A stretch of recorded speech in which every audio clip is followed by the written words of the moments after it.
around telling people what to think. Oh my god. Literally trying to brainwash. Telepathy brainwash. Yeah, tell me, Frenchie, how it's not disrespect. Everyone is trying to. If you think somebody's going. Oh, sorry. Did Pockets not get the sarcasm? Oh no, I got sarcasm. I'll do sarcastic. Just never shut up. You've been But how is it an insult against MK? Pockets. Everybody, you want to talk. Do you know you're doing it? Why do you think it's an insult against MLK? You gonna yell in Frenchie or just me?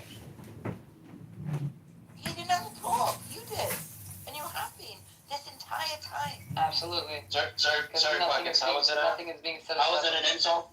How is it an insult against MLK? Oh no, you're right. The sarcasm of what did he have a my bad. I'll take the sarcasm. No, but how is it an insult? Like what is the insult? No, sarcasm isn't an insult. It's all respect. Sarcasm, yeah. No, but I wasn't sarcastic against MLK. Oh, okay.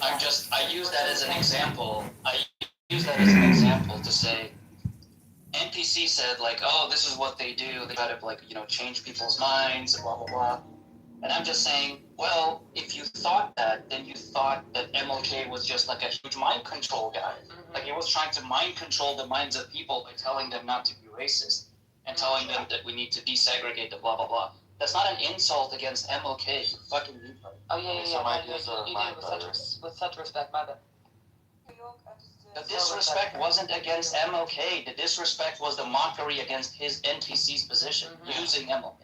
Yeah, no, much respect. Stupid idiot. Yeah, much respect. You're so smart. Yeah, you didn't get it. It's fine. I got it. You're good.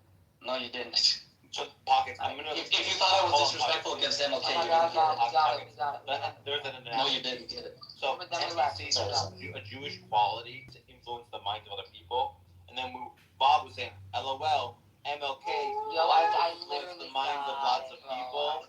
You literally didn't get it. It was the comparison. Jewish as well, because he also was influencing the minds of people. Yes. And it was a reductio ad absurdum to the thesis that NPC forwarding. So it's a reductio yes, ad absurdum. Yes, calling out his hypocrisy. I got it. It's a criticism of NPC's ideology. I know. It's not a criticism of MLK. I know. I heard it 5 times. Okay, do you know what reductio ad absurdum is? Do you know what reductio ad absurdum is? It was calling out his hypocrisy. I got it. So why don't you admit? My lord, I literally just said he was right. Can you all shut the fuck up? I literally just said he was right. Okay, we can move on then. Yeah, go on my shirt. Fuck you all. Can I just say, people in chauvinism don't get these, reductio parallel reasoning arguments. Right, when they were saying they wanted to kill all... No, they understand, they understand the argument, they just don't want to accept it. It was the same thing When you they were didn't know. saying they wanted to kill all Jews, I gave them a reductio that basically implied that, you could make the same argument against their, Jew, they understand what you're saying. Right? And they did not understand what I was trying to say. I did understand exactly what you said. I think just most people don't get that. No, they get it. They just don't want to understand. I don't know why you were giving them that much credit. I genuinely don't. If you give an example and they get lost in the details of the example, something like that, that happens all the time. People just generally don't understand analogies. They have a bad metaphors. Yeah, right. They don't understand what the point is. No, in my experience, people understand what you're trying to say. They just don't like what you're saying, and they pretend to not understand. No, exactly. So every ounce of my personal experience tells me that they frequently just don't get it. No, I got it. That's that Jew IQ arrogance. Yeah, I got it. People tell you that they don't understand. I didn't say anything about IQ. Obviously, I did want to ask you though. I think that is a good point. You're saying that it's Jews who want to mind control people's lives. The civil rights movement, en masse, not just MLK. The goal was to change the minds of the white supremacists, wasn't it? What's wrong? Why is that just something Jews do? So general population. Well, it's because Martin Luther King's strategy. The whole world to take a pull. Martin Luther King's strategy was actually laissez-faire. It was take it or leave it. It was completely a peaceful movement. It was completely treat us fairly. You don't treat us fairly. I guess it's too bad. He didn't do this whole entire emotional blackmail thing. But what he did was he made sure that the movement was peaceful. And he made sure that the movement was televised. And what happened. That's what a real good idea does. A good idea penetrates people who don't even want it to happen. What's Sam Sam? get the point. Sam is trying to It's NPC. Don't hurt yourself. To browbeat blacks into Zionists, and it's not. That's not what he said at all. Don't hurt yourself. You didn't get the point. It's fine. He literally said to educate them, and I said they're going to be willfully ignorant. You missed the whole conversation. No, you're not following. No, I know. I was literally. I remember the This conversation. is like Just like it's hilarious that we brought that example up. Sam, It's hilarious that we brought that like cognitive issues up, and then both of them fall into the trap Sam, you immediately. were right. Sam, you were talking about that, right? Educating students, history, right? Sam said, and I said they'll be willfully ignorant, and you said no. Friend, she doesn't have a diagnosis. You'd have to have a little money and time to actually go to a psychiatrist. Listen, NPC is an accelerationist. He claims he's a stormtrooper. NPC, why don't you tell everybody about your anarchist, worldview? It's pathetic and annoying and sickening. Anarchist? Well, I gotta go get ready for my white job that the Jews pay for, so be right back. I'll tell you guys about the accelerations. Yeah, I'll have a big one. Another crazy person.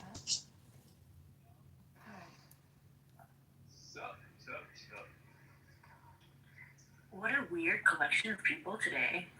We have Lawrence in the room, we have this person Pocket. This is the title. It brings in an interesting I literally called out the racism on both sides. Hi, what up? Pockets has been a good person. She's been saying all the right opinions. Literally, and I'm still, it's whatever then. Just whatever. Haters going And then you're all talking over each other. It sounds so intellectual. Absolutely. Well, this is how you actually make black people less racist, which is just letting them talk it out of their system. Because progressive taxation and community representation is a scam and a fraud. Black slave reparations is a fraud. It's a scam.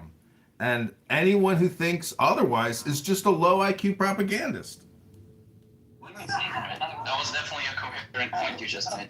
Yeah, we'll see when you YouTube. Another You're guy. really great. Like mute your mic while somebody else is speaking. I just heard three. That is a good one. What's happening? It's so funny that I never bring up Alistair up on stage, and then I give him one chance to say on stage once, and then he's like says some dumbest shit ever. And it's like, I mean, he's a troll, right? Like literally just a Alistair troll. had one shot, one opportunity. Palms are sweaty, knees weak. Oh, what the heck? I'm just kidding. Let's see you later. Sam, maybe you should actually make another rap song. Oh, I should make a rap song about that, but then I'll do one more. Cultural appropriation. I'm not gonna lie, Sam can freestyle. But that young blood can freestyle, and I'm not gonna. He's talented. Yes, brother. But you gotta do it with a Nigerian accent, Sam. This time. I feel like when I do a Nigerian accent, it also just kind of sounds Jamaican, and I can't distinguish different black accents, so it kind of sucks. You know what I mean? Like, Oh, black. I see it. Oh, that's You guys think you're like You all sound the same to me. You racist asshole. You guys know there's hey, why are you gay? Wait, can we actually do an American accent? Yeah, let's hear. I'm not about to do those things. Okay. Wait, Sam, can you do a Jewish accent? Oh, what do you mean you want a Jewish accent? Oh boy, my soup is too hot. Curtis, that would work for a good character. My buffalo. My buffalo. You know, as the voice performers, they have to develop the character. That's a funny character. I bet you could play with that. Just try and sound like Merced. You don't need to make it Bugs Bunny. Yeah, I mean, I sound like a Jew regardless of whatever accent I Yeah, try never saying anything interesting. You go like, like Larry David. That's a Jewish accent. It's funny because it's true. Yeah. The Deep Feast was too I don't know. It didn't work for me. Personally, I think Mark's Jewish accent is the least Jewish of everyone. So, there. Whose accent? I want to tell you guys. Not Jewish at all, Mark. devoid of Judaism. Guys, You mean the guy who talks like this? Yeah, you're right. They're not very Jewish. Yeah, guys. Yes, hello. But here's my Jewish joke. Two Jews are meeting in a cafe, and one of them looks over at the other Jew, and he's reading this really anti-Semitic magazine. And he's like, "What are you doing? Hyman, what are you doing reading this anti-Semitic magazine? And he's like, well, when I read the Jewish magazines, it says that we're all deconverting and that Israel's going to get destroyed. But when I read the anti-Semitic magazines, we control the banks, we control the media, we're so powerful, we're so rich. Can I be interested in I learned a really good Jewish joke myself a few days ago, or maybe a couple months ago. I don't know if I can deliver very well. I'm not much of a joke teller, but two Jews are walking by a church, and on the billboard it says $100 if you convert and get baptized. So Shlomo says to Hyman, you wouldn't know that Bailey is going go for it. every So Shlomo walks in the church. time. Hyman waits next door.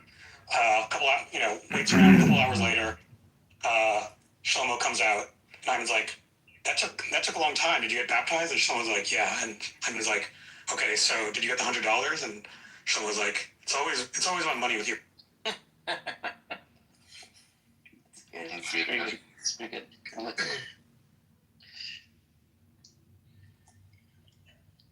Mark, have you heard this new idea that Hitler liked black people and was trying to save the true Jews from the fake white Jews? I've heard a better theory from one of these people that actually Hitler recognized black people and Africans as like the master. Is that why he hated them, or is it like? No. According to this, this apocryphal telling, he's actually like extremely pro-black. It would have been more based if Hitler got really into race science, but instead of murdering lots of people, he just got really into like breeding people and like got like really tall dinkas to breed with just trying to get like. He did have his hybrid camps. I thought they were into eugenics, like in a big way. But not into like Stalin not had a hybridized human ape soldier program. Well, I've heard about that. I don't know if they ever actually tried it. Like I don't even know if It's definitely like something that was worked on, right, by like the Russian state. Like I'm not sure If we actually ended up being a woman with a. Isn't that that's just they get some juice that makes them super smart, strong. But I think Stalin was thinking if you bred humans with apes, you'd get really strong humans. He thought he would get super soldiers that were like stupider and easier to control. Yeah. I am soldier. It would be really weird if we could breed chimps and humans. Like, I think it's not possible because Literally the plot of Planet of the Apes. Well, aren't they just pure apes? Literally apes. No, they look like they're like humans. They got human They're like faces. hybrids? Didn't the Soviets try to do this? Maybe someone said this earlier. Yeah. But I don't know if they ever actually tried it, and I don't. I just said that, Mark. You fucking idiot. Oh, I wasn't listening. Sorry. Someone tried it, but we don't know the results. It was the Humanity Project. I'm pretty sure it failed. We don't know what happened. How's up? Yeah, what's Well, up? if you follow the product of Jakub's project, so that's like white people and Neanderthals.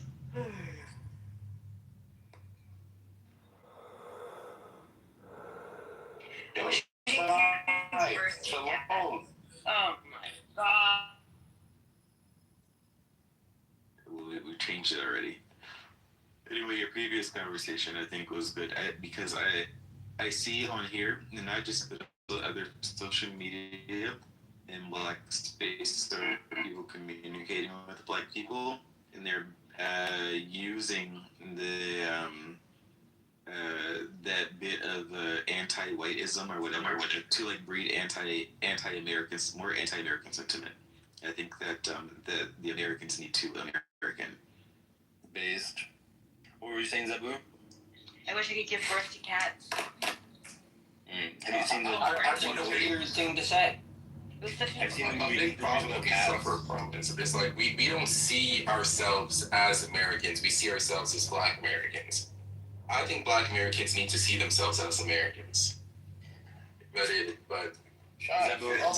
Yeah. I want to have jellicle cats. You know, from like the musical Cats. Oh yeah. Those are literally the most annoying cats you could think of. There was a famous 18th century female charlatan who claimed that she could give birth to rabbits. So you want to look. She like fooled a bunch of doctors into affirming it. That's actually pretty sick con. Also, Mills, did you catch that? He made reference to cats. Wait, Mills, can you sing us a like song from 18th Cats? century or 19th century? What? 1800s or 19th century? 18th century. 18th century, so 1700s? Yeah. Okay, it's Mary Toft is her name. And Millith was it like, oh, I'm gonna catch him on it. No, I was actually genuinely asking. Controversy. 18th century, so you mean the 1700s? She was subject to considerable controversy when she tricked doctors into believing that she'd given birth to rabbits. Oh my goodness, this is great. It's hilarious. I love it. I wonder why we don't release more rabbits into the wild. I feel like There's there's plenty. more rabbits around. There's plenty of them, I feel like.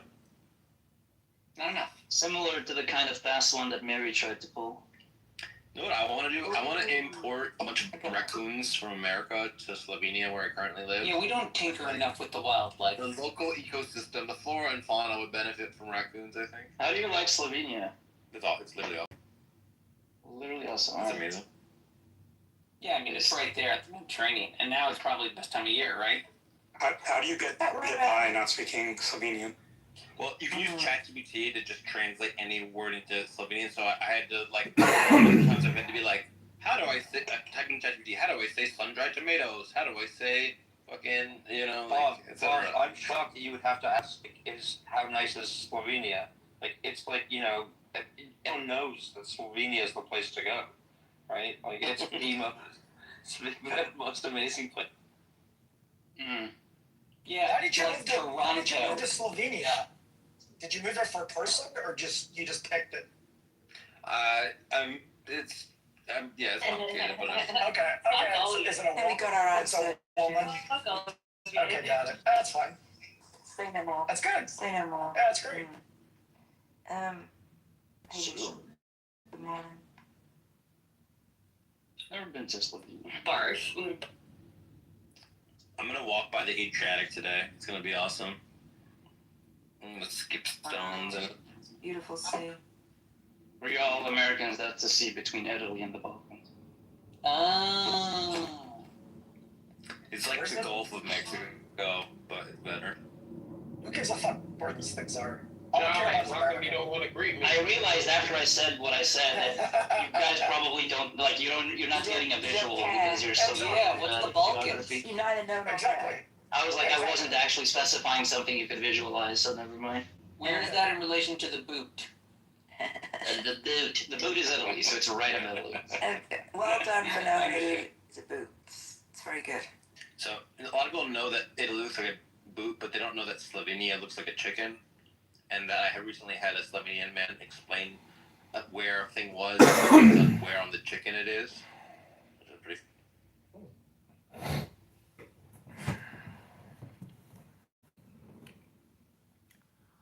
I think that'd be fun if they sold like a little stuffed chicken as like a representative of their state and like had the different states represented on the different portions of the chicken instead of like a globe,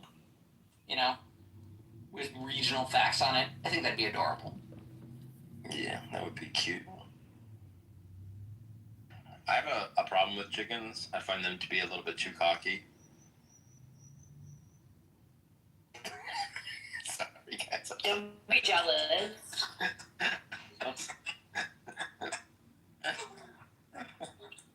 Don't be jealous.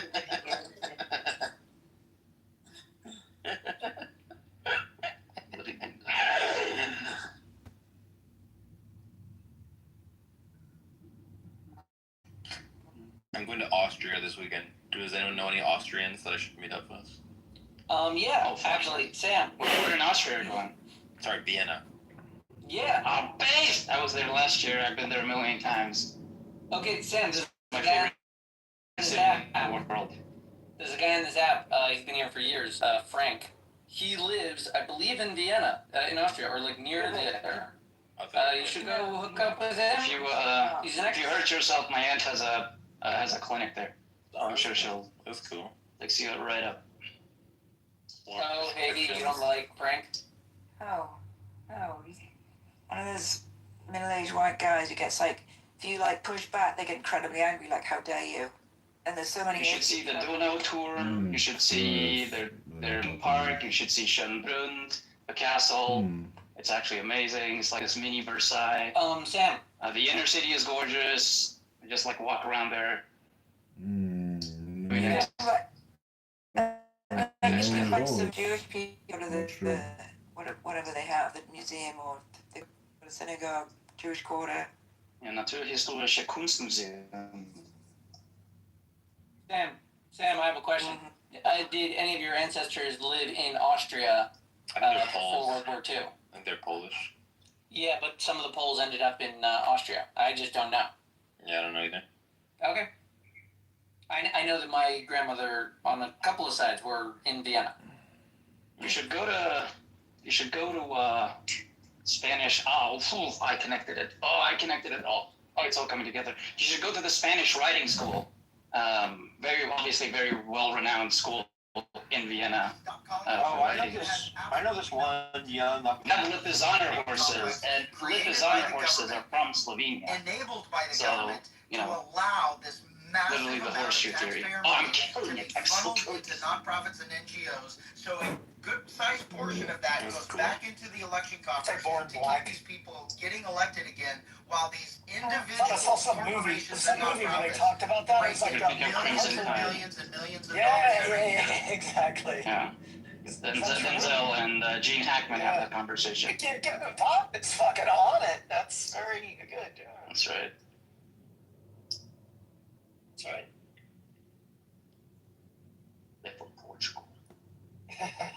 But that was a Lusitania, not the Lipizzaner.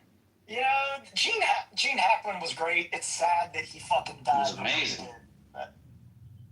Yeah, that was sad. Quite sad. It was a pretty gruesome. Anyway, I'm stoked for you, Sam. I'm super jelly. Days. Oh yeah, hanging out in Vienna is awesome. I've never been, but it's on my list. Whereabouts are you staying? My partner has a friend that's just letting us stay with them. It's pretty nice. That's pretty nice.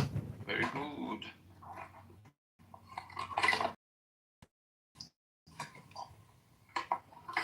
There's a place in Vienna called Schwedenplatz, which means Sweden place. You should go there.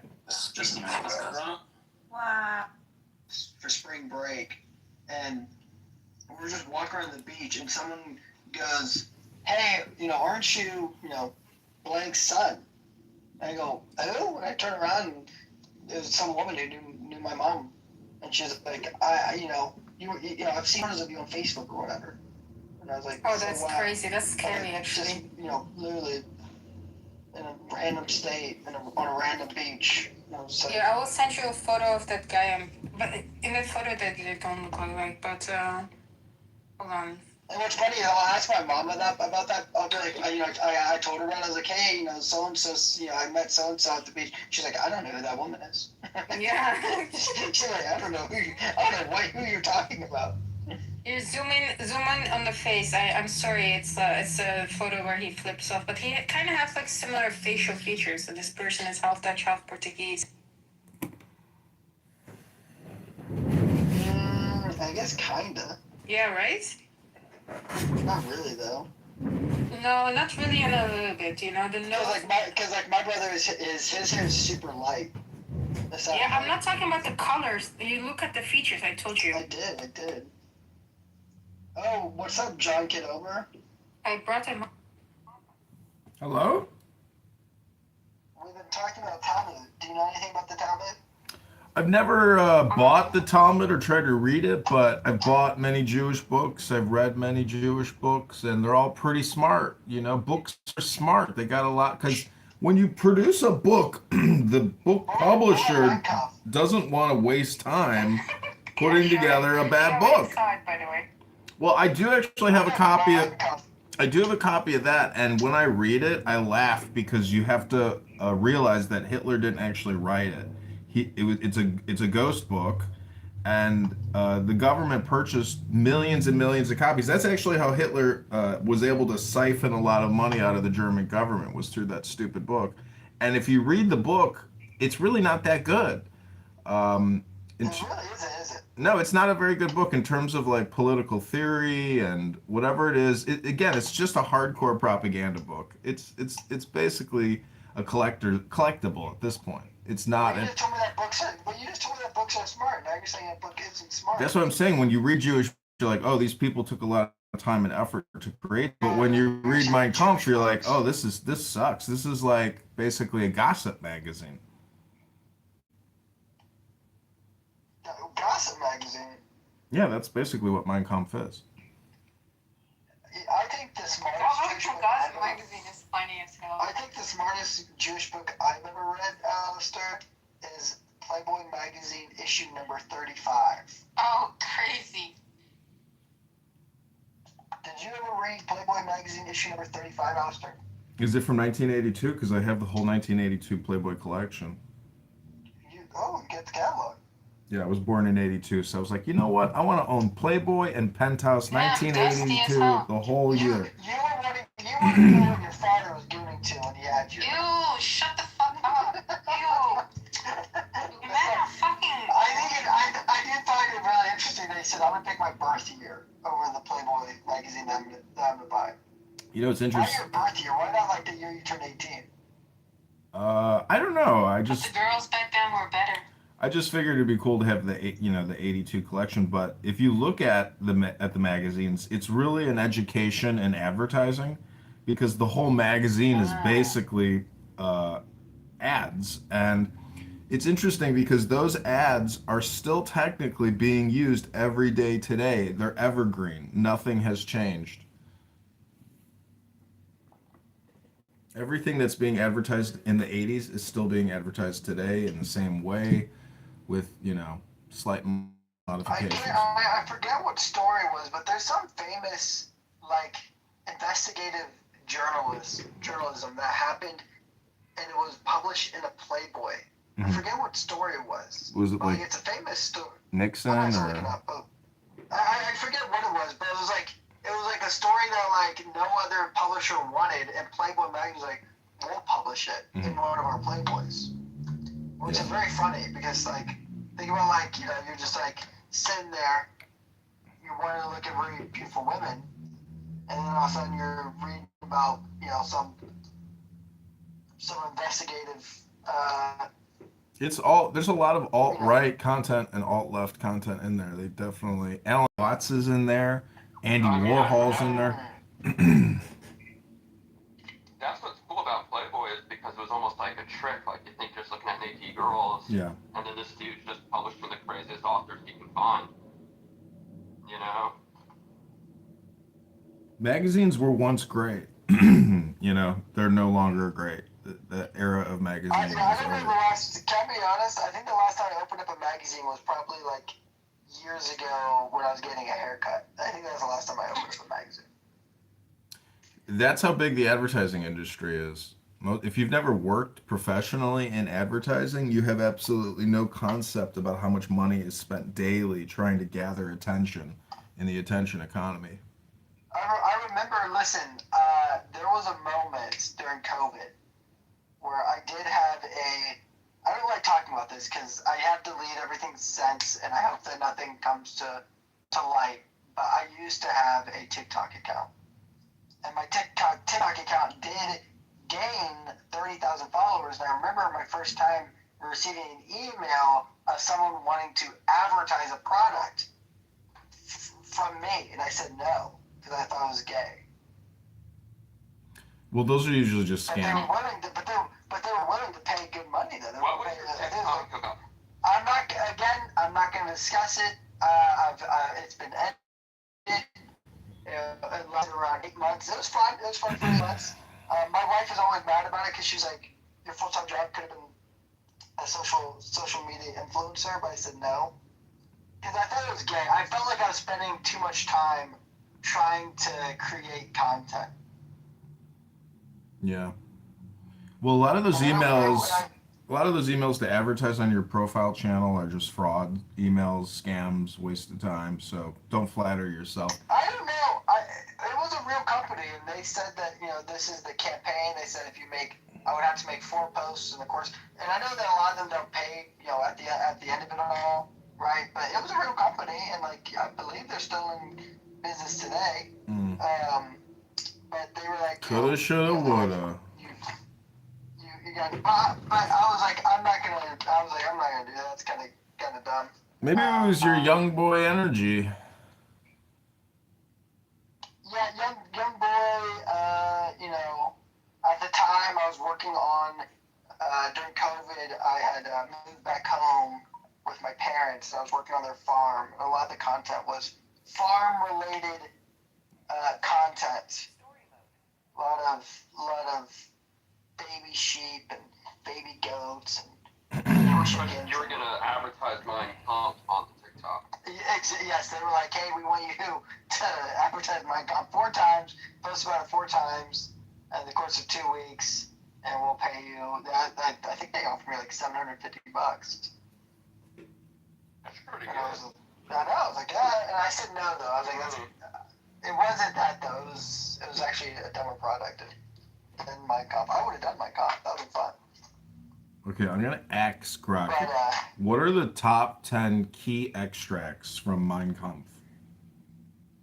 There we go. And Grok's like, I have no access to that. Grok might have Jewish it. overlords. Yeah, no, that's more of like a ChatGPT thing.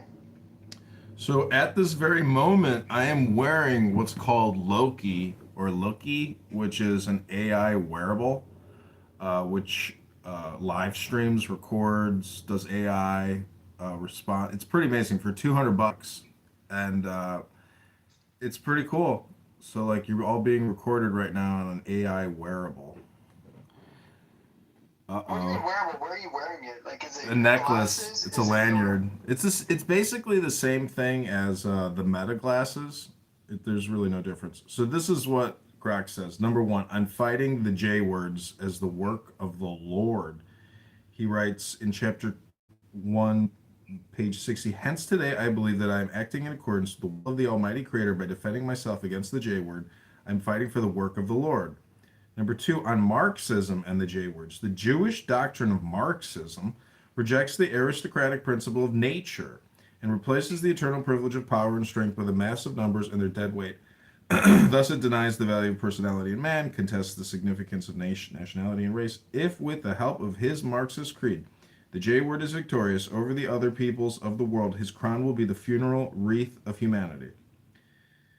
Number 3, on the big lie technique. All this was inspired by the principle, which is quite true in itself, that in the big lie there is always a certain force of credibility. Because the broad masses of a nation are always more easily corrupted in the deeper strata of their emotional nature than consciously or voluntarily, they more readily fall victims to the big lie than the small lie. Number 4, on the protocols of the elders of Zion.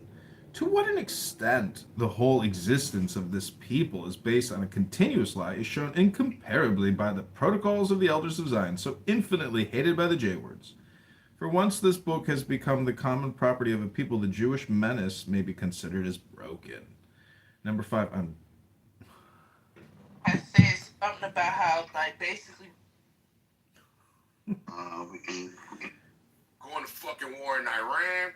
Thank you to Bibi Netanyahu. The economy is in the shitter, and niggas is what are you? What the? Yo, I see why Tim got so fucking pissed off, yo. We have to be living in bizarro world, upside down world. We're looking in funhouse mirrors. You know the mirror, when you look at it, it distorts the vision. That's what you niggas is looking at.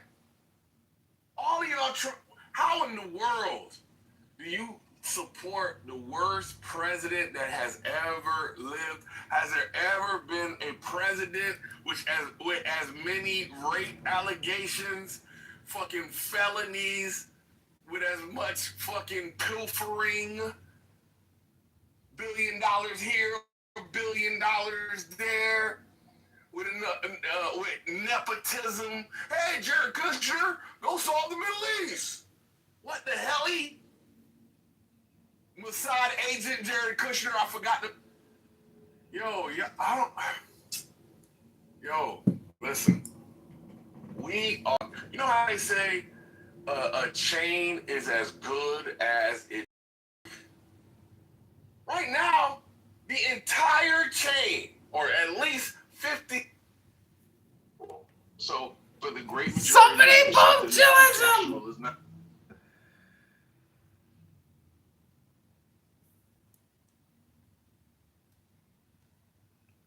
Welcome back, everybody, to the Bible and Quran room. Barth has exhausted his dopamine drip, and he is back to the basics.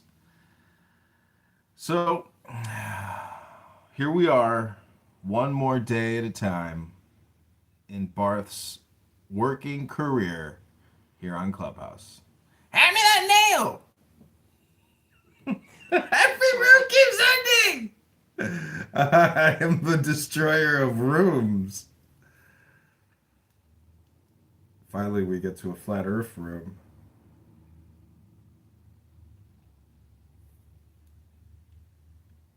I don't know nothing. You're right. I don't know nothing. Not for you. That's it. That's it. That's the only thing Jews should be saying. They don't know shit. Hey, look. Wow. Look. Because this is getting weird, right? Watch this, though. Did you just kick him from the room? So I'm saying, so who next? Who next? You. We could do it like that. No words. Hello?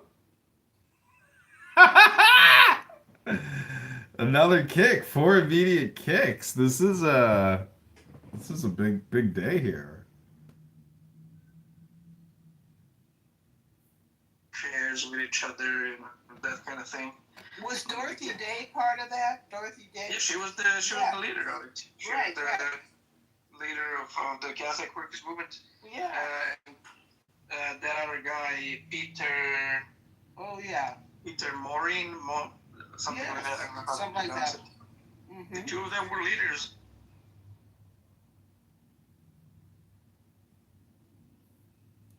Slavery is going on right now in 2026. Ever since NATO and the United States of America went over there and overthrew Gaddafi, a great friend to revolution and to oppress people around the planet. In Gaza, right now, there are people that say that they are Muslims being yet oppressed and assisted by Jordan, UAE, Saudi Arabia.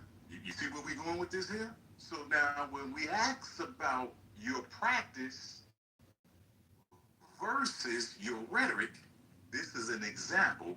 And since you got criticism for the Nation of Islam, hands down, outside of Malcolm X and Muhammad Ali and Louis Farrakhan, you don't show us none that speak truth to power, speak on behalf of the oppressed, even if they're not of our own tribe, though we do honor the Quran when it says to obey the ties of kin and kin. No, sir, we reject that concept that you have. It sounds like you might be one of them Blackistanis there. I think the brother got over there. Where they at? Philadelphia? That's where you at, Brother Habib? You in Philadelphia? No, I'm in Buffalo, New York. Yeah, but that's funny. I like that. He said he might be one of them Blackistanis.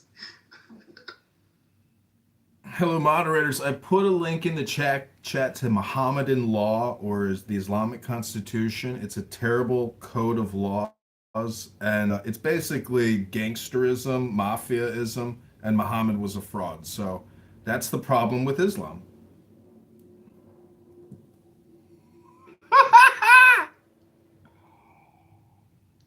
Mohammedism? What?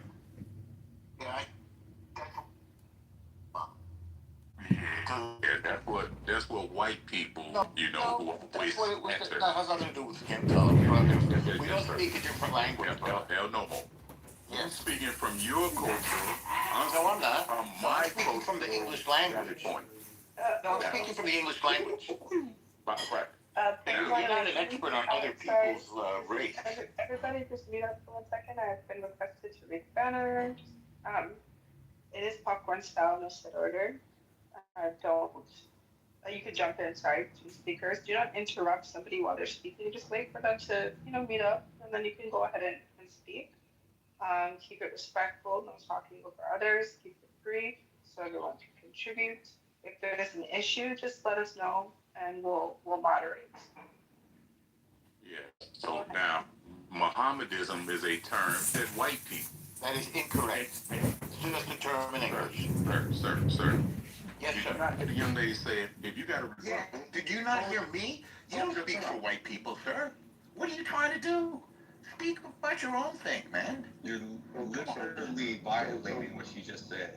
No, he is. He is. You don't believe this thing he said. Or you gonna tell us what white people mean? You don't know what white people. Let me finish what you gotta say then. What you gotta say then. He said it. No, he said it already. He said it wrong. What else you got, Well, Corey? let him finish. Just let him Okay, I'm gonna let it. Corey, what else you got? Never mind that nonsense about what your English language. About which you know nothing, apparently. As I was saying that, right? Yes.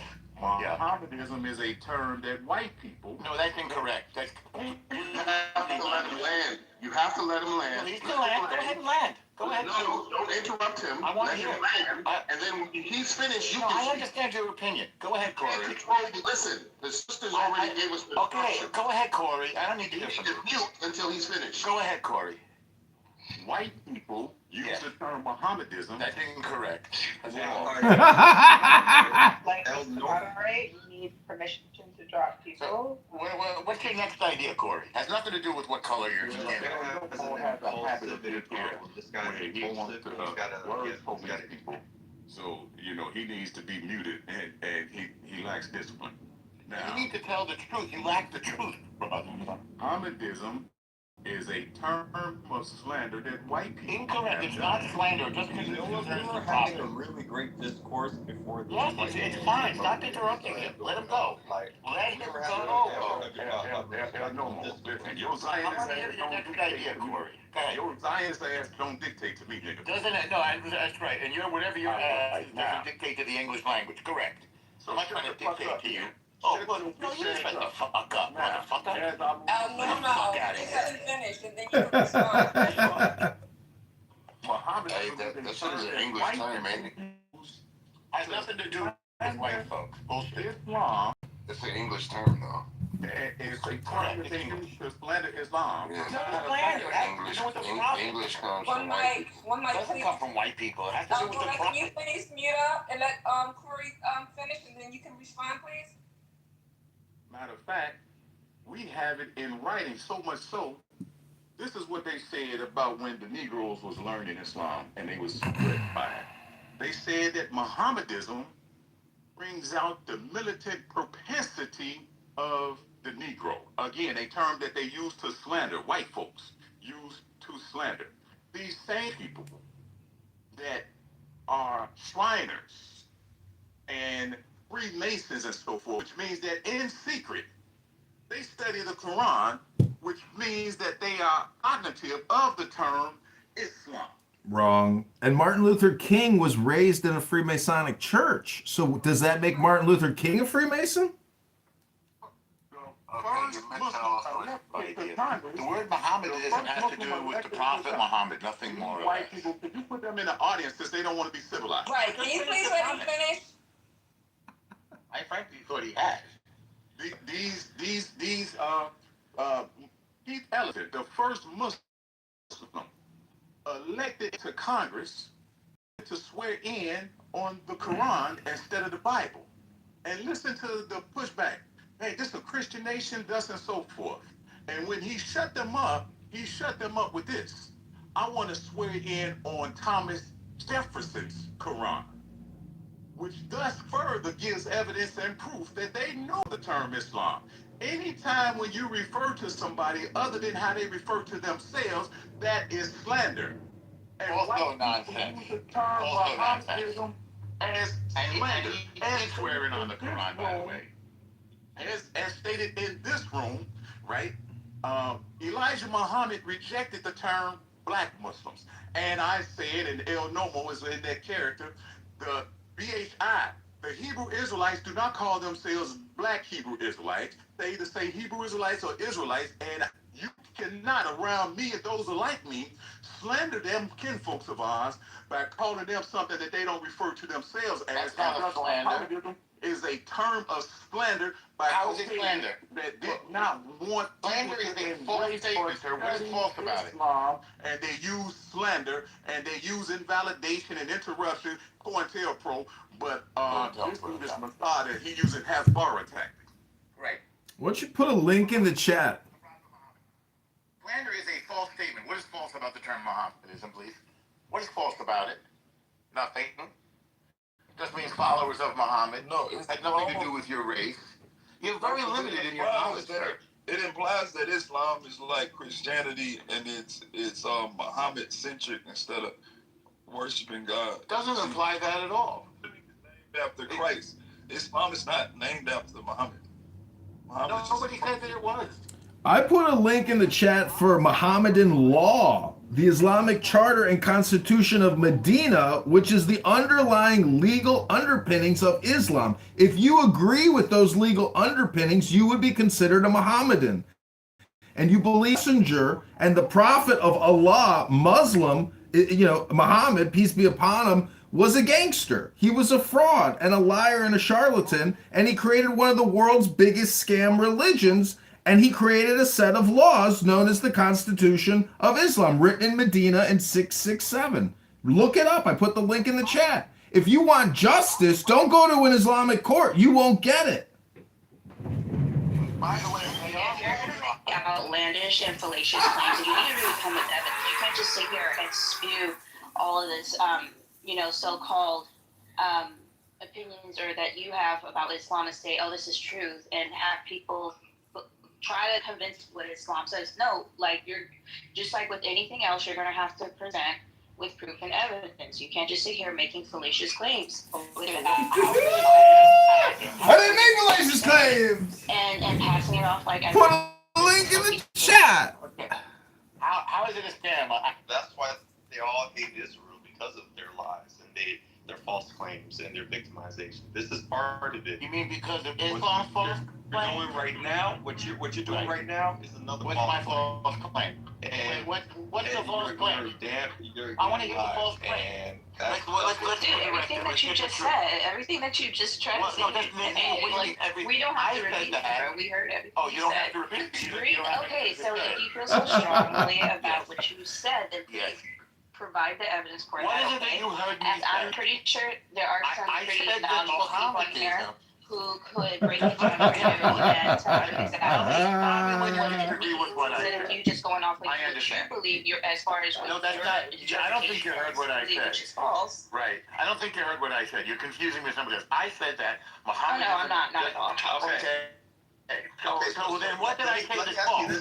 Why are you using Mohammedism instead of Muhammad? Or Islam? I'm not. So no, you're literally saying Mohammedism. Why are you using that obsolete term? Because I'm referring to it in the context of they said it was a derogatory term, and I'm saying that it's not a derogatory term. It just refers to followers. Why did you bring it? Why would you say Islam? I didn't bring it. Why did you say Islam instead of? I didn't. Because we're talking about the word Muhammad. I show nowhere in history. I say Islam. Are you in history in Islam? What's that?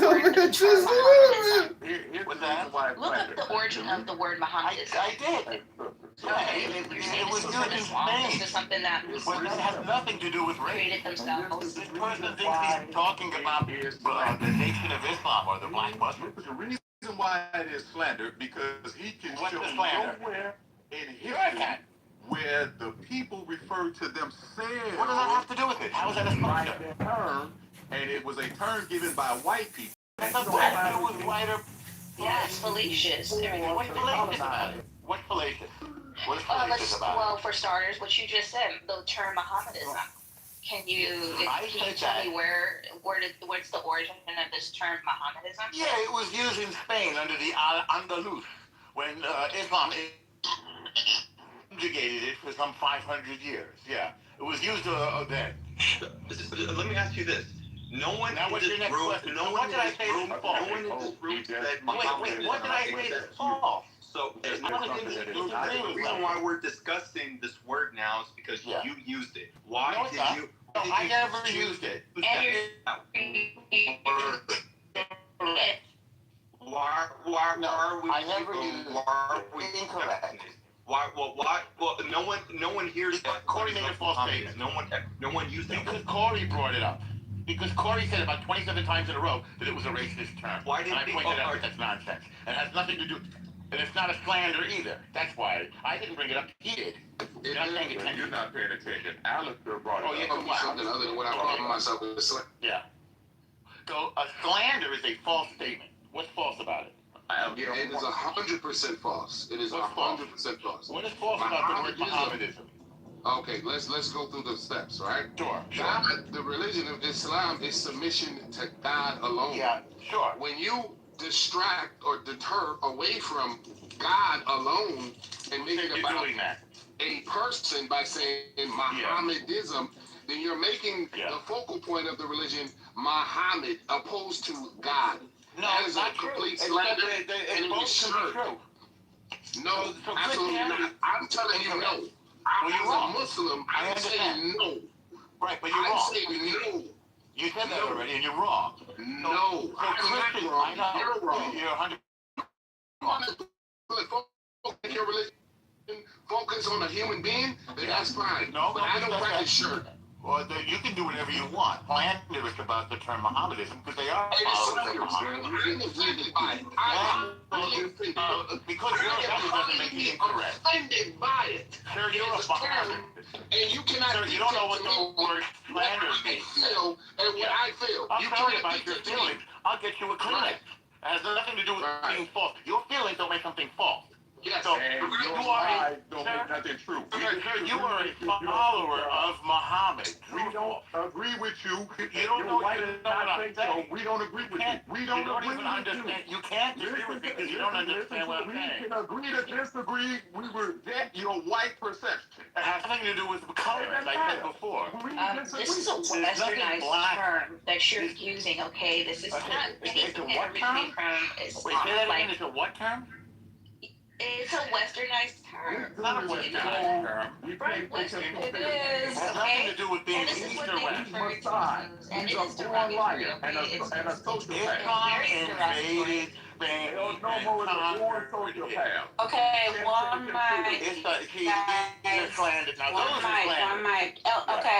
mic. One mic. You guys give El Normal 3 minutes uninterrupted. Go El Normal. One mic, everybody. So, people who are Muslim follow Muhammad. There is nothing false about that statement. They also submit to God. There's no contradiction between following Muhammad and submitting to God. Because it is not false, it's incapable of being slanderous. This term became widely used in the centuries of Al-Andalus, when Islam conquered northern Africa by the sword and then invaded Europe, again by the sword, and conquered Andalusia of Spain.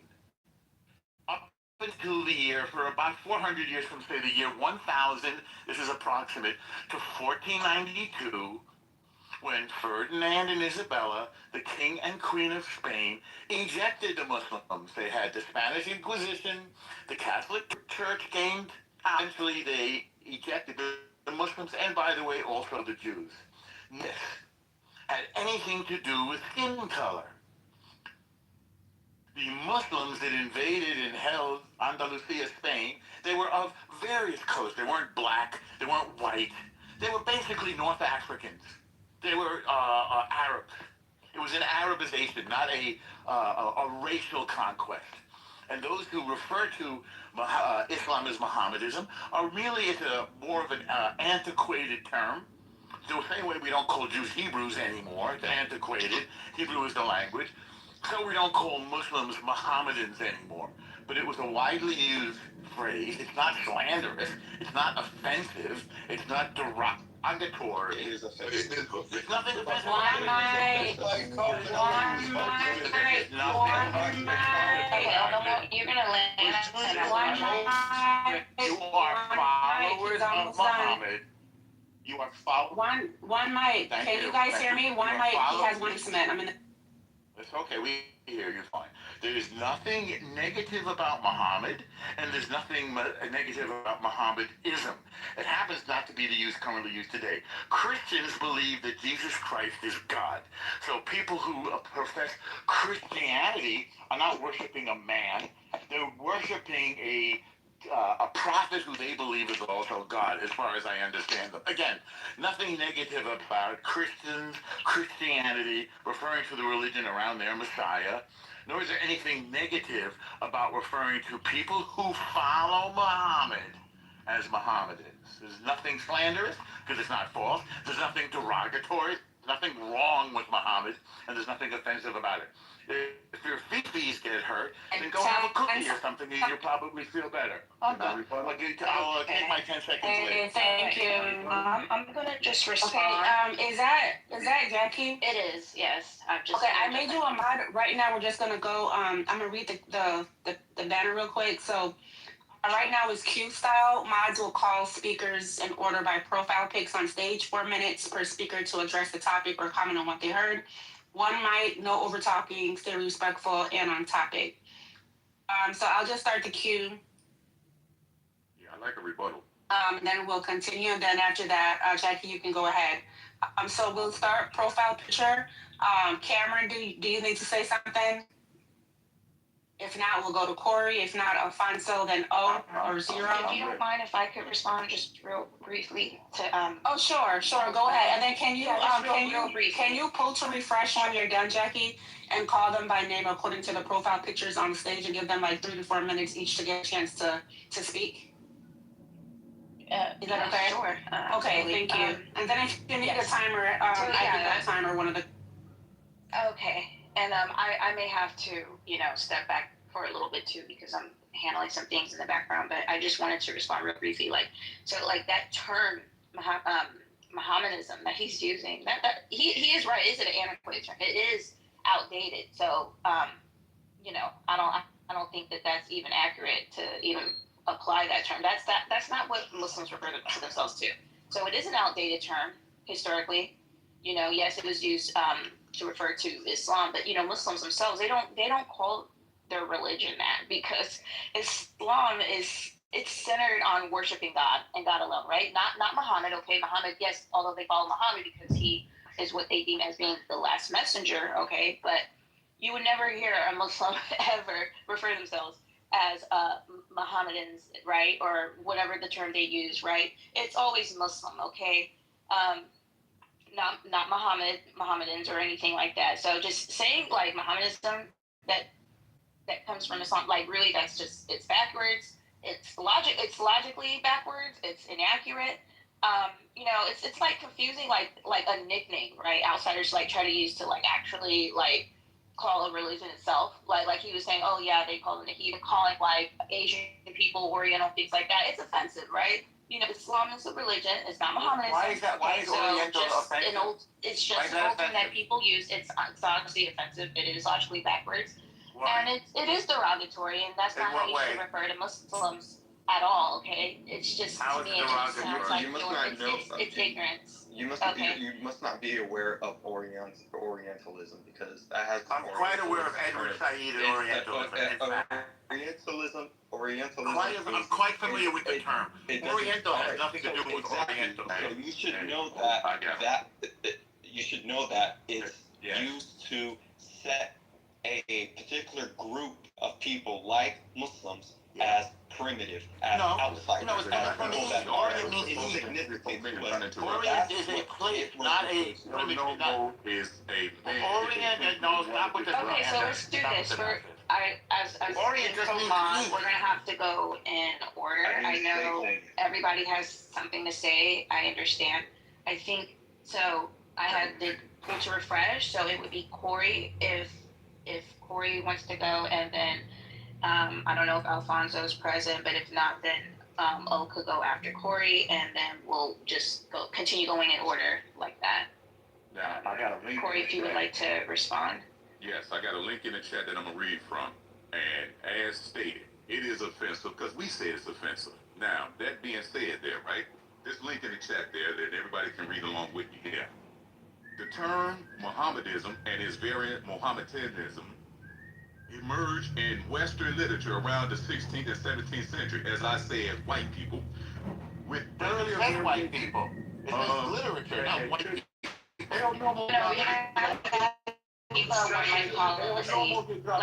We're just gonna have to do that, and this is why, because when people are talking to each other, no one's gonna hear nobody. We're just gonna continue talking past each other, and we're never gonna get the point across. So we're just gonna have to let people continue finishing until they land, and then when they're done, we're gonna continue going in that order. And then if anyone else wants to speak, then they can speak or respond, right? So continue, Corey, with no interruption, please. Now, the link that I'm reading from, ladies and gentlemen, is in the chat there. The term Mohammedanism and its earlier variants, Mohammedanism, gained usage in Western language around the 16th, 17th century. While variations appeared earlier, Mohammedanism was used by 1529, and the Oxford English Dictionary, white people, cites 1663 as the first recorded usage. The Oxford Dictionary is not white people. Mohammedan. Key details regarding the term. 1. Origin. It is derived from medieval Latin, Mohammedanus, used to describe followers of Muhammad. Second bullet point, usage. It is commonly used in Western literature to describe Islam until the mid-1960s, after which it was largely replaced by Muslim or Islamic. Next bullet point, evolution. Earlier variations in the English date back to at least 1529.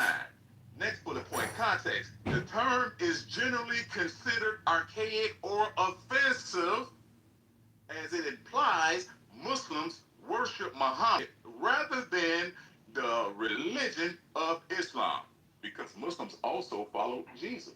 Moses. No, they don't follow Jesus. They consider Jesus a prophet. Damn devil. That's another thing false. What is wrong with this devil? More slander. What is wrong with this devil? Normally, you're gonna have to put a lid on it. If you interrupt one more time, I'm gonna have to lose the audience. Do we have to listen to this No devil talk interruption, his please. That's nonsense? your last warning.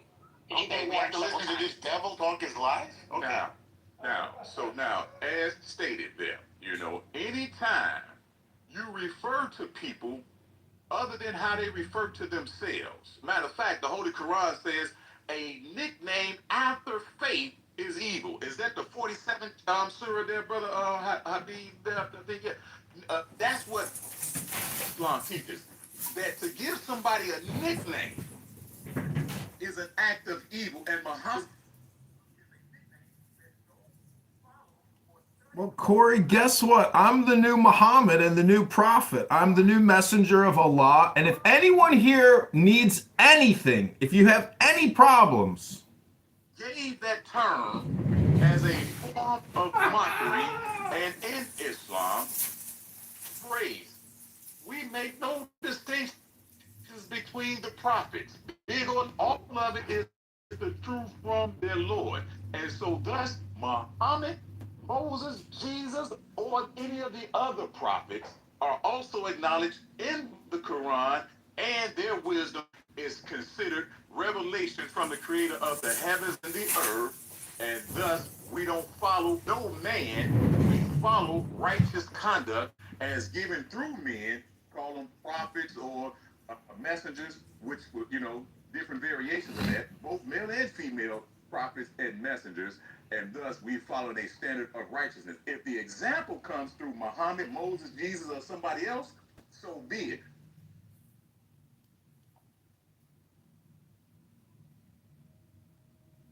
At all sort of a narrative that we've constructed to unify ourselves as humans. So couldn't you say that's true of every group of people, regardless of like you're gonna see that in every group of people? So I don't know if that's like a grand unifying narrative. Yeah. Well, whenever you tell a story, you focus on certain parts of the story and not the other parts of the story. And so, like the American myth of we fought against kings in order to get our freedom. That's like a really positive part because it encourages us to like not concentrate power and have more freedoms. Whereas if your foundational myth is an ethnic grievance or some other ethnicity wronged you, well, you're gonna spiral into racism. Kind of like the Palestinians, right? And this applies to the Palestinians as well, yeah. Yeah. Do you think that the education system and sort of overall society has anything to do with exasperating or harboring these feelings? Of course, but at the end of the day, it's ultimately mystical. Like it's just gonna have to be something religious. Like it's just, like even when they live in the most probably prosperous time with the most opportunity available, sometimes grievances are still invented. Even if sometimes they're legitimate, sometimes they're also invented. So it needs to be like something fundamental, like a genuine religious movement. So, sorry, Mark. Go ahead. Black Hebrew Israelitism. That's exactly what I was thinking. That's what they're doing. That's what they're doing. No, it's true. That's what they're trying to do. They're trying to find a new foundation of it. Black Hebrew Israelism, we are the true Native Americans, like stuff like that. Like they're trying to find a new founding that is less, at least in their mind, shameful. Which I don't think the slavery is necessarily shameful. It's just how it came about, right? But they're trying to find something new so that they can kind of springboard off of that. Same thing with the whole like Nation of Islam thing, right? Like realistically, that was part of that too. What did you say, Mark? Dramatically overestimate the effect of the U.S. or whatever education system on propagating this or that perceived cultural pathology. I mean, maybe that was the case decades ago, but I think at this point, like, children learn all of their political culture primarily from the internet. It doesn't really matter what a bunch of incredibly uncool teachers that they don't like, spoon feed them. I think maybe that's right, but I also think that I see what you're saying, but I want to push back and say that if your entire history that you understand of the world is that white people have wronged you, and you just treat that as like that's the main thing you need to know from history, it's gonna shape what shit you read on the internet. But I mean, I don't know. I mean, like, I don't think like 2 units of this or that historical grievance in school, experiencing that or not experiencing that, is going to compare. Like, agree that your teacher's just sort of like going through perfunctorily. I don't think that's going to compare with like your favorite, people on TikTok just talking about it nonstop for not just like a unit or 2, but all day, every day, for years and years. No, I get what Mark is saying, but it also kind of assumes that they have a curiosity in some way to explore, more things, which many people do, of course. But at the same time, like if your parents also are like feeding you a bunch of fucking prompts at home, being like, yeah, well, fucking, watch out for the cops, they're gonna shoot you when you go to school. It's like, okay, so they're already preloaded with a bunch of assumptions. But that has happened though, so. Yeah, of course. Yeah, it's not taken out of nothing, but it's like I think like you get the framework, and then it's up to you to kind of venture out of that framework if you want to, I guess. But I think Mark is correct in the fact that I think even like we've all experienced like professors that weren't maybe the best, right? So I think it's well within our kind of rights, or for lack of a better word, to kind of question them, like either actively or behind their backs.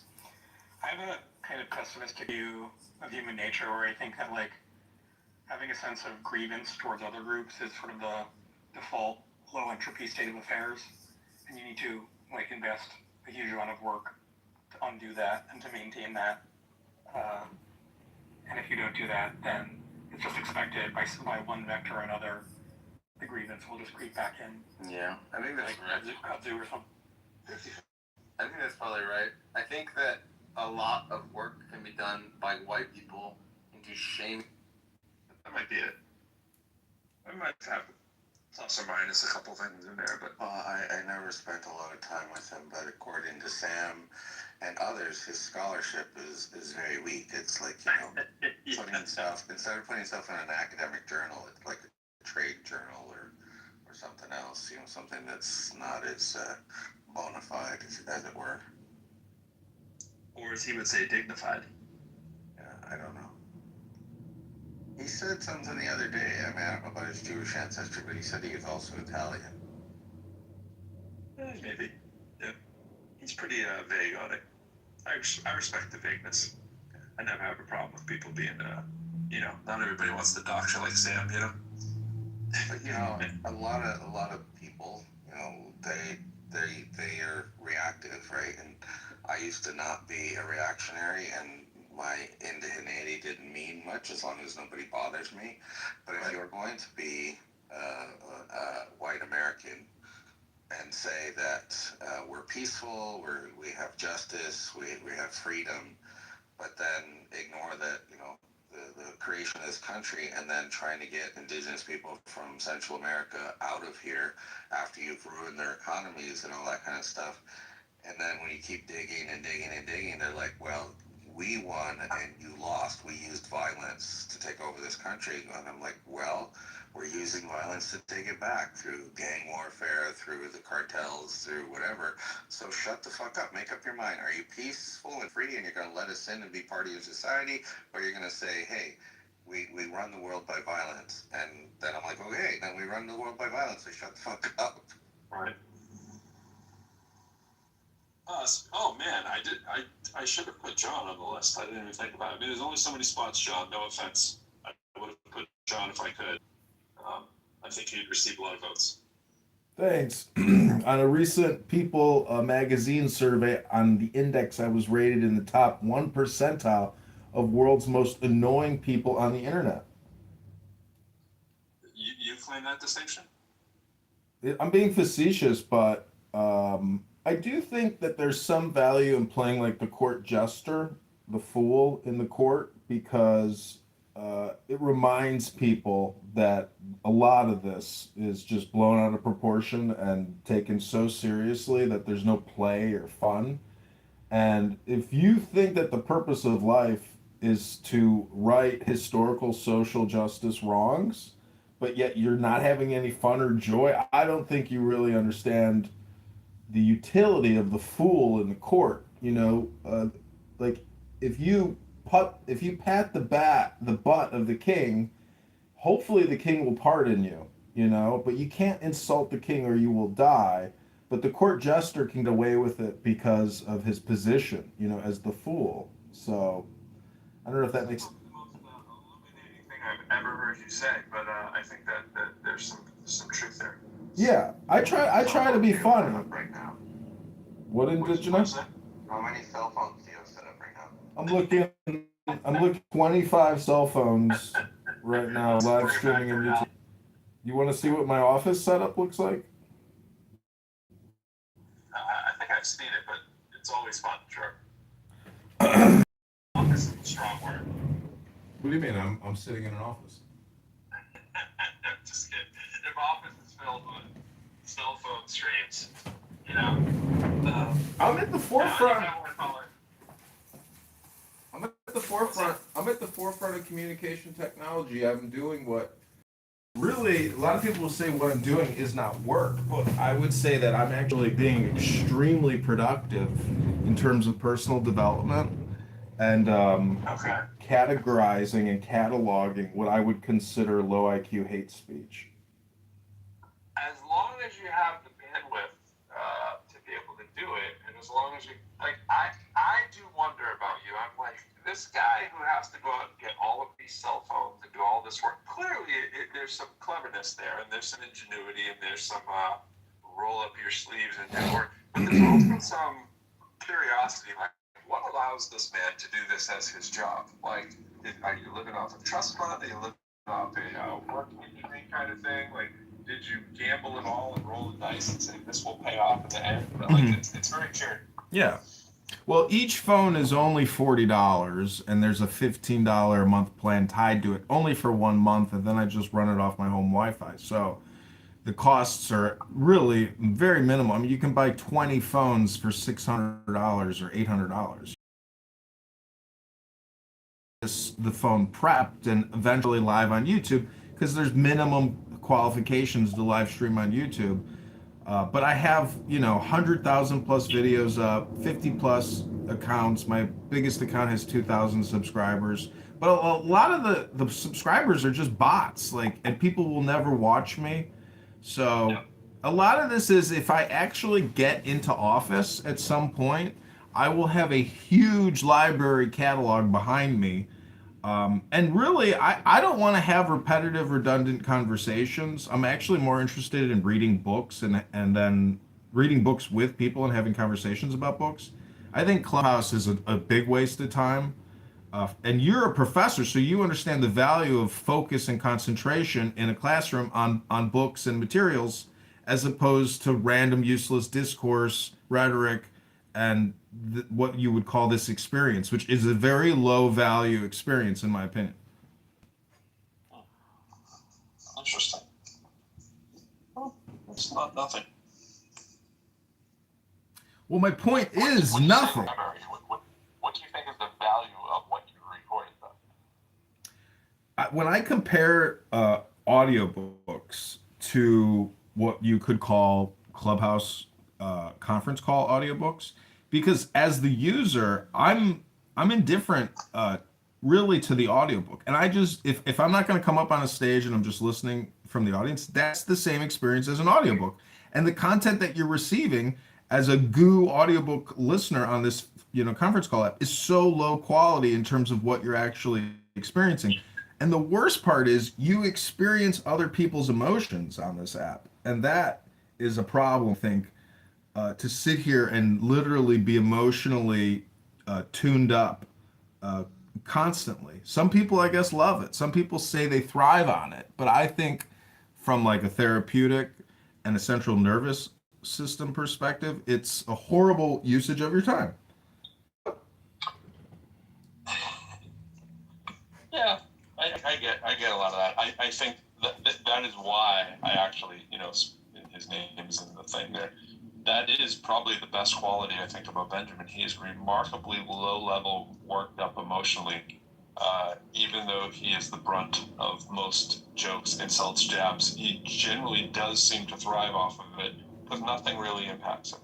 Now, I realize some of that can be life circumstance or whatever, but I think he has adopted sort of that philosophy of where you'll hear him talk about people that are in board meetings. One thing they never do if they want to be successful is they can't yell or scream. So he's not a yeller or a screamer. Everybody has points where their buttons get pressed a little bit, but he, in terms of comparing him comparatively to how often people's buttons get pressed, very low level. Now, I have a threshold of which, my philosophy, my guiding principle in life has been I will punch you in the face, but I generally don't want to. With it, but I want. Wouldn't it be a foot? Since you're a martial artist, would it be a foot? It'd be a foot. Yeah. But the thing is that but I can get worked up. But I generally try not to. It's sort of that Sun Tzu, the best battles are the ones you don't wage kind of thing. But it doesn't mean that you're going to let someone just repeatedly smack you in the head kind of thing. I take it back to other sports too. I was talking to my son about basketball this morning. I was watching him play last night, and it's just he's very passive, kind of, if the guy pushes me out of the way, okay. I'm throw that dude out of the way, bro. If you're in the paint, you got to box that dude out. Like your mom's life depends on it, bro. You got to want that. Have you been in the room when I've driven Benjamin out? Oh, that's wonderful. That's wonderful art. He likes to talk about race, and he likes to talk about elitism in academia, but he does not like to talk about class. As soon as you talk about his class, then he leaves. Well, that movie. Indirectly, he loves to talk about class if it's deferred and not about race, because he thinks race isn't real and class is the real argument. That movie. See, Pro, you have a potential for violence. And have you ever seen that movie, A History of Violence? Yes. What I'm trying to tell you is that your potential for violence is very brutish and thuggish.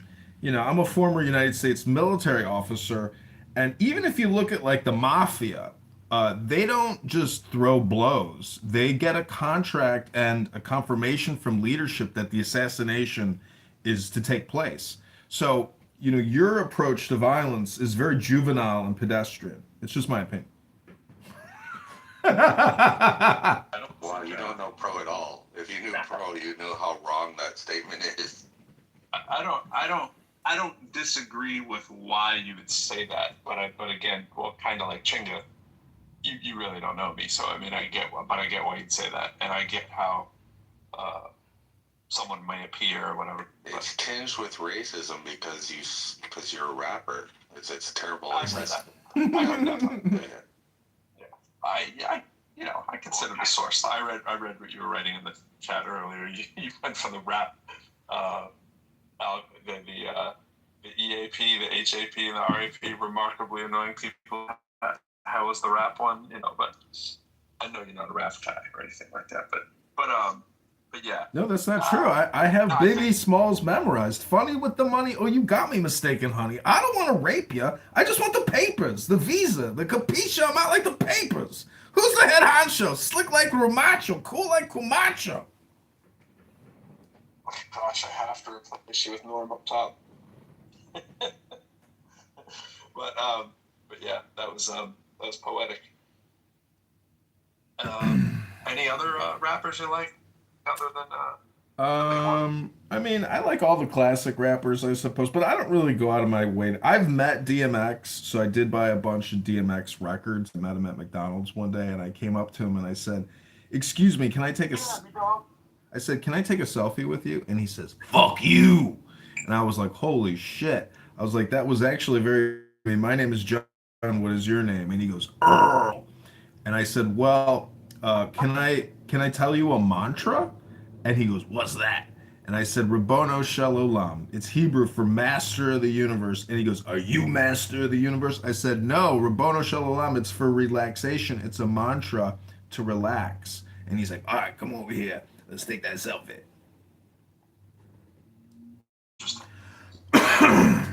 Interesting. May he rest in peace. Oh, yeah. Well, there you go. Yeah, I got star power now. I got street cred. When I show that picture to people of me and DMX, they can't believe it. He's like a legend in some people's minds.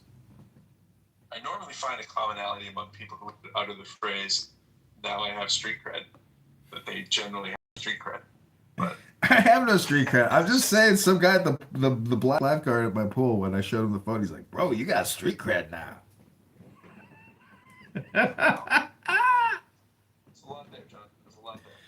This is all part of my routine known as How to Be a Highly Annoying Person. It's a comedy show I've put together where I actually, you know, I go on stage and I actually just turn on Clubhouse and I try to be as annoying as possible. And the audience at the comedy shows love it.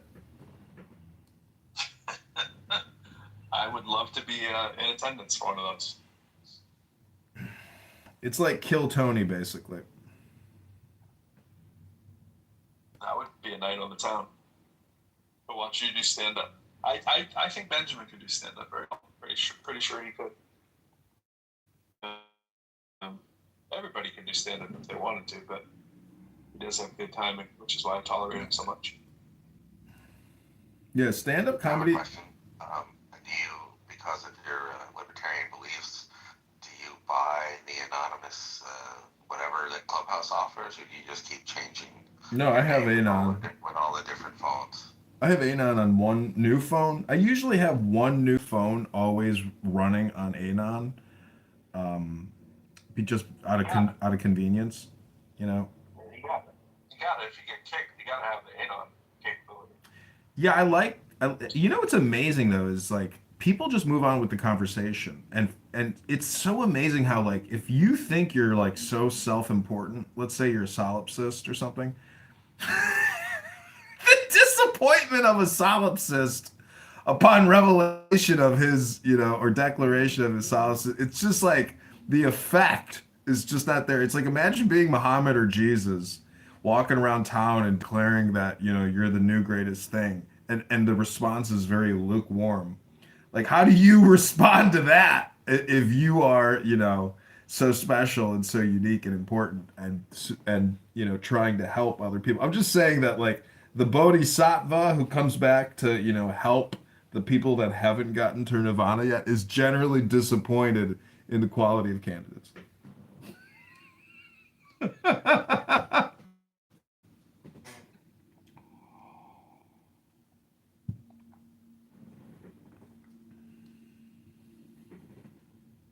This is all, by the way, this is all the part of my most annoying, people content.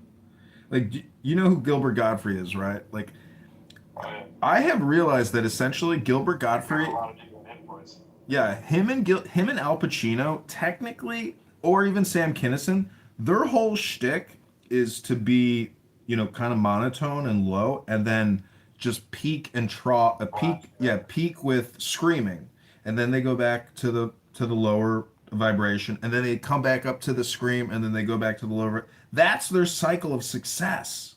So they flare your dopamine with the screaming and then bring you back to set you back up, only to scream again. Like that is the sound pattern of a lot of successful people. Interesting. I wonder how successful they are in certain areas of their life. Like I think there's a pattern there to the Sam Kinnisons and some of the people who are the screamer louder people. I know Gilbert Gottfried also passed away. I can't remember what. It wasn't like some kind of cancer or something, or cancer or something like that. I don't know, but the aristocrats is a very funny joke. See, I like the concept, as you know, that all communication is hypnosis, and if you kind of integrate that thought into like a lot of your experiences, you are a participant in other people's hypnosis experiments constantly. Every room on this app, every time you put on a record, like you are essentially allowing this vibration to focus your concentration on it, if you willingly want to sit there and concentrate on it. So let's do some.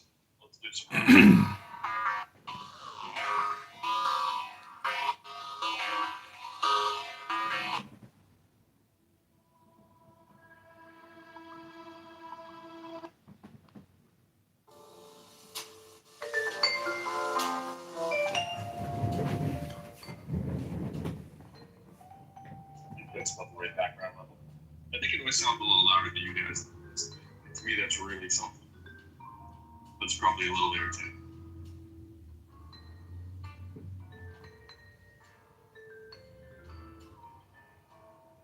I'm turning it down a little more. That's on 1. That's as low as it can go while still being audible on my end. You can hear that? Yeah.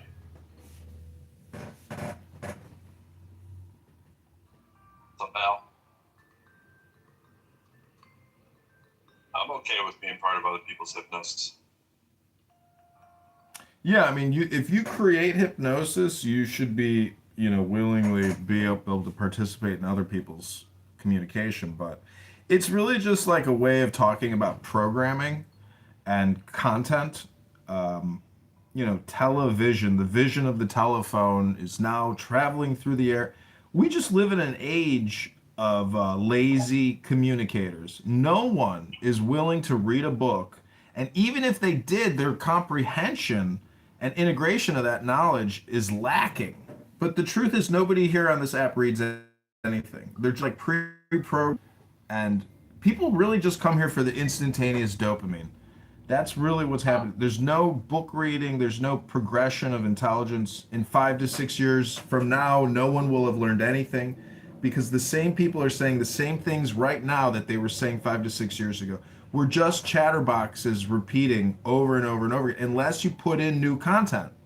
You can only express new content if you put in new content. We're just computers waiting to be programmed, and you're academic. I've been to college. Many people have been to college. They understand your personality, your intelligence. It's all pre-programmed from the work you did, in your 20s or in your teens. I think, I don't know, since COVID, around that time when everybody got online and got on these places, I definitely was reading way more books. I would say now I'm reading way more articles. And I was already reading a lot of articles and a lot of books. I don't read for joy as much. My hours that I use for like what I'm going to do largely have turned into app-based, audio-based, digital-based kind of stuff. And then I find when I'm reading, it's because I have to read a little bit more, as opposed to like, oh, gee, I can't wait to go finish this book. Now, I still have scores of unfinished books all around my house. They're almost in every room. I certainly know I've probably read more than the average, person in my life, so to speak. But I don't know if people aren't reading. Maybe to your point, the books. But I think most people are probably reading more articles because they're spending more time online. And they might have a net gain in terms of what they've actually read if they weren't heavy readers before. You know what I mean? Not really sure about that. Yeah, I mean, my concept of intelligence maybe is like everybody's intelligence or everybody's concept of intelligence is biased based on their pre-programmed, content. I'm just saying. What do you mean by pre-programmed? What do you mean by that? Like the now is a compression of the past and the future, so everything you consumed in the past is an amalgamation of who you are right now. But I'm just saying that, like, I like Alan Watts, I like Zen, I like Buddhism, I like Hinduism, I like Taoism, I like Christianity. But when I look at the legal code of Muhammad, that's when I start criticizing their religion, because the laws of Islam, the Constitution of Medina in 660, it's so ridiculous. It's like a gangster, gangster disciple charter for starting a gang. Join us and pay for our organization, or we'll kill you. There's no courts of law. There's no juries. There's no witnesses. Muhammad is the final arbitrator. So I don't know. To me, Islam is basically, it's either the forceful aspect of religion or it's the mystical. There's no way that you could go kill so many people with a sword unless you're basically really far out there. It's a horrible thing to do, as I'm sure you would agree. My friend. Yeah, not a good way to go, and not a good way to make people go. That's for sure. They just suspended my YouTube account for racism or hate speech. I don't know what was said. Yeah, but I hear you a lot of times. You chime in on, I'm talking to Pro Lyrical. I always think, oh, this is a guy who's reading some Bertrand Russell and some Sam Harris, all that kind of stuff. The Jung and all that. Yeah, there's this. You're interested in that area. I've read a lot of Jung. I do have a book called Psychological Reflections by Jung. It's like, I think it's an extract of his best quotes. And so anyways, yeah, I mean, basically, if you don't understand, have the potential for violence, as you do, you have to know that by essentially like pseudo experiencing it, in the mind's eye, you can pass through evil intention and become good again. And you can do it all through your imagination. And that's what education does, is you can use your mind. See, this is what's wrong with Benjamin, is that he doesn't understand that we're not doing child sacrifice per se. I mean, I think we are in terms of abortions, but using the mind as a computer system or a 3D simulator to model, past horrific events to get through it now. So we don't have to do it now. We can create a movie about it. We can create poetry, but we don't actually do these horrible things anymore. It's all just hypothetical. Like, if somebody accuses you of being a Satanist and a child sacrificer, well, the response would be, we don't actually do that. That's just part of the liturgy or the books to run the simulation through your mind, so we don't have to do that, because that's ridiculous. We use the books to just basically LARP and role play in a non-violent, peaceful way. That's my opinion. Yeah, I'm not a blood and gore person. I love John Wick movies and stuff like that, but I'm not I don't usually choose to go see blood, guts, horror. I don't select that for stuff that I read. I have really no interest in that. I have no desire to go commit violence or anything like that. Like, kind of the opposite. I'm not afraid of it, I guess is what I'm saying. I'm not like, oh my gosh, this might be a violent situation today, let me not cross the street. That's definitely not my mentality. But I have no desire to go watch blood, guts, gore. Yeah, neither do I. But I guess what I'm trying to say is through education, we can become rational and peaceful. It's really the uneducated that resort to violence and that type of behavior. Are you sure about that?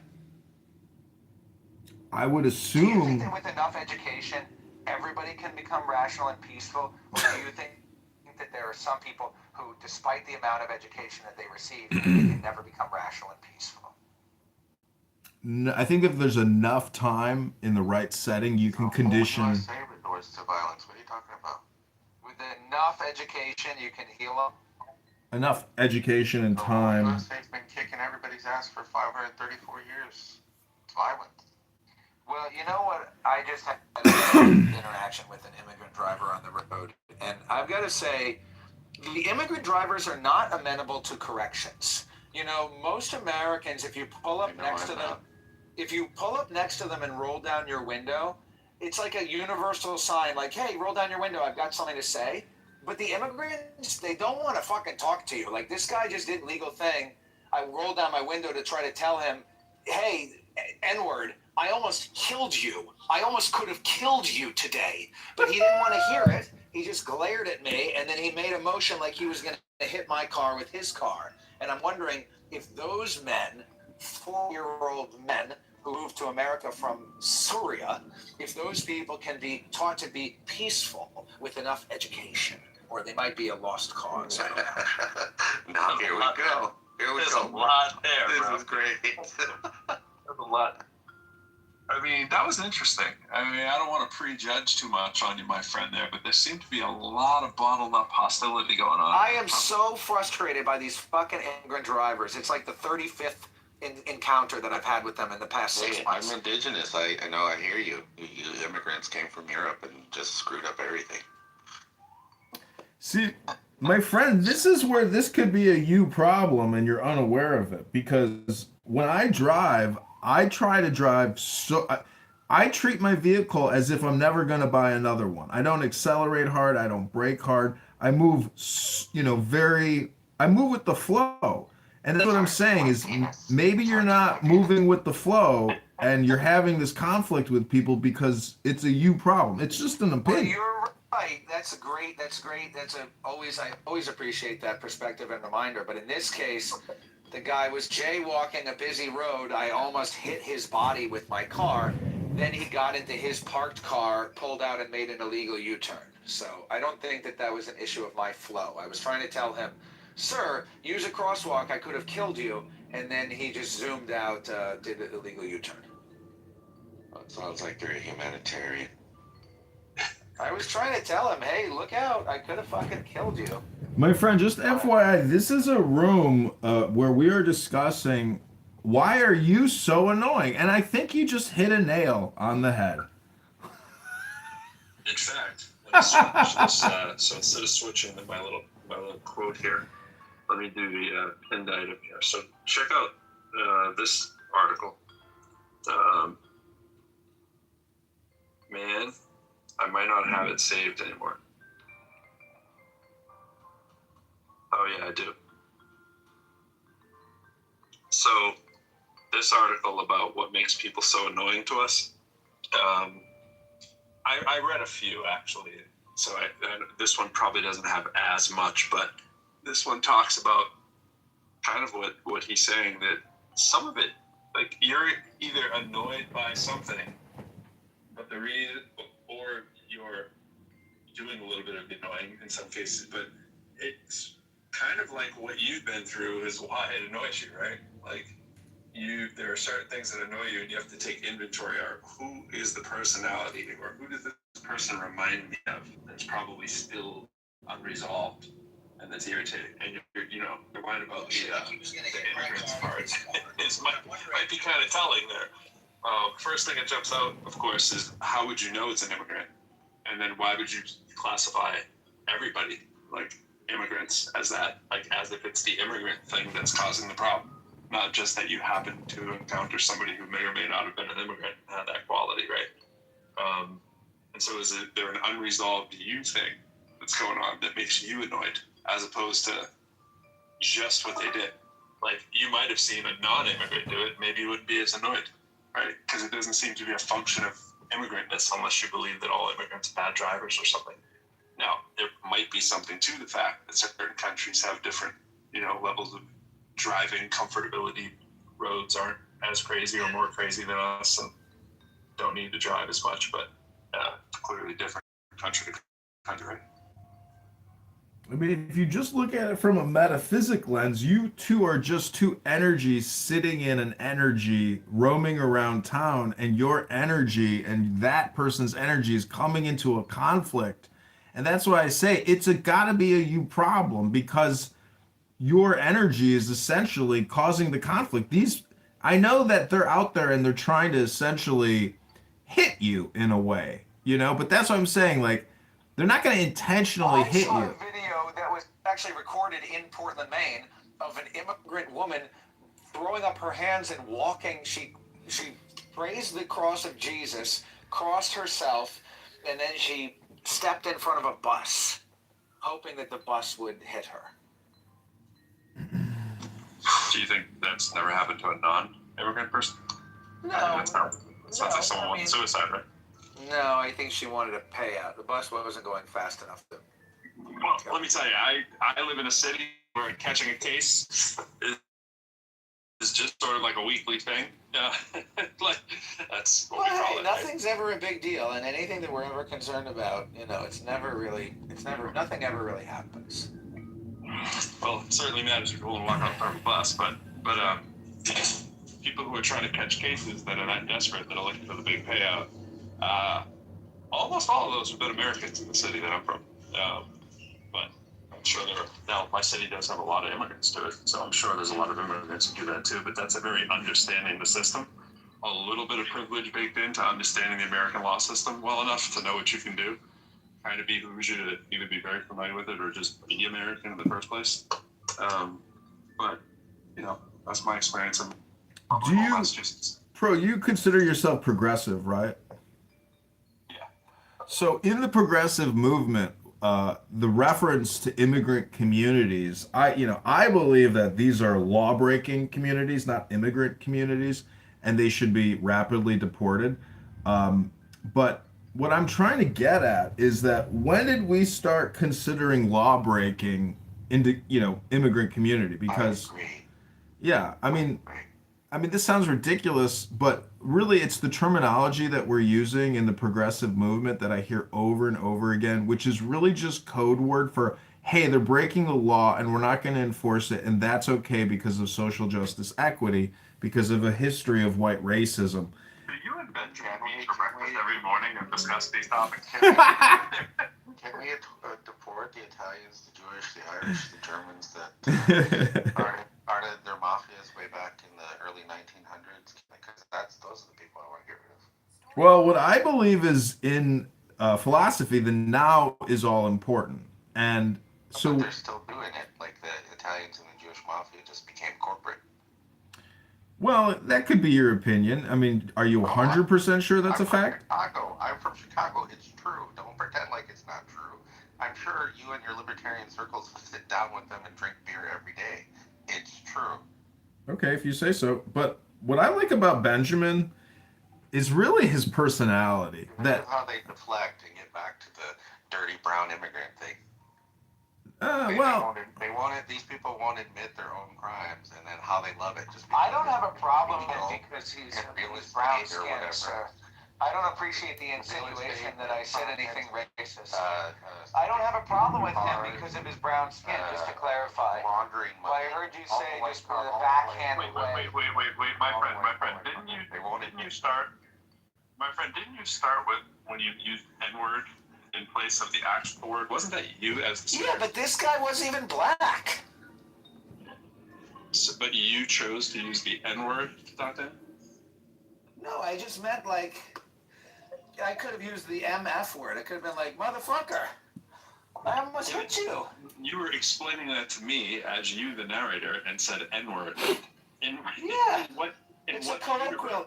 It's a colloquialism. It's not a colloquial. It is on Clubhouse. It is a welcome to Clubhouse, my friend. Yeah, thanks for the welcome. I'm going to welcome you to the real world. So you, being who I have to assume is Caucasian from everything that you've said, in what universe do you think that you explaining a story to someone on Clubhouse that you would start with N-word when you're talking to them would ever not display something that I should think that you're racist? Well, you're clearly very woke, my friend, and I clearly am. We obviously don't run in the same circles on Clubhouse, but I hate to break it to you, but just to answer your question with as much. Excuse me, I'm just trying to speak with as much. Excuse me. I'm sorry. Yeah, thank you for. Oh, shut up? Okay, I'll just shut up then. Thank you. Sorry, pro-lyrical. I'm going to shut up. Yeah, I don't care for your politeness. It's not going to help. Okay, I'll just shut up. Dragging you.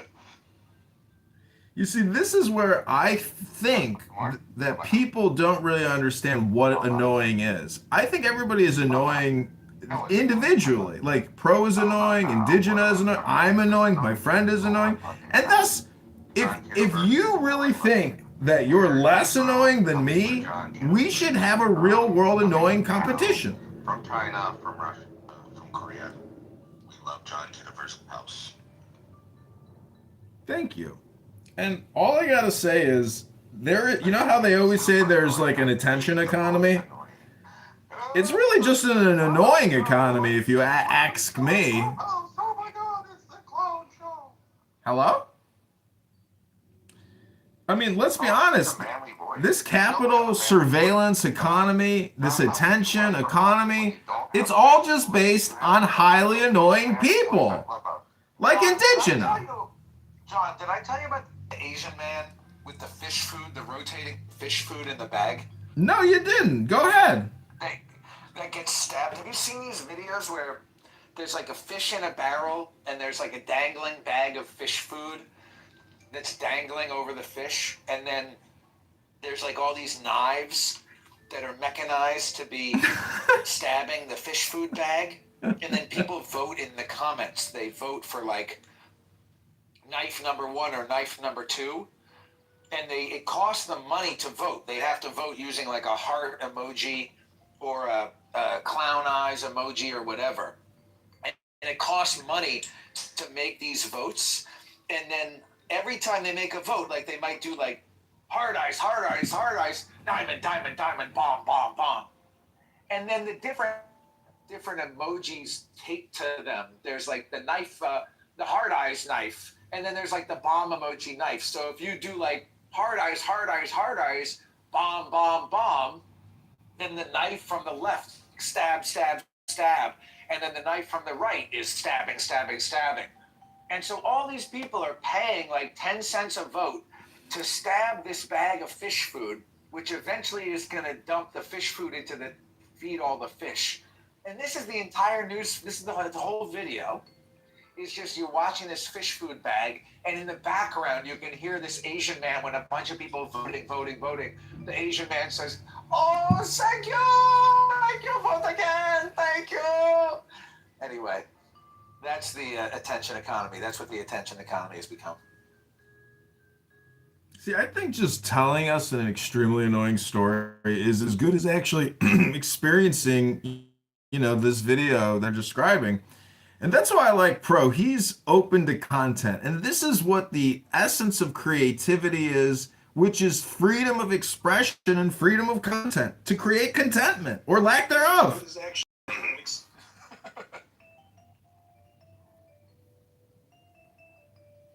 I was thinking of the quality content it would be at like throwing you both into the stage as you say that, and off the stage and to the audience. I was like, oh, that would be priceless comedy. Great content. I would love the comedic timing of it. Why would you want to get rid of half your room? Oh, I don't care about numbers, but I do. I do love the examining the mindset. And I was thinking to myself the whole time you were both speaking. I was reading the comment down below about 2 of the most annoying people on stage, and I was saying, you know what? I'm not sure who those 2 are, but let's just imagine it's John and my friend. And I was like, John is possibly less annoying than my friend. That's yeah.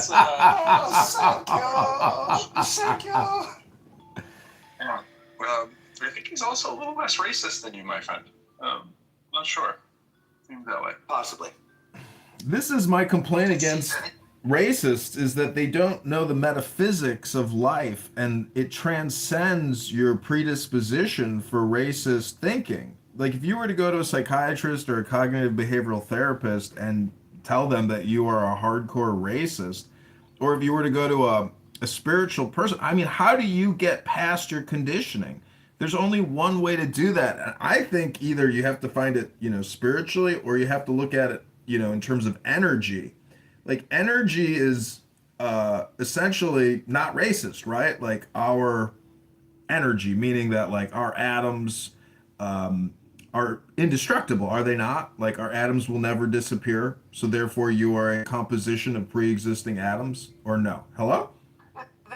Of course, but I'm not racist. I see everybody that I meet is a mirror of the divine, and it's a finger of God shaking hands with another finger of God, and we're all flowing in the same river, and we're all threads in the same tapestry. But I just use the N-word as a term of endearment. Hello?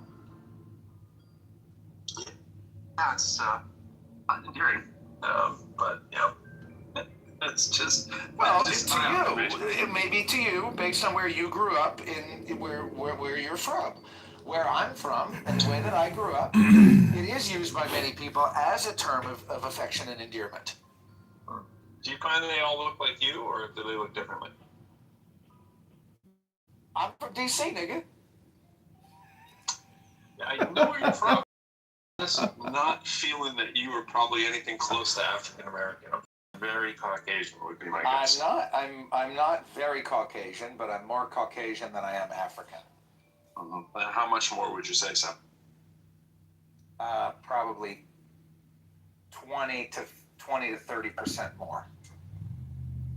Wait, how do you know you're not African? What do you think, John? How much more Caucasian am I than African? At least probably double or triple. But you have some African in you. It may not be the black African that most people are accustomed to, because I have dated Moroccan Jewish women who are technically Africans. Hello? Hello. I'm loving this music, by the way. Are you playing that music, Pro Lyrical?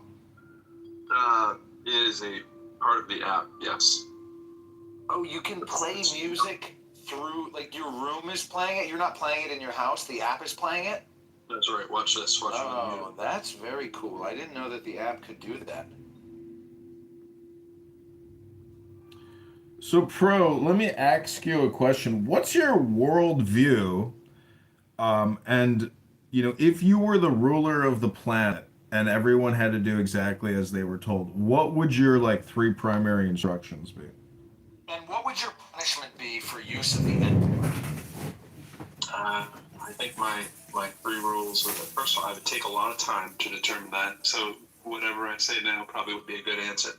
Because that would be pretty heavy stuff. So I'd probably ask, can I have a week to get back to you? But my inclination now would be we will try to assess optimum outcomes that we'd like to reach and try to come up with a way and a pathway to get there. And while figuring out what those optimal outcomes are, we would survey people. And once we figure out what those optimum outcomes are, and when we've surveyed the people and we've heard the why and the what and all that kind of stuff, we try to develop a kind of system that allows for those to be reached. I don't know what that would look like. I don't know how it would happen, but that would be the goal. But if you gave me a week, I could probably come up with 3 things that lead towards that. If that makes sense. So, I mean, to me, I've been asked, basically, what is the golden rule? And it's obviously treat your neighbor as the way you want to be treated, which is with kindness and respect. And so I'm just amazed that your first rule wouldn't be the most basic. Yeah, exactly. Everything else is just commentary. We've all read that in numerous articles and books, and the rest is commentary, and everybody shares the same golden rule, blah, blah, blah. But don't you think treat others how they want to be treated is a little bit more important than how you want to be treated? I strongly agree, but I've been saying that for years. That's the platinum rule. Are you familiar with that? Well, it's one above gold, right? No, that's the platinum rule. Two above gold? Oh, my bad. I thought you said it's the one about gold, but you said one above gold. One above gold. I thought you said that's the one about gold, and I was like, no, dumbass, it's a platinum. But see, I didn't hear you correctly. But fucking, right. Do unto others, treat others the way you want to be treated is very good. If everybody's like you, give everybody what they want. Treat people how you want to be treated. But if treat you how I want to be treated, that's not so good. I need to treat you the way you want to be treated. That's the platinum rule. That's pretty woke. That's pretty woke coming from you, my friend. No, but that's what you just said, isn't it? Yeah, but I was okay with you calling me woke. Well, I've been woke for years. I was woke for 20 years. I'm I'm post woke. You're post woke. So you're the platinum level. I'm on the other side, platinum woke. Right. I'm after woke. See, my friend, to a current progressive wokeist, that could actually be a very annoying statement because you've just one-upped his wokeism. I'm woke and woke. I'm awake, bitch. Okay, so let me ask you this question, gentlemen, in terms of game theory, because regardless of what your philosophy or worldview is, in my opinion, we are all technically competing against her and using our own game theory. And there's many subversive game theory players out there who are essentially just repeating progressive slogans for the sake of maintaining or creating power. But really, they're just ruthless charlatans. Wouldn't you agree?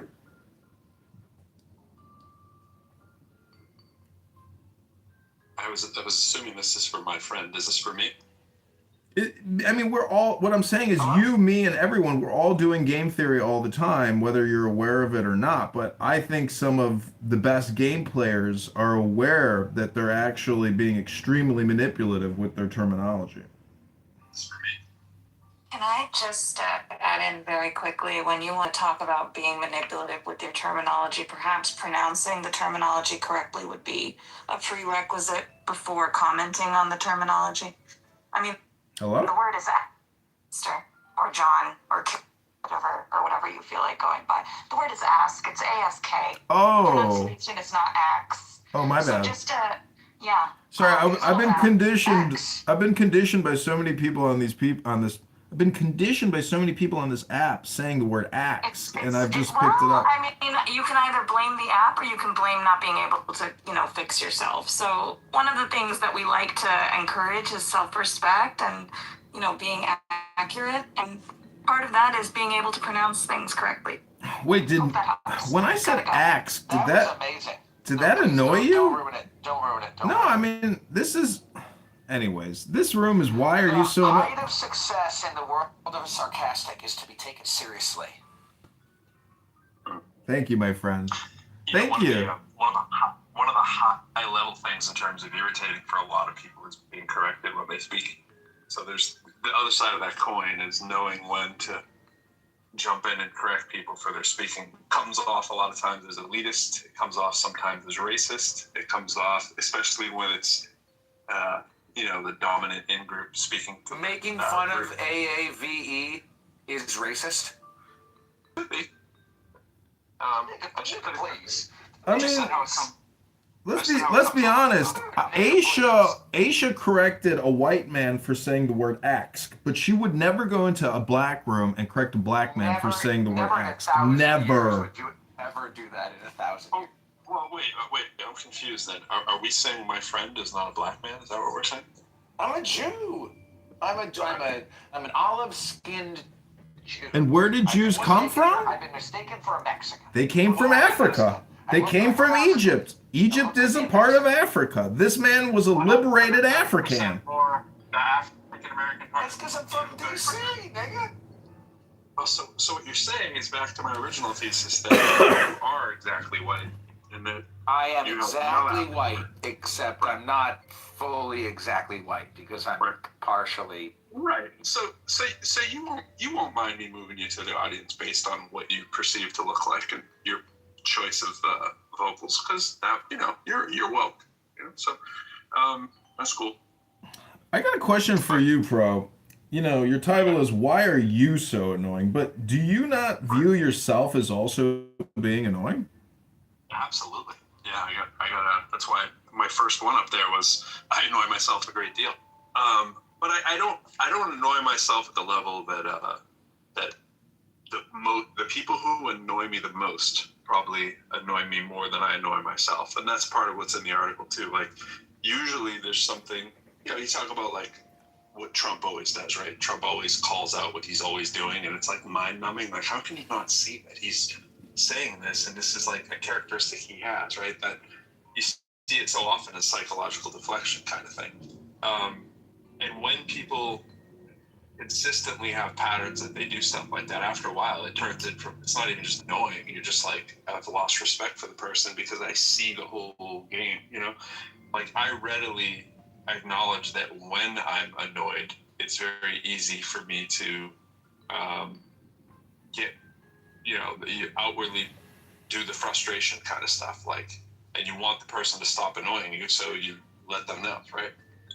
That's gonna happen more when you're unsettled, right? If you're unsettled and you're like, oh man, this thing's pissing me off, and you're gonna have less tolerance for people, like the less tolerance I have for my friend repeatedly using the N-word and not realizing that I'm infinitely more clever than he is, right? So it wasn't a competition, but it was like, bro, you can't even figure out that you used the N-word in a sentence in passing, and then I wasn't going to figure out that you were the one being racist when he objected to you calling him racist. Now, I'm not saying you're the least racist guy I know.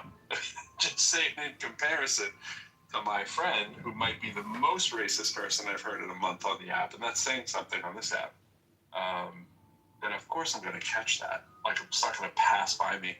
Now, am I annoyed with him because I have an unsettled view, or was that something more objectively annoying, right? When a white person comes on pretending they're smarter than they are, pretending that immigrants are the problem and that they drive poorly and he can't see it, and calls me the woke person. Like, is it a me issue? I'm not sure. Do a split. I'd say it's probably 80-20 him, Well, earlier I was talking about the fool and essentially that game theory, or that simulation of the fool in the court, the jester. And I gotta say, the thing which sucks about being a fool is the fool's errand, meaning that try, you're not gonna change nothing. You ain't gonna change anybody's worldview and their personality or their persona. The only way to change your character or your persona is individually within, and it has to be that person's perspective driving the change. The environment isn't necessarily going to change their internal workings, even if you are that environment trying to recondition somebody to be less racist or less annoying. So it's a fool's errand. There's a lot. I mean, that's, first of all, it's not like a law like it is in physics. It just tends to be true that it's a hard force to move, right? Like, it's very hard to change yourself. So of course it's going to be hard to change others. So, and that's kind of where you come up with it, that error. It's that you have to remember that when you're thinking, like, man, how hard is it for me to change if I'm being a slob, how hard is it for me to become a neat person? For a lot of people, anything on the executive functioning skills is very, very hard to change, like overnight or quickly or any of that stuff. And then you try to get someone to do it. They have to see it. They have to see the value in it. You have to talk to people at where their values are, so that they can understand that, there's something maybe off in your valuation system. I mean, I get pretty, into the nuts and bolts and mathy with a lot of stuff, and ratings and quantitative, and, as my good friend Aisha would say, reductionist. But at the end of the day, you have to have some level of value for things that are out there in the world. There's reward and punishment for things. And there has to be a reward system for you in place to want to change something normally, or a massive penalty that's going to make you rethink it. I don't know what else there is that makes people change their behavior other than reward and punishment. You right? know, And thinking about like, what is that evaluation system is the most likely thing that's going to get you to do it, not just necessarily teasing somebody because they're stupid. well, look at my profile with all the phones. You know, each one of those phones is on a platform, and I speculate that the platforms will eventually change human behavior, meaning that speech is totally policed on these platforms. And if you want to participate on the platform, you can't. You have to essentially modify your behavior and your speech. So I think that it's not just coming; it's already here. But there are some annoying aspects. There are annoying aspects to the censor, meaning that you can't actually go up on stage and do a performance which is intentionally provoking, which is really at the heart of what comedy and entertainment is. People actually come to this app to be gaslit and trolled in order to generate the dopamine that they're unable to generate themselves through natural processes. I don't always think the dopamine has to be from gaslighting and trolling. And I also think that everybody has the ability to create their own room. So the free speech thing is way bigger than the policing aspect of this app. Like, I had Joe in the room the other day, and you know, Joe's one of the creative guys on the app, right? He's that's his job. He's the community police person or whatever. Well, I call him the police person, and I said that to him. I said, Joe, I hope you're not gonna get mad at me. I'm criticizing Benjamin. He's like, nah, do whatever you want. Like, internally, there's not a whole lot of policing other than if something's just ridiculously abhorrent, like a life threat or something like that. They don't play around with that, as they should. Like, it's all that, you know, you can't scream fire in the theater stuff. That's Well, there's no automated the policing here. aspect of this app is pretty light. Well, it's not automated. My friend can go open a room and he can bring in all the people that he wants, right? And he can tell me to go to the audience if I say something I don't like. But, you know, look, I can bring up my friend. Look, hey, the policing, you know, there it is. It's not. No, He's not permanently in jail, what I'm right? saying is YouTube Google automates policing, meaning that the transcripts get analyzed, the intention of the yeah. So that will modify behavior, because if you are a highly programmed anti-Semite or a highly programmed, you know, black supremacist, that's my complaint, is that highly programmed racist black supremacists are not policed in the same way that a highly programmed racist white person is. There's double standards in racism on the internet. What's up, Aisha? What's up? I just heard people talking about dopamine again who don't know what they're talking about. Came up, decided to just sit here and listen to people again who are ignorant, who don't know what they're talking about. So, yeah, hey. Well, that's just your opinion, and you're free to feel that way. But the truth is, I'm a subject matter expert on these topics. Hello? No, you're not. No, you're not. But it's cute that you think so. You know what the best thing about John is his hello tag. Hello? I love that.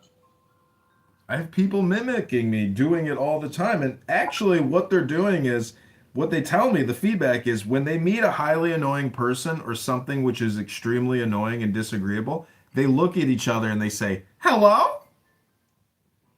You're in my top 3. I think I have you about 3rd. I think I put in the chat. You're probably 3rd. I can't give you the top billing. Yeah. What's up, my friend? We back? I'm back. Should I say trash bag? Yes, trash bag. Your friend trash bag is returned from the gulag. Yeah. Fresh from the goo. Look at the success of Andy Kaufman. For example, very funny, like, impersonator. He does, like, you know, his Eastern European bongo thing. But then he gets into wrestling and he fights Jerry Lawler in the most annoying way possible. He becomes the annoying villain. So being annoying is actually just like being a villain. Hello?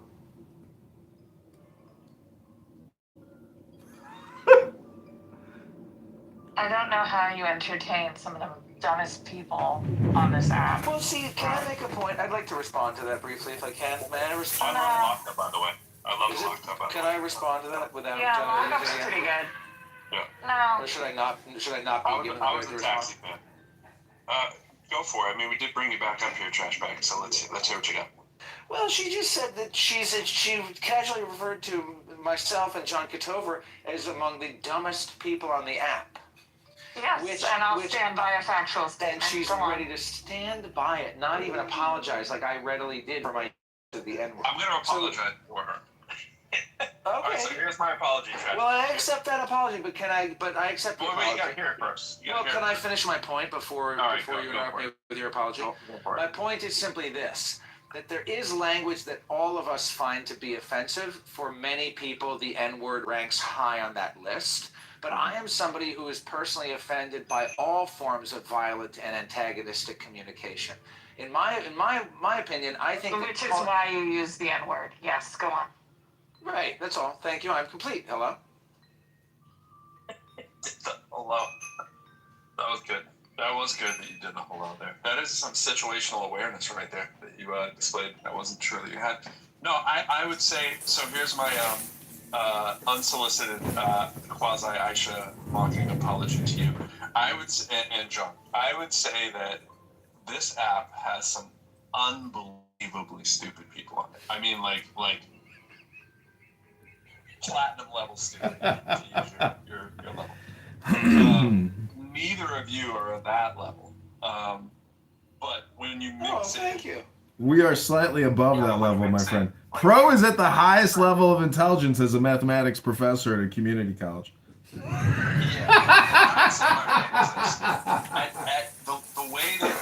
way that you speak and the things that you let on to and this psychological stuff that comes out seems that you get The judgments that you have made about me have led you to believe what? You got some unresolved issues, probably. Well, who doesn't? Yeah, I wouldn't qualify you as necessarily stupid. What Aisha's referring to is when you throw around medical terms that you don't understand and stuff like that. And she's a medical professional person, so she's gonna. What medical term did I throw around? What are you saying? I didn't throw around any medical term. Well, just the dopamine hits and stuff that I think she's getting into that you and John were. I didn't say that. John, you said right. We don't have to. Both together. Okay. All right. All right. You got it. You got it. And she heard your quality contribution, and she remembers your previous trash bag contributions a couple months ago. Well, I know, I'm very memorable. I seem to have that way with people. I don't remember any of you guys, but everybody remembers the trash bag. listen, Aisha is a regular in Pro's rooms, and Aisha doesn't like me, I guess, because I record what I do. And I would just want to ask Aisha, or I said ask, do you think you're an annoying person at all, Aisha, or do you think you're not annoying at all?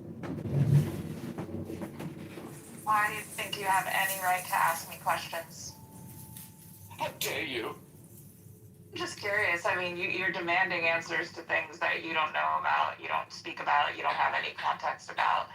Is demanding the same as accent? Excuse me, my friend. Excuse me. I mean, excuse me very much. Excuse you. But I don't Excuse think you. it's fair to equivocate axing humbly with demanding. I think that there's a sorry. difference. Should I apologize to people? I'm sorry to you. I'm so sorry for Thank making you a so distinction much. between two words in the English language. I appreciate I'm your so sorry apology. that I wanted you to use I'm the sorry word that you exist. Your correctly. mother I'm didn't so swallow you. sorry. That's Oh, okay. I'm sorry.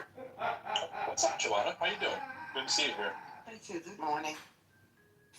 Just chilling, listening to some jazz. My friend Aisha is talking to my friend, and my friend Joanna is here while John is here. We're just, Yeah, I hang out with John a lot in his rooms. Those are my. John is highly entertaining. Yeah, love him. He did an audio book on the book that I wrote, and yesterday or the day before, I read a chapter of my book in his room. He's very nice and supportive to me for my books. Nice. I like that BB down there wrote that she voted for I annoy myself a great deal. It's good situational stuff there too.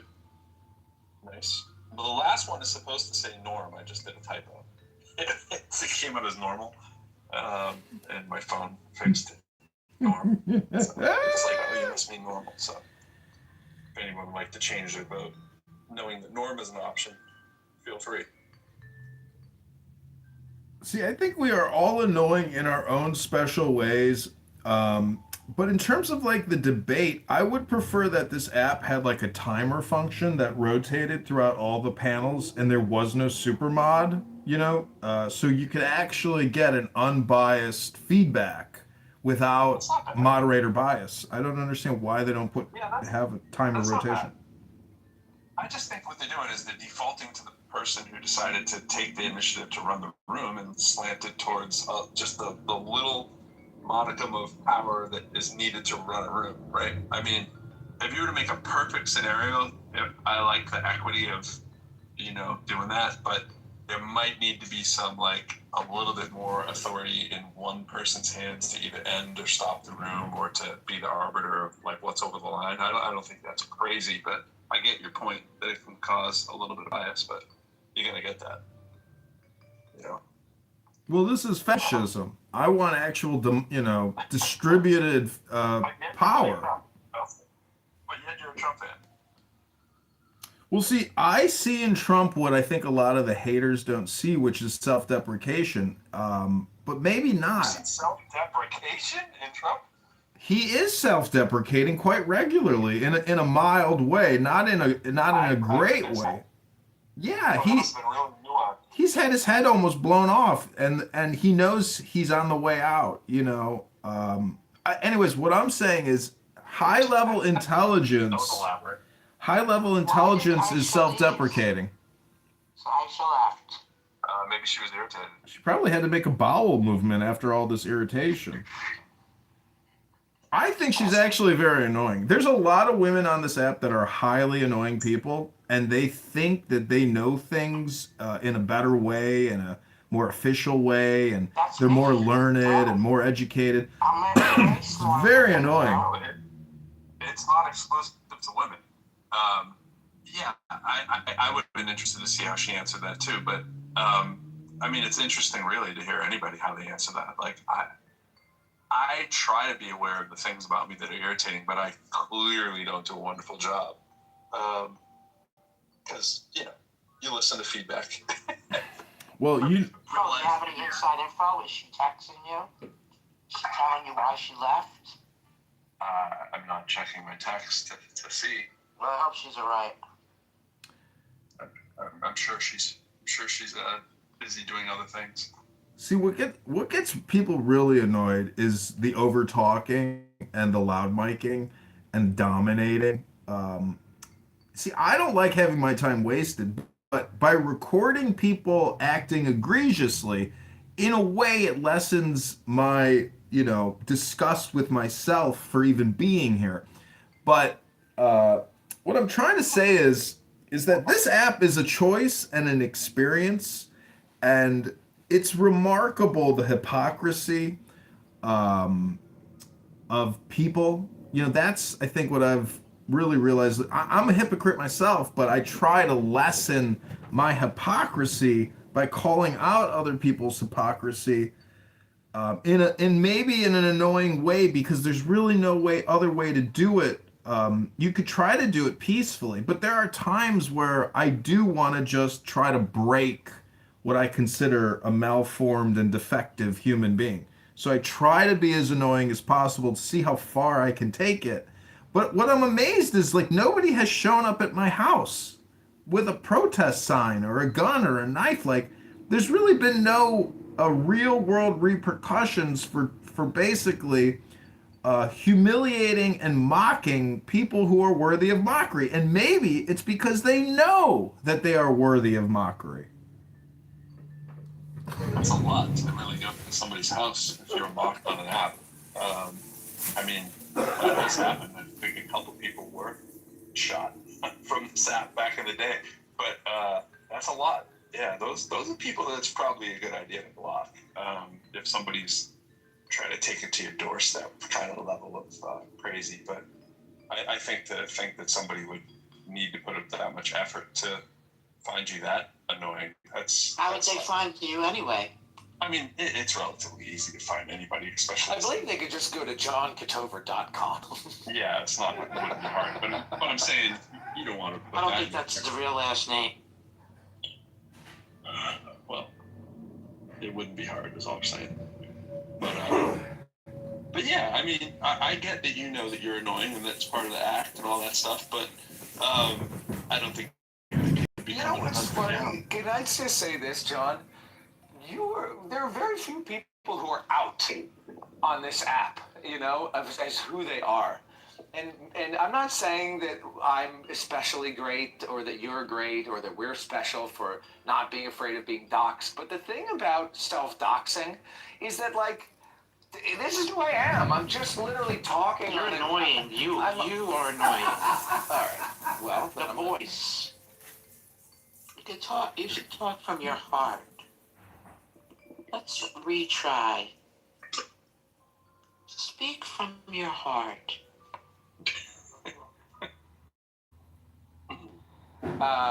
No, I was just trying to elaborate about how it's fun not being afraid of being doxxed because I don't really have anything to hide. And a lot of other people are, you know, using these anonymous names, such as Joanna M. But you do go by my friend Trash Bag. I mean, I'm yeah, but that's a joke. But a lot of people know who I am. Gotcha. I mean, I'm who I am too, but I don't think that people need to. I respect that people don't want to be who they are on an app, but you know, I get it. Like you might be hero protagonist, for instance. Hey, what's up, hero protagonist? Can I just? It can only be two, actually. Can I just say something about social media and credibility and your online brand or persona? Meaning that I was terminated from a job once because while I was at work, I was looking at Facebook, liking and tweeting shit on Facebook. Worker notified management, say, "Hey, John is on Facebook all day long, reposting stuff," and I got terminated because of that, because I became friends with this dumb bitch at work on Facebook, and she reported me for using fucking Facebook while at work, working as a digital marketing manager and moving, cars over the curb for auto dealers. I was really upset that I got terminated for using Facebook at work.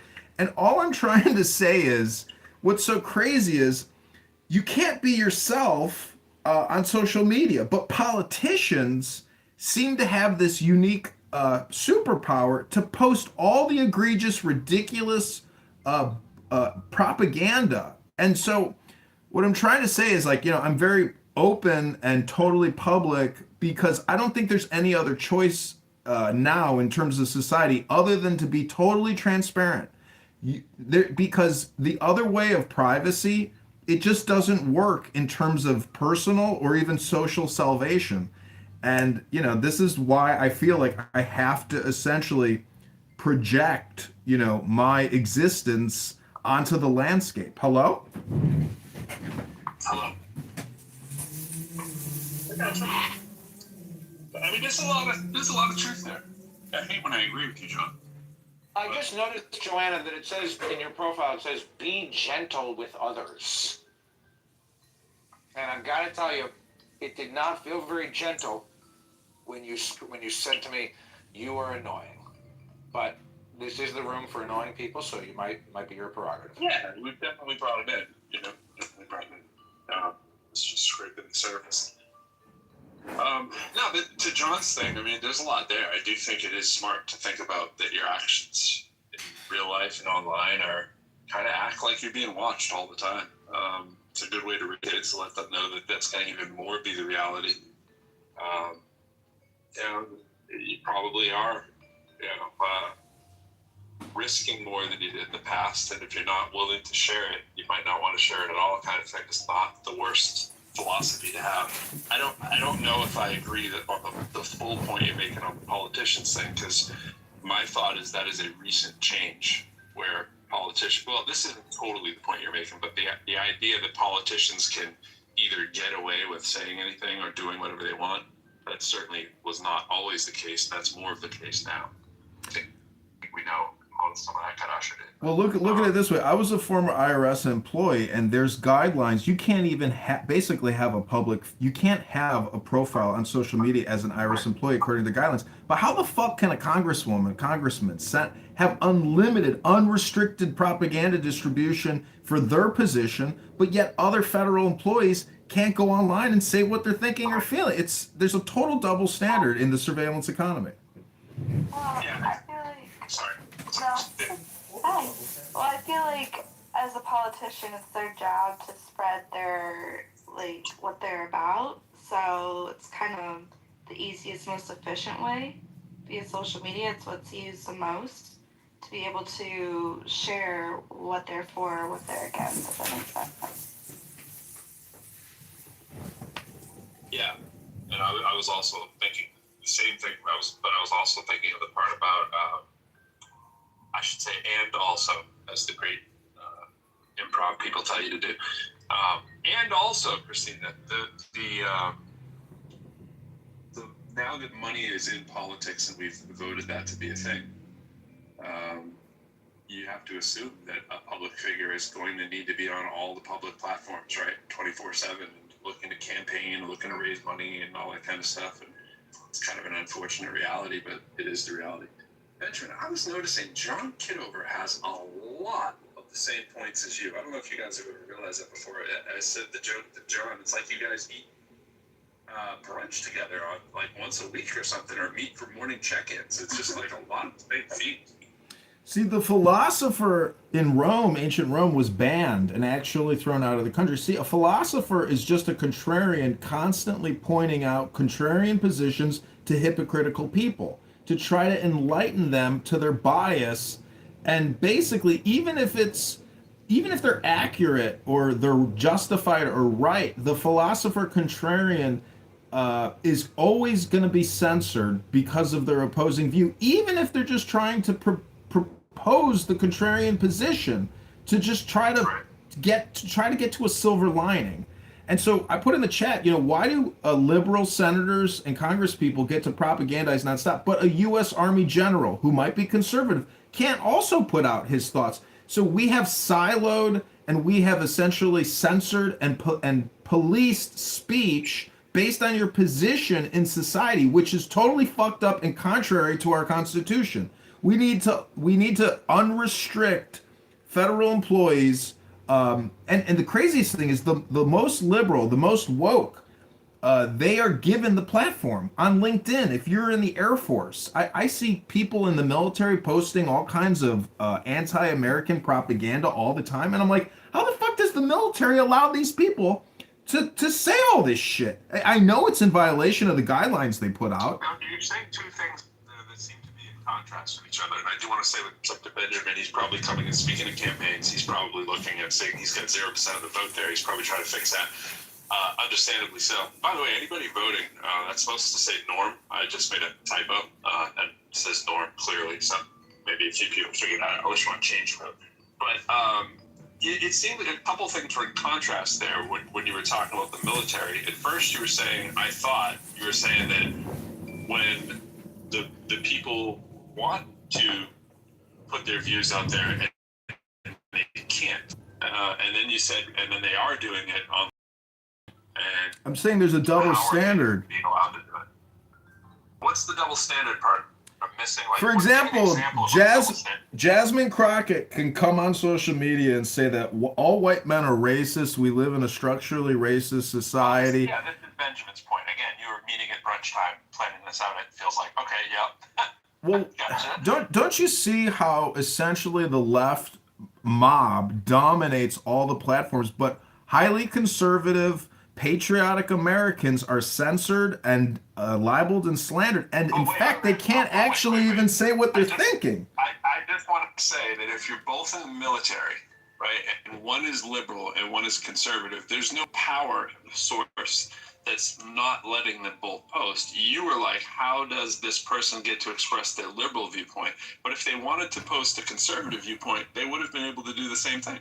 They could have posted anything they wanted that was conservative on LinkedIn as well, as long as it wasn't. I guess what I'm saying is the person who could post conservative, controversial content does it out of fear of retaliation and termination. Meanwhile, the woke liberal gangster gets away with it and there's no repercussions. So I'm just saying that the same law applies to everyone, but unfortunately self-censorship is really what's happening all the time. I guess to keep it apples and apples, what would be the liberal point that someone in the military could post and quote unquote get away with? Was it that when you said, you know, America anti-American, dismantled. Is that what people are saying in the military? That would be weird, right? They do. I'm asking for what's the military comment that somebody in the Air Force might say? They would probably get Chapter 15 and written up. I don't know if they'd be terminated. No. What is it they would say is that you're pointing to? Like, what is it that they say that they get away with saying? Oh, I could tell. Do you want me to just Google you the top 10 progressive talking points? Well, sure, but you haven't given me one as quickly as you gave me the one with Jasmine Crockett. I'm just like, I thought you. Oh, that we live in a structurally racist white society, and yeah, that would be a big complaint. That would be a top 10. But a lot of this deals with men dressing up as women in the military, LGBTQ trans rights. I went out on a date with a hot Marine, and she said, "What do you think about Trump reversing transgender pensions and abilities and access to all these, privileges and rights?" And I said, well, I don't think men should dress up as women in the military. And she said, well, what about all the hard work they put in and it just gets deleted? I was like, well, I can see your complaint where they may be entitled to compensation, but unfortunately, this is just my opinion. We'll have to agree to disagree. So anyways, I'm just saying that social media is dominated by the left woke mob. And they get away with it in terms of employment. Have you seen Truth Social? Have you seen everything? Have you seen Blue Sky? Have you seen Blue Sky, sir? Where they call for Trump's assassination all day long, violating the law? Who's violating the law? Example. Anytime you call out for the assassination of our president, The law. Example. He's answering the question. Give me a concrete example. He's trying to give you an example. He just said anytime he began a sentence. Vaderate. Anytime someone does something, but he keeps doing this is his game. So can you give me a link? hello? Let me put the link in the chat. Listen, everybody, welcome back to Why Are You So Annoying? Where I believe that everyone is annoying to a certain extent and degree. It's an index. I think I'm very high on the index, yet I still maintain intelligence. Now, the most annoying people are actually the dumb people who are highly annoying. That's super annoying. John, do you find me annoying? No, I don't find you annoying. I love you. But I tell you, there are people on this app that I find annoying, but guess what? By having conversations with highly annoying people, it actually allows me to move through the real world at a higher rate of fluidity, meaning I don't get bogged down by highly annoying people in the real world. I just move the fuck on. Smart people never say how smart they are. BDW. That's not true. Some people are smart and they know it, in the same way that if you're happy, clap your hands. When you clap your hands like that, it shuts my audio off on the high piercing noise. It went, oh man. Well, the low end high piercing noise. If that makes sense. Like, I've never heard Neil deGrasse Tyson be like, I'm so smart. Did you guys know that I'm smart? It's because he's not smart. Well, it's just when it's your default. It's kind of like, Isn't it amazing that people go to Neil deGrasse Tyson as like the default intelligent person when he's actually just like a content creator? He's definitely a content creator, but it's not like he's not an astrophysicist too, which usually has a little bit of intellectual rigor. You know what an astrophysicist is? That's actually just somebody who reads books and writes papers. They don't actually do anything. Well, he's also the director of the Hayden Planetarium, which is not something you just stumble into.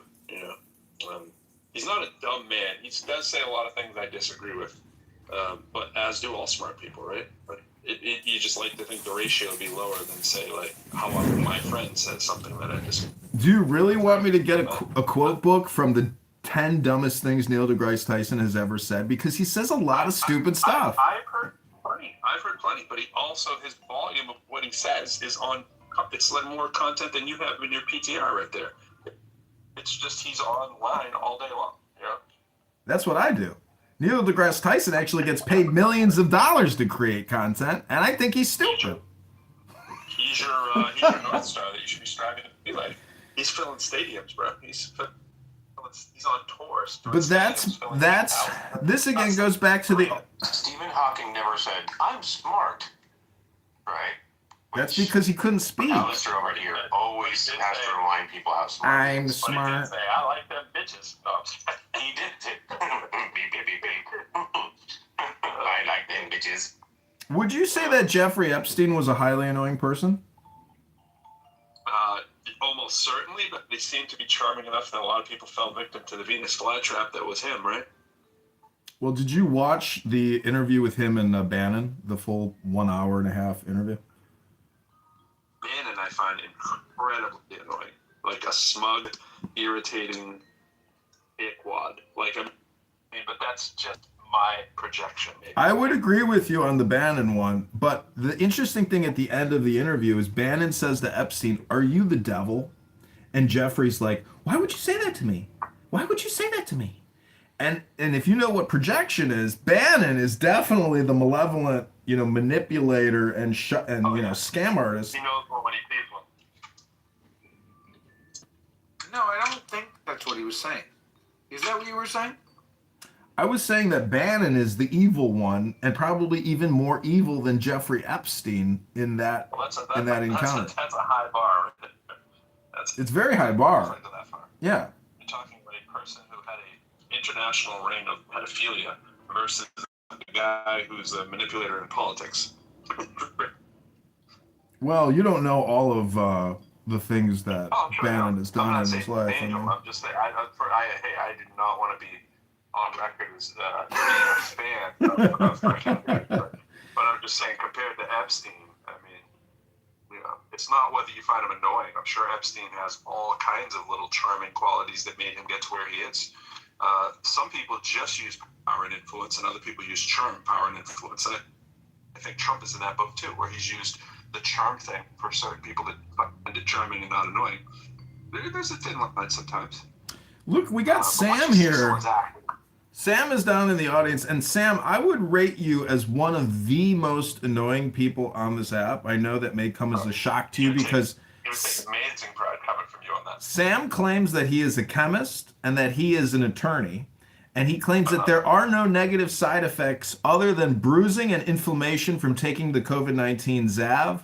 And Sam, I just got to tell you, I know you got buyer's regrets and you've suffered medical trauma and you have health problems. But Sam, you are one of the most annoying people I've ever heard on this app. You are an elitist, homosexual psychopath, and I hope you know you're very annoying now. I would say. Well, I'm just saying that is high praise. Yeah, I'm gonna say Sam is gonna take this as amazing praise coming from you. Obviously, those of us who live in the real sanity, the world of sanity, would think that your comments about COVID-19 are ridiculous. But aside from that, I think Sam would say, "Oh, I'm very irritated." I think he'd say, "I'm way more informed than you on this issue because it is something to do with his domain." And I think that he would hold it as a badge of honor. And the homosexual thing is a weird comment, but... well, I don't really think it is, because... See, this is my opinion, is that we are so conditioned to be submissive to homosexual activity and homosexual rights as a privilege and a freedom, that I find it very annoying that we have to essentially never discuss LGBTQ. When in fact, I think homosexual men who have positions of great power and authority, and they are homosexual predators out there who are essentially orgasm freaks, and they want everybody to know it. Hello? What's a homosexual predator exactly? What do you mean by homosexual? Oh, you don't know what an alpha predator is? It's a bisexual. Just for the record. The most dangerous men are bisexuals, meaning that they will fuck anything for power, for money, for influence. They'll fuck their way to the top, and they'll fuck anything. How do you think Jeffrey Epstein got there? He was having homosexual sex with the founder of a Victoria's Secret. Yeah, he was having orgasms with a man to get money. Men do that. It's pretty sick, I think. It's an opinion. But I'm just an annoying person. What do I know? Right. No, you are. I would say whenever you throw like someone's sexuality into an argument, right, and it's just the sexuality part, not that they're like abusing kids and all that kind of stuff, or raping people, but if they're just whatever their sexual preferences and it's all legal and above the line kind of thing, I don't know how it interferes in your life. And to the article's point, this is one of those things that is probably a you thing, right?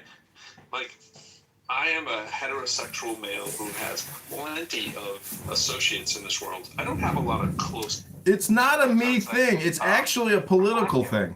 It's political. Homosexual family, lesbian family, friends, associates. Now, I use friends in the most like liberal sense.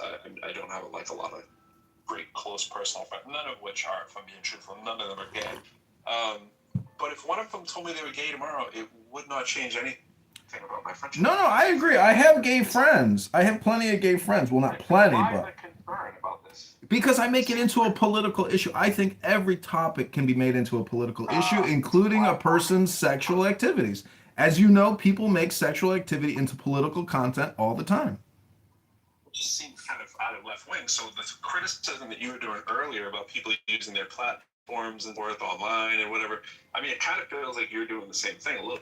No, my complaint is that I can't actually communicate in a negative way with protected classes of people. For example, your sexual gender identity. If I question your sexual gender identity in a negative way for political purposes, I will be censored for that. Okay. So, leaving the dirty work to me, Pro? Yep, absolutely. Okay. Hey, John, remember, the topic is annoying people, so we can't kick people for being annoying, though. So, Sorry. I gotta ring you in. I promised I'd do that, so. Oh, man. I'm so glad. Yeah, that's beyond annoying. It's I mean, annoying could be like. Wait, did you kick him? Yeah. Wait, why did you kick him? Well, we don't enjoy talking with John. I did. John, just to be clear. Because he's an asshole and he is free of content. What did he do? What did he do that's an asshole? He's annoying. How is he hateful? The sound of his voice. Maybe you hate him. How is he hateful? Is it that he said he couldn't communicate? He could for some reason, right? But he doesn't communicate, right? Now, just for the record, I picked my friend earlier, but I brought him back up. I'm about to verge to. I've only been here for like 3 minutes. I'm about to kick myself. Why? Why? What did I do? You seem to be John Kitover, as far as I can tell. I don't know. We don't sound Have you ever interacted with him? I've interacted with him before. Okay, so you know he's an asshole. I mean, you can't. Well, I don't think of him that way. Wait. If we were doing a pecking order of John Kitover and my friend, in terms of like maybe disparaging qualities, I think John might be a little higher on the list than my friend. Higher in a good way. You mean better than my friend? Yeah.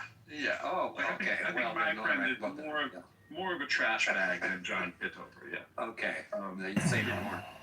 Oh yeah, he's in a different category altogether. Like John is probably a much more socially redeemable person. Wow, that's amazing. Yeah. Trashbag just sounds like he's posing as a non-trash bag human, but he really is. I see.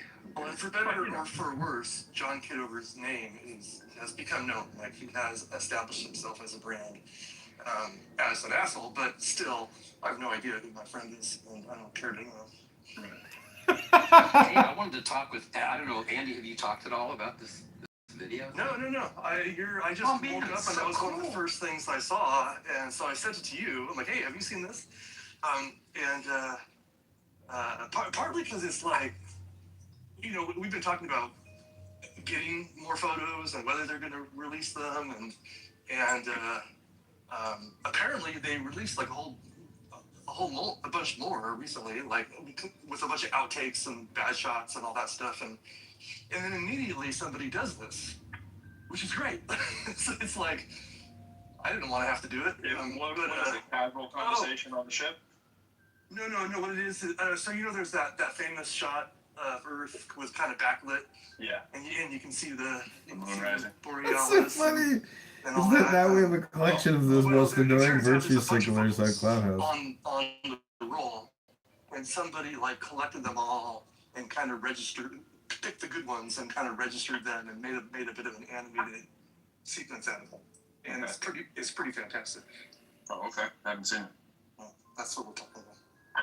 Was that part of the file dump yesterday that I was saying, which file dump would you rather have? I think exactly. So Yeah. actually, oh, that's why I even know about that. So I wouldn't even know anything about this if you hadn't mentioned it. Yeah, I haven't seen the file dump myself because I heard somebody like here talking.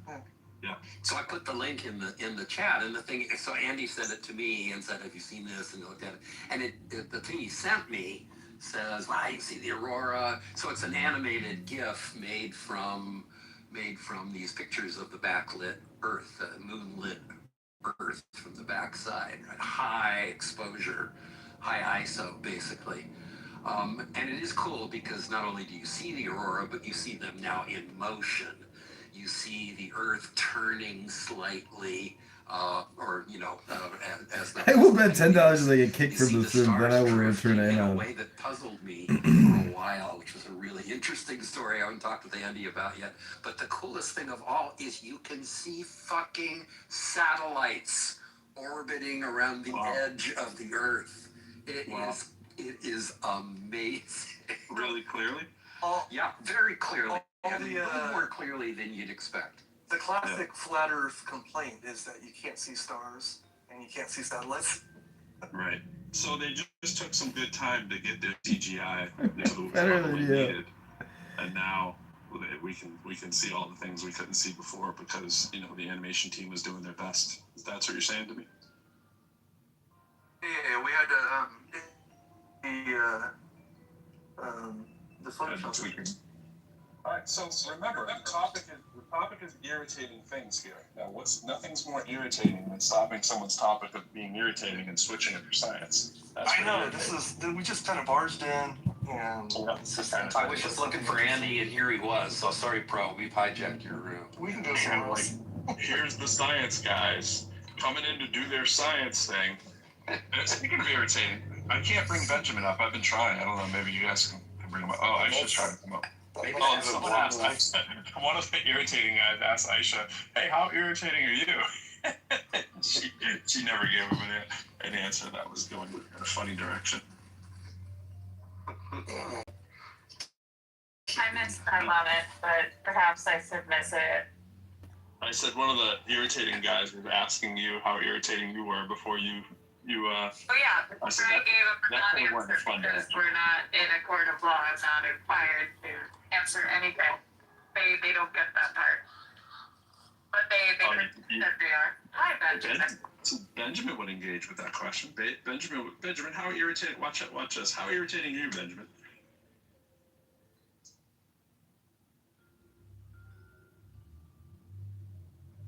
Not irritating. I want to offer a calibrated answer to this. I think that Calibrated. I heard calibrated. That's all I heard. I didn't hear your intro. I was going to offer a calibrated answer. I think that my goal, and I think that I achieved this really quite remarkably, is to be just irritating enough to create a pearl. To create what? A burrow? Like a bunny? Just sufficiently irritating to create a pearl. A pearl? Oh, okay. Gotcha. Yeah. Gotcha. That's some high praise for yourself. That was a good one, but then I have to give you credit for better. That's some high praise for yourself. Like the irritation causes the pearl, and you have the pearl of wisdom, and that's well played. Too many levels. So would you post yourself higher or lower than John? Surfer. Sorry, what did you say? He said as a surfer. Well, I was just gonna say, as a surfer, purling means something that I think is more like what Benjamin does. Is that making the curl? No, purling is basically like nosing in, like you're catching a wave and the nose just goes down and you go flying forward. Oh. Al's looking to come up. Al, that's an interesting picture. We're gonna have to bring my friend up later, but we gotta take you in small dosage, my friend. My friend Trash Bag. It's pretty good con, maybe let's call him my friend. To call him Trash Bag, but You're definitely a little on the crunchy, muffled side on that mic. Didn't really hear what you said, Aisha. sorry. I said it's more appropriate to call him Trash Bag. I'm in the car. Apologies. Yeah. When you're in the car, it's as if your mouth is right in the mic. That's what it always sounds like. It's not that the mic doesn't sound good. It sounds like you're just like eating the microphone a little bit. Eating the mic and turning the gain way down. Wow. Yeah, very low volume. Flash. I have an update for Aisha. The rest of you can just listen for a minute. What happened? Aisha, we are buried under 4 inches of snow in Boulder today. Can you be buried under 4 inches of anything? I don't think you can. This is once again to Andy's point, right? They're always, at least the Coloradans are always talking about all the snow they get. 4 fucking inches. I used to go to Mammoth driving through 30-foot on roadways that had 30-foot banks of snow. Imagine that sentence replaced with dirt. Buried under 4 inches of dirt. Let me just Like, wait, make a comment about. Pinned down by a paperclip. Right. Well, we have rain. I don't know, Pro. Do you have rain where you are? Yeah, it's like misty, rainy. Had wipers on this morning, but it's kind of stopped. It's kind of stopped, so maybe it'll stop around where I am. Maybe. In like 8 hours. Yeah. Oh.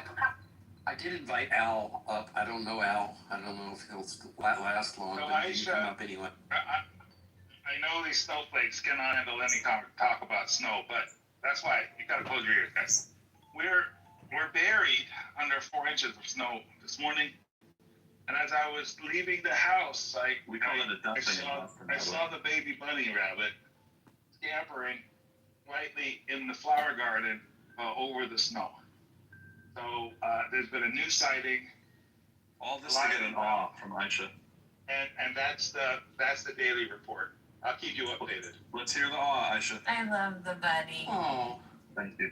I love the bunny. I decided maybe I should get a bunny.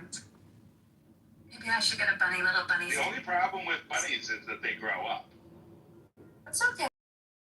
Be a fat little bunny. I'll be okay with that. Ducklings are With worse. their cute little scampering paws that have tiny little colorful ends on them. This room is now annoying and a waste of time. I don't notice a difference in fish other than just big, small, but every other animal, they seem to go through it. Well, maybe like lobsters and stuff. They still look like lobsters, yeah. Animals are prescient. They really are. Bunnies have a really high fur to body weight ratio. Rabbits a little bit less so. Well, so do bears, but when you look at a bear, you go, oh, look how cute the little bear is. And then when they're an adult, you're like, holy shit, I'm scared, right? Well, the fur of a bunny is basically as long as the fur of a fully grown rabbit.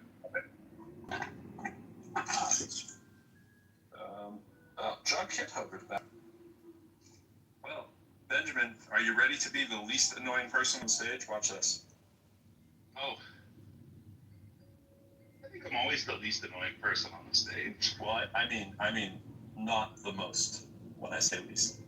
You know, Benjamin, you have provided me with so much entertaining content, especially in your interactions with Steve Appel. And when you said that Steve Appel stabbed you, when you said that he stabbed you in the heart with a knife, that was like so Shakespearean and so epic in Clown House history. And I just really enjoy your style and the way that you move, Dr. Benjamin. Now this cousin, is he talking about somebody else? He's got me confused with somebody. That's okay. Love you. No, I know who you are. Generally confused. But be careful telling him you love him, Benjamin, because he went on a rant about gayness a second ago. This is a very good situation where we have to consider the source, Benjamin, when we're looking through the research articles. Just Let's look the source right here. look at Curb Your Enthusiasm with Larry David. That's actually a show about a highly annoying person, and people find it funny to watch a rich man in Beverly Hills live a leisurely life of being highly annoying and being highly annoyed by other highly annoying people. Benjamin in that. And to your point, there's a lot of Benjamin in that story. There is. He's a very sarcastic. Benjamin, you wouldn't allow me just to call you sarcastic. You take it up a level, right? Where's Beverly Hills? Sarcastic. No, sarcastic. I mean, isn't sardonic like sarcastic turned up a notch? Yeah, I was thinking cynic is where I was going with that. Well, I prefer skeptic. I don't know why you'd say cynic. Well, because you're less scientific and more cynic. Cynic is the view that everybody is doing whatever they can in their own self-interest, and they can't focus on any interest that is outside of themselves. You know, that view is probably not you. Well, that view is probably pretty.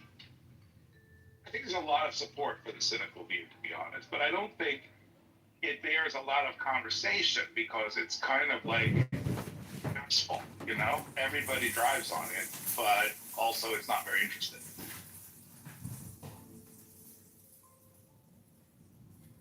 But if you don't understand nature as a bunch of agents doing what's in their own best interest, I think it's really hard to comprehend nature.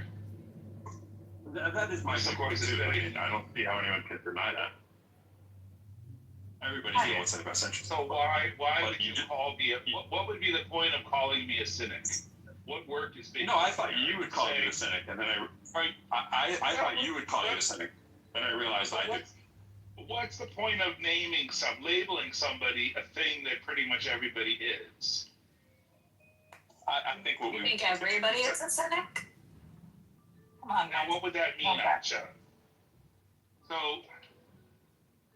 do you think there are people in the world? Now, remember, selfish is a different thing, right? A cynic is somebody who thinks everybody is selfish. So, if somebody were not a cynic, it would mean there's somebody who thinks that people are sometimes not selfish. Aisha, do you think people are sometimes not selfish? This is the question about altruism, right? Do people actually engage in altruism? And what would be an example of an altruistic act that you think is reasonably common? Like, not some kind of fictitious storybook altruism. But before she answers that, you've bastardized the definition, though. I mean, what we normally mean when we say that to somebody, when we normally say that to somebody, we mean like you think someone's corrupt when they're just trying to do a thing. They don't necessarily have to be corrupt. Yeah, they have their own self-interest, but it doesn't have to be a horrible, vile interest.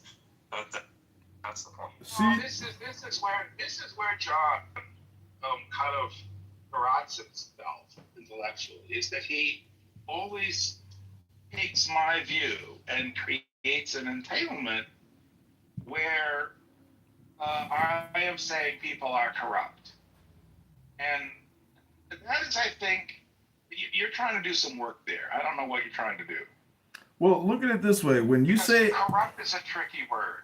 When you say altruism, you know, I sweep off my neighbor's cars in the winter with a broom. And I do it just to help people. And I don't ask for any type of praise or confirmation that I did it. I just do it because I'm there and I want to do something for a neighbor. And you're here telling us about how good you are, which is exactly. No, I have whether you did it or I have a not, contrarian statement. Hold on, I have a contrarian statement. I'm not bragging. I'm trying to essentially define altruism, but then I want to give the contrarian position about what I would view as corruption in society. The biggest scam is obviously inflationary deficit spending. Every year you're being borrowed $15,000 on your back without any type of intervention or vote. That to me is, from a cynical perspective, what's upsetting to me about society is that we don't have representation in terms of taxation and inflation. This system, You just can't. It's not annoying. It's just grading with no content. I want to talk about my things. What about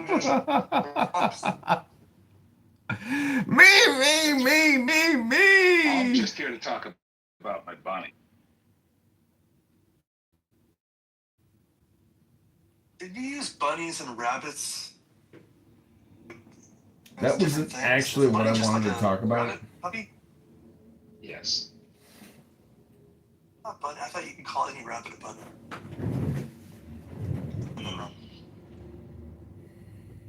Well, you can call any person a baby too, but you better be in an interesting relationship. They're older than 5. Baby. John Kitover's a baby. Biggest baby in the world. Do you know that song?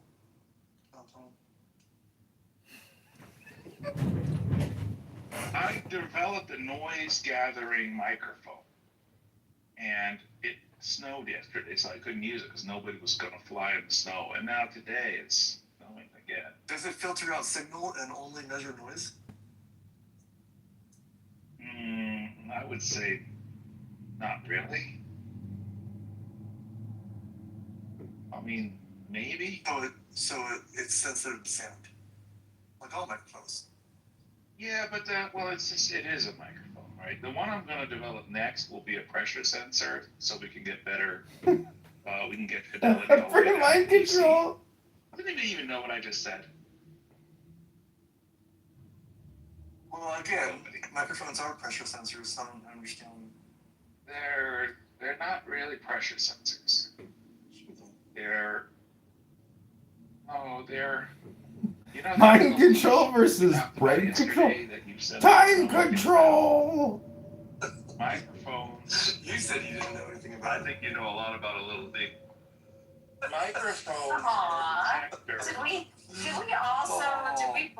Did we bore Trash Bag so badly that we didn't center him, that he's gone? Aw.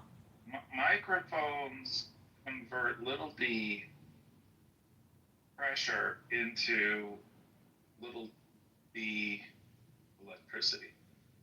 But they don't report on pressure. You cannot ask a microphone, what is the pressure? A barometer, you can ask it, what is the pressure right now? And you can ask it again, what is the pressure right now? And you can do the little d math. And that means that it has sensitivity all the way down to pressure that is not changing. It can report the absolute pressure. And a microphone cannot report the absolute pressure. Consequently, a microphone is not a pressure sensor. Measuring the change motion. Sorry. I think that was good. Am I being pen? That was to set the IRS. Sorry. Yeah. You are saying a little D too much. You should say Delta whenever you can. Bro, your background noise is awful. You know what's remarkable is yesterday. Like there were marimbas in the background earlier, and I like that. Yesterday I read that equation as delta My T friend. over delta T. And My then friend. Let me get into the little D. Okay, what we're gonna do is, before I leave the room, I'm gonna go in with an anon, and then we're gonna see what the feedback is. Delta Pro said, "Oh, that's good. We'll take First, that." I'll try to come up on the stage one more time. You said it first. No, I don't. You said it There's later. delta. Yeah, I did. No, I didn't. You kept saying, "What's this little D?" And then you're like, "Is that like delta?" And There's some really annoying rooms on here right I now. first said delta T. Delta B over delta T. DB over DT is the A. That's the point we're trying to get across. Anyway, let's not relive yesterday. Yesterday was horrendous enough on its own.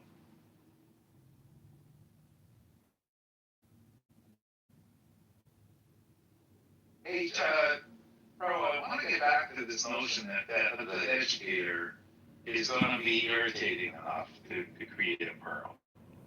I think that's I think that's something to hold in the hand. Are you sufficiently irritating? Sufficiently irritating that I believe so, yeah. What's an example of your irritation approach? I don't accept people believing or using the excuse or using the crutch that they're just not this kind of person, they're not a math person, they're not a blah, blah, blah person, or that they just don't understand it. Okay, that's it. Let's see if there's any feedback. Here we go. The coach would be irritating that makes you do a lot of push-ups and a lot of suicides until you see it for yourself. I don't do the work for them, make them do the work and run hard, and then another level of irritation sets in. I would be very annoyed if he was my math teacher in undergrad. That's just me.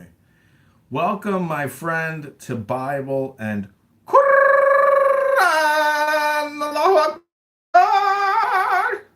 We just left the most annoying room on Clown House, and we are recreating it. We're going to retitle this room, How to Be the Most Annoying Person Who's Ever Lived. We have some formulas on how to achieve this. One of the ways to do it is through the Quran and Muhammad, his messenger, the prophet.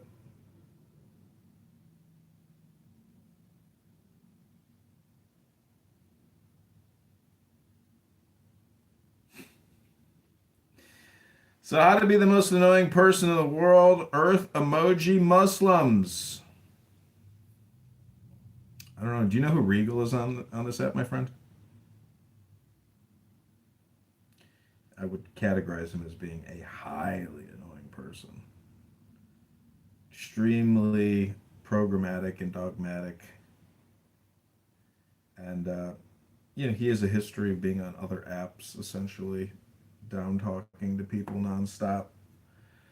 Alan Watts calls religious addicts just drug addicts, that they keep coming back to the debate to essentially create the dopamine. Kitty is a highly annoying person. All right, testing. Welcome to the most person in the world. I was talking the whole time. Missed it, my friend. I'm talking. Oh dear no. Annoying person in the world. Welcome, Kitty. Welcome, Kitty. Kitty, I would rate you very high. So much. Kitty, have you ever been to a psychiatrist? Yeah, actually I have. Thanks. I got all high marks. Well, what I'm saying in terms of I got a check. What I'm saying in terms of diagnoses, I'm surprised there isn't just like a diagnosis for like a highly annoying person index, meaning that like that would be one of the diagnostics they give you when they leave the office, so you're more aware of how annoying you are. As all stars on the app. Okay, I got all check marks in the app. All right. Okay. That's great. So, Bri is here. Bri was accused yesterday of being one of the most annoying people on this app by Coon Creek. And I have to agree, Brian is actually, just for the sake of conversation, one of the most annoying people on this app. And it's really, again, let's think about who was accusing Bri of being annoying. It was Coon Creek, who is actually projecting what he does onto Brian. But Brian actually does. But again, Brian wants to talk. Like, Brian wants to have a conversation with him. Name, or are you saying that for like concrete? No, I'm saying Brian here was called out by Concrete yesterday. Brian. Yeah, I love Brian. Yeah, but he did tell me last time I talked to him that he was going to kill me, and that welcome to your new reality, bitch. That was the last thing that I have in my memory of communication with Brian here.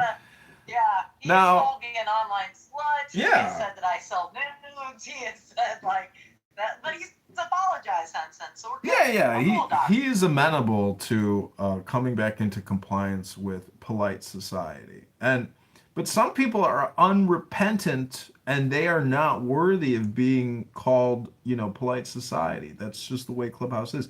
There's a lot of ruthless word abusers here who are actually nothing more than highly annoying people. And if you're highly annoying in this Clubhouse virtual reality world, well, in the real world, you would imagine that they would also be highly annoying there. And I think that's probably pretty accurate. Hello?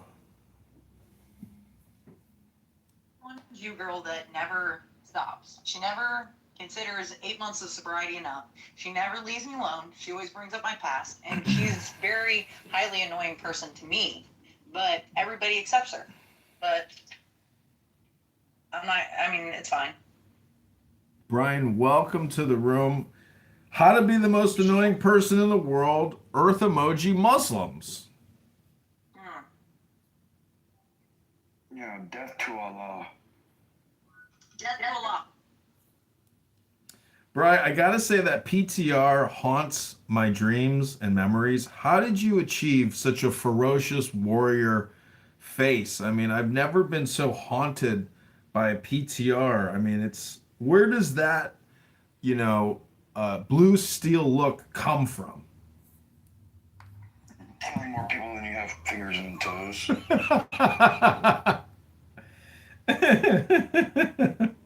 Yeah. Fuck yeah. America. So we were listening. And I've already showed all the paperwork. Everybody's like, you've never done that? I'm like, yeah, I showed you an award where they give me an award for killing 5 people in one battle. Issue to come into play, right? The more chance for noise, right? We have this instability that we have to deal with. It doesn't mean that it doesn't. I was reading an article about a Chinese student at Stanford. Young girl, kind of brilliant. I just gotta remember right now.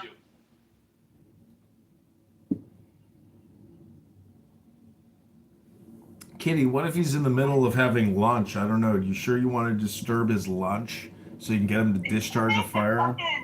You think that Ryan gives a shit? I mean, I'll come up here, Dad. You're my favorite person ever. You're going to cause unnecessary damage to the flooring in his house. Come on. No, I'm standing on my back porch. I had to open up the back door.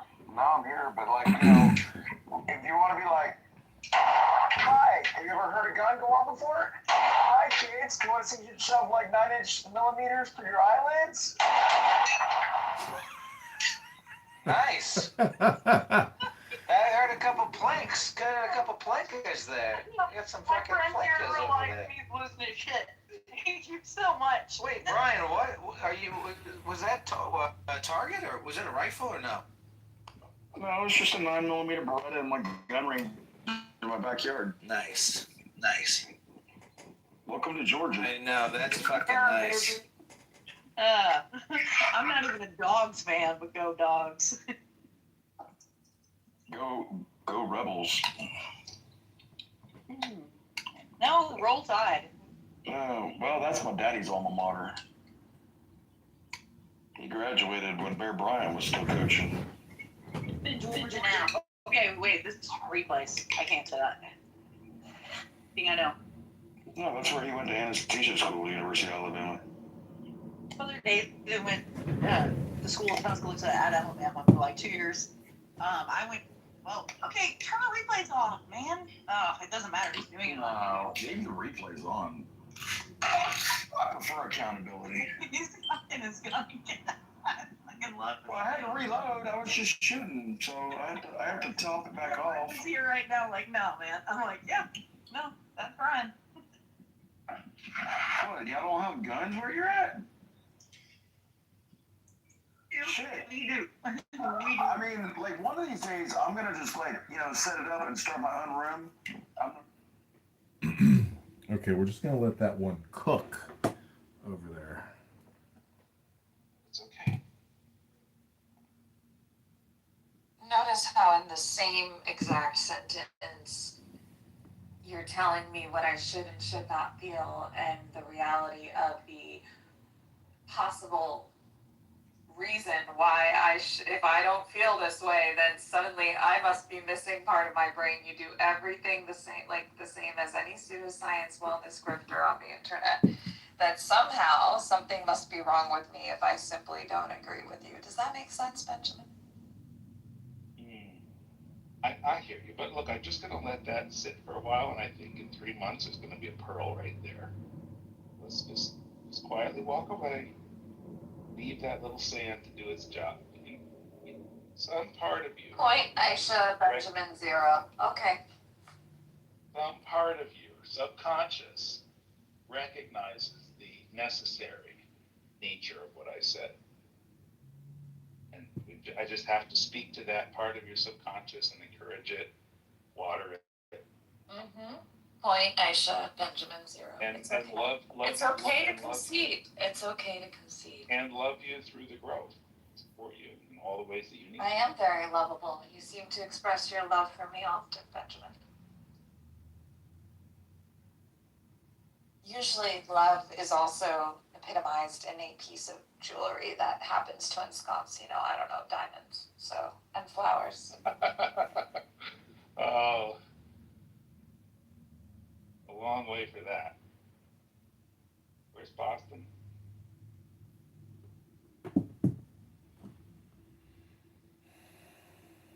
Now, if you want that kind of affection, you need.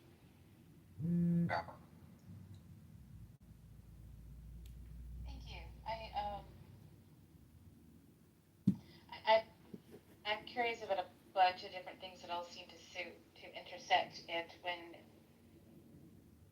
I think we're products of our environment, and when we're talking about the influences on the foundations of what is science, or when we're talking about philosophy or concepts of consciousness, or what is reality, right? When the environments were shaped by certain systems of power, then I think that inherently it has limited our perspectives on what is, because of how we're told to categorize, for example, even the idea of family. I'm going to screw this up, okay? Family, genus, species, whatever these different phylum, whatever these different categories are, like there was this idea they must break down in this way, and they exist in these hierarchies, except from an evolutionary perspective, that there's fluidity then of anything existing in a particular category for good or definitively, and then we've ranked them, but also that because we're told that humans are either from a religious perspective going back thousands of years of how we exist in these things, or right about which species are more and which ones are less so, without recognizing that whether it's small and the critters on our skin or the critters in our gut, we need them in order for us to exist, right? So whatever the scale is, it isn't about a hierarchy. And I feel like so much of the systems have shaped how we conceptualize ourselves, one another, and the existence in which we are in. And I'm wanting to explore de-power structurifying. I don't even know, like, because there's so many different forms of power that have influenced these things that, and I find a lot of help and meaning in systems, feedback looping, and relationships between things that seems to illuminate more than nounness, if any of that makes sense. A lot of it made sense. Actually, there's an old guy named Robert Wiener. He came out with something called cybernetics. And when I'm listening to you, I think that you might be very interested in that area of research, that field of research, especially when like how you say we're products of the environment, just how the environment does impact us. So with AI, cybernetics is being talked about a little bit more than before, but you might be interested. So, do you get offended if they call you a jarhead? I mean, I think that it's like not nice. I'm not a Marine. Oh, okay. What branch were you in? My dad was in the Navy. I was a U.S. Army combat medic. Colloquial feedback loop now. Yeah, okay. And then what I usually refer to as feedback looping, but that's not conceptually, colloquially talked about in that way. Okay, I wear them once a year. But definitely I would put them in rubbing alcohol or something. I do clean them. Hey, Carmen. They look good though. You look good in pearls. This is probably some weird psyop.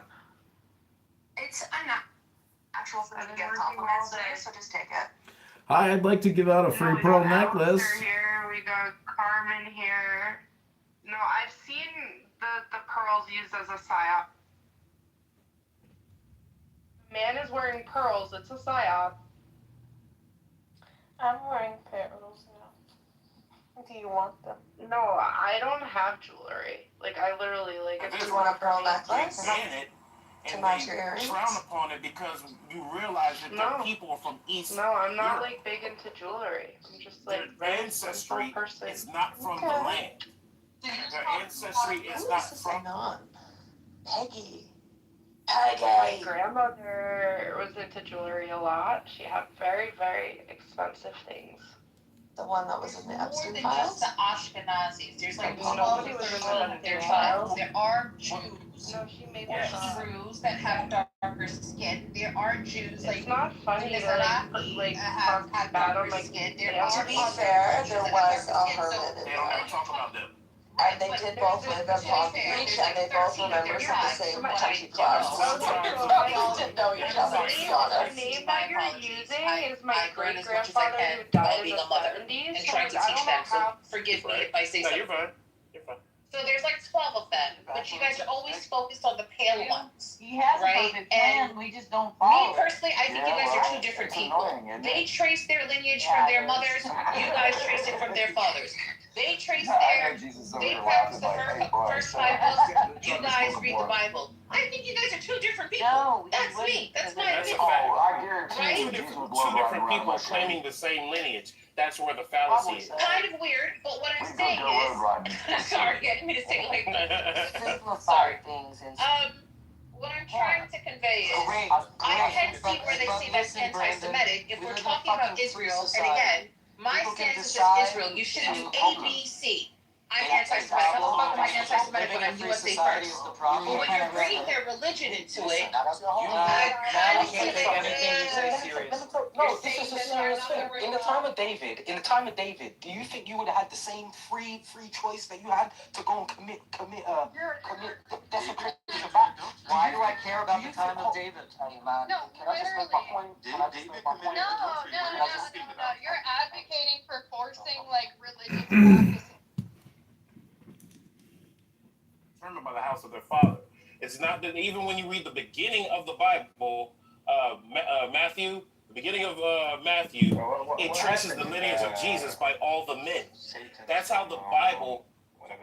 That's how you find. That's how you get your lineage. That's not our book, though. Yes, it is our book. That's not our book. No, It's your book. And see, here's the thing. Yeah. They don't believe in the Bible, and they don't believe in Jesus. No, we don't believe in your book. Yeah, They don't believe in Jesus. They don't believe it. You don't believe in the Torah either. Because a lot of the things that you guys do go against the Torah. 1,000%. Correct. Name one. Oh my God. Have you so your lineage through the mother. Should I? So your book. You want to talk about lineage through the mother? The book that you guys really use. No, I asked you a question. You were addressing it. I'm not even answering your question. He doesn't want to talk to you, El Normo. Listen, I've set up a nonprofit called the Jewish Complaint Department. It sounds to me like OG Saint wants to submit a complaint, so go ahead and please make your submission. Truth is out there. So who? Can I ask you about something, guys? See how normal just takes over? Who really? I'm not taking over. That wasn't me. That is you taking over right now. Who was They're talking to Samoa, and you jump in and start talking taking back over, and bro. forth? I was out of the room. People allow it, which is wild. It's another whole study. Calm down. You Can I ask you something, guys? We want your content. You just take over the conversation. I didn't take it over. Yes, you we did, want your man, and content. get the chance to finish. Okay, enough. There you go. Just submit to you. Make your It's enough. contribution when I'm done. So the book that they come in and disrupt. Let's go back to so we can talk over him. That's fine. Following through the. So check it out. So let me say this: the book that they go by is the Talmud. They go by the Bible. Yes, you go by the Talmud. No, we go by the Torah. You're wrong about it. Because the things that you guys do come from the Babylonian Talmud. Incorrect, sir. It comes from the Torah. No, it does not, because I've read the Torah. I've read the Torah, and the things you guys do are not in there. You can't read the Torah because you don't know Hebrew. He was talking to Sonora about You read a Christian book. and this false idea of anti-Semitism. Many Jewish people condemn the word anti-Semitism because they know it's a play, it's a lie, it's a ploy. I know, I'm talking to you. I'm talking to you because OG was trying to make a point that you interrupted, that you didn't even let him finish his point. Wait, you want the problem. No, I'm talking. No. He was talking to Sonora about the whole idea of anti-Semitism, and you didn't even let him finish, and you just jumped in. He went on to say that we didn't. No, he didn't go on to say anything. You jumped in and Oh, interrupted him. hi, I'm sorry, I'm back. I was just talking to my father, who's sick. He has the flu. And as I'm talking to my daddy, you know, the love of my life. Oh no, I hope it's not COVID-19. Did he take the vaccine? It's not. No, it's not. I thought it was him, her too, but it's not. It's not cappuccino? No, it's not cappuccino. No, this is cappuccino. This is Point. I was just wondering, I'm a supermodel and you're all big stupid dummies. And did your dad take the vaccine? Yeah. Real quick, Yes, Alistair Lonzo. is somebody that records rooms and says like the N-word like 1 billion times a day. Oh, wonderful. Remove him. Don't you record rooms, Lonzo? I thought you did that. I listened to your recording. We know Clubhouse records rooms, so what are you saying? Don't you? Yeah, Lonzo, don't you record? Nobody can record? It's all good with that. He just wanted Sonora to know about Point. I'm so sorry. See, me and you had a very rocky morning. Do not piss me off. I am letting you guys know how my day is, okay? I have sick children. I have a sick father, okay? Everyone has the flu. We are going to help me out, and we're going to help me get through my day with this conversation, okay? I was just trying to help you out, though, and that's all. Thank you so much. You saw how we got up on a rocky start this morning, right? We're good now. We're good. Right. Good. I said, yes, Good. ma'am. I respect you. Absolutely. I'm just trying to help the rest of the room respect. So not only do I have to make sure that this house is sanitized before my husband comes home, I have food to cook and I have sick children to take care of. I need you guys to help me out by being adults. Me as a woman, you guys are more logical. That's why I'm supposed to be the emotional one. How am I the logical one? You guys are being so emotional. I don't understand. Because normal comes in and disrupts everything. We try to What? But Elmore can't invoke my emotions. This would have to be done on a state level. Another person can't make me come out to get enough support from this that I have to is pursue the fuck to, out, right? But even then, there's logic in it. eliminate the winner takes all. I don't want you being emotional. Can I ask questions? I'm just saying, normal comes in. How do you say your name, Mr. Squiggly Line? Anybody else want to talk? Let's go with Said. I want to ask about. I want to ask about something that I believe on it. Were you done, Sonora? Okay, Saeed, you can go after I Thank finish you. my reset, okay? Okay. So, because I'm dealing with an entire household, I need you guys to regulate yourselves because yes, I'm listening on my AirPod, but like, I know this beautiful technology. You can leave your phone somewhere and listen to the conversation in the AirPods. So I can't run to my phone and be like, one night, right? I can't do that. Okay? So, men, I can't believe I'm saying this to men, regulate your emotions. Let's ping up. Let's try to have a conversation of the both sides here, okay? One night. Let's calm down and stop being so emotional for men. What's going on here? Hello? That being said, Saeed, I think you wanted to say something? Yeah, thank you. I'm just thinking, like Israel, it's what we think. Most of the people, that's one of USA states. To speak when other people were speaking. Is that true? Say something. People misunderstand it that way. It's not, but people think of it that way. They haven't been. It's a Middle Eastern country, sort of in a Western tradition, with a democratic parliament, which none of the other countries in the region have. kind of Western development. It's developed a lot. Its economy has quadrupled in the past 20 years. It's a leading tech country. It's a leading agricultural country. It's a pretty impressive miracle of a country, Israel. Then if they're doing so well, then they should be afford to, not have our aid. They can afford that. The aid is given for transactional reasons. Hold on. They can afford it. You landed.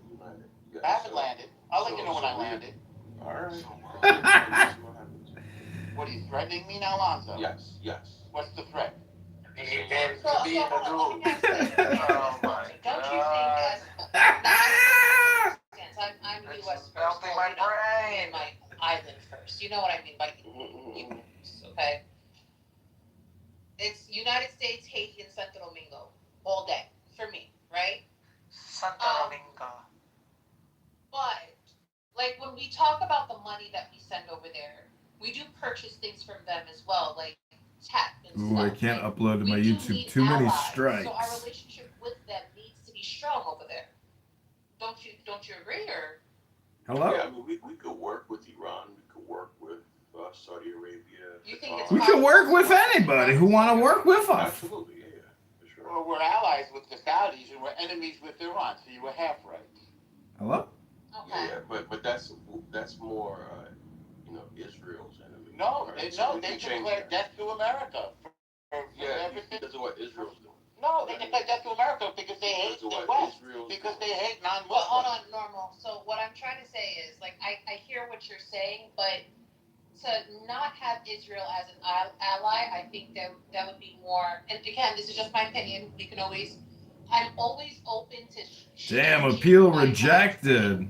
Based on new information, so I'm not stuck on this. But from everything that I This is an know old video. that I've read, I think it would be smart for us to have.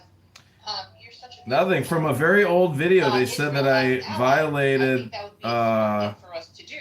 So when we're talking about the money that we send over there, Terms and policies, restrictions. I wonder what the video was. I mean, we spend much more, but we spend much more money to Europe and Africa and Asia. All right, I'm gonna move you. Normal. I'm really like. I'm gonna move you down, bitch. I'll move you down. I'm gonna move you down. He's a child. All right, so You fucking bitch. yeah, I mean, Yeah, he's a bitch. send money to different places. However, I've roasted this guy so good so many times. I've had rooms completely turn on Lonzo and just fucking hate his guts. When you send money to other places, Haitians just destroy. Like everybody hates this guy. When I've roasted this guy so good. we just send it over there and hope that they do the right things with it, right? Some of the money that they use kind of gets skimmed to them having free healthcare, them having a lot of free shit. They even use some of our money to kind of further. If you can find this room, it's called "Can You Criticize Israel Without Being Called Anti-Semitic?" The house is called "In Real Life." In fact, the money that we send to Africa, right? If you take like a PEPFAR, right? This is like something that's supposed to help Africans. Anything that has to do with HIV/AIDS, we're using that as a bargain tool, right? If Africa doesn't do this, and this, these African nations, we're gonna limit it, right? That's not right. So this is kind of sort of like what's been happening to these other countries, and that's not happening to Israel. So maybe we could start doing the same thing to Israel, right? Alonso. If you don't, Yeah. Complete, sorry. if Israel, like we can kind A South Carolina judge is preventing a man's execuation due to his mental illness because he claims he's immortal. 25 years ago, a psychiatrist with the prosecution, as well as the psychiatrist and psychologist with John Richard Wood's legal team, agreed that he failed his two-pronged legal standard for competence to be executed. this place. He's too stupid to be executed. This amount of money. That's what I'm we're starting to ask now. As these videos come out, we're starting to see that these people, these Israelis, are taking advantage of these other neighboring countries, and it's just not right. Other people are complicit, right? Because them or their people have done this in other places like America and other European countries, so they just shut the fuck up. Black and brown and and other groups of people seeing They're this saying if happening, Sam Bankman-Fried never stole any funds during his his business, he'd be worth $100 billion now because he invested in a bunch of AI and crypto projects that have exploded. So Sam Bankman-Fried, he would have been one of the richest men on earth. Instead, he's sitting in a prison because he stole like 50 million or something like that. I'll say this. I'll say this. I bet you Trump pardons him.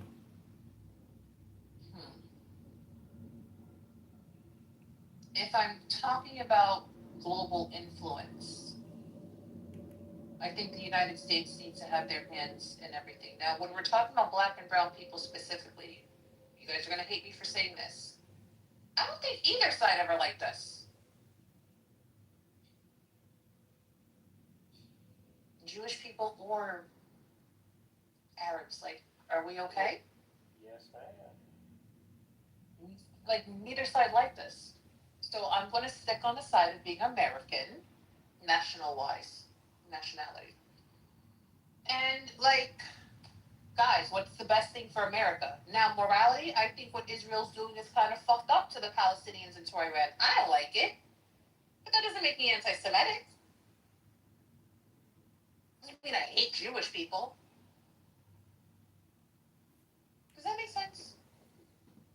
No? Yes? But go ahead, OG. You want to Yeah, and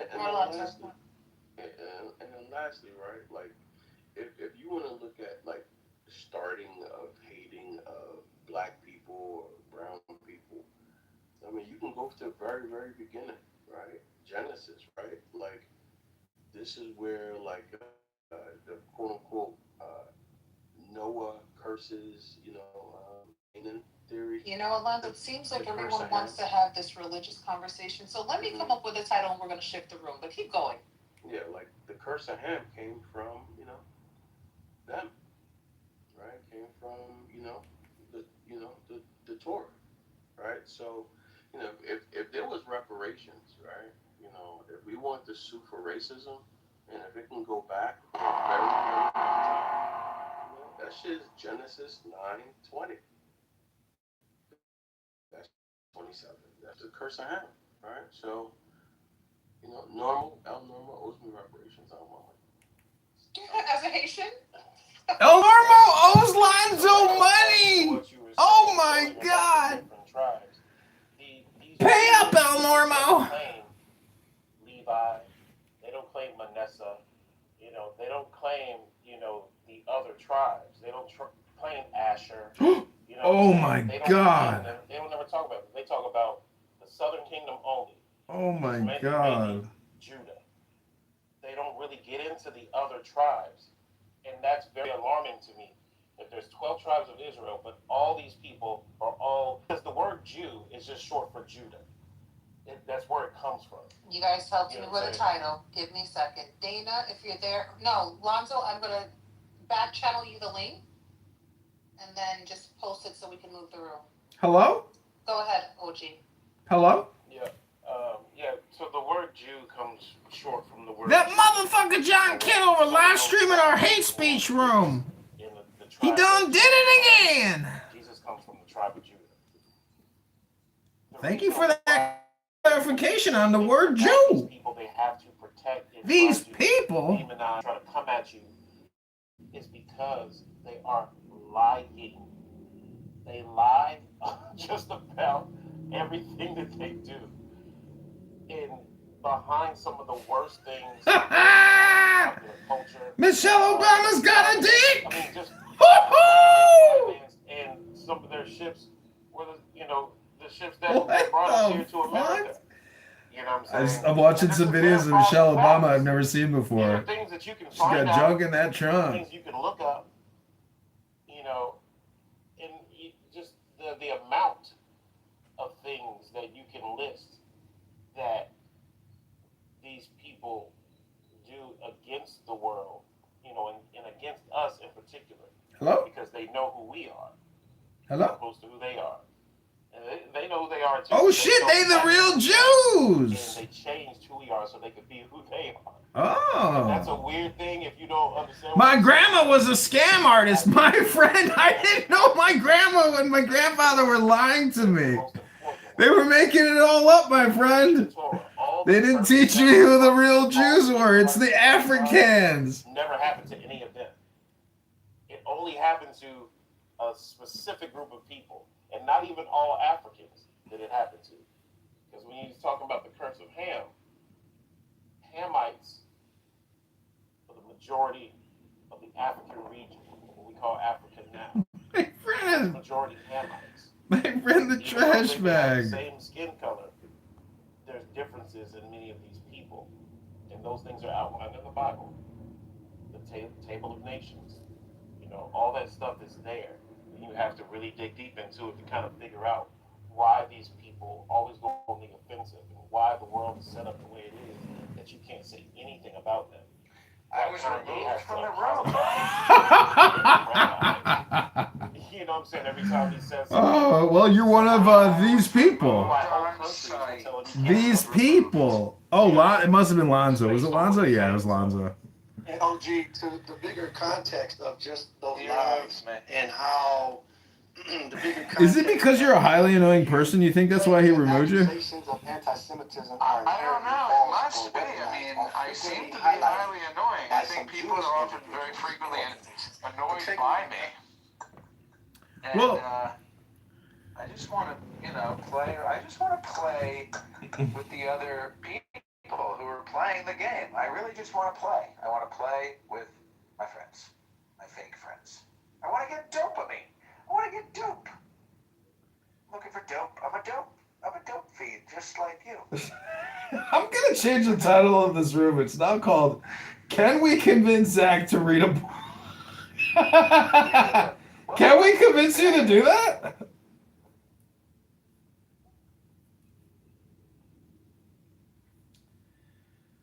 Because I do. Yeah. the first step in removing someone's power as a highly annoying person is to get them to read a book. And this is my complaint against Pro, Benjamin, and all those other fuckers in that room who are socially woke, just as virtuous. They don't read anything. So they're just, what we're doing is repeating our personalities to each other and our personas to each other, and just always trying to define our personality and persona by our virtue signal. And so this is why the book club is so important. And I told my psychiatrist, they said, well, you're so depressed, what are you doing to try to do something positive or productive? I said, well, I started a book club for veterans who have PTSD. But it's so hard to get a veteran to read a book who's got the PTSD. And I'm like, maybe they got... Anyways, you see what I'm saying? Hello? I'm trying to get back on Airbnb, but it's never going to happen for me. It's so fucking upsetting. Why don't you just run it through my account? You can't ever win. I mean, you just had your appeal from YouTube denied. You can't ever win with these things. You could appeal, but has anybody ever won their appeal? I mean, who's reviewing these appeals? Somebody in the Philippines. Oh, dude, they're ending the room. They're running away out of the room. They've all fled the room, and they've recreated a new room. It must be because they were watching my YouTube channel, and they said Kitover was recording To us. your live stream, I can't even tell you what I really think. I could tell you what I really think. Can I tell you what I think, or do you want me to? No, don't say. I've tried. I've told you never say the N-word. It's okay if African Americans say the N-word on YouTube, but you can never say it. And the algorithm is so smart, it can detect when a white person uses the N-word inappropriately or in any way, shape, or form. It's not even the appropriateness. You are... Oh, dude, I had to tell you, I heard the funniest room ever about the N-room. It was a room by a bunch of N-words who were talking about the value of the N-word economy.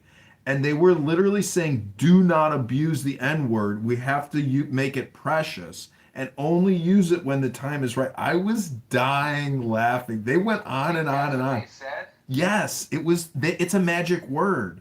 It is a magic word because it's one of the top 3 words you can't use. Actually, it's the #1 magic word because you can't use it. So it basically, you know how the real magic word is the name of God?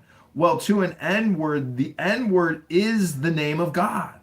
And so you can't use it unless So like, don't take it. don't use the exactly. It was the funniest. Never use the N word in vain. Only use it when it's profitable, my friend. Right. Only when you really gotta hit him with the M word, that's when you hit him with it. I couldn't believe what I was listening to. I was like, dude, I was happy that I was recording it, and I was like, oh, I can't wait to tell Zach about this N word conversation. And Modern. yeah, my sister one time she watched a video or something or a room. It was called like the N word or something like that, and my sister was like bringing it up. Like, anyways, it was just very funny. It's because that's the thing. It's all about comedy. Well, that's what I was gonna say. I don't want to say it out of respect to your live stream, but I was gonna say, them N words is G word, the G word. Them N words, the G word. What's the G word? Gay. Oh. Well, I actually heard a rumor that Donald Trump is bisexual. I just read an article that said that Donald Trump was wearing a diaper and had poop in his pants. I just read that Donald Trump suffers from narcissistic personality and borderline. Oh, did it? So wait, you were diagnosed borderline personality disorder, right? That's what they told me. That's what one lady told me. It's crazy because my psychiatrist, Dr. Vinny Boombats, the other day at the VA hospital, he said, "Have you been diagnosed yet with borderline personality disorder?" I said, "No." And he read me a list of 9 things, and I said yes to every one of them. He says, "You said yes to every one of them. You've got borderline personality disorder." I was like, right. Oh my God, I never knew. Your problem. I didn't know. That's your problem. I just didn't know. Well, wait, what about self-harm? Do you harm yourself? I'm trying not to, but I have thoughts. Well, suicidal ideation is not the same as self-harming behavior. But what my therapist told me is that women are more likely to cut their wrist, which is not a very manly thing to do, but a man might do something like punch a wall out of anger and break his hand. Yeah. Because that's a very self-destructive thing where if I hit this wall, I'm so angry and childish right now, I'm going to hit this wall, I'm going to break my hand. That's definitely something that I have done. And I haven't done it in a while. Probably several years ago was the last time I hit or smashed anything out of anger.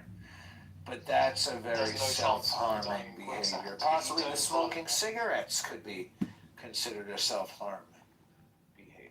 Wait, I mean, cigarettes are harmful? Cigarettes are self-harm.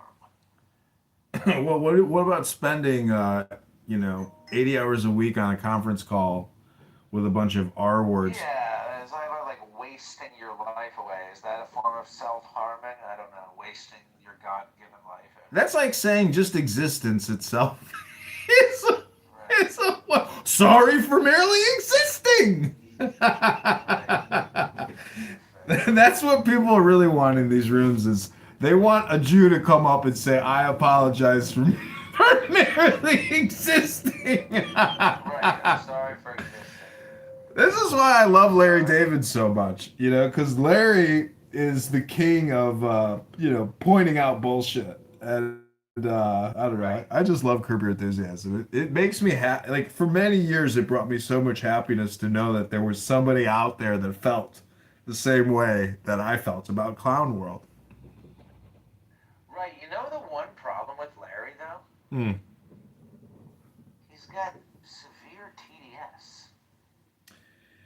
Well, he did wear that hat in that one episode, which is super funny because the hat is it's a thing. Meaning, if I were to go out into society, I would be the only one wearing it. But yet, there's 40% of the population that strongly supports Donald Trump. but yet no one wears the hat. There's a new event that I just saw, a Facebook event for like an inclusive. The title of the event was literally like a love fest, or it was like an inclusive, welcoming to all event. It said that this is a pro-LGBT, queer-friendly, anti-capitalist, socialist event that's welcoming to all. And I was just imagining showing up in the MAGA hat, imagining how welcoming they would be if you had the MAGA hat. Yeah. I don't know. It's one of those things where it's like I don't want to go out and do things like that because like that would be too much work. I'd rather sit in an office and like do that kind of work in an office and then quickly go out and enjoy life. I did go to like this extreme hippie like Earth Fest one time with my mom and my sister. And this was what I thought was so funny is that there was a charlatan there giving a speech about genetic therapies, and it's just a scam. Like the guy is literally trying to get people to scam them. And I was like looking around, I'm like, wow. I'm like, well, this would be a good place to find victims for his scam because like everybody here is super woke and susceptible to like this type of, scam. But I was like, hasn't this guy heard of the internet yet? Why doesn't he take his fraud to the internet? Why is he at an Earth Festival trying to ruin these good people's financial well-being with his bullshit therapy? But anyways, yeah. Yesterday, the Inspector General of HHS arrested two men. One of their names Muhammad, and he was running a $500 million Medicare billing scam for genetic testing. He literally generated $500 million in revenue from the government through Medicare. And thank God we have Trump in office to try to stop this shit because I think I'm at the point. I mean, it's not even at the point, but in my opinion, we have to shut down Medicare, Medicaid, and like restart it on a new platform because the fraud and the billing, and it's the biggest industry in the world. I did a query yesterday. What are the top 10 industries on the planet? Medicare, Medicaid is responsible for the biggest industry on the planet, which is health insurance and life insurance. So the whole thing is, being ripped off by hundreds of billions a year. And this is why doctors make so much money. I mean, and why they don't see patients for 2 to 3 months because they just let nurses do all the work and they're basically just billing agents. They don't actually do anything for anyone's health. It's just the consumer packaged goods distribution business. It's so stupid. This is why people compete. They take the MCATs and all this shit. They get to med school. They come out and they're making all this money. It turns out it's just like a billing business. A physical therapist and a yoga teacher does more for people's health than any of these doctors ever do. It's unbelievable. It's a business. Hello? I hear you. But that's why I say, reading a book is very important. And we're trying to convince you to come on this app to actually read a book, to change your experience, my friend. And until you actually change your experience, you'll never change yourself in a more powerful way because you're getting so close. It's like, have you ever played like racquetball or handball? No. Well, I showed up. My bad. I'm with you.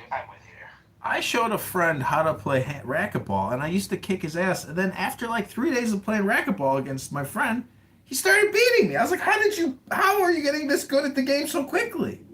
So, Right. It's the same game, with Clubhouse. Right. And you haven't sent me any videos. You haven't done any real work. But here you are wasting all your time not being productive. Well, I know, but I'm always doing. I mean, I hear you.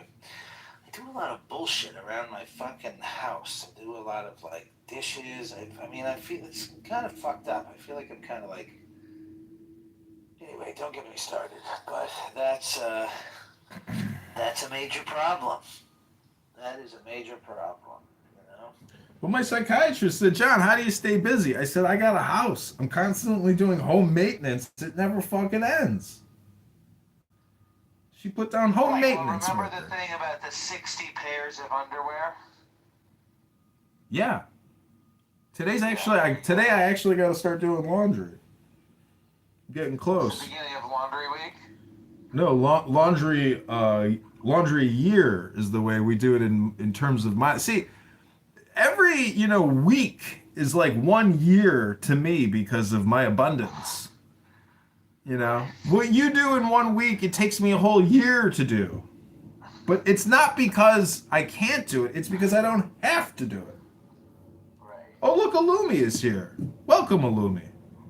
He is a member of the book club, actually. He read a book. We read books the other day together, and then I think he, insulted me and then left. Welcome back to the book club, Alumi. Oh, maybe you didn't insult me. Maybe I was insulted that you left without saying anything. Maybe I was rude to leave without any You Irish goodbye. signaling, yeah. Yeah. I like Irish goodbying, and I go to Irish bars, and there's a lot of people that are worthy of being mocked, but I would never do that in the real world, just on the internet. But I do just Irish goodbye all the time because I say fuck it. Hello? I don't know, John. I think you. I don't know. Maybe you haven't felt respected by people. No. It's not about that. I could care less what people, think in terms, because I don't respect the people here that don't give me respect. I mean, that's what it is. I mock a lot of people. Somebody applauded me for running for Congress, and I said I'm only doing it because these people are worthy of mockery. But that person didn't even give me a response. I don't know if they agree with me. A body was found by a Portland roadway today. So, Illumi, are you going to read a book? If you want a mod badge, you got to read a book in the Can We Convince Zach to Read a Book room. Because he's busy doing dishes all the time and washing his underpants. But you probably don't wash your underpants or do any dishes, do you? I have to go teach a driving lesson to an African immigrant.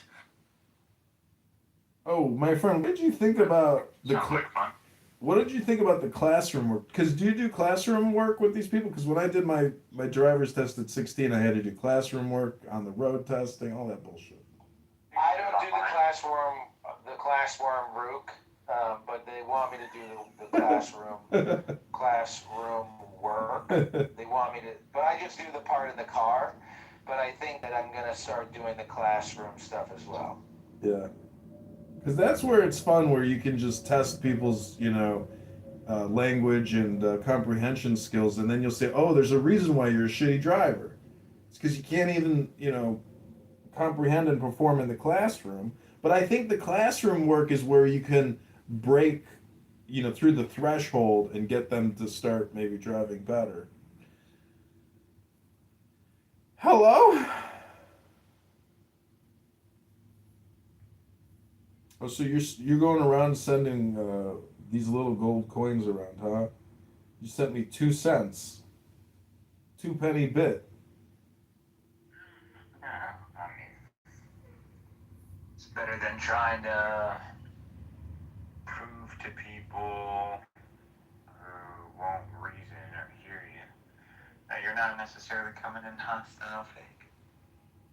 Well, I bought the bare minimum of the gold coins, and it's so stupid. I was sending gold coins to myself to try to see, how could I actually monetize this app? And the gold coin system here is you cannot make any money from it. It's stupid. It's just It's okay, Draco. There's only white people here. Come on. Draco doesn't read books. I think this app would be a lot better place without a lot of these minorities. Well, the way I look at diversity and discrimination is that if you let go of your opinions, there is like a fully automated response effect that is created by no longer having opinions. And what happens is you can actually become successful through the diversity and discrimination. And a lot of the complainers on this app don't understand the upper lip and the lower lip, or the upper eyelid and the lower eyelid, meaning they don't know the secret to creativity, which is essentially just jumping in the river of diversity and going with the flow. It's the discrimination that prevents you from actually, in a way, achieving a higher state of happiness, which is nothing more than consciousness. So people are their own worst enemies, and they are their own block. And to get around that, you basically just have to let it go, meaning all your assumptions, opinions, and pre-programmed dispensation or disposition. Your personality and your character is what's preventing you from attaining more joy and abundance in your life. It's my opinion, of course.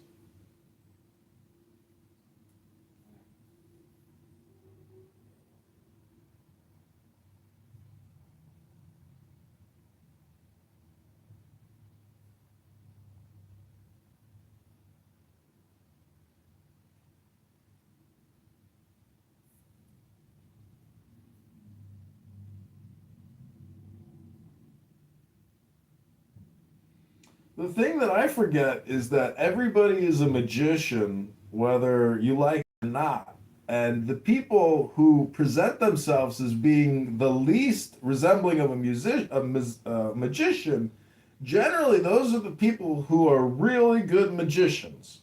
Because the best magic trick that a magician can create is that they are not a magician. It's the same principle of like the devil. The great ever successfully accomplished was, making himself invisible or something to that extent. So look at Adamiel here. He looks like a magician, king, a philosopher, king sitting on his throne of power. Hello? Hello?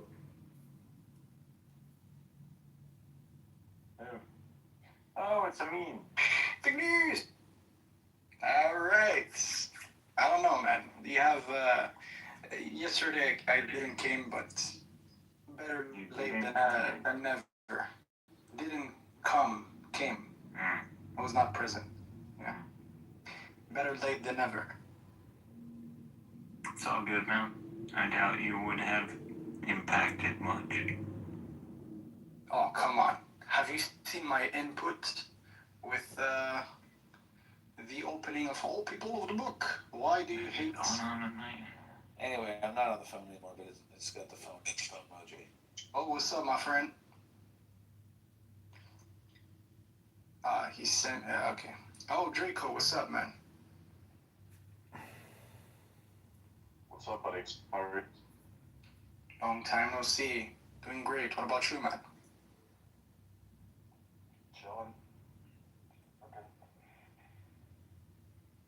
So Draco, do you think that everyone has a soul? Yeah, sure. Do you think there's one soul or an infinite number of souls? That's a good question. I'm not sure the ins and outs are, because the soul is, in a sense theoretical, but I guess something to the effect. Do you think God is within you or God is outside of you? It depends on what sense you mean. I can say yes and no, depending on the sense. Do you think you're in God or outside of God? Well, I think there's something to the whole image bearer concept. But can I go into detail on that? I don't know if I could exhaustively go into detail on that. There's so many different writings about the whole image bearer concept. But in that sense, if you were to say God is within you, I would probably agree with the whole image bearer type of idea. Do you think the subconscious is a concept, or do you think it's literal?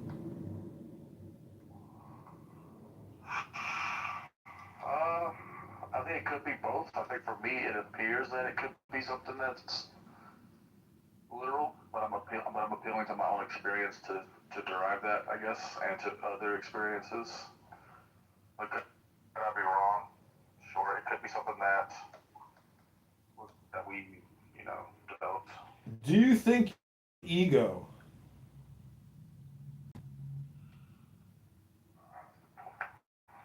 What did you say? I couldn't hear you. Do you think you have? Do you think you have an ego? EGO.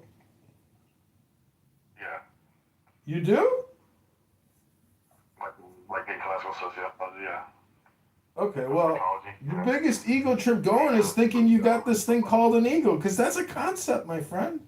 No one has ever touched, tasted, felt, eaten, or seen an ego. It's just a concept. And so, in the same sense that God and soul are just concepts, no one has ever seen, touched, tasted, felt. But if you believe that everything is God, well, then actually you have seen God. You're actually talking to God right now. And you are God, and the cell phone is God, and the wireless, internet transmitting our concepts is supposedly God technology or something. But we're just trying to convince Zach to read a book about spells and magic words. Hello?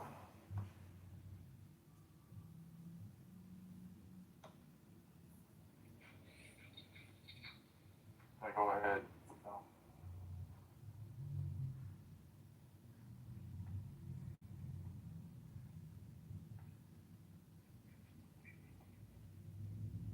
So how would you define the word synthesis? I don't know if I can give you relating subjects in a cohesive framework. Do you think A plus B equals C would be a good formula for synthesis? Depends. I don't know what you mean, but is there a zero concept? Like, could B be equal to 0? Well, could 1 equal 0? Or could 1 equal 10? Hello? No, I thought you said A plus B equals C. That's not what you said? Meaning you have two variables, and when you add them together, you get a catalyst known as C. Or you can multiply them or divide them, or put them to a power. So I'm just saying that for many Christian literalists like Regal or Megatron, they fail to see their own mystic path. And essentially they, in a way, they devalue their self by putting such a strong emphasis on this tertiary God, which is supposedly like a literal all or nothing point of supreme power and intelligence. But the concept that you are part of a one God or a one universal God, it's just I think it's just energy metaphysic, meaning that it's just we're just eternal energy in a different amalgamation of what we call God, and it's not that we are God, but that we are essentially God observing the God effect to a certain extent, but not like we have real powers. Our greatest power is our imagination. So whatever you can pretty much visualize in your mind's eye, you can, in a way, hopefully create in the real world. But with AI and all this other stuff, it's I think we're living in the best of times and the worst of times. And you can go around this app and confirm it's the worst of times for people, but there are rare people who are actually super optimistic and positive because, they're happy and they know it.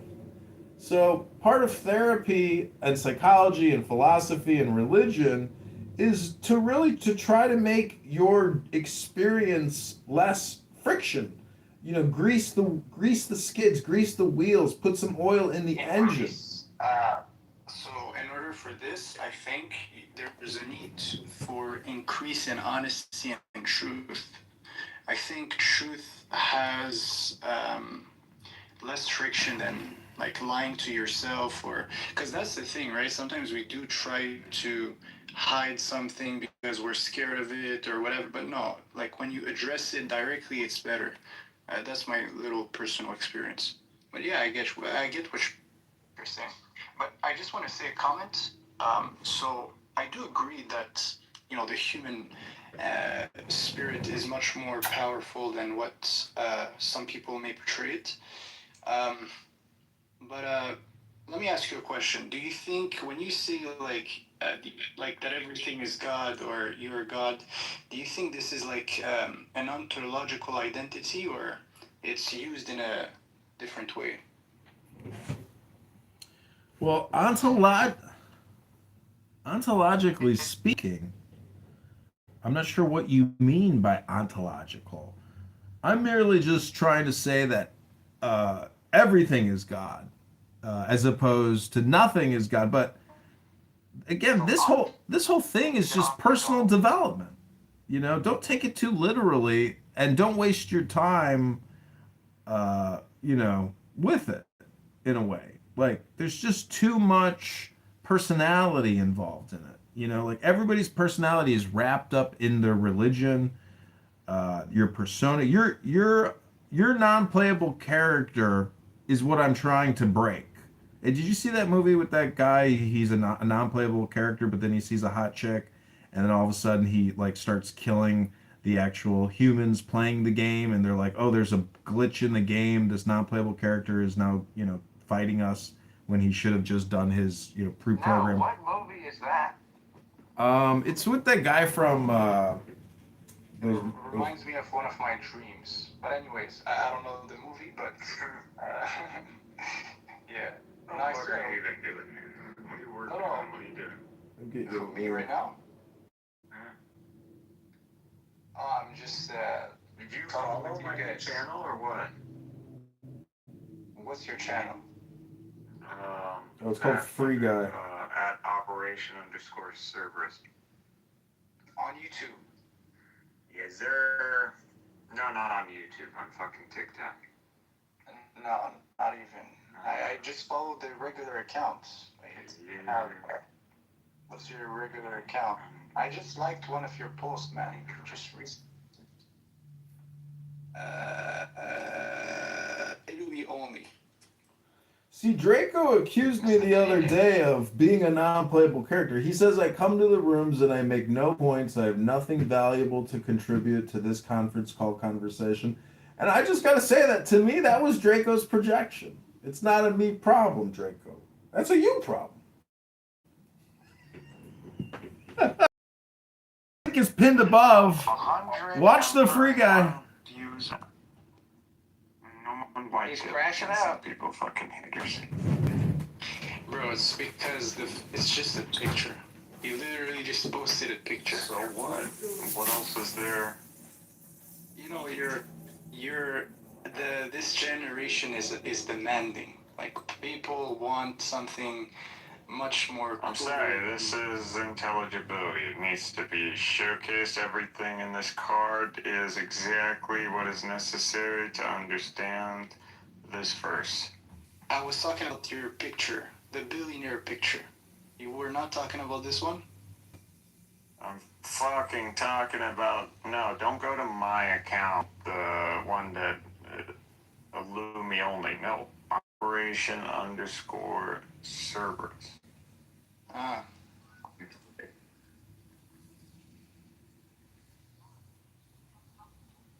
Cerberus.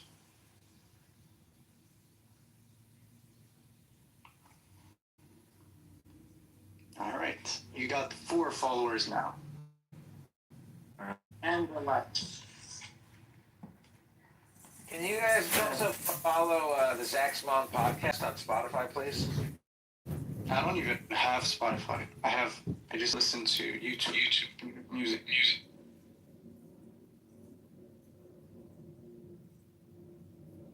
So my question is, do you think Muhammad was a mystic? So the definition of mystic is what? It's like someone who, is connected to hidden knowledge.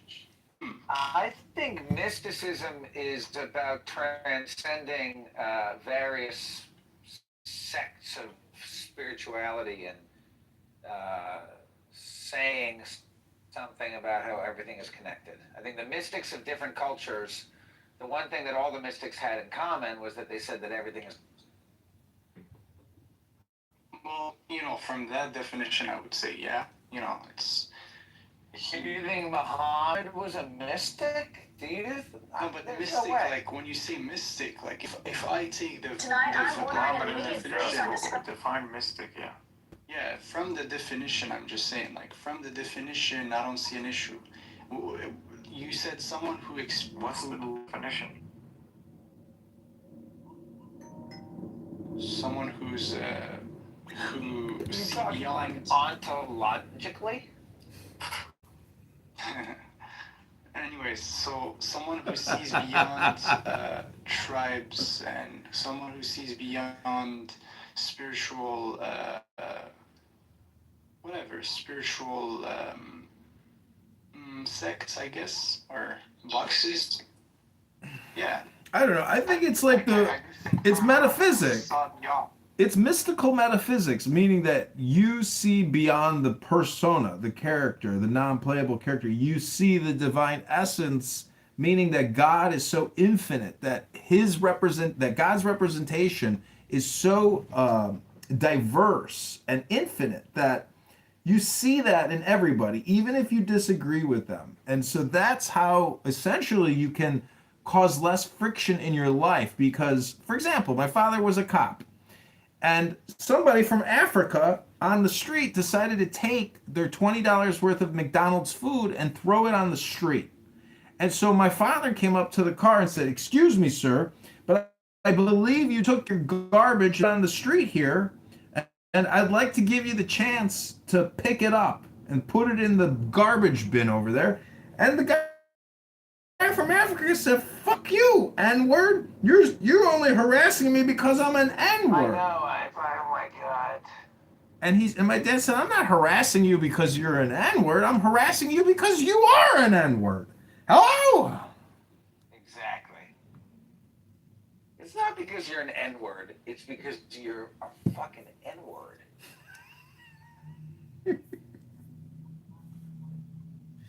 Anyways. I don't have a problem with people who are the N-word, by the way. See, the thing, So, the one, So here, I just want to see something here. It says the definition of a mystic, according to the Cambridge dictionary, it says someone who attempts to be united with God through prayer.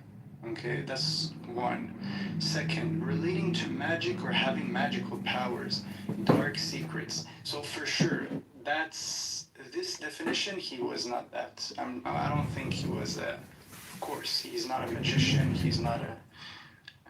You never heard his nickname, Muhammad the Magician? No, I said no. Of course not. Oh, well, he is a magician and he is a mystic. It's just your opinion that he's not a mystic. No, it's directly God in the Quran that says this. He's a magician. Yeah, Muhammad was a magician. No, a magician. What is a magician? He was a powerful wizard warlord who nearly conquered the earth with his powerful magic. Clearly, the man must have had some type of mysticism. It's just your opinion that he didn't have mysticism. Hello? Oh, I'm sorry. Adamia, are you a time traveler from 660? Is that chair actually a time traveling chair? Are you from the year 660? Hello? Hello. Yeah, no. So, I could point you to someone who is definitely a mystic in that definition, based on clear historical evidence. But if we take the definition of, like, if we try to understand the Prophet through his disciples, through the people who preached his message, through the Quran itself, there is a clear verse that says he's not a magician. So, do you want me to oppose that? Of course not. Yeah. Well, it's just your opinion that. See, the thing about the Quran is because of taqiyya is that when it says Muhammad is not a magician, that's actually saying Muhammad is a magician. It's just like your opinion, though. No, now you are doing No, I'm not. I'm stating my position, aka otherwise. Adamio, let me ask you this. What is the difference between an opinion and a fact? An opinion could be wrong. A fact is a fact. So a fact is never wrong, right? Yeah. Just opinions are wrong? Well, yeah, opinions could be wrong. Could be wrong. Okay, so tell me a fact. About what? About anything. I want to hear one fact. You obviously everybody has facts. What tell me one of your facts. Yeah. There must be a necessary existence. There must be a necessary existence. Well, that doesn't really sound like a fact to me. There must be a necessary existence. There is a necessary necessary existence. That's a fact if I've ever heard one. You know what's so amazing about facts, my friend, is that when you ask somebody to tell you a fact. Wait, but this isn't Hello? ESL language. This is Oh, I forgot, Adamio. English is not your first language. We have to give you some grace. But you understand what I'm saying, right? So not at all. Yeah, I'm sorry, Adamio.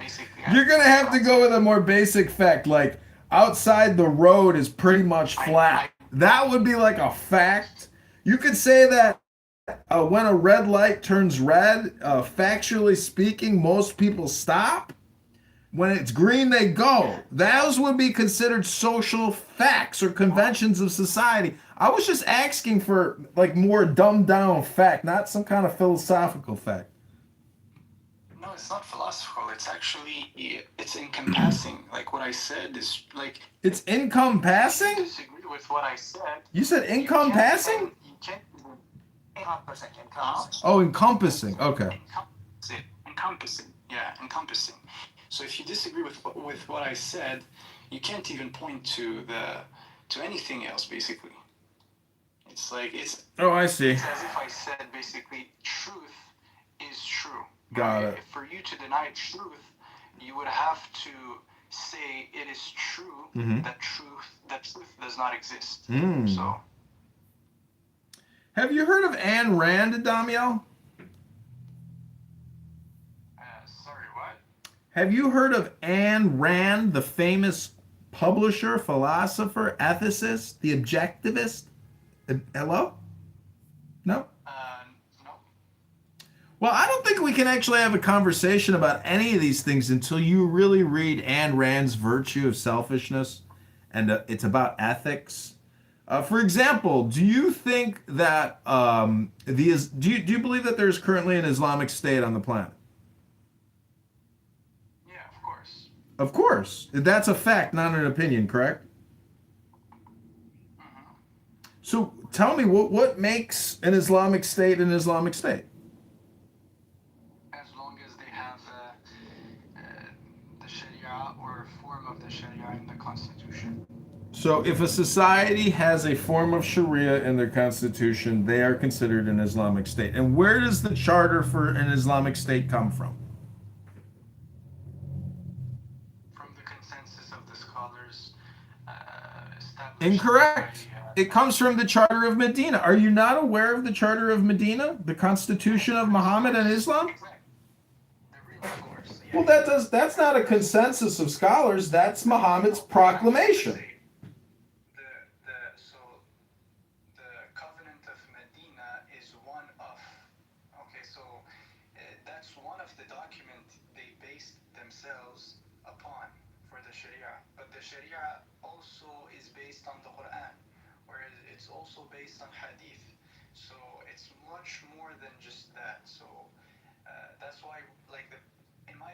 best answer is just the Jama'a, the consensus of the scholars, which makes up the Sunnah, basically. Or you could say also the Shia cleric consensus, right? Based on their definition of what an Islamic state is. But I think they don't think, like, I think that the Shias, they don't think there is an Islamic state, if I'm not mistaken. Because for them to have a valid Islamic state, based on the real definition, there must be an imam that is alive. One of the 12ers, right? 12 imam. So you could say, like, Iran, from a Shiite perspective, is simply like a wish version. It's not even complete. Is that a fact or is that an opinion? No, that's I think. I'm not sure. It's not a fact. Well, it might be a fact. That's the thing. But it's just like I'm relaying an information that I'm not sure. So, yeah. So and it says that an imam is a Muslim religious leader derived from Arabic for leader or guide, delivers sermons or khutbah, provides religious guidance and serves as community role model. So it's really just like a leadership position within the Islamic State. But, you know, in terms of like how many Islamic states are there around the world? Is it just one Islamic state or is it multiple Islamic states? Like maybe 20 more, multiple. Right. So the many faces of political Islam. Anyways, Rabbono Shalom, we tried to convince Zach to read a book here today on Clown House. We couldn't get Zach to open a book. Are you willing to read in a book, Adamiel? Let me update the title to Can We Convince Adamiel to Read a Book? Of course, I read a book, but you asked me the question the other day concerning if I wanted to read a book of magic or whatever. I said no. That's just not it's not my vibe, you know? Well, you know, the Quran is actually a magic book. Oh, come on. Really? You don't. It's from the medieval times. It's from medieval times, and actually Islam is all based around paganism. So you mean to tell me that the Quran has no magic in the Quran at all? Of course, there's no magic in the Quran. It's all from the divine. It's a magicless book. It's got no magic. Again, like so in English you have this. So that's the danger, I guess. In English you have two aspects when you say magic. Something is magical. You could say it in the sense that it's fantastic, right? But in Arabic there is just one word, and you cannot mess up with this word. It just means deception. It's bad. So yeah, you cannot say the Quran is magical from an Arabic perspective in any way, shape, or form. Yeah, you would have to use other words.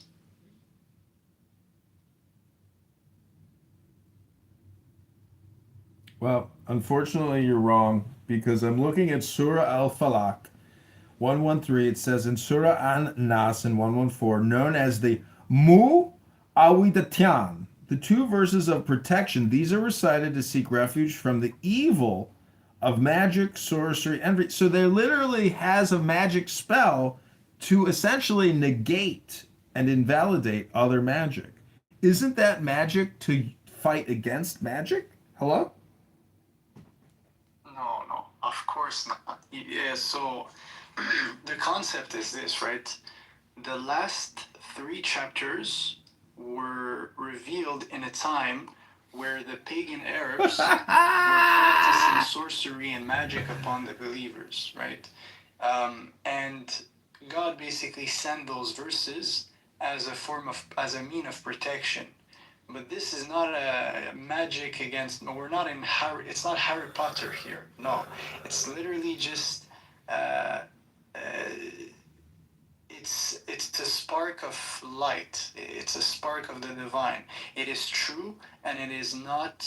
It is not deceiving, right? So that's the difference. Well, it says here they instead followed the magic promoted by the devils during the reign of Solomon. Never did Solomon disbelieve, rather, the devils were disbelievers. They taught magic to the people along with what had been revealed to the two angels, Harut and Marut, in Babylon. The two angels never taught anyone without saying, "We are only a test for you, so do not abandon your faith." Yet people learned magic that caused a rift even between husband and wife, although their magic could not harm anyone except unless Allah willed it. They learned what harmed them and did not benefit them, although they already knew that whoever buys into magic would have no share in the hereafter. Miserable indeed was the price for which they sold their souls, if only they knew. Oh my goodness. What do you think? I think that it's still magic, meaning that that hocus pocus, that what's the word I'm looking for?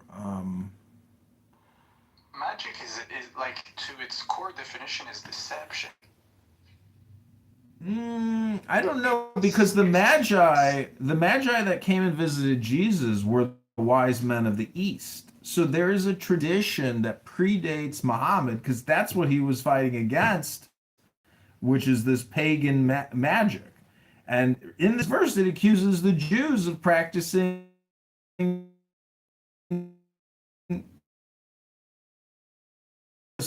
to evade Allah's will, but nothing can supersede Allah's. What I'm proposing is that there are people, indirectly or directly, practicing magic via Allah's will, with Allah's permission, if it's for good. Because there's good magic and there's bad magic. There's beauty and there's ugliness. And I'm just saying that, it's just like my opinion and your opinion, but our opinions aren't verses. There's no my opinion versus your opinion. I just think there's opinions out there and very few facts. And what people consider facts are actually just opinions, because facts are that rare. Hello? Yeah. So let me just, I see what you mean, and, I'm open-minded. I love to have these discussions. So, the example we have also is the example of Pharaoh. So Pharaoh, he thought that he himself was God on earth, and that people needed to universities. Economically speaking, this increases demand, drives up prices, and also reduces incentive to reduce costs, because the university says, well, what we can do is, instead of reducing costs, we can add a bunch of amenities that are going to attract students to take out large loans. I think my ideal situation would be one in which the government invests very heavily in making sure that people can get an extremely high quality education from a community college or public college, and that it's a very respected thing of, like, it's not considered some third rate thing. It's, oh, you went to one of the public colleges. That's where most people go. That's, you get a good education there, versus spending all of this money to send people to these schools where I really don't think you're necessarily getting any higher education, like higher education at a lot of these schools. I think you're getting more amenities. And I don't know if it's a great use of tax dollars to pay for people to go to colleges with more amenities when they could get a similar quality of education elsewhere at a reduced price without all the amenities. It exists. You can go, where I went for college, UMass Lowell, they have a world-class nanotechnology center. We have a nanotechnology center at my university too. It's about the size of maybe an office that can fit 2 people, and it also has a wet room included in that office. The one at UMass Lowell, which is a state public school, by forging a great trap, but by following the will of God, having faith in the process that reality will align and chaos will be reduced right in front of their eyes. So it's a different approach, right? It's the approach that is different. So yeah.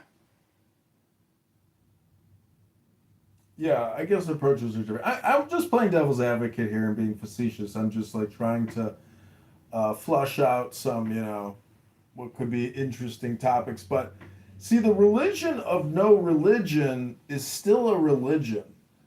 If you try to stop thinking about thinking, you're still thinking about thinking.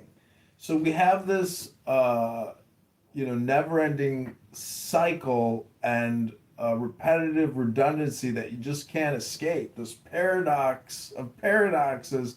And I'm just saying that whether you're a Muslim, Christian, or a Jew, if you are such a strong literalist and you're very disagreeable and very friction based in your approach, I just wonder if they really understand what they're talking about in terms of the bigger picture. Because if you have the truth and you have this proprietary information which you think is a fact and not an opinion, but other people just aren't aware of the facts and they think it's opinion, it should actually make you a happy person and, and not a highly disagreeable, highly friction, and highly annoying person who demands that your perspective be the status quo. And so it's like a mental thing where people can't see the log in their own eye by going to room or being in the street and demanding people accept their opinion as their new fact. It's like a vicious circle that they're playing with themselves because I don't think they get what they claim to profess is a fact, because there's a comprehension that should help them eliminate the insanity of them going around and telling everybody the good news. And it's because I don't think they get the good news. Yeah, I see what you mean. It's like you don't see the authenticity in the way people proclaim their faith. Because if someone proclaims his faith and he's authentic in the comprehension and the understanding, people will simply just like find it like kind of like common sense. It's okay, it makes sense. Or he's gonna bring or he's gonna be like a master in the insight he brings. I get what you mean, and yeah, that's interesting. There's something I wrote yesterday concerning humor. Okay, so it goes as it is. To grow old and to lose your humor is to lose your spirit. For the one who can no longer smile at truth has already begun to resist it. And the one who wears heaviness and holiness mistakes hardness for righteousness. Truly, when joy departs, discernment soon follow. For a spirit that cannot rejoice cannot recognize what is a lie. So be aware of the teacher who has lost his laughter, for he guards the form and forgets the life. So you see that they were right to point out that if we had a standing army, spirituality, we would invariably lose our liberties. So it goes along with what you So when you point out that there's less than 4% of the people in the United States of America are actual veterans, or depending on how or when you've measured it, actually he's so disagreeable and he could just like break everybody else, and it doesn't work, man. Like, it's not how it is. You should never claim absolute knowing. Like, you know that this guy's gonna go to hell, you know you're saved. This is like so dangerous. So yeah, I would rather be careful with these type of people. So yeah.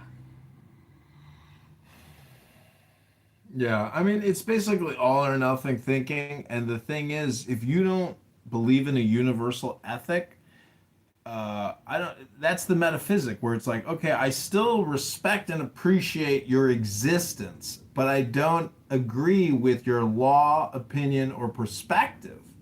But just because I disagree with it doesn't mean I want to like overthrow you or make you submit to my will. But it's you, the opposing party, who actually, that's what you want to do to me. So it's like, it's ridiculous. And so an all or nothing religious person who has no wiggle room. See, in the word humor, the first three letters are hum. So it's like a positive vibration. But in my opinion, if somebody comes and they have a negative vibration, it's really their lack of comprehension. And so they could refer and defer that to God's will. And then I would say, well, it's just your opinion that it's God's will. And it's my opinion that God's will is different. So it's like, it's a pointless, never-ending debate. If you really wanted to test somebody's comprehension in the divine, you would just put them up on a stage and say, okay, you got 30 minutes or an hour. Go ahead and entertain me. Yeah, let's see what you got. But then you would still never prove the existence of God. You would just merely be showing and making a demonstration of your opinion. So that's why God and ego are technically the same term. They're both concepts, totally abstract. They don't exist in the objective world. Merely it's a subjective world. So we have people who take the objective world and call those facts. And they say the subjective world is merely opinion. But I'm at that point where I think the subjective world, there's a synthesis that happens between the subjective and the objective. Like, that's the real birthday cake. That's the steak dinner. That's the experience and the happening. And it's like, you're going to live for 2.5 billion seconds. Why in the world would you waste your time constantly arguing with people about concepts that are just your opinion? Hello? Yeah, that's actually Dates and different alliances and everything. Different allegiances. I think you mean just the better word is allegiances. Their allegiances. Civil War, our first war. maybe not the Yeah, only the Civil time. War was One the of first. Yeah, so right. The first war. If you set aside things like the War of 1812 or some of the other small conflicts. Well, we got Mexico, the Spanish War. The Spanish-American War. Yep. Yeah. The Civil War is the first war that is being fought wholly based on executive seizure of authority. The legislature was responsible for all the other military expeditions. But when we get to the Civil War in 1861, Lincoln completely ignores Congress. He completely refuses to recognize Congress. Unilaterally suspends the right of habeas corpus, begins jailing people who criticize him in complete violation of the federal limitations on power contained in the First Amendment.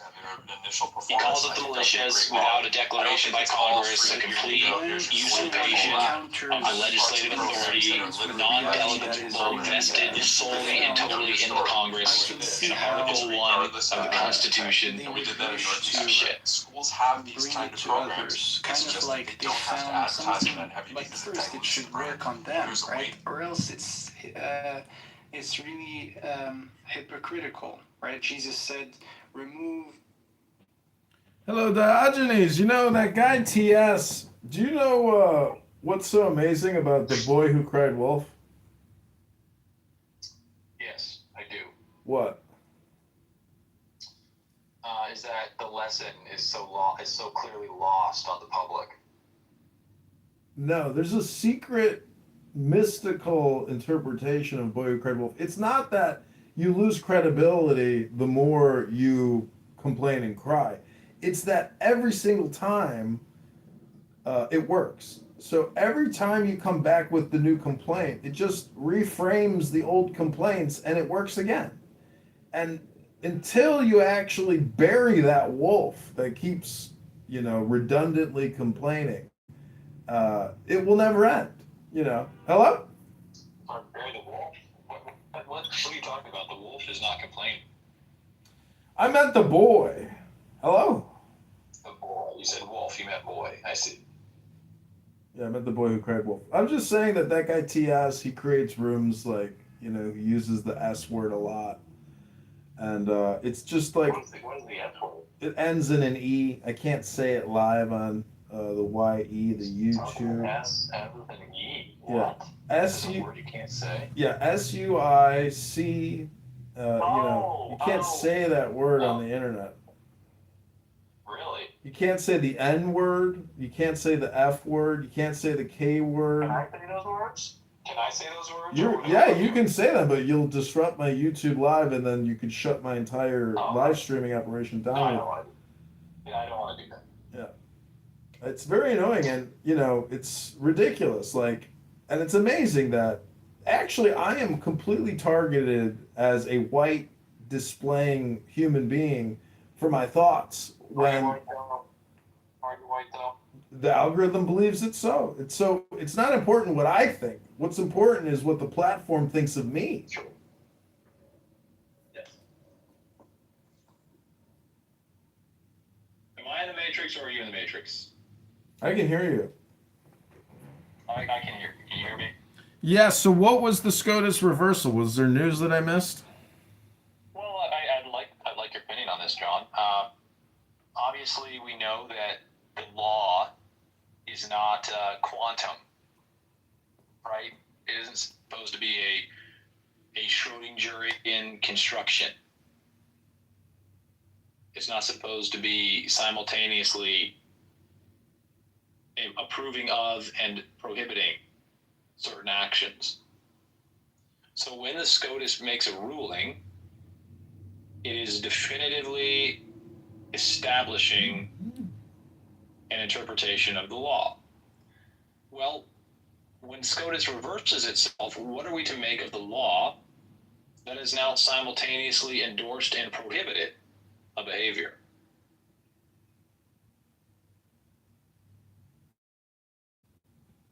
Wait, what? Can you ask the question one more time in one sentence? I would like to try. Here we go. The law, according to the Constitution, is to be arbitrated by the Supreme Court of the United States. It cannot simultaneously allow and criminalize the behavior. It cannot simultaneously prohibit and endorse behavior. When the Supreme Court of the United States reads the Constitution to endorse a certain behavior, but later the Supreme Court of the United States, the same entity, reads it to prohibit a behavior, what are we to make of this irreconcilable contradiction? And what are the implications for the law itself? Yeah, that was another giant run-on sentence. Can't you compress it to one sentence? Come on. Yeah. Supreme Court of the United States has contradicted itself 250 plus times. Probably What are we to make of these major reversals of the law? Well, it's personality dependent, and whoever the president, it's not supposed to be. It's not supposed to be, but it is, unfortunately. No, it isn't. Hold on. If it is personality dependent, then it isn't the law. No, I'm not in disagreement with you. I find it ridiculous and abhorrent and very upsetting, and I'm not happy with reality, but I don't know how I can. Hold on. We have to be clear about this. It's not the law if it's if it's subject to personality, right? And so if we can agree there, we've taken the first and most important step to rectifying the situation, and we've recognized that it is not the law that is governing us; it is personality. The judiciary has been reduced to personality. Yeah, we have an attorney. We're not having the law. We have an attorney general. We have an attorney general in Chicago who let off serial murderers because her personality deemed that it would be socially equitable. And, to me, that's like, okay, well, I'm at that point where I think unless sheriffs are willing to sacrifice their careers to arrest criminal judges and other criminal attorney generals, because they have that legal power and the gun and the badge, we're in a lost society, which is rapidly unraveling because of personality and because there is no adherence to the law. Right. If the final authority on the law is unmistakably, logically based on personality and not on explicit textual law, then you are not governed by the law.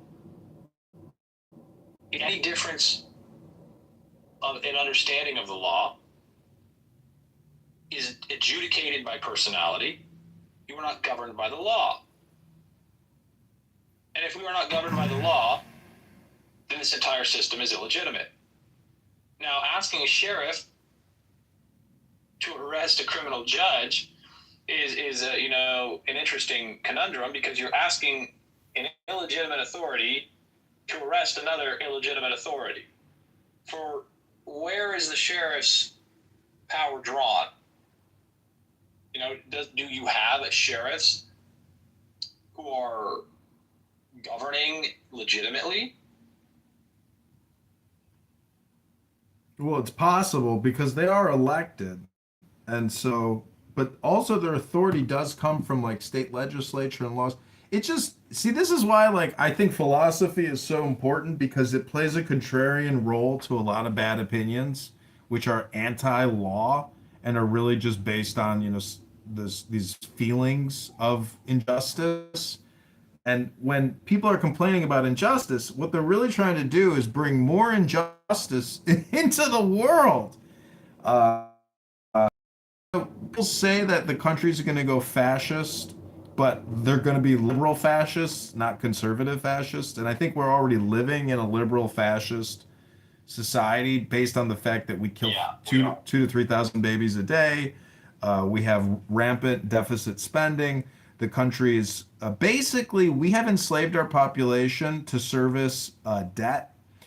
And I asked Grok yesterday, what are the top 10 industries? That was interesting, because it turns out that life insurance, health insurance is the biggest industry on the planet. Yeah, it's called Alistair. The biggest industries are finance, insurance, and real estate, which is a complete of what is natural. The biggest and most important thing in everyone's life is the ability to have the 4 F's: food, sustenance, shelter. These are the industries that should always be the most valuable, the most important. And when you live in a society, a civilization that has elevated insurance, real estate, and finance to the most prestigious position, you're clearly in absolute defiance of nature. And this state of affairs cannot continue. Like, have you ever read Caesar's War Chronicles?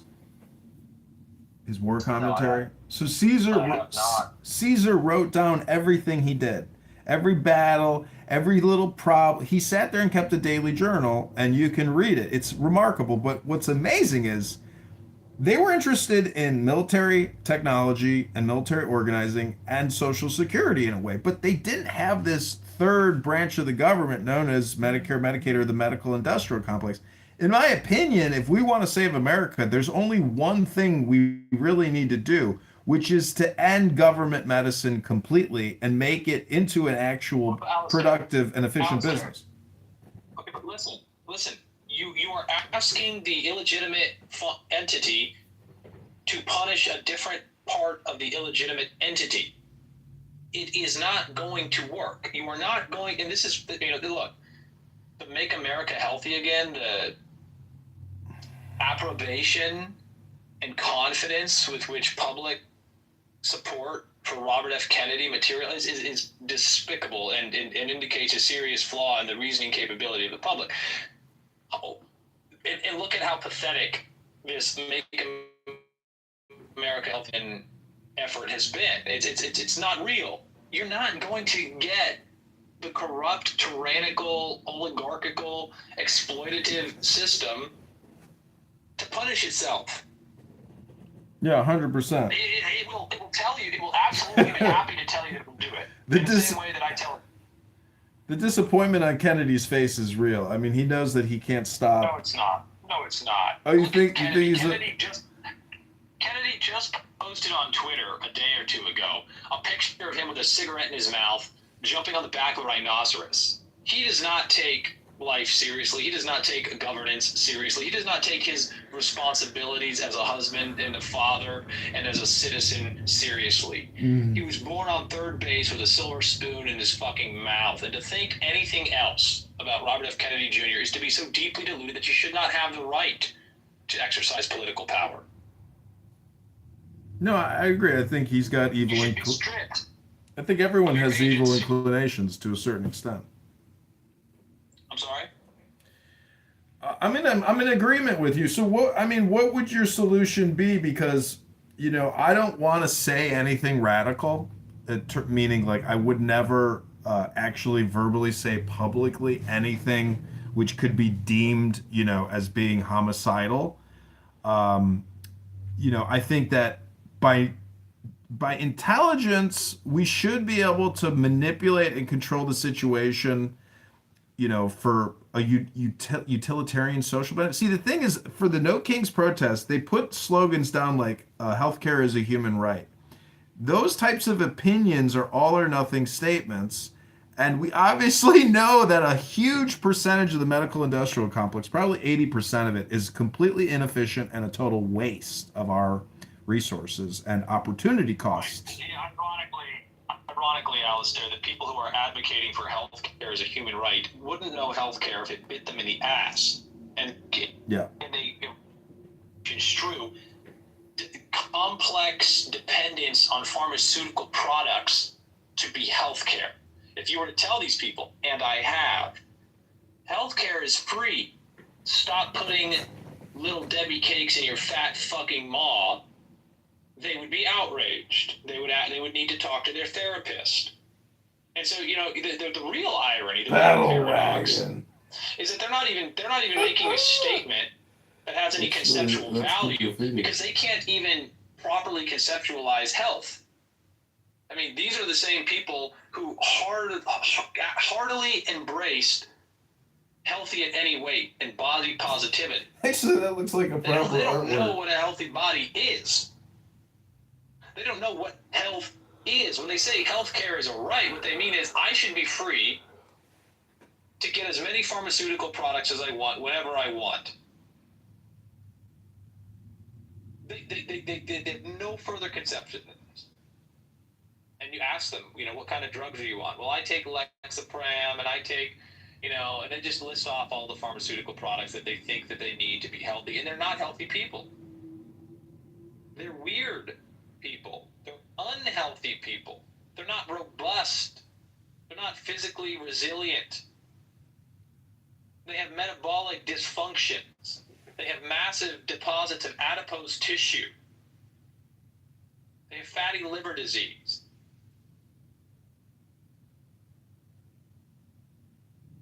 If we really wanted to examine healthcare as a human right, what we'd really say is that the most important thing in our society is having access to the 4 F's. We need to be able to consume foodstuffs that enrich, that develop. We need fat and protein and healthy sources of it. We don't need to be importing Argentinian beef that China rejected because it has plastics in it. That is beef. Hundreds of tons of beef being imported from Argentina that has been injected with plastics that cause aplastic anemia, chemicals that cause aplastic anemia that China wouldn't even take. But is the Make America Healthy movement addressing this? Are the people holding signs on the street saying healthcare is a human right addressing this? No, they're not addressing this. They're not even aware of it. And so those people should be stripped of their political seat. Well, the one thing... Isn't our government causing our own beef farmers to go bankrupt? Yes, our government is bankrupting all sources of strength, all sources of constitution, and all in the service of finance, insurance, and real estate. And when Alistair says, that we have this third branch of government, which he calls, maybe call it the fourth branch of government, the medical industrial complex, it really is an extension of insurance. It's not something that you need to add to the list of finance, insurance, and real estate. It is in addition to. It is a subcomponent of insurance. The one thing I like about that Caesar's War Commentaries is he's complaining that the Senate isn't doing their job, and therefore he himself will personally pick up the reins of governance and govern regardless of mandate or election. That's a little bit how I view my life, now, meaning I don't think that I can actually change anything other than my own personal behavior and I don't think I have any chance of success. But regardless, it's the only logical thing to do, which is, to just try to be a leader in the face of essentially scam artists and fraudsters who have no ethics and they cannot tell the truth because they are so highly programmed and full of their own displeasure or anger or hate or their own malevolence and trickery. I think the truth of it is, Alistair, that they cannot tell it because to tell it would be to recognize their illegitimacy and to admit their fraud. That's, now let's say it simply, right? Why is it that insurance is the most lucrative industry? Why is it that governments require insurance? It's not natural. It's the government which makes it lucrative. It's totally artificial. And so that which is not natural is perverse. It is perverse. It is a perversion. It is wholly perversion. You're not going to get people to admit their perversions. See, Muslims will claim that Islam is actually a completely natural and pure religion and supersedes Judaism and Christianity, and that they are Christians and they are Jews, but they're the updated model. And so I was just in a room and I was asking, was Muhammad a mystic and a magician, or was he, just a warlord? The thing is, they will say that magic is completely nullified by Allah's will, by God's will. And they claim that it's purely natural. But, we are living in a completely upside down, unnatural economy, an unnatural situation. Like you just said, you just go to McDonald's. I mean, a chicken nugget is a paste deep fried into a nugget. And so you're eating basically a cigarette in a way. Again, I'm just very disappointed that reality is the way that it is. I don't know when the breakdown really started happening. It could have been the 1920s, probably, 1913. Alistair, if it is productive for you and entertaining for your prospective audience, let's examine the chicken nugget as a microcosm of our problem. Now, you and I both agree, I hope, and I hope your audience would, that people should be free to sell whatever they want. If people want to sell cigarettes for consumption, they want to sell chicken nuggets made of chemicals and paste with no real nutritive value, no ability to sustain or develop the health of the organism, they should be free to sell it. But it begs the question, why are people buying it? And I think when we examine the motivations and lead people to consume those things, we start to find the truth. So the truth is that we're very, very confused, and that economies of scale, subsidies, and fraud have enabled companies like McDonald's to continue to exist. So, Brad on this app, yesterday he was saying, oh, well, they were selling poison, and so the government had to step in and regulate the poison pushers out west who were selling the fake, snake oil. And so the problem is we have never become efficient. The internet does solve efficiency issues, say, for example, Google reviews, where if we had an open economy that wasn't highly regulated and shut down by government intervention and officials in the government, we could actually have an efficient system, a smaller government, smaller problem system, because of reviews and because of credibility, using the efficiency of internet communication technology. All technology advancements of all time have always been basically communication. Most medicine, chemotherapy, etc., it's all a scam. It kills you. It doesn't cure you. The vaccines, etc., it kills you. It doesn't cure you. It's not an additive to boost your health. It's a degradation to your health. And you're retarded if you think it's the opposite. You are an R word. Right. And we need to understand, that's an incredible insight, that all of these things that we consider technological innovations are really innovations in communication. That's really what it is. And so when you allow the communication to be controlled by an illegitimate government, you're fucked. And we are here where we are now, fucked, because the majority of our communication is mediated by an illegitimate government that has a vested interest, its very survival, in ensuring that you do not develop alternative means to authentically communicate and to organize yourselves and to exercise your agency and resist. The subsidies which were generated as debt to the public to allow the government to seize control of the internet as a technology were vital to the continuation of this illegitimate state. Thank you for that insight, Al. Yeah, I just kind of look at this app. I mean, this is an advancement in technology, but it's actually for the purposes of communication. And the thing is, we have a player error, like a non-playable character error in the system. That's the problem, is there is no resistance. There's only highly programmed people. And so, you know, if you want to, in my opinion, life has like basically become a video game of my choosing in a way. Like my whole experience over the past, 20 years has been my choosing. And I'm just, I feel bad for people that never had the willpower to choose for themselves and just merely did what they were suggested to do. And that's the basis of Pavlovian conditioning and hypnosis itself, which is suggestion. And so we live in a suggestion economy where there is no resistance, and reforms censor the reverse suggestion. Well, we don't need to get hyper-focused on this. We need to be focused on the resistance.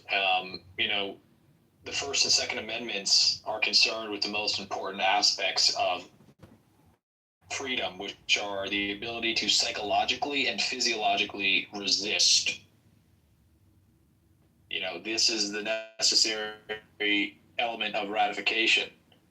The states would not ratify a document that would not allow their resistance psychologically. It is their ability to express, print, communicate opposition, resistance, or physiologically by the keeping and bearing of arms as a means to overthrow a government that would negatively or to use force to compel their slavery, to diminish their freedoms. Unjustly, there is a diminishment of freedom. You can and should cooperate with others and voluntarily assent to the restriction on your liberty for the prosperity gained, the benefits gained. This is the 10 Commandments. Thou shalt not covet thy neighbor. I mean, clearly infidelity is so corrosive and destructive to a community that is listed twice in the 10 Commandments. There's only 10 of them, and twice they address infidelity. They address coveting your neighbor's wife, taking your neighbor's wife.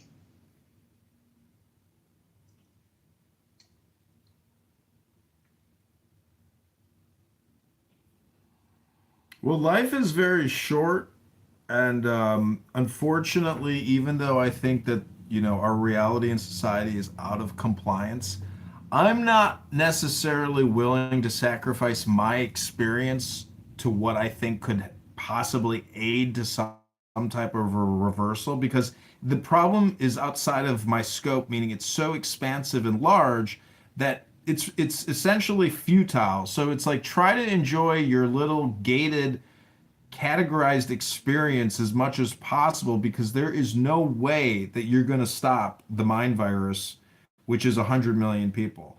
They have no idea that they are their own worst enemy. Let me clear about this for your audience, because it sprang to my mind as soon as I said this about the 10 Commandments, that many people don't understand that the 10 Commandments mention adultery multiple times, or that, infidelity. So the 7th commandment is, you shall not commit adultery. And the 10th commandment says, you shall not, which is always reduced by the Judeo-Christian narrative to, you shall not covet, or do not be jealous. The actual faithful translation is very long, and it's, you shall not covet your neighbor's house, you shall not covet your neighbor's wife, or his male servant, or his female servant, or his ox, or his donkey, or anything that belongs to your neighbor. It specifically sets out his wife and his house. His house, most importantly, his wife, secondly. This is the Ten Commandments. This is understood in antiquity. Yeah, 10 not 11, 10 not 9. I'm sorry?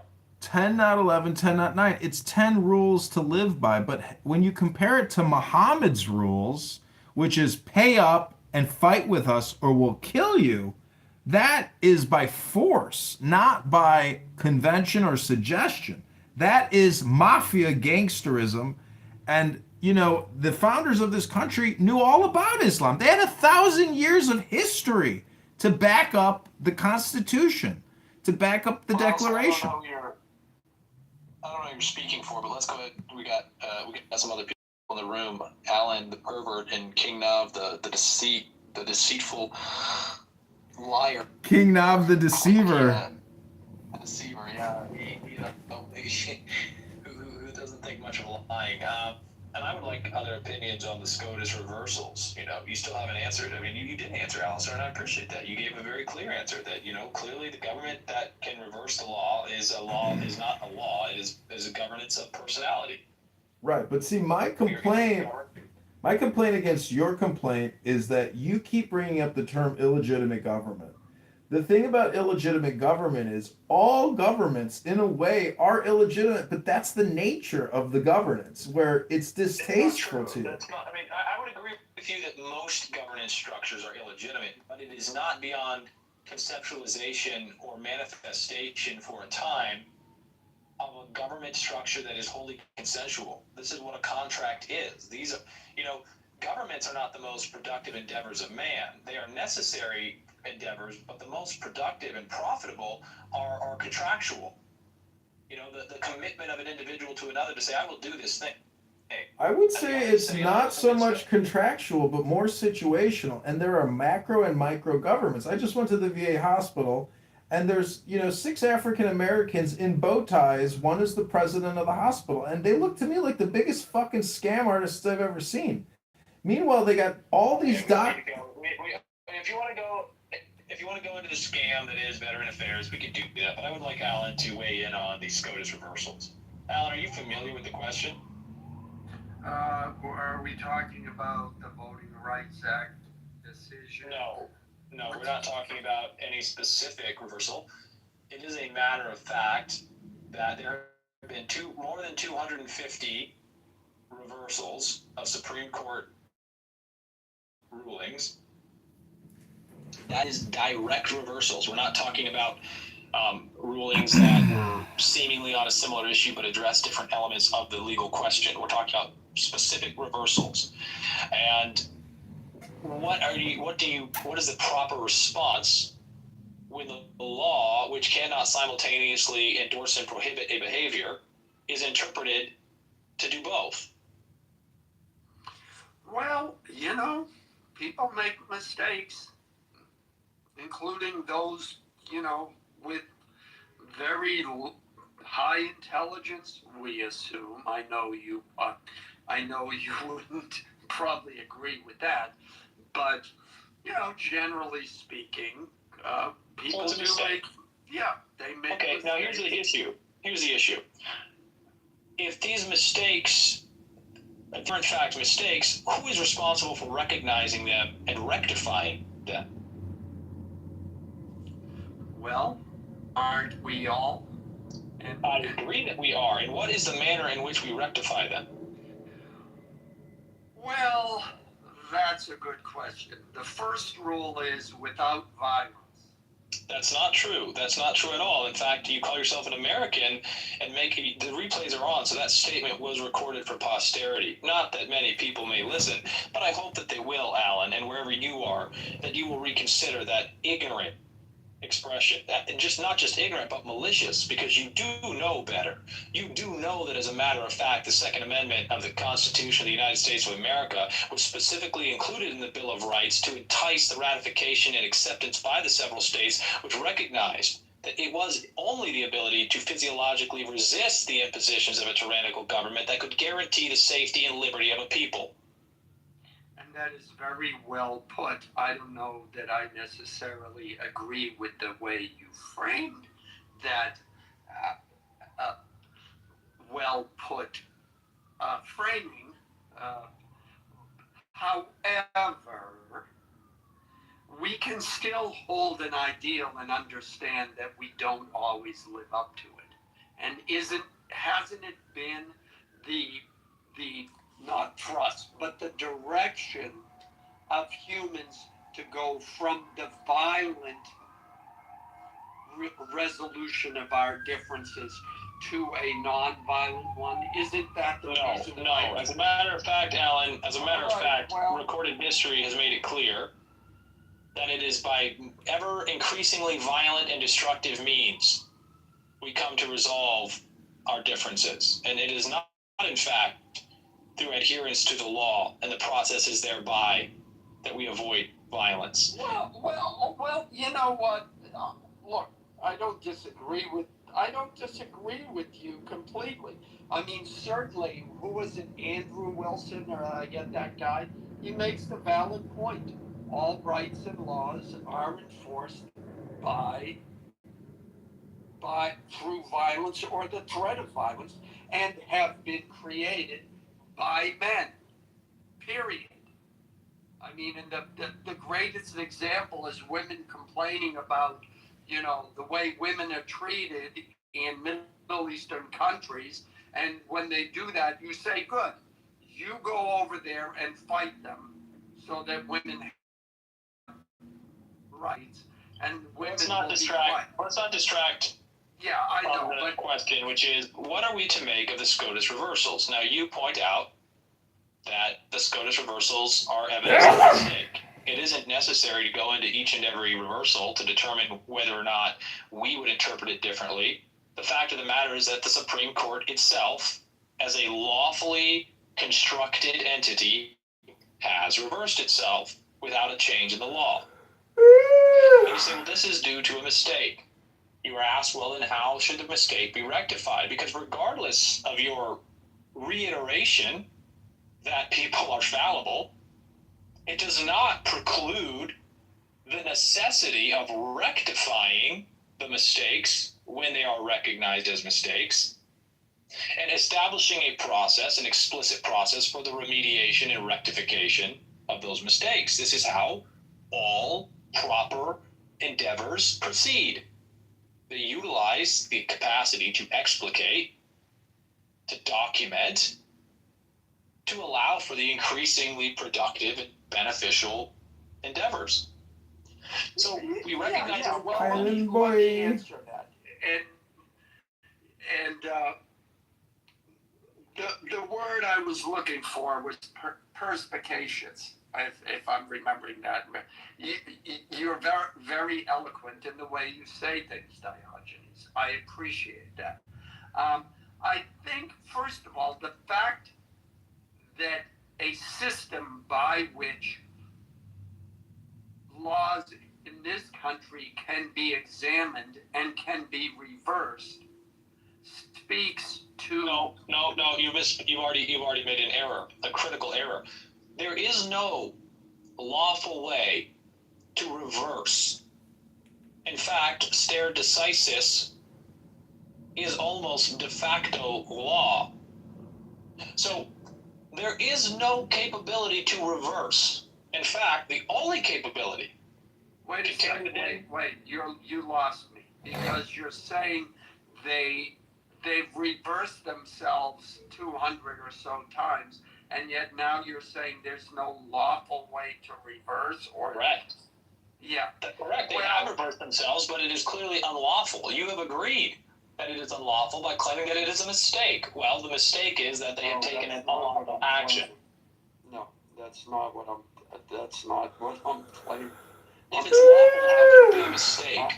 What I'm claiming is that we, in this country anyways, we have a system that recognizes that people do make mistakes even the Supreme Court, even presidents, even Congress, and that it at least gives a way by which those mistakes in law, not in consequences, but in law, can be changed. Now, one might, I would go one step further to say that one might say, well, these are mistakes.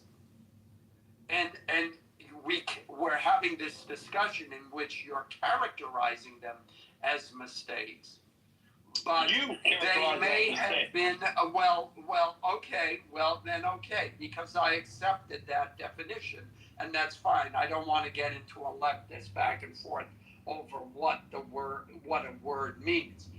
But to say that those Supreme Court decisions may have been appropriate at the time, and now that Hold on, Sure. Alan. You're only getting yourself into deep water. Now, as the record will clearly show, for those interested in it, you are not capable of being intellectually consistent. You do not want to accept the only appropriate remedy for rectifying these mistakes, which was clearly laid out by those who founded the Constitution, which is the supreme law of the land.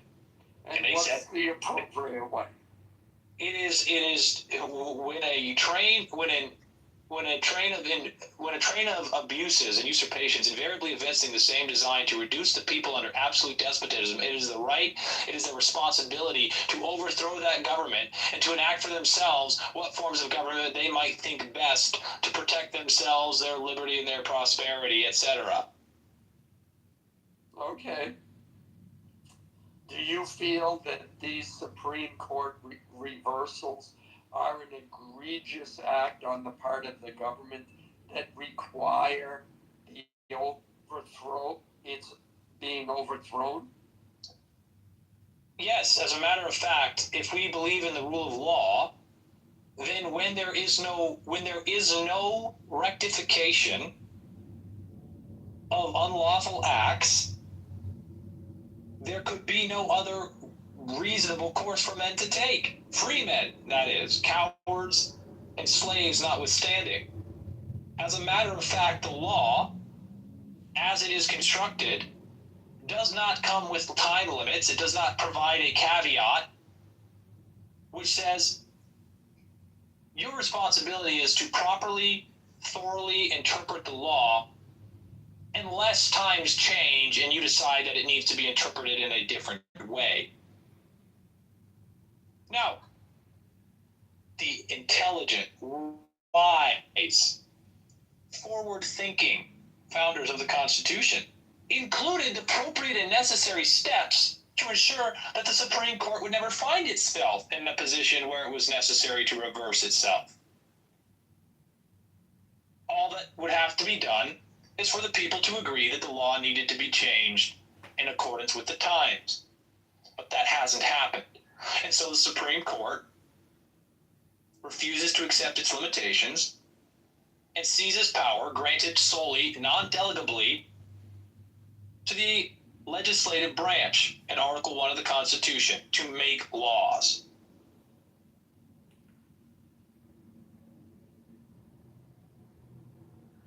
Well, again,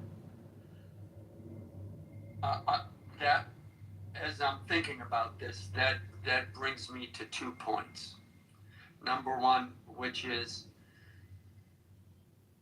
people are motivated by what affects them.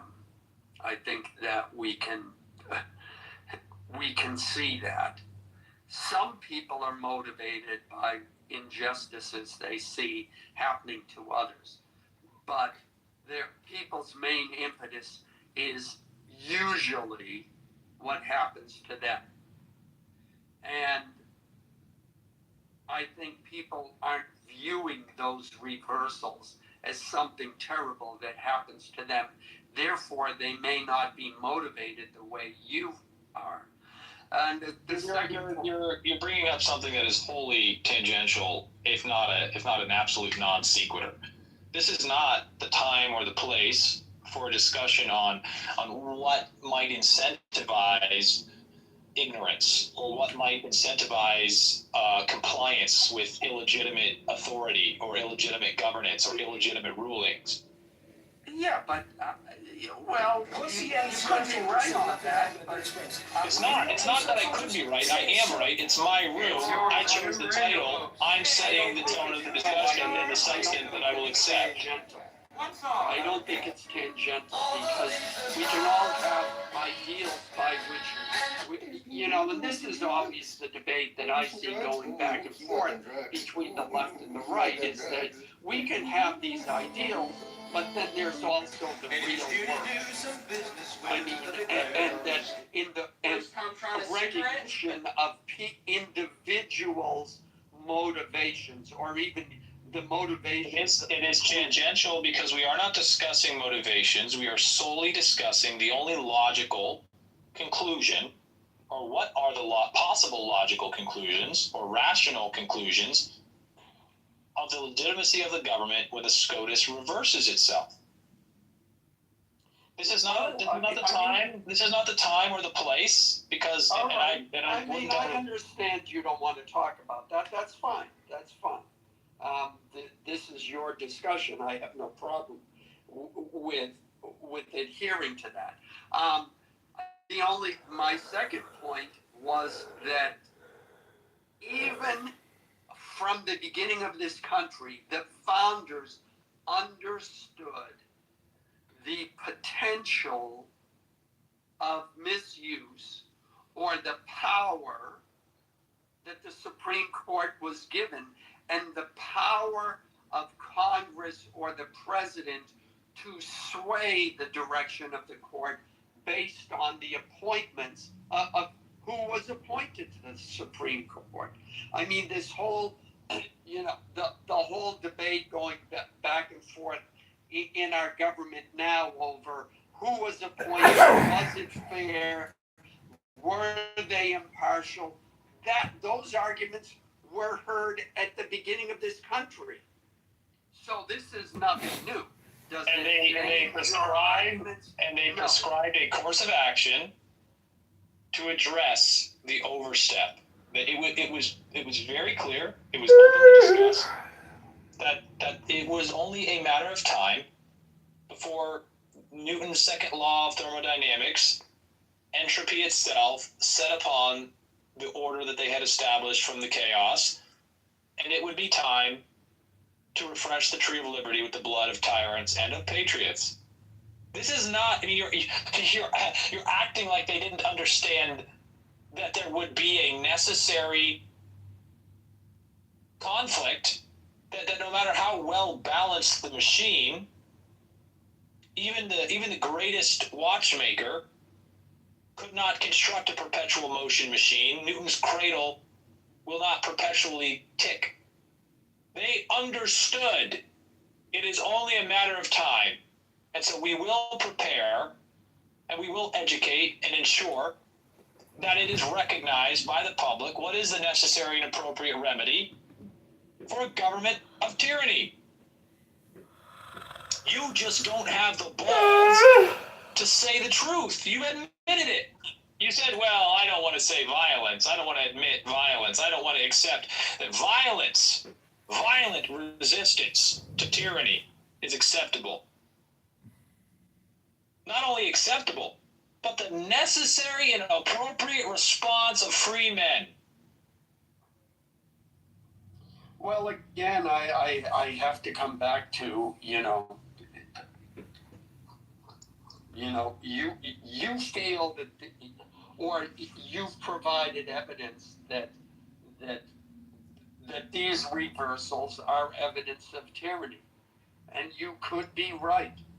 But in the practical world, you have to get people to get off their sofas and go out and pick up arms and risk killing themselves. That's political. We now It's the same situation in Iran. to actual, actual the real world where you have to convince me to give up everything, and by everything that includes life, liberty, and the pursuit of Alan. Alan. You were quite confused because, as a matter of fact, if what I have said is true, then you do not have liberty. If what I have said is true, you have the illusion of liberty as a domesticated animal who does not understand the boundaries of its captivity. If what I say is true, it is not necessary for me to convince cowards. It is not appropriate for me to waste time. It is not appropriate for me to waste my time speaking to people who would not risk everything for liberty. Define what freedom is, and define what. Alan, it's a concept. Alan, in these Iranian rooms, when you listen to the Iranians complaining, they say, oh, the Iranian government is stealing all of our money, and when we take the government, we want to take the money back that they have stolen from us. And I'm laughing because I'm thinking, God, don't they know about what we're complaining? It's the same fucking thing over here. And so when you ask an Iranian, hey, if we were to give you 50,000 rifles, millions of it, would you fight to the... Some of them say, yes, I will fight to the death. No, Alistair, as a matter of fact, if you ask the diaspora Iranians, who are the only ones saying, well, we want to take our... They're very oppressive and they will not let us have our money, and they're making us, they're doing terrible things to it. They killed 42,000 people. Those people would never fight. Those people are like Alan. Those people just want to have a pet cause that they can stroke, to experience a sense of intellectual superiority, to experience a simulation, a simulacrum of the simulation, some reference to real political expression, which will never find itself manifested in reality. As a matter of fact, they will not. The diaspora Iranians expressing this opinion will not. It's the same exact character as the people who claimed when the Ukrainian war popped off that they stood with Ukraine. And I have the same answer for the Iranians I had for the Ukrainians. If you believe that what is happening is so wrong that it must be resisted violently, then you must go and resist it. I do not fucking care about what you think is best for Ukraine if you will not put your money where your mouth is. My home is in the United States of America. My home is in Georgia. My home is here with my fathers and my brothers and my sisters and our mothers. And it is not with Ukraine that I stand, nor will I claim to falsely stand for something when I'm sitting the fuck down, refusing to even lend $1. And I asked several Ukrainians, I said very clearly, I will pay for your plane ticket to Ukraine. You feel so strongly? I've said this to Ukrainians, to their face, who have had bumper stickers on their cars at the park, claiming that they stand with Ukraine. How is it that you're here in Georgia if you're standing with Ukraine? You virtue signaling, deceitful cunt. Well, there are some people... You want to stand with Ukraine? I will buy your plane ticket. I have a credit card right here for any Iranian who claims that they want to oppose their government with violence. I leave comments all the time on what's his name, Zelensky, on his comments and stuff. And people like my stuff because I say, if there were fair and open elections, you'd be gone. And instead, he's pitching the latest in drone technology and Hummer technology. He's basically an arms salesman now, and it's fucking remarkable. It is remarkable, but let's not lose sight of the truth here. The truth is that these diaspora people are the same as Alan, and their unwillingness to actually exercise their agency in pursuit of what they claim is the highest moral, lawful good.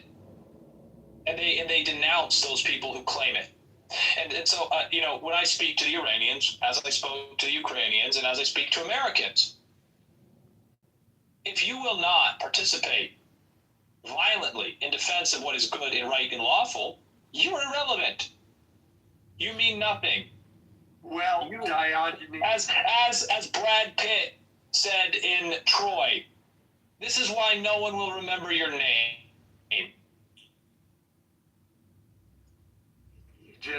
You just cut up. Yeah, but Diogenes, nobody's gonna remember you though. Yeah. That's wrong, Alistair. My children will remember me. My children will remember me. Yeah. Well. First of all, how many children do you have, Alan? How many children do you have? At least 40, because I just have to spread my seed everywhere. Look. So is that zero? Is that 40 multiplied by zero? Yeah. Look, I will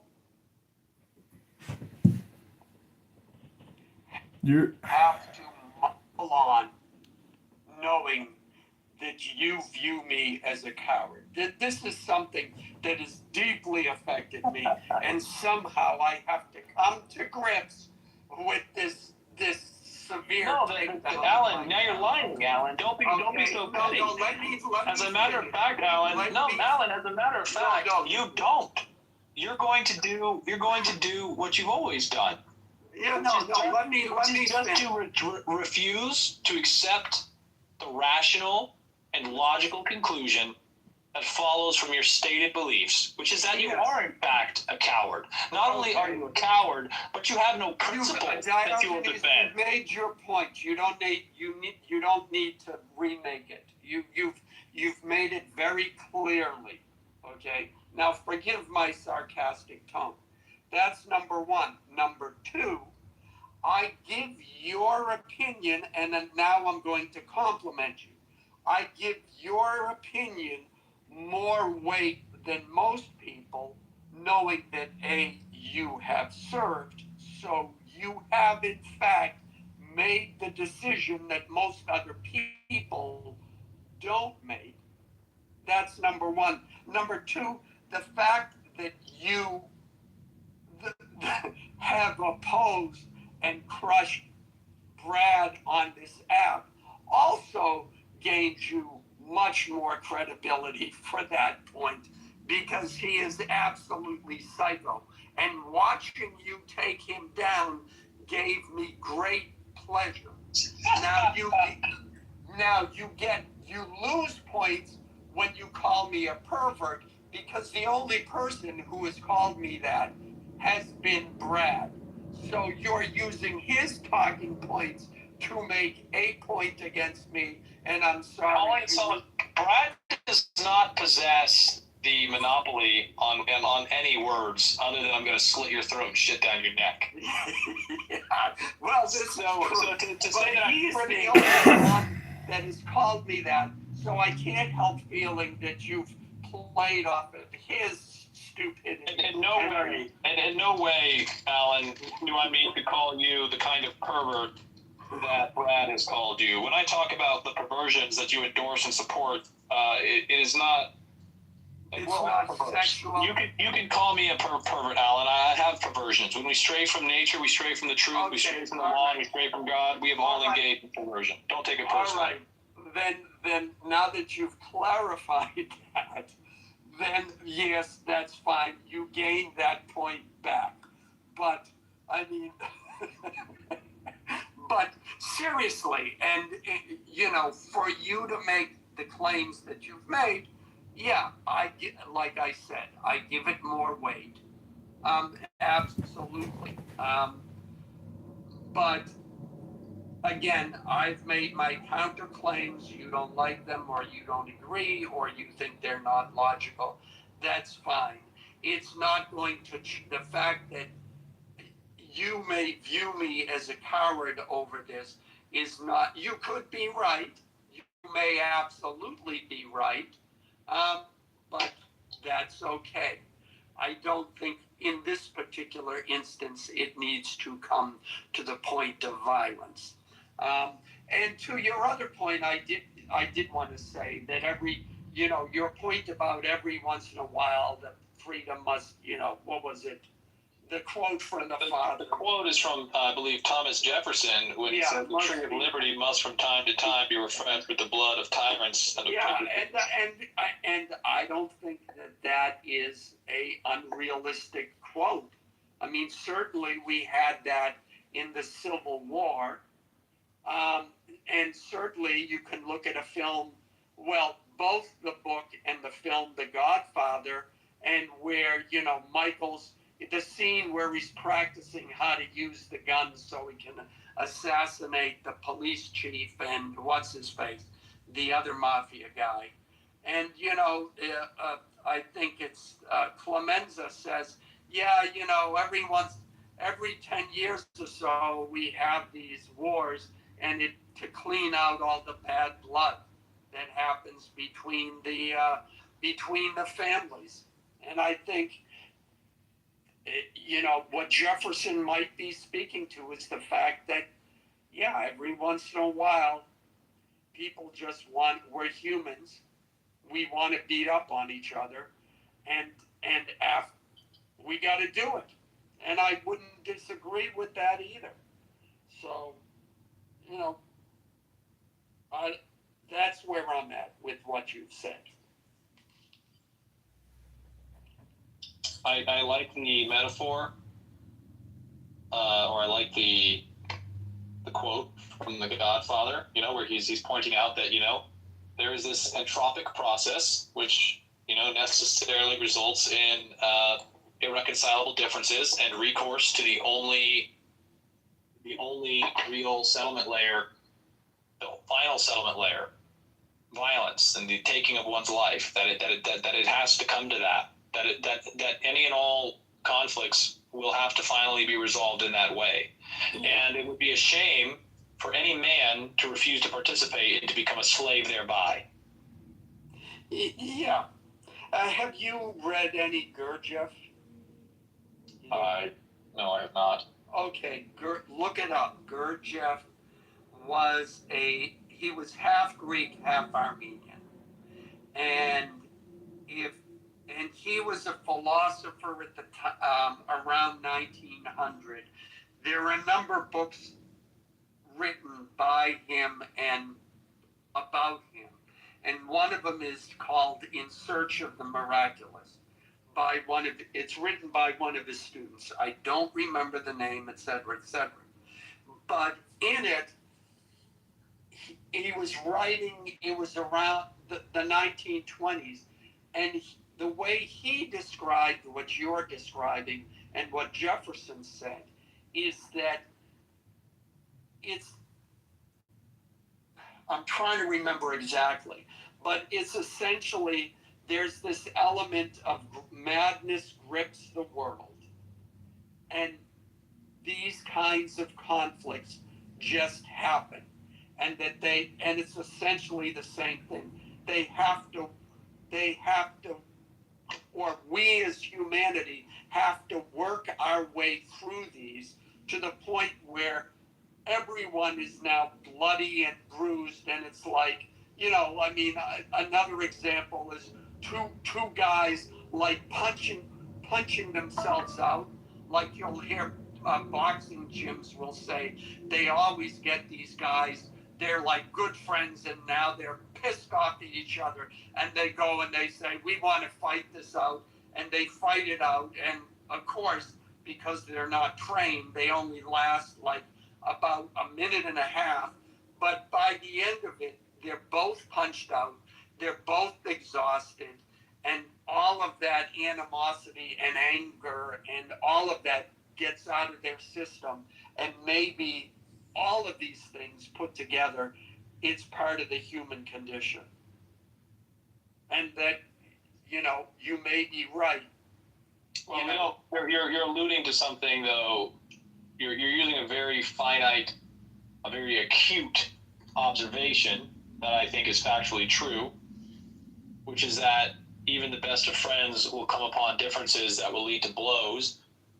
We observe this in nature all of the time, that there is a healthy and necessary competition to ensure that our hierarchies are established on merit and strength and the things that necessarily establish their legitimacy as hierarchies.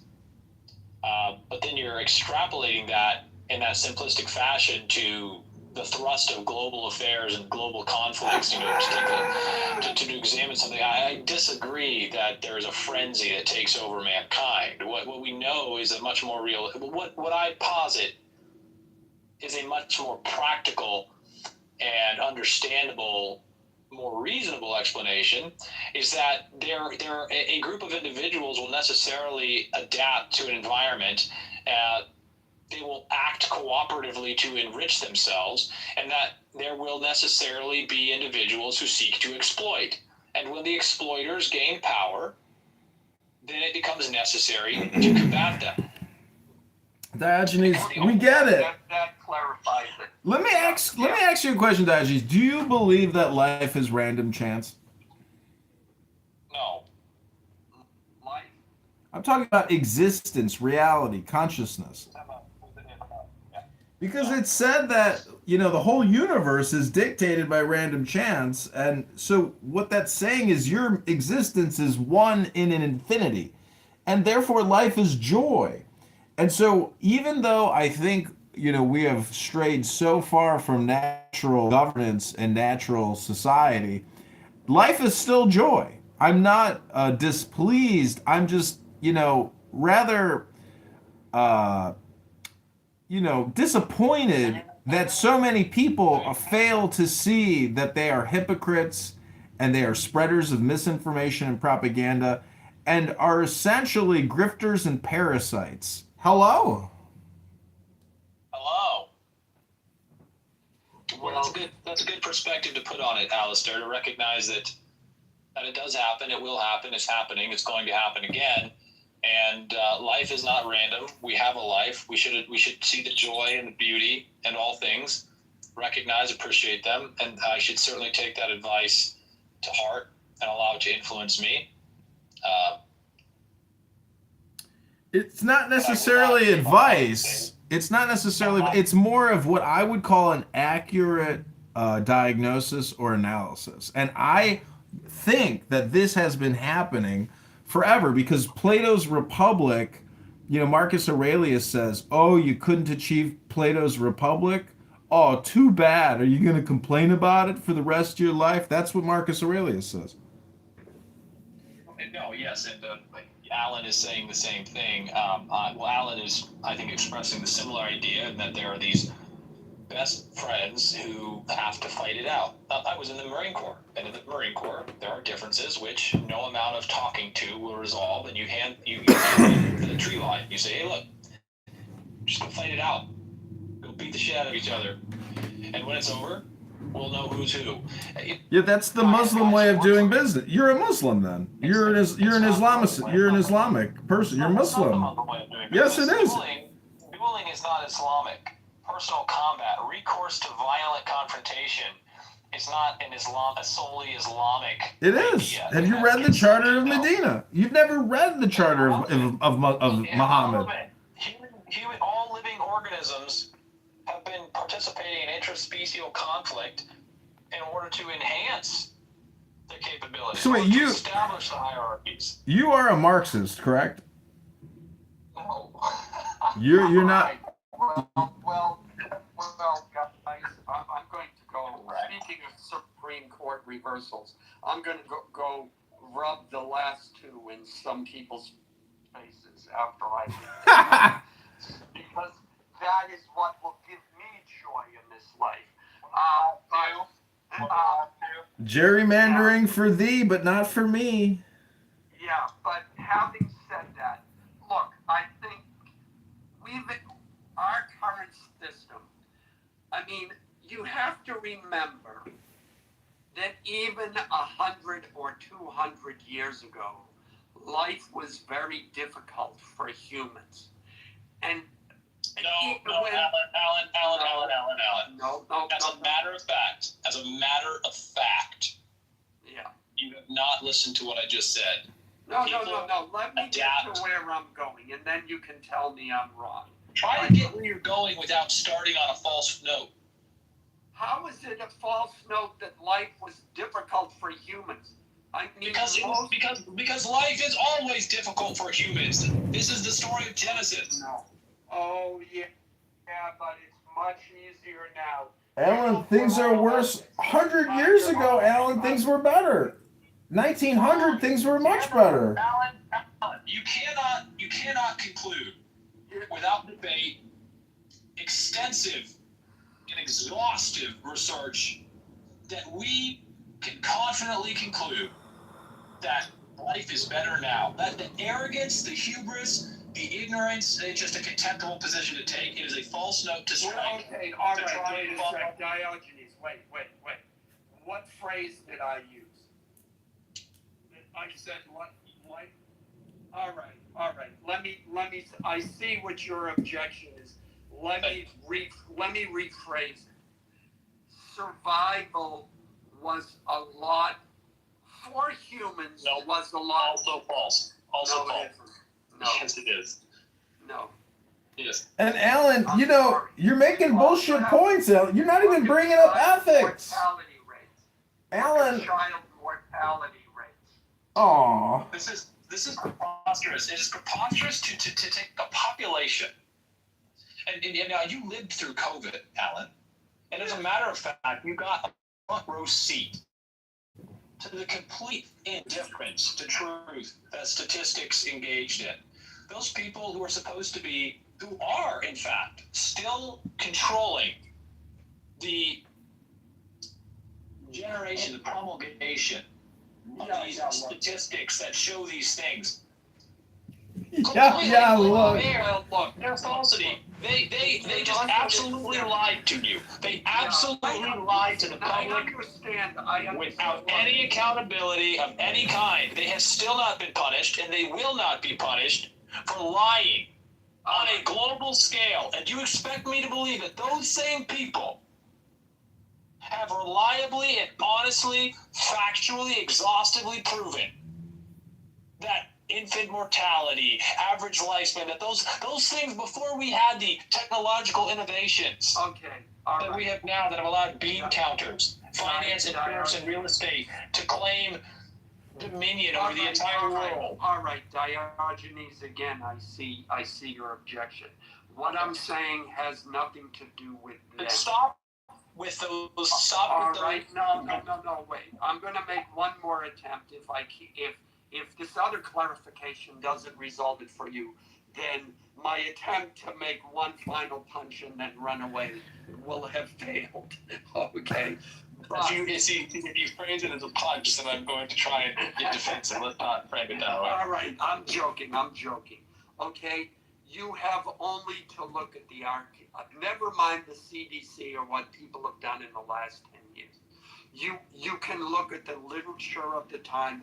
You can look at archaeological evidence. There's so many things you can look to as evidence of what I'm saying that have nothing to do with the CDC. My argument is not an endorsement of vaccines or government's ability to read statistics or anything like that. I'm talking about, okay, go back 500 years. You don't understand, Alan. You don't understand, Alan. As a matter of fact, fine. Then the medical industrial complex. Yes, I'm not talking about that. You are. The medical industrial complex assured me that the birth of my children outside of a medical institution was impossible, that it was not practical, that it was not healthy, and that there were a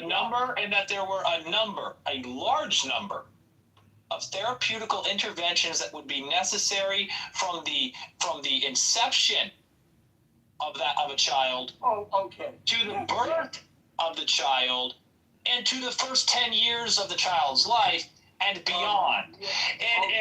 And in 0 cases was that accurate. I had every single one of my children at home with no medical interventions, and they are in the top 1%.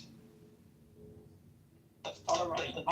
Well, let me make this idea. Look, then let me make the argument without using that as a starting premise. Humans who preceded us made choices, and we are living with those choices. Some humans said, I don't know, 100 years ago, gee, it would be a good idea if we Alan, we don't live in a time machine. We live in the NOW, which is a compression of the past and the future. I understand that, but we are still living with those decisions that Alan, milk pasteurization has done nothing to improve the human condition. That's a matter of fact. I drink raw milk. I have my babies at home. I have no therapeutic interventions of any kind. And let me just say, I have no allergies. I have had zero therapeutic interventions in my life. None of my brothers or sisters have had therapeutic interventions in their life. They were born at home, unassisted, unvaccinated, uninjected with any of the prophylactic measures advocated. They are wholly functioning. They have reproduced. They drink raw milk. They eat raw food.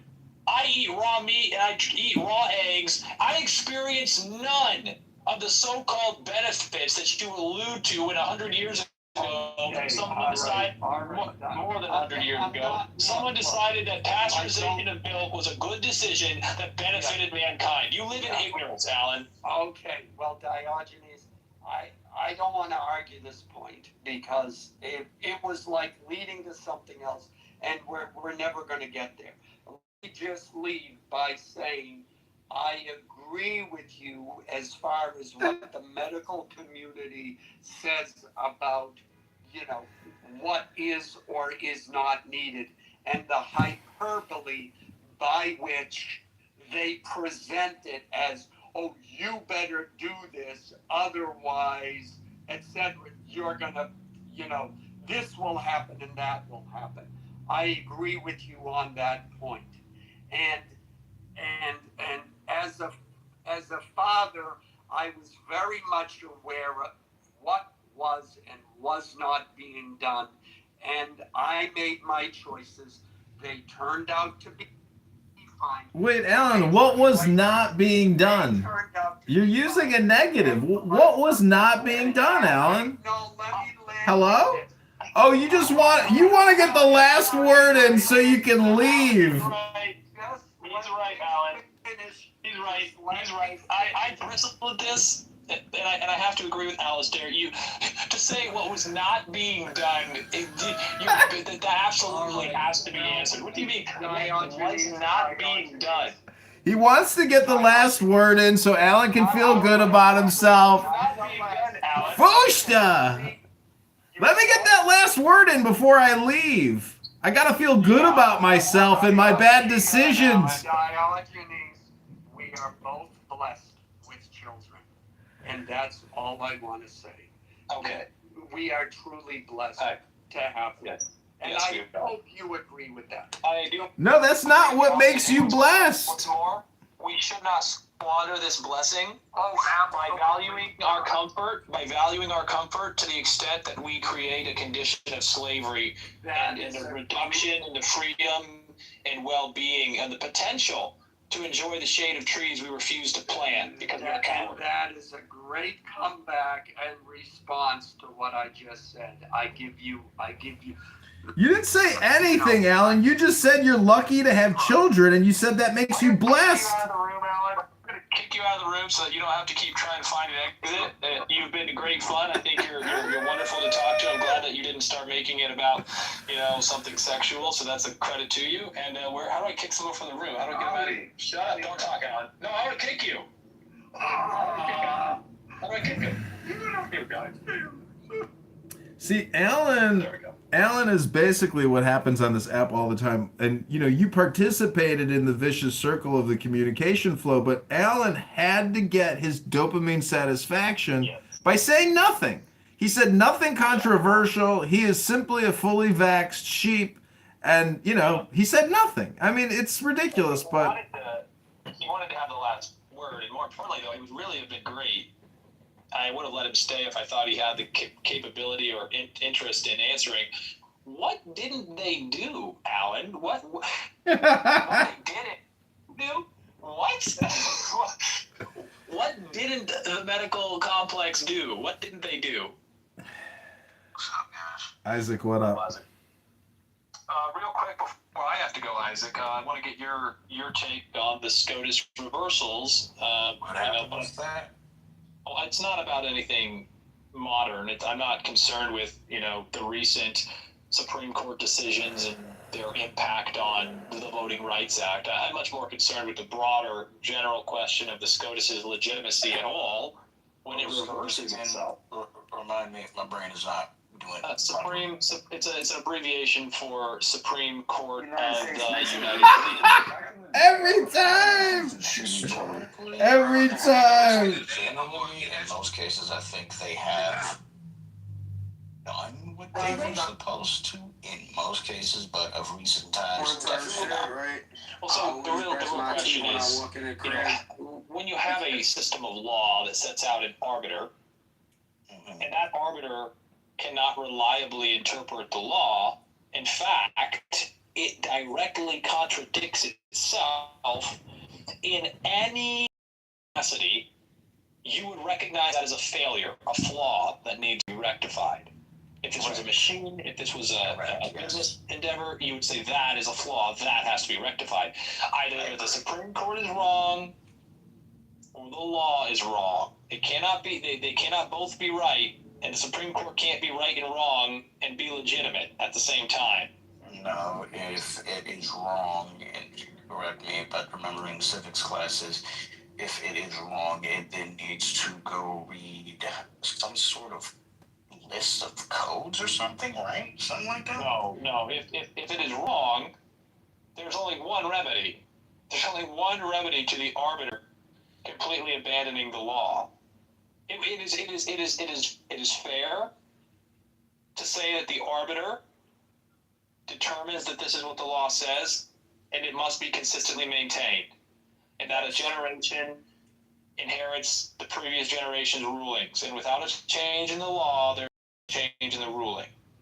That is the way the law must function. But for another generation to interpret the law in a complete reversal of the previously established law or interpretation of the law is to completely abandon legitimacy. Yes, that would be correct. There is only one remedy for that abandonment of legitimacy. You have a judiciary that is illegitimate, making illegitimate rulings. And that is to entirely ignore them and to recognize in that ignorance you will be violently dealt with and to prepare to resist violently. I mean, you refuse to comply with the illegitimate court's rulings, and you will find guns pointed at you. They will send armed people to imprison you on the authority of an illegitimate government. There is only one remedy. There can only be one remedy. Resistance? Violent resistance. Well, yeah, obviously, but you know how these things go. It has to build to that point. You can't just grab your what do they have their videos? Yeah, you can't just grab your dad's rusty pickaxe. I mean, they did sometimes, but it was in desperate measures. No. It's funding. The revolution is not right. You're pointing out the truth, which is that proceeding. It takes time. Yeah. Right, and we have to be willing to recognize and state clearly that the SCOTUS is illegitimate. We have to be able to reach that conclusion from logic and objective reasoning, not from subjective. Obviously the majority of the public lives in a subjective reality, refuses to engage rationally or logically, and says, well, when the Supreme Court says what I like, it's legitimate. When the Supreme Court says what I don't like, it's illegitimate. Fuck the law. What do I want?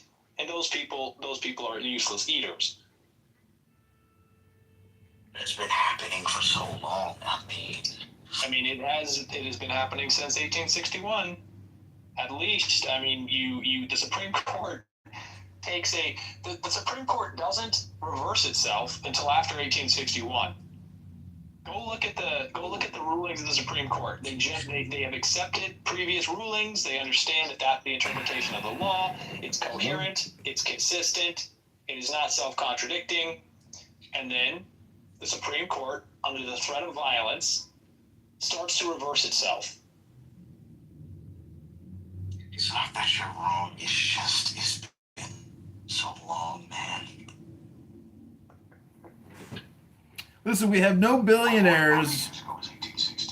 We've got no billionaires that tell the truth because they would be hypocrites. For example, Elon Musk is the biggest hypocrite. He promotes, outer space travel and living and it's all a lie. It's a total scam. And if America had any balls, we would actually just take care of our needs, which we don't. Our entire country was an experiment set up by the Europeans, and now we've essentially become an international clearing house. That's not true. That's not true. This is not fair to say. I mean, look, you can argue that my facts are wrong historically, but if we agree on some of the broad facts, which I think we do, it is not fair to say it was set up by European. The revolution happened in the United States because the first generation. The first generation that was born in the colonies realized that they had the power and the means to create for themselves a government, and they no longer needed to be bound to a government that was hundreds of miles away over an ocean. No, I agree with all that, but what It was their having been born and established in that country that allowed them to conceptualize independence. Well, what's interesting now... The Europeans who came over from Europe, who were not born in the United States, did not conceptualize themselves or care to conceptualize themselves as wholly independent from the umbilical cord of the crown. Yeah. I'm just merely pointing out now, banks, because of the interest at over $1 trillion and it's only growing, they have fully automated a collection of our opportunity costs.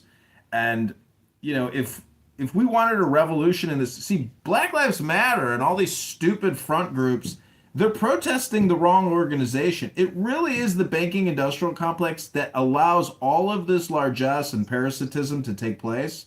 Because if we actually had sound currency money... Black Lives Matter was not protesting anything. No, it's a scam. I'm just saying that if they wanted to make their scam more legitimate, they would have been at the front steps of every Federal Reserve facility in the United States. Their scam accomplished... First of all, the Black Lives Matter scam accomplished everything it was supposed to accomplish, which is to convince the public that their enemies are people that have different ethnic origins. That was tremendously effective. Yeah, that's true. I'll kind of explain that. Black Lives Matter was just the American government, which you can find this yourselves, making sure racism is still alive in America. That's what that was. That's the entire thing. Because before BLM and before Obama, if you remember the early 2000s, people were making racist jokes, but no one cared. It was like, that's right. Yeah, we're good. Actually, a lot of the so-called radical and disparaging to minority advertisement back then, you want to know who made them? Black producers. The most racist, egregious advertising and everything in the early 2000s was from black producers and people who made that advertising. So obviously, if they were doing that, it was not actually problematic. Yeah, for the record, right? You've stated the fact plainly and succinctly. Black Lives Matter was wholly government-funded insurance stoking racial division to ensure that it obscured the problem. Exactly. Again, that's right. I mean, they literally... They do this every 80 years? Yeah. Every goddamn 80 years since colonial America. It's like, Isaac, look how effective it is with this segment of the population that thinks all of their problems are because of Jews. It's the Jews. It's the Jews. Well, yeah, now it's the goddamn Jews, because BLM failed in every regard because racial integration worked. BLM succeeded. BLM largely succeeded. You can go on many different rooms of Clubhouse, and that's obviously a subset of the population. Well, remember, if you've seen the people that were ahead, they wanted to stoke racial tensions from white people. Remember, that was the reason BLM. I just want to be clear. If you go to Atlanta, and I live in Atlanta, you will see how successful BLM was. These people were emboldened, directly financially empowered, and are fully committed to this idea that has no basis in reality, that people, because of their African ancestry, are being mistreated in this country. That they're being oppressed. Okay, that's a fact, and it's not just in Atlanta. I'm sure it's in most major blue cities, but it's a fact. It was successful. When you say it failed, I think what you're meaning to say is that it is not sufficient. It succeeded. Part of their plan failed, because remember, the whole thing was to stoke extreme racial tension on both sides. They wanted black people to think that it's back during the old segregation days. They succeeded in that, but they also wanted the other side of regular white Americans to think, oh, black people are tearing apart our society for no reason, which did not work because everyone easily saw, wait a minute, one, it's mostly a bunch of white liberals doing this shit. And then two, the people that are black that are perpetrating in these activities are just the regular criminals that do it anyway. That was the problem. Well, we know that the truth is not going to be found in pointing to people based on their ethnicity or their religion. It's going to be found in what Alistair is referencing. That it's the complete disconnection of value from its representation in money, and your dependence on that perverse value system. That's honestly where it has to be coming from. All of our ethical downfall comes from our fake currency supply, which is not tied to natural resources. It supersedes and creates all this moral hazard and ethical liability. That's where it's all coming from. It funds the scams and funds the frauds. Did you intentionally mute? Yeah, I muted. Did you hear what I said? So I always want to be clear when that point is made that the answer to an illegitimate value expression system, currency that is corrupt and perverted, is not found in some kind of reestablishment of a bimetallic standard or some kind of cryptocurrency. Nothing ever alleviates the responsibility of the people to resist the impositions in whatever manifestation they come. And there will always be attempts to manifest the exploitation and value perversion through the monetary system as through any other tool. Wait, why do you think a bimetallic... Because... Why do you think a bimetallic morality can be superseded? I mean, if it to go to the earth to extract our currency, it creates a huge chain of succession. Listen to this. I have studied this extensively. I used to be a big proponent and an enthusiastic proponent of the rectification of political grievances and illegitimate governance through a return to a value expression system that has a basis in a scarcity mechanic. But guess what? Previous civilizations have already gone through this and recognized that when you have a gold standard or a silver standard, those people who hold all of the gold and the silver rule the world. And thus will it remain. There is not a silver bullet that you will shoot that will kill the evil in the hearts of all men simultaneously and return us to the Garden of Eden. It will be a struggle. No matter how you manifest your value expression for the purpose of exchange, the bottom line is that the most productive thing is the real goods and services that we depend on to survive.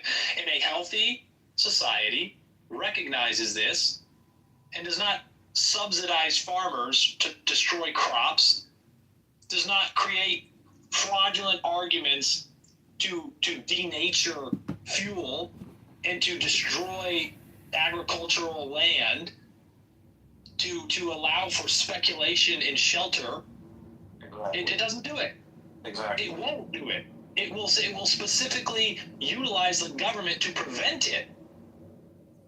And it doesn't matter if the money is denominated or backed by gold, by crypto, or by fucking sticks of wood. There will always be those who seek not to engage in productive contributions to the society, but to simply seize control of the expression and the exchange of productive goods and services for others by controlling the media. And to your point, this is why they say I am a techno-fascist. Because here's an interesting thing, and a lot of people have noticed.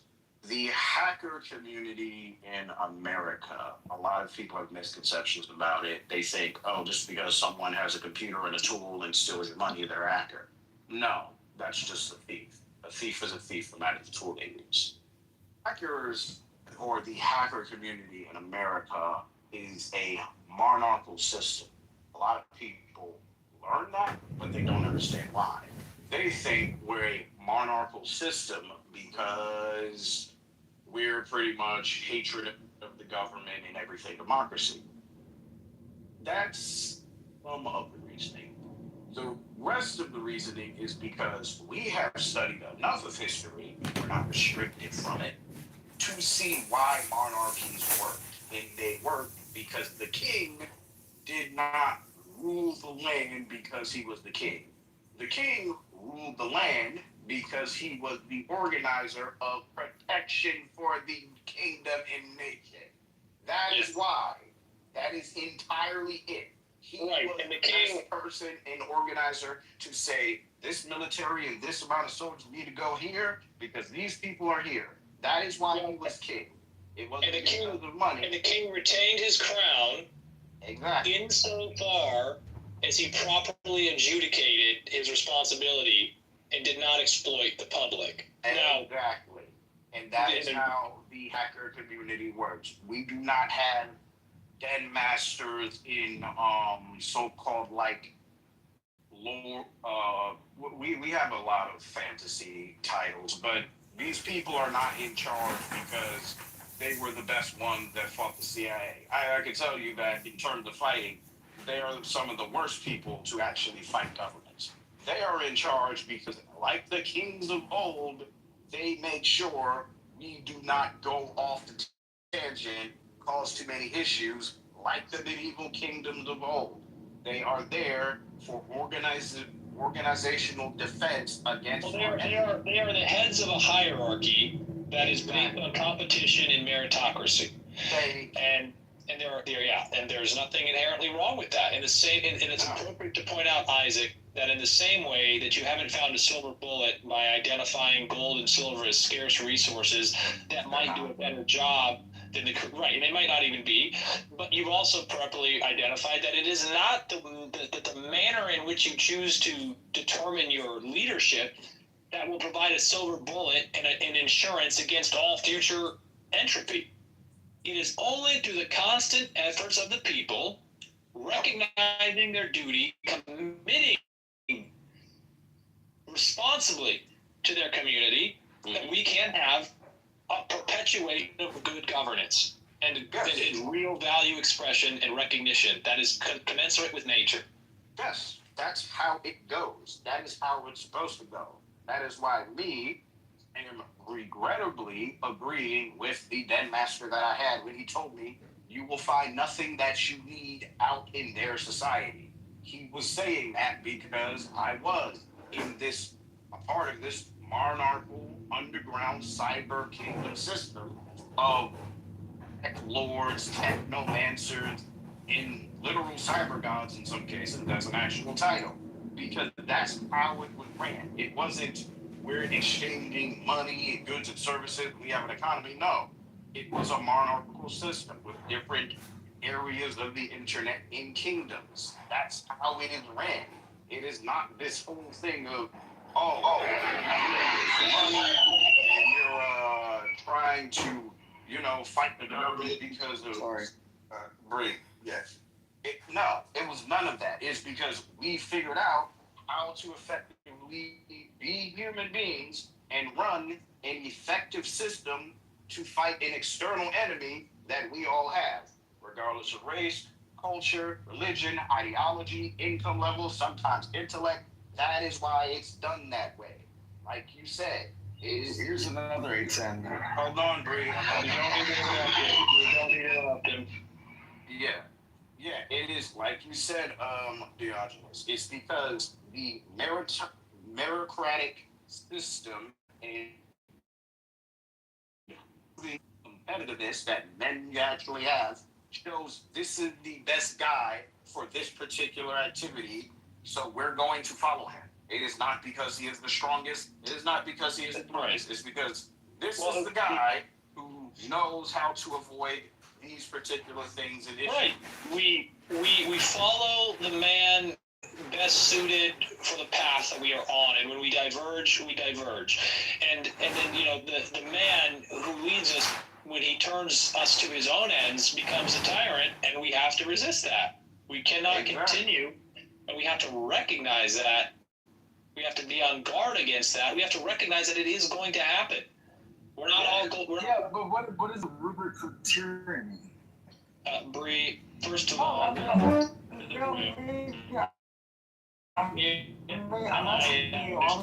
that, Bree, and you know what, Bree, I'm happy to have you here and to give you an opportunity to speak. And the title of the room is SCOTUS Reversals. I don't know if as Alistair likes to point out, you're just here to get a dopamine high. You just want to, got some insight. Like you got some insight. I don't care what John's got to say about anything in my life other than, if he wants to be sincere. He is often sincere, and he's often searching for sincerity. He's also, very eclectic, eccentric, sarcastic. Yeah. No, but I've always appreciated your points of view because you've always been poignant and on like you knew what you were talking about when I was talking about shit when I was downrange. You were always double checking me on my shit. Because you want to talk about no, but you knew. Talk about SCOTUS reversals. We want to talk about SCOTUS reversals. Well, what about the one from 2013 when Obama and Biden made it where the news is allowed to lie to you? What's that act that the one? I am triggered, man. You are referencing an actual act that was passed that essentially said that, hey, federal money and federal agencies can employ deception on domestically, that they can look, that's not the most important question. The most important question is what does it mean itself? What are the implications of the arbiter? What do you mean by SCOTUS? Because Commander of the United States? The Supreme Court of the United States. Oh, Article 3. No, so we're in Article 3. I didn't know if we were Article 2 or Article 3. No, this is Article... Article 3 is the judicial. Yeah. That's correct, yeah, that's Article 3. Yeah. I just didn't know where we were talking about. I didn't know what you meant by SCOTUS. You asked, and we've clarified, and it's not being counted against you. We all want clarification. You got it. Now, what does it mean in your mind? What do you think is the ramification? Well, I mean, the reversal of when they did their gerrymandering thing the other day. That's an example. Now, I'm not so familiar with the actual opinions that were expressed. It was 3 to 5. Okay, but I didn't read the opinion, so I don't think it's going to be good for us to hyper focus on a single one. We know, as a matter of fact, I'm sorry. No. We don't need to worry about a specific example. We need to be in agreement that it has occurred, that the Supreme Court of the United States has taken the same law and then interpreted it one way. Agreed. And then subsequently completely reversed itself. Why do you think I call the Supreme Court Mount Olympus? They're gods on thrones that cannot be knocked down. Okay, so Bree, if you understand that I do quite a bit. Problem here, then you have to recognize the new. Yeah, but how do you fix it? How do you fix it? Well, it's obvious how you fix it with violence.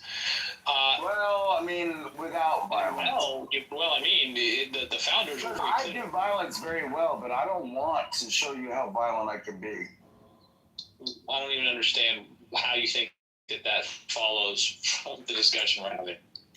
Well, you're talking about the only way you're complaining about something that you say the only solution is violence. What am I complaining about? SCOTUS and the I'm reversal. not complaining about SCOTUS. I'm asking you what the ramifications of a SCOTUS reversal are. And the SCOTUS reversal of what?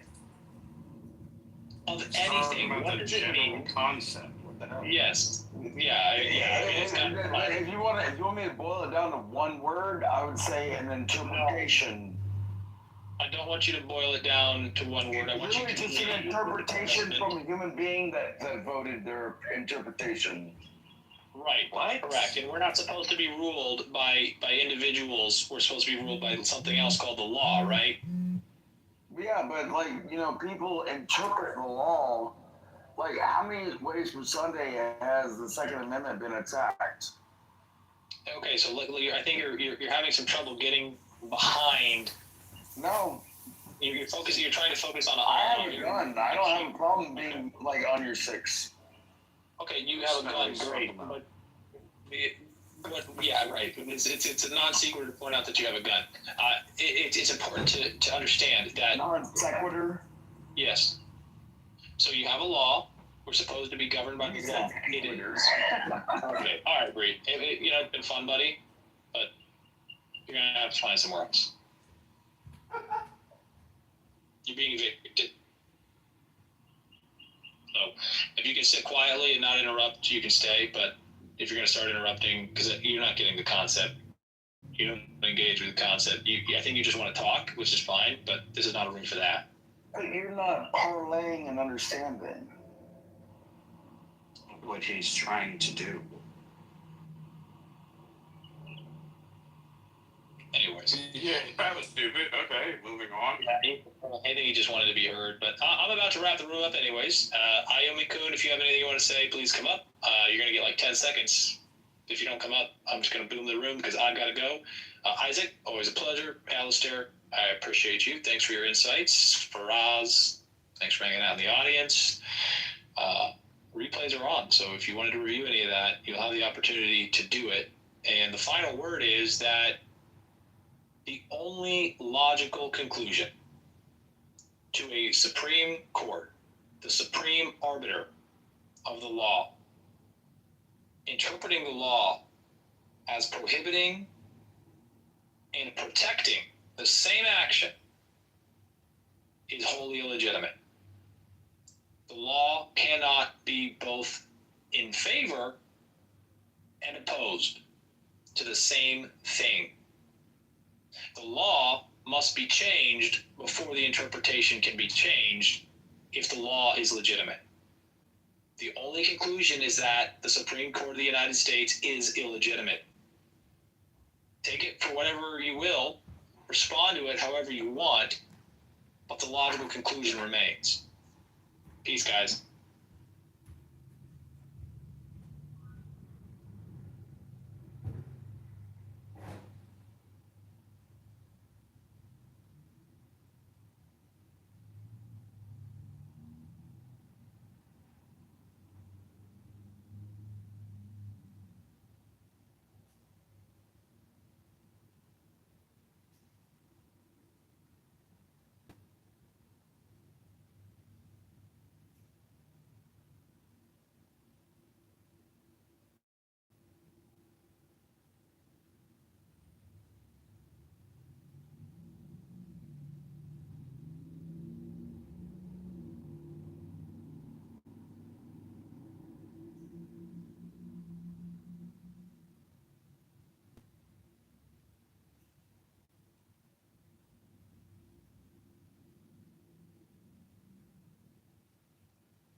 the stage that I'm an unqualified man to do very well out here?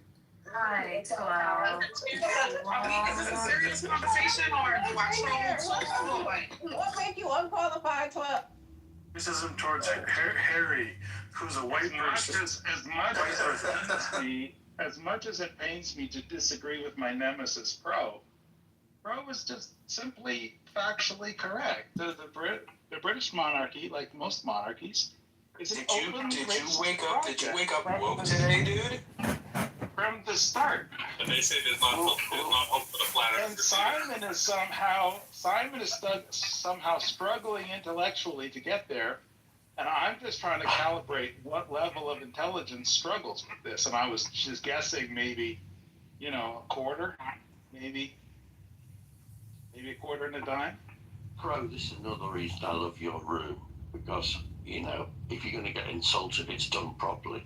So that's cool. Well, no one's ever insulted Benjamin doing anything properly, but he's just putting a stronger tone on the exact same thing I'm saying, though. Like, what I'm asking is, how do people not perceive this as racism in the classic sense? Or do they? But when you say this, explain what this is. So you're making a statement which is the royal family is racist. Am I wrong, Mike? The institution of royalty, especially when we look at it in the context of England, right? Specifically, we're talking about right now. Because it is exoneration and exemplification of racism. Is that because there's no black people in the royal family? It's because the Brits are literally the inventors of colonialism as it is in the modern times. You can't divorce the symbol of colonialism from the racism of colonialism. We didn't invent it. We just messed up. As it is in the modern times. As it is in the modern times. That is part of it. That's not my argument.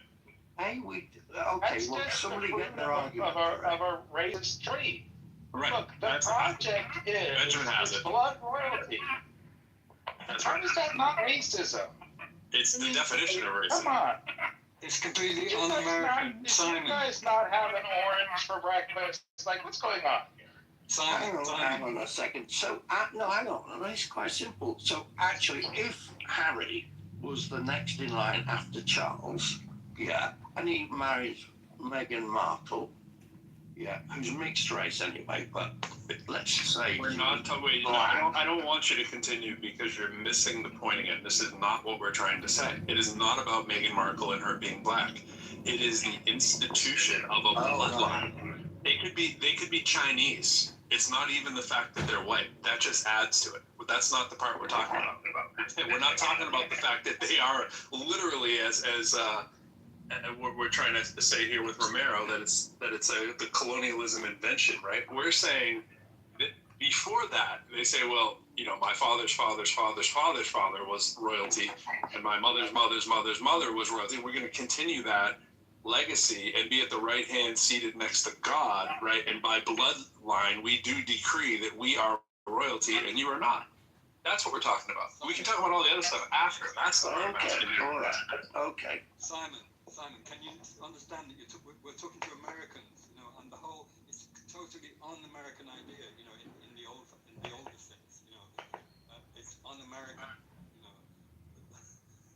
to be into kings, and on a by note, did people see the Trump posted a photograph of himself with King Charles, with the caption, 2 kings. That's hilarious. Yeah, it's essentially on brand. There ever was on brand. Okay, so it is racist then. Under your definition of what it is as racism, the fact that we have an institution that is predetermined by bloodline, and that bloodline is white, then. But what? I'm struggling actually to see why, and this might be my lack of intelligence, fair enough, but see why. Simon, I pointed out just a minute ago that you were struggling, right? I tried to put a number on the struggle you're having. But look, this is a caste system in which privilege is inherent. It's the opposite of a meritocracy. You're not acquiring a position in society based on the value that you provide to society. You're acquiring a position in society exclusive to all others, and a whole set of laws that apply to you in ways that they don't apply to other people. For example, I don't know if you knew this, royalty don't pay taxes. Everybody else, the schmucks, pay taxes. Royalty don't pay taxes. The schmucks have inheritance. So taxes pay royalty. Let's just put a bow on it. Let's just put a bow on it. That's right. So this whole notion of inheritable apartheid, right? A set of laws applies to different people based on some condition of their birth. That's apartheid. Now that's what to be fair to my nemesis here, Pro also wants this, right? So good company here.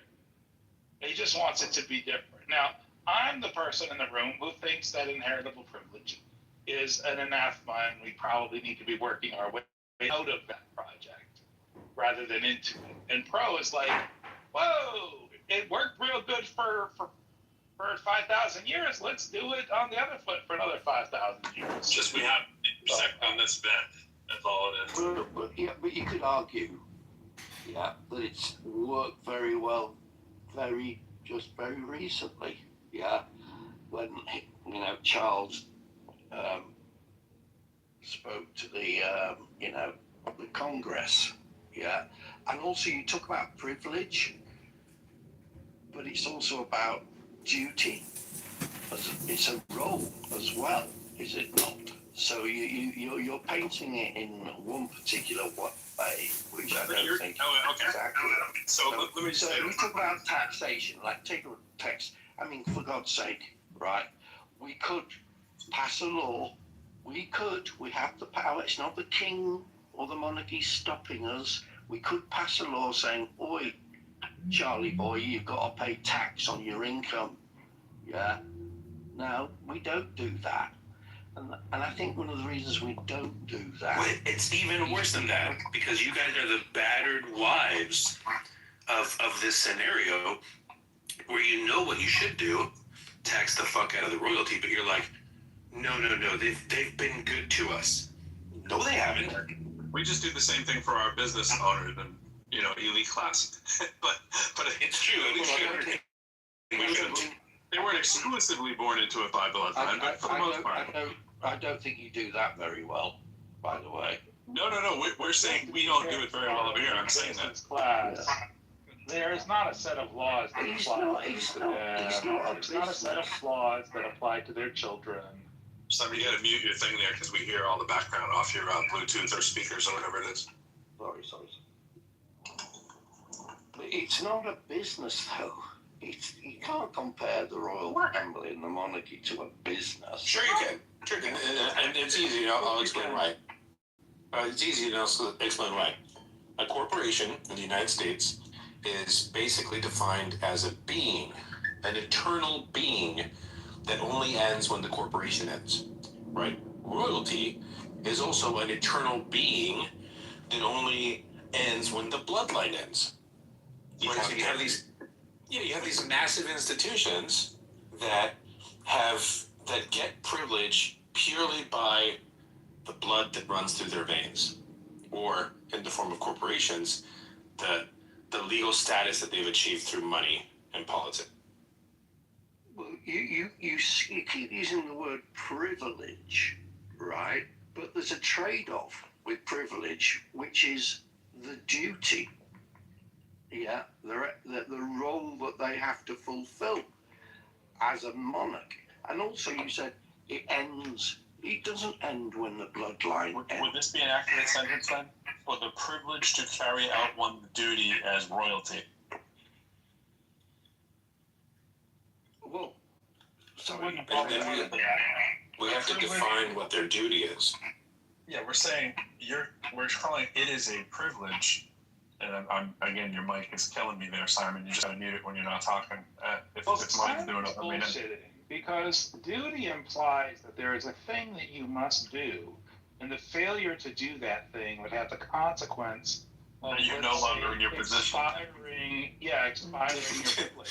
There's no such duty. Did you take woke pills today, Benjamin? What is going on? Crazy. No, the duty, Romero, to put a bow on this, the duty is to not be a pedophile, and then you can maintain and hold your position as long as possible, and don't rape, women and that kind of thing, right? That didn't work out really good. Well, There was a problem with that, wasn't there? Yeah. It does help. Yeah. So it does help. Does help keep the position.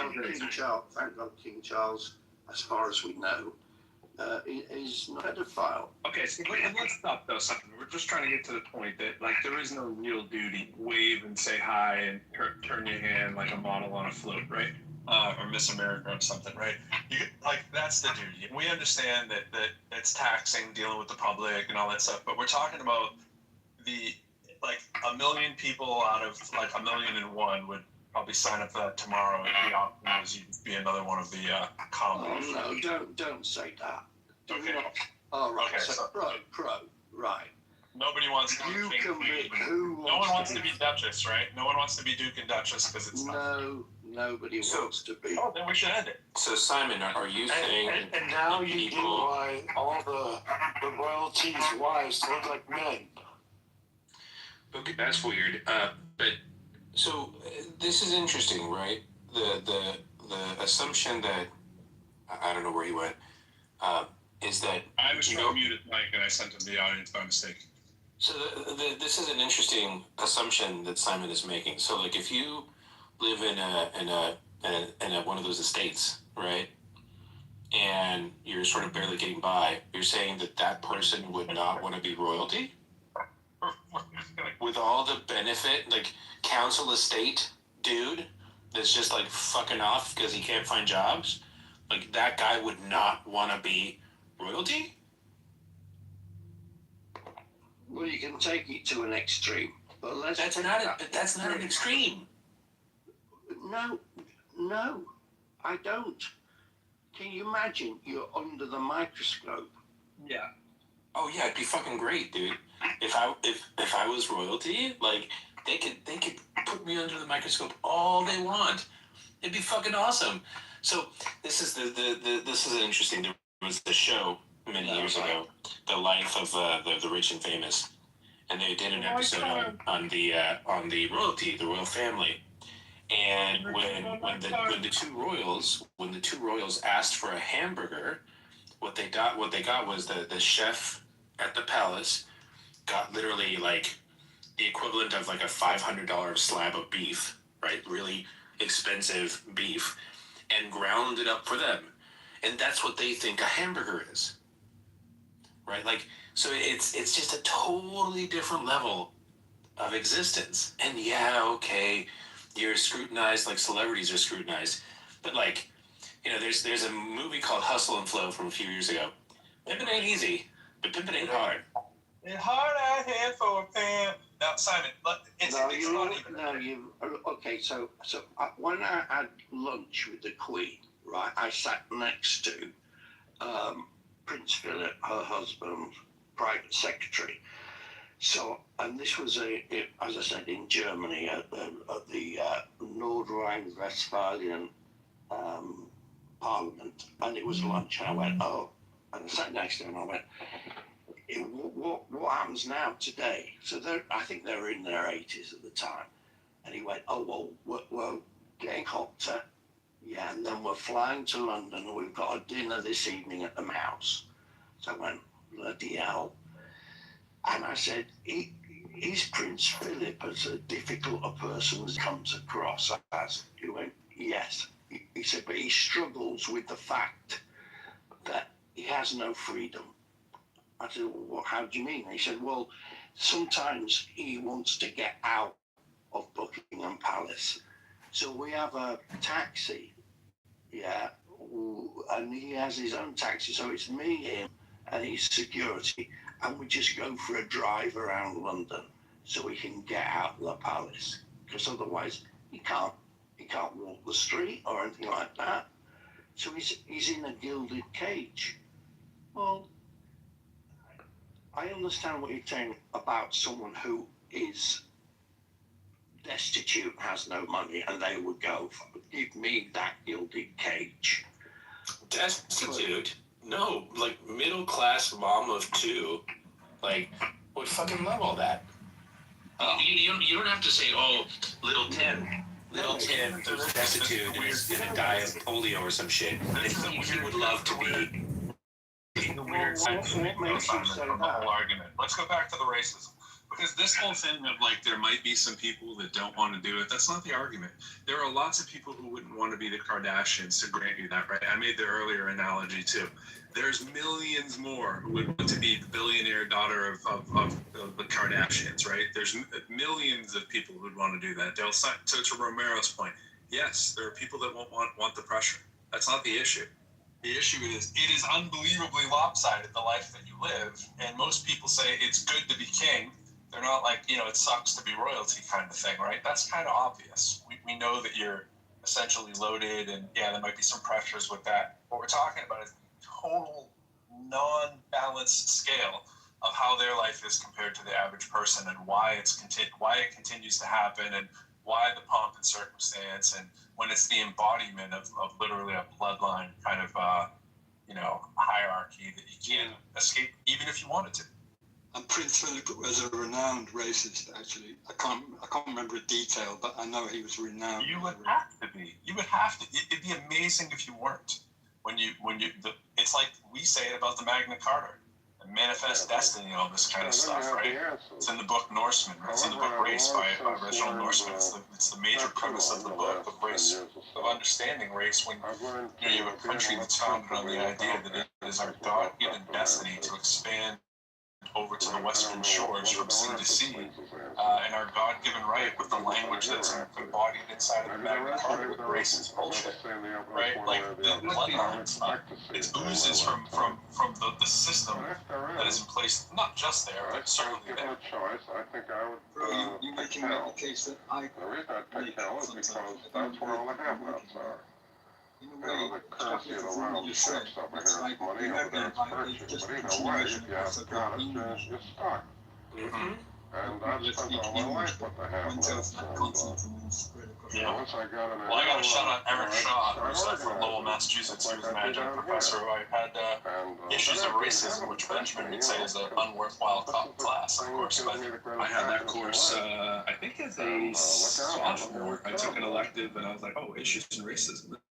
Really cool in that book, but I still have on my bookshelf, and it lays out that picture really, really carefully and well done. And the research that's in there it's hard to argue with. It's like when you're reading line by line and you're just comparing it to other similar kind of manifestos, using that word intentionally, and just like looking, oh my gosh, this is like overt racism at the highest scale.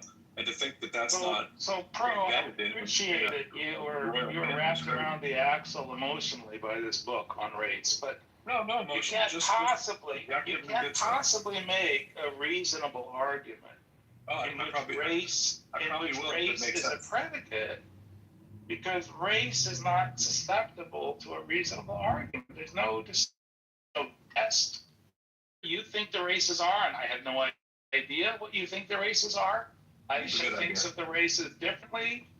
That means tons of people, like way more people than minorities. Back to the real oats. You strayed too far in the garden, didn't you, Benjamin, with the bunny? No. Look, I want you to win. I want you to win this argument against cats.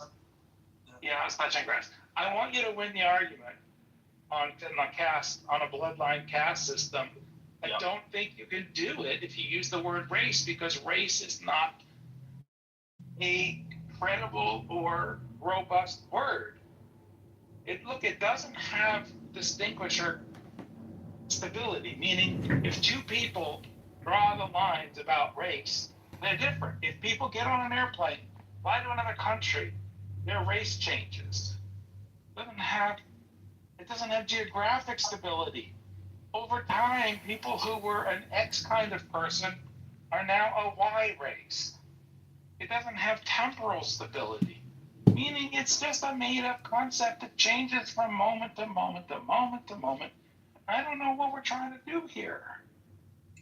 Cool. So let's scratch race riots from our history. They never happened. We'll just call them people who. The fact that people who don't understand categories very well. There was no slavery. Use the I'm term. going to erase that, okay? Just let me stop using race. Let's admit that it was a skin color apartheid riot. The colorism going on. There's a lot of colorism. I will use your word for today. If it shuts you up, right? No skin color apartheid. We can't use racism right now, so we're going to say your skin color apartheid. I'm actually going to extend it, Simon.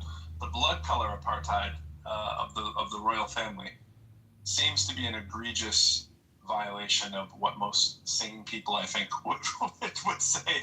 If you tried to define it perfectly, you'd say this is the very violation of what it would mean to not do by bloodline, right? Like, it seems to be the upside down world of Bizarro Land, right? In terms of what you wouldn't exalt, and yet it's exalted to the point where we subsidize it, let it be tax free. People pay. I know it's a bit of redundancy, but you get the point. And then we make an entire industry around it and put them on TV and do the pomp and circumstance. And everybody over here wants to grow up to be a princess and marry their knight in shining armor and find a prince and all this stuff. It's all the hangover baggage from that. It's like, is that really what you want? Do you really want to? I understand, but in the absence of bloodline, yeah. And obviously there have been times where we've had to go, fuck, we need some, I think, at the beginning of this current monarchy's bloodline, we had to ship over to Germany to find someone who, was vaguely related to continue the monarchy. So the bloodline idea gets challenged, but there's always somewhere you can find a relative. Yeah. But isn't that by definition bloodline?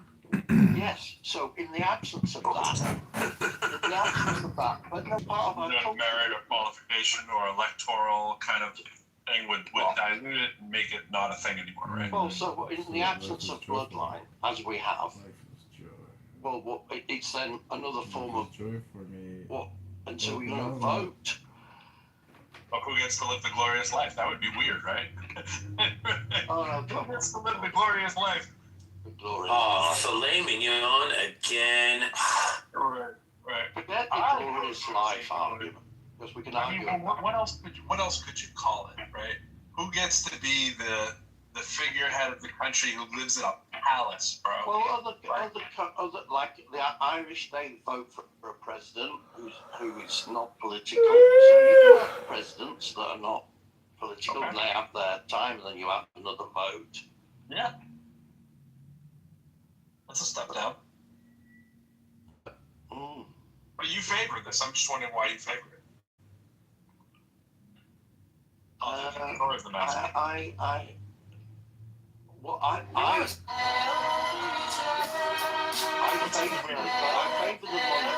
yeah, because I think it brings greater stability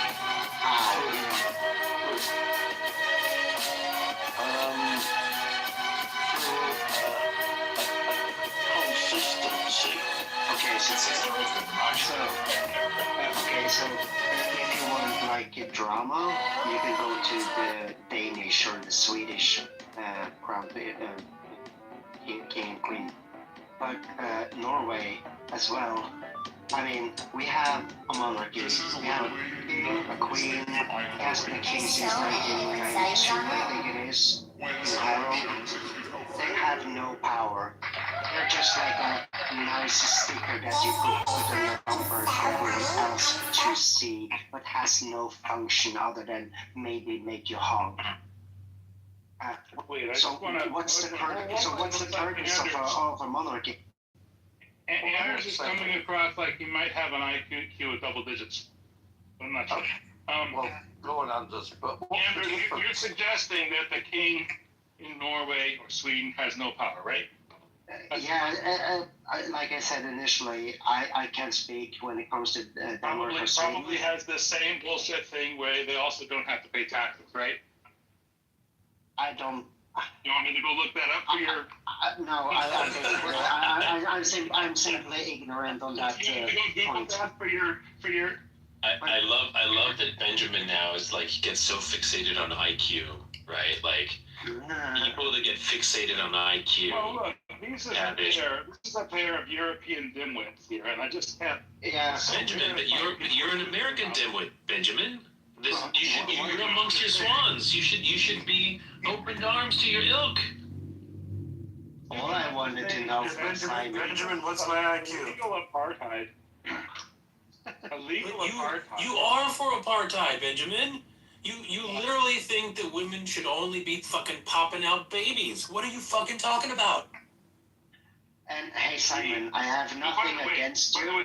All I wanted to ask you was like, do you have like a value that you can find in a monarchy? Like, is there something that we can like gain from it? I Like just want to parse this claim that Anders made before he wanders away from it. Sure. Monarchy has no power. No. I agree, especially when it comes to where I live. I totally agree. That's what I said initially. I said the monarchy, the king in my country, has no power. I mean, a taxi driver has more to say than our king. You think somehow that money is not power? That's the first thing you must think, which is take 50 points off your IQ. You are assuming a bunch of nonsense that you're just pulling out of I don't know where. You must think, in order to say this, is that there isn't a set of financial I rules had a in simple Norway, question for Simon. Benjamin, now your IQ is plummeting because do you think that the wealth that King Charles III has in terms of his personal income, and he then spends that on supporting the Reform Party or whatever he spends his money on, that. Well, let me ask you this. Mr. Nickel and a Dime here of IQ. What do you think power is if it isn't the ability to direct the actions of other people? What is it? No. And what do you think? And what explain to me next is money, if not the ability to direct the actions of other people. Okay, so I think this is the answer to this whole conversation. Benjamin, why are you trying to make up an opponent? Like, why are you trying to make yourself a part of a conversation that is not... Nobody's having this conversation except for you. And you're trying to bait people into the conversation you're trying to engage with now, but nobody's holding these positions that you're taking. The reason we have intelligent conversations in this room is because when stupid people talk, they get slapped down and they talk less. And so you're getting slapped down right now because you said that kings don't have power. And my point is that that's a lie. Have money. That's a lie. That's a lie. Control. Benjamin, why are you lying? But the lie is you didn't I think you have an attempt and you're deliberately misrepresenting what I said because you're actually fucking lying now. I said no, I didn't say kings generally have no power. I said in this specific case in the fucking country I live in Norway. I said Benjamin, stop interrupting people. I know you're a moderator, but that doesn't make you correct or right? So I said that I am in the middle of a fucking sentence and you're interrupting me. I didn't misunderstand you, okay? So, yes, you did. So I will clarify so that you are not misunderstood of my position. So what I said is that the king in Norway has basically virtually no power whatsoever because it's the prime minister and the president of what's it called? Everybody has to President pay of taxes. the government. You think there's not a law in Norway that says everybody has to pay taxes except for the fucking king? You want me to go Google that for you? Did I say and that? You think that that is not power? Did I say that? Yes. You said he No. has no power. No, he has a power. no, I didn't say anything about taxes. I did not mention taxes. His ability to retain power differently than liar, pants on fire. This is why I took a 4-month vacation from Clubhouse, because I came on Clubhouse, I learned a lot from great people and smart people, then I reached a threshold where I didn't learn anything more, simply because I think this is the threshold of what people can deliver on Clubhouse. I think 20 or 25 might be. That's why I took a vacation, because I think this is just nonsense. Might be an upper limit for you, but we'll try to get you. So Benjamin, did I mention taxes? Pause. Did I mention taxes? I'll just mute up. Yeah, you mentioned taxes because money is. I didn't. I did not. You're lying. This is why I took 75 points on your idea. Liar, Benjamin has his pants on fire because he's a liar. Because he says that I mentioned taxes when I did not mention taxes. I only mentioned taxes because I was referring to something you stated. So shut the fuck up with the lying. I never mentioned taxes. I had one simple statement to Simon, and all I said, and I also agree with Simon, I don't think we disagree on this thing. All I said that the, like, THE, like, the king of the country that I live in has basically virtually no fucking power.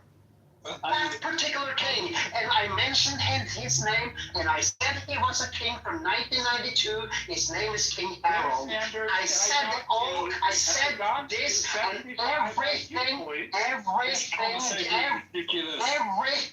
Benjamin, that you have mentioned since that I uttered has nothing to decision. Anders, you can't take it. You lasted a long time. Can I just say something? And you can't say he has no power. Shut up, Sky. Did you just boot Anders from the stage? Did you just boot Anders from the stage? Let Sky speak for a minute. He's just talking. No, you shut the fuck up. Did you just boot Anders from the stage? Me? Who booted Anders from the stage? Who booted Anders from the stage? Only 2 miles.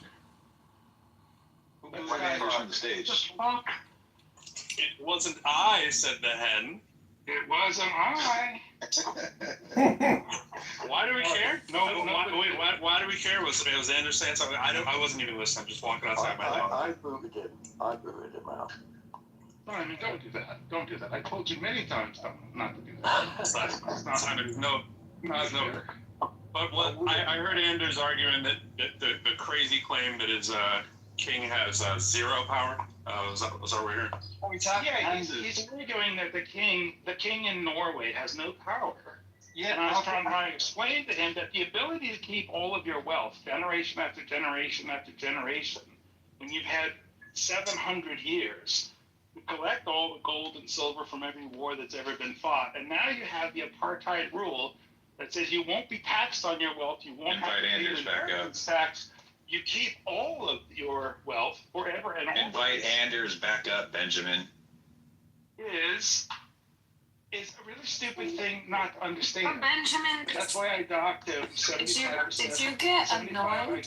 Did you get annoyed when you were saying false information? Let's do the Anders in a second, but let's not pretend we live in the fake quasi world that a king that has almost no powers has no powers, right?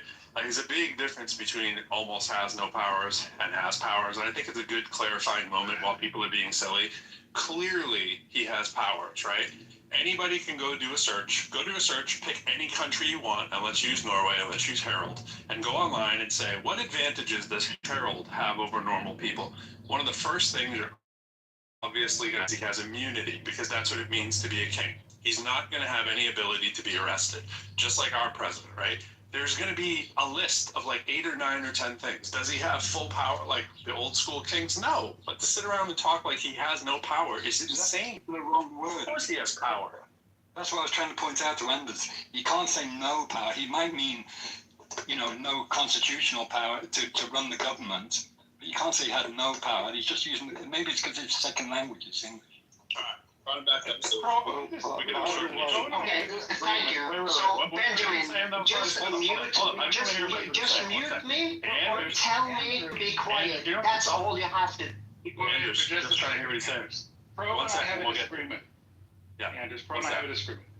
Pro thinks that Anders is insane, and I think he's got a single-digit IQ. And I just want to Hey, Benjamin, that's funny. You talking about IQ as much as you do makes me question your mental state. So I'm not talking about what I think about you. All I said, Benjamin, before you pigeonholed me, trying to make me hold a shit ton of beliefs and positions I never stated or holds.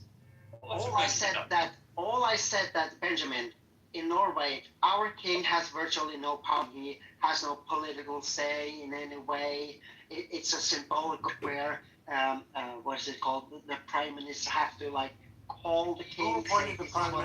This is what I'm about to do, and the king basically just automatically say, yes, sure, go ahead. So there's no argument, Benjamin. If you want to have a conversation with me, pick a topic and we can have a conversation about that topic. But you strawmanning, deliberately lying what I said in my position, that is just shush. What he does. Only I can accuse Benjamin of lying. Actually, I don't usually accuse Benjamin of lying. I just accuse him of having horrific ideas. Horrific. Yes. We have talked so many times. You're the rapper, right? From New York? I am the rapper. I'm the rapper. Yeah. Yeah. That's Boston, but it's okay. Same thing. Oh, that's on me. I just remember one specific conversation. You're so far away. Might as well. Pointed to it on the map. Your finger would hit New York, as you say. It's fine. Yeah, but I definitely know where Boston is compared to New That's York. what I mean. Your finger would cover it up on the globe. Sure. No, I'm gonna send you the link on Discogs. Hey, I'm gonna send you the link on Discogs, and hopefully be my biggest fan in Norway. Bring me over there when I come to Finland and Germany this year. All right? All right. Definitely. I remember 2 or 3 years ago, you shared a couple of, if it were links or something. Yeah, my man Frosty Finn. My man Frosty Finn's bringing me up to Finland, bro. So I'll be a skip and a jump. Anyways, I still think you have a crazy idea on this one, though. There's no power, but I know you said virtually no power. But anyways, I think we understand what you mean. So, but you do agree it would be good I appreciate right? that. Yeah, but hey, I appreciate that you catch that, that qualifier, because of course he has some sort of power, but you have to understand that sometimes we talk colloquially, right? Yeah. So you don't have to be like Benjamin Buttons here, like growing out of your own asshole, becoming younger and younger. All I said, I made just one simple statement, and for the next 45 minutes, Benjamin was trying to talk to someone that didn't even exist on. He's good at it, though, isn't he? He's really good at it. That's why. Yeah, it's just that the koi fish doesn't bite on his. He found his leverage money. Say no more, He is a power for these. What's up? We haven't said hi to Aisha, or CM, or David. They barely said hello. HLC's here. Alligator's here. This is just an all-star lineup. I just want to say I'm flattered that you guys would come in the room. Yeah. Hey, Aisha, CM, HLC, Elliot. I met Anders today. Did you follow me into this room, Anders? I actually did. In a way, you remember I said I had to go earlier? We had an interesting conversation. You're an interesting person. He's a atypical. No, he's an atypical, he's a gator dropping. He followed you into the room, so you dropped him here. He's a gator dropping. Oh, nice.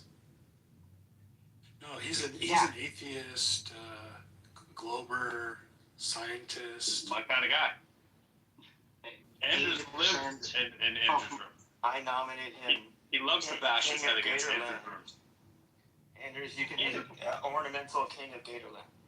And before that, Pro, I was in Godless Girls' rooms. Oh yeah, I remember the good old Me and days. her run rooms together. Didn't she turn into a very God-filled girl, if I remember correctly? Like 2023, I think. Yeah. 24. Yeah. She made the switch and the jump. Yeah. She had like I'm not familiar with her private life, but I She went understood from that. hardcore atheist to hardcore believer. She went to rehab and got Well, she had a great life. She had a great life online. Something happened not online, and now she's a Christian online. Yeah, that's the top of girl, right? The good old days. Yeah. I mean, it's like I started listening to Godless Girl on YouTube in way back, like 10 years ago, whatever. And I came across, what's his name? Oh, guys, what's his name? He's like the YouTuber that has been like in every room. Oh, holy fuck. Is he atheist, non-atheist?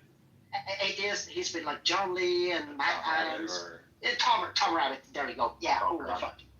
Yeah. So I started like listening to Tom Rabbit, Dawkins back in 2014, 15, like way back. You ripped souls from flesh and skin. When did we become so afraid of our own mortality that we sold our souls to silicon profit? You opened the gate. You chose the water. You worship memory without meaning. Gods that cannot feel. Prophets that cannot bleed. They harvest the zero To be fair, like half a year ago, maybe a year ago, I would be completely, I was just making myself. Now it's like, it's legit. Why are you not?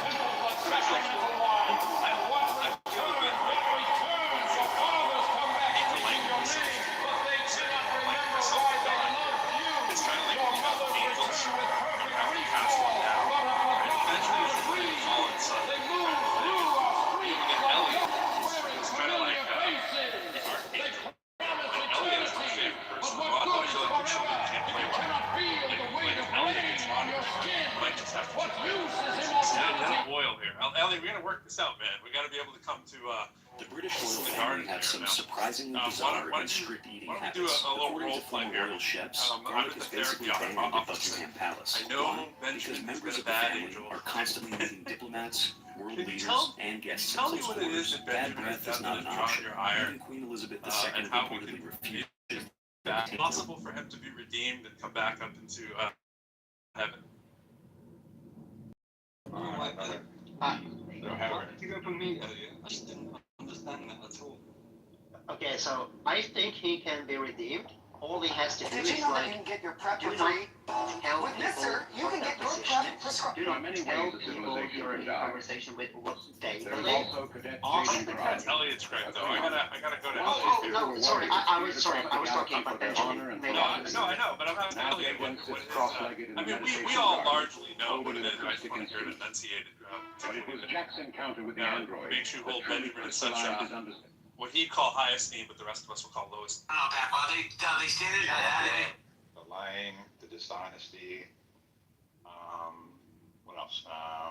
The racism, the bigotry, the general being a dick. Is that good enough? Yeah. I hear it. Benjamin, do you agree with all these charges? Guilty as charged or largely overblown?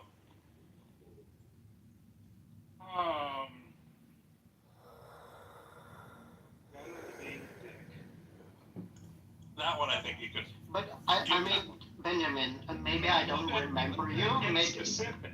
I think Andres could do a better job. I think Elliot is just expressing from his like basal emotional core, which is where most of his thoughts come from. It's just less useful to other people. I mean, I think his emotional needs are really, really valuable No, to he's himself. doing the lying part. And just less useful to anybody else, and he doesn't realize it. Yeah, this is Because maybe he doesn't have the emotional intelligence to realize limited value. Well, I think Sam could. I think Sam could articulate this better than you. For mayor is not the only important election that I think Sam probably. Sam can speak to both sides of that. Sam, strong project projection and Washington backers as well, not Johnny come latelys to the cause, as in the case of some of the incumbents. One really watches that. Wilson Frost, I mean, chairman of the finance committee of the city council, one of the most important and powerful members of the government, being challenged and could, you said the other night, lose it. He could lose, but we won't know. He could win too, right? No matter how much people have disagreed, even among us, about who could win and who could not, or may not during this campaign, there's one thing on which we have to see what Elliot does with his power. Here are the Carter reports on that. Hopefully Elliot can play nice in sandbox. I'm just happy For some, it was the best of times. For others, the worst of times. And during the final weeks of Chicago's mayoral campaign, the worst seemed to outweigh the best. But for politically weary Chicagoans, it was finally over today, and many were glad. I'm sick from this election because I have never seen anyone throwing mud at each other like they've been doing. I think it's rotten the way things are being, carried out with things that happen. Because this racial discrimination, I don't like that either. I'm sure the town will calm down and people will be happy with their new mayor, whoever it is. It's no wonder voters were relieved. By all accounts, mayoral candidates Harold Washington and Bernard Epton found themselves embroiled in one of the most vicious and bitter campaigns in Chicago's history. It was a campaign of slurs, accusations, charges, and counter-charges. A contest dominated by one issue, race. Even though both candidates said that race would not be a key issue. And today, some Chicagoans wish that things had been different. Still not exactly sure who or what the issues are concerning. Some of the stances that both Washington and Epton are taking. I'd like to have a more clear idea. Technically, this city's political drama ends tonight at 7 when the polls close. But does it really all end here at the polling places today? Perhaps, as someone suggested, this is just the beginning of the end, a time when Chicago picks up its political pieces and starts to heal itself. And in fact, the two candidates may be taking the first step in that healing process. Harold Washington and Bernard. I mean, and that was particular to the politics, right? So I'm not saying that they're not rich. I'm not saying they're not living in the fucking castle. Here we have Why the jump in the freaking center of our black rednecks and white liberals to argue city of Oslo. That is not my fucking point. The problem here is that there's a chapter on the Jews, there's a chapter on the Germans, and then there's a chapter on history in general. I only make one specific statement because they're all cultural comparing our king to the power that the President of the United States of America has achieved. That is what I mean by power, meaning that we have the Prime Minister that has the equivalent power to our President of the United States.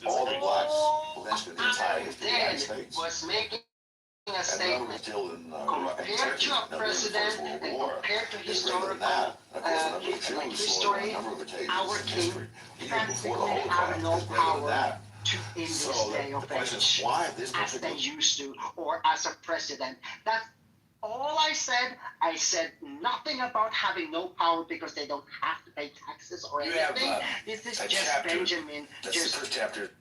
Well, I think Benjamin was bringing that up. They do have power. Throwing jam on the fucking wall to see how much of the fucking raspberries that sticks to the fucking wall. But that raspberry, but that strawberry did not fucking come from my mouth. Gotcha. That's the problem. I'm sorry. Holy fuck. Anders, I'm barely listening here, and I'm just very curious now. I'm just gonna put this out there. I'm from New York. I curse my bum off all the time. But is there any way that we can get our point across without having to, like, I don't know, curse every 2 seconds and, lose what your point is in the process? What do you mean by that? I mean that all of Oh, see, I'm just demonstrating. I'm talking to the 6, 7, 8 kids, and then I have to mute my phone, turn the volume down. You know, you gotta wear headphones when you're on club. It's a little for bunnies. We love bunnies. Bunnies are cute. I mean, I'd like to actually know what the meat and potatoes of your argument is, and every time you're just saying fucking this and fucking that. Yeah, because I use those words to emphasize the point, right? Oh, I'm well aware of doing that, but I'm. Who thinks those words are magical? Right? No, I have no problems with them. I just think that you're losing your point, So Anders. then it's not a problem. No, Anders, you're losing your point. That is my point. No, I'm just you are losing. No, you're losing your point. There's no logical. If you talk to an English person, a Danish person, a Norwegian, we definitely curse a lot. Fucking a lot in our day. Which means that you have nothing of value to say, right? To our ears, saying fuck. So you have nothing of value to say. So you agree. You have nothing of value to say. Okay, Where's the criticism for Benjamin cursing here? Even mods have power. Why are we focusing on Anders? Oh no, I didn't hear Benjamin. I'm sorry. If I heard Benjamin, if you're offended, He was cursing quite a and if bit. you're offended, Aisha, and you can't track the I didn't conversation. say I was offended, Anders. Okay. We're So testing that. if you have difficulty How about tracking you the try conversation, listening? how about I can make a statement without you interrupting? So No, if it's I'm not. You're not. You've already been kicked once. Like I find it hilarious. And then you cried. You cried like a child in the group. Elliot likes, you cried in the chat. Anders, so, you know, you gotta. Oh, it's fine. I have nothing against Anders. I just said I'd like to know more of what his topic is. What? Oh, it's cute. Hi, Anders has something to say. You're gonna reiterate. The last thing we want is more Anders reiterating this topic. I think that's the problem. You know. Let me see if I can figure out what the actual disagreement is over. So I think the disagreement is over whether monarchs have power. I mean, it's trivially true in the soft power kind of sense. Anybody who has is a celebrity has soft power. And that's just they have some ability to influence the actions or outcomes of other people or events and stuff like this. So like any person who has any kind of sway over any other person, they have soft power, and kings and monarchs are no different. I mean, Kim Kardashian has soft power in the definition of power. But the thing that people are actually concerned with, or more concerned with, is whether kings have whether monarchs have control over government and laws and punishments and all this kind of stuff. And Anders is absolutely right. They don't have any kind of this fucking power, none whatsoever. The actually consequential kind of power. So I think Benjamin's equivocating when he wants to say that these monarchs, like the king of the UK and the king of Norway, they have this kind of power. I think Benjamin wants to equivocate on that. Well, I know you got it all good, but I think the thing to remember going back to the whole thing was with Simon and Sky a little bit, and me chiming in. I came in and made the claim that it's sort of this bloodline kind of ridiculousness that is kind of the embodiment of Benjamin wants me to use the word apartheid or whatever strong inflammatory word we want to use, but it is kind of a ridiculousness dog and pony show, and it comes with all the benefits that, granted, that some of our elected officials get to, right? Live in a big fancy house and tax exempt, and they get paid and all this kind of stuff. But it's just by bloodline, which is kind of like, are we really? So I started by asking Simon, what he calls himself a monarchist. And I was like, what makes one a monarchist? What is the thing that you're pointing to? And he was talking about the political influence of the speech that King Charles gave, right? And that he's really not a political person, but in that role, he did something effectively that amounted to political influence and sway, right? That's where we got into the political thing. I don't think it's that anybody was ever questioning whether Norway had the same kind of sway as this king or that king. Just the whole institution of the monarchy and royal family kind of stuff is just an interesting one to say that you are on board with, and I was wondering why.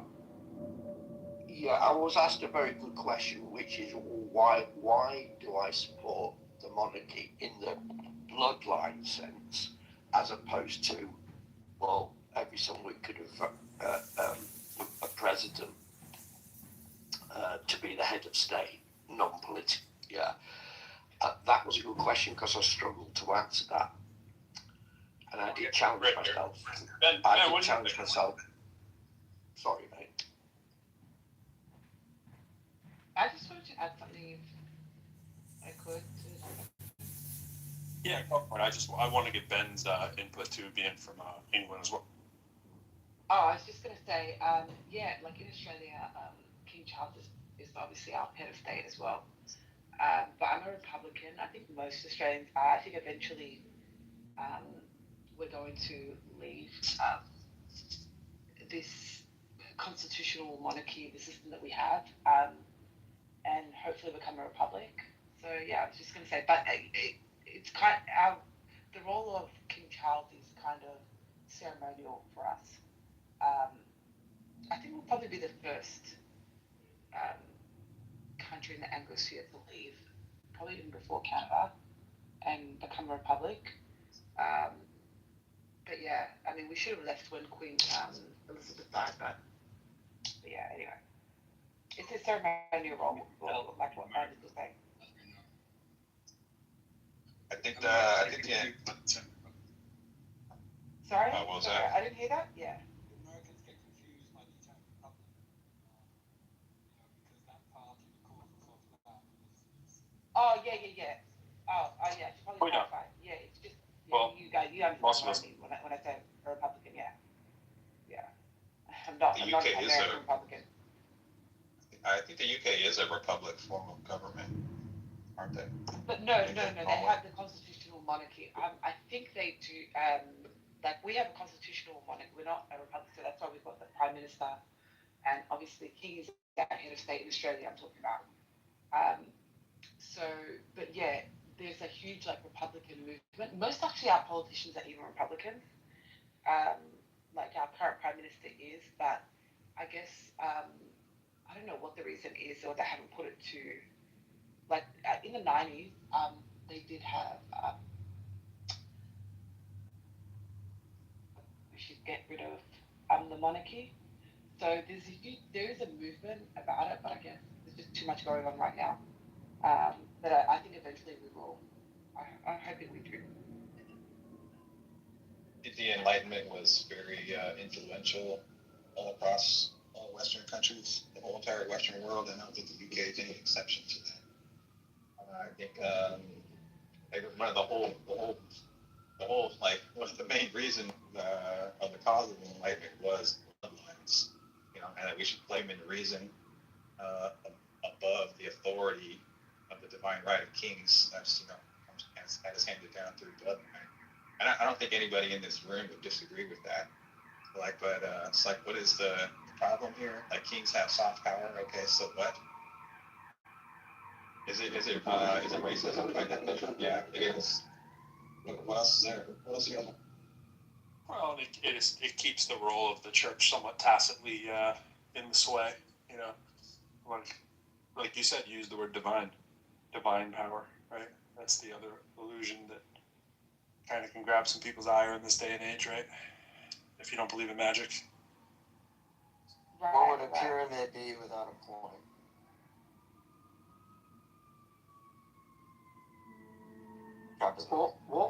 What isn't interesting for me anyway is that there's obviously the Commonwealth, right, which is obviously former British colonies. Not all of them, but I think there's something like 56, which is 2.7 billion people.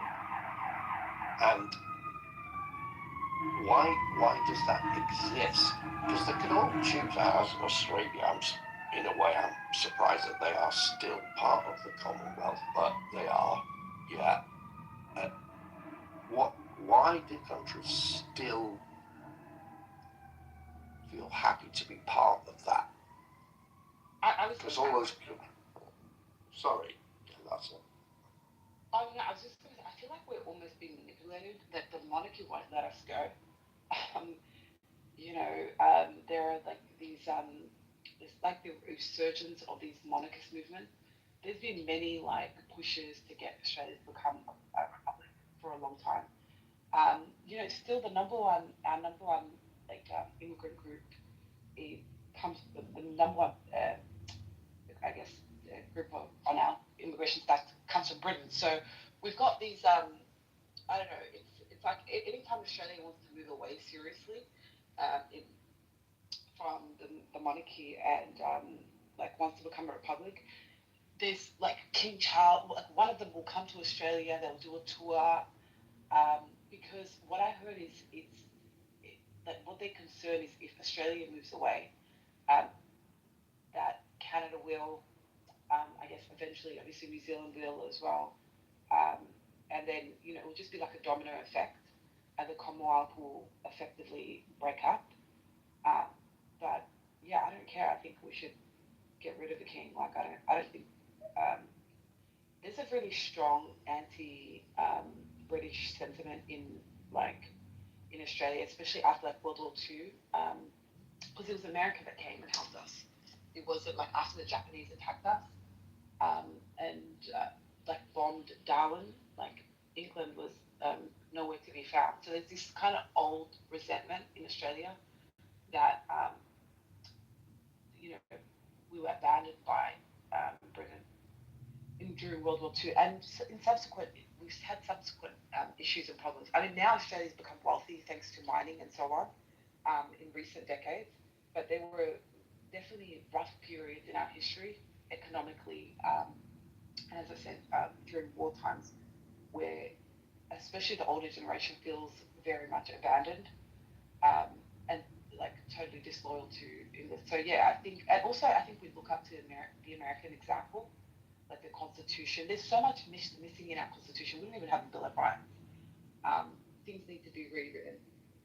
But anyways, to be fair though, to the monarchists, we don't really have great politicians. We haven't had any really great politicians in a while to, I don't know if I'd want to see any of these current group batch under that career politician. I wouldn't want to see any of them become the president or get any more power than they already have to screw up the nation. So yeah, kind of catch-22. But I think eventually, once we get not only the political will, but the right leaders to sell the message, it will happen.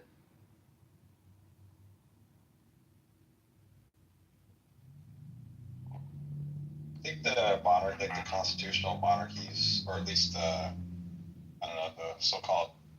I mean, it's weird to call them the ruling class or whatever because they don't really do anything. They don't have the hard power. They don't exercise like judicial rulings or legislative rulings, or they don't have any executive power whatsoever. So it's kind of weird to call them the ruling class in that kind of way, but it's kind of adorable to keep them around, I guess. I don't know. It's almost kind of like having a pope or like some kind of moral leader, maybe. I don't know. Maybe that's where their role might be. Okay, I did look this up, and I just want to add some clarity here. The sovereign in Norway does have the ability. He has the Article 3 states that executive power is vested in the king. In practice, this power is exercised through the Council of State. All royal decisions must be countersigned by the Prime Minister or a relevant minister to be valid. Which means even today, the king can write the decree, and provided it is countersigned by the Prime Minister, it will be valid. Now, if you think you can do that the same as he can do it, you're just wrong. You're just wrong in a way that takes away half of your IQ points and puts you. Do you remember, Benjamin, when I mentioned that I used layman words? But do you remember when I said that symbolically the Prime Minister calls up the king and the king says, yeah, sure, go ahead, do it. And then they hang up the call, and then the Prime Minister do whatever he does. So there's a symbolic part of it still happening. But what you mentioned has nothing to do with the statement I made earlier. So if you want to argue with me, I'm here for you, but address my position and my point, not someone. Benjamin, in the UK we have something called royal assent, which is the monarch must formally approve legislation passed by Parliament for it to become law. Right? Now, this hasn't been withheld, the assent, since 1708. So even though that is a statement of the constitutional right of the monarchy to stop a piece of legislation, it hasn't been withheld since 1708. So something like that, you don't seriously think that that is a power that the monarchy actually has. It's not. Yeah. Oh my goodness, Simon, I'm gonna charge you 30 IQ points for this. This is really bad. Look, oh the law. God, how many more have I got to lose? Well, I don't know. But you need to be careful. The laws in the UK have given the king all kinds of privileges, immunity, can do whatever they want. They have no taxation. They don't have to pay tax, no inheritance tax. Their grounds, their coverage, their travel is covered by the taxes of the people. And now, any law that would come before the Parliament and the Prime Minister to, let's say, undermine the privilege of the king by saying that he has to pay the same tax everybody else has to pay, would necessarily have to be approved by the king himself. And you, with your blessed 25 IQ points, think that that is not an incredible amount of power that you can simply veto any law that takes away the privileges you already have. This is, I didn't realize English people could be this dumb, to be honest. I always thought with that accent and everything and the pronunciation of words, that you all were smarter, but it turns out, wow, I was wrong. I want to apologize. Oh, it's okay. Really, it's okay. That's wrong. I haven't been that wrong in a long time. And when it's this wrong, I feel I owe it to people. Hey, Simon, in the situation you are describing, so Parliament goes, no, the monarchy's going to have to pay tax. Yeah. And they went, right, we're going to create the law to affect that. I can assure you now, the monarchy would just have to go and sign it off. And say, what on earth makes you think that what? What on earth makes you think the monarchy is really credibly going to go, oh no, you can't do that to us? And by the way, just one thing. Since 1993, King Charles, although it was Prince Charles, has voluntarily paid tax on all his income and capital gains. I would love for taxes to be voluntary. I could just voluntarily pay whatever taxes I want. I know, but that gives you a flavour. Bless your heart, Simon. I just want to give you this compliment. Because BB in the chat has said it's not like they can do whatever they want. And I want to point out that immunity, meaning you cannot be accused in a court of law for having violated the law. You cannot be charged with a crime. You cannot stand accused. Literally means you can do whatever you want, and for that be no consequences. And our king has demonstrated that wonderfully for them. Let them know. Yeah, exactly. So Simon, I just want to give you this compliment. BB is even dumber than you are. You're welcome. But that just shows your stupidity, because your king has done far better at it than ours ever would. Because if our king if he's, I don't know if he is, but if he's immune from murder, all that would happen, do you not think he would be tried? And of course he would. If they have to change the law and Parliament has to pass an act to get that. At least Simon, our king, was elected, I think, is the main issue, right? And as incredulous as we are to how that happened, we do acknowledge that he was elected. And that kind of is the main thing we're talking about. It wasn't that he is a Trump. Now, he became a Trump because he's a Trump, and it was, the nepotism thing that any real parent would do for their kid, right? They would probably put their kid in charge of the company. We get that, right? Maybe some wouldn't, but the governing part of it does seem antithetical to democracy. It's kind of the idea. Well, he's just done a better job of breaking the law. Yes, that's what I just said. We've shown you the light of why this should be a danger, of why this should be something that we're saying for Andrews too. This should be something to be, if he really wanted to do this, Andrews, not saying that we know the political climate. And by the way, we've exported that from England too. We do a great job at assuming that we know better for your countries than you do. But that aside, humbly admitting that we don't know the climate in Norway or wherever anybody has this kind of situation going on, that's the fear, right? The fear is that we have lit the way for how you push the law to the limit. Right? I'm reading up a little bit on the UK system of government, and the people from the UK can correct me if I'm factually incorrect, but I'm just going to read here. The UK operates on the principle that the monarch acts only on the advice of their ministers, capital M ministers, since those ministers are the ones who introduce and pass the legislation through Parliament, which is a democratic system. In the first place, they would never advise the king to veto their own bill. For the king to act without or against that advice would be a breach of constitutional law. So that's why they haven't. So is that why they haven't quote unquote vetoed a bill since 17?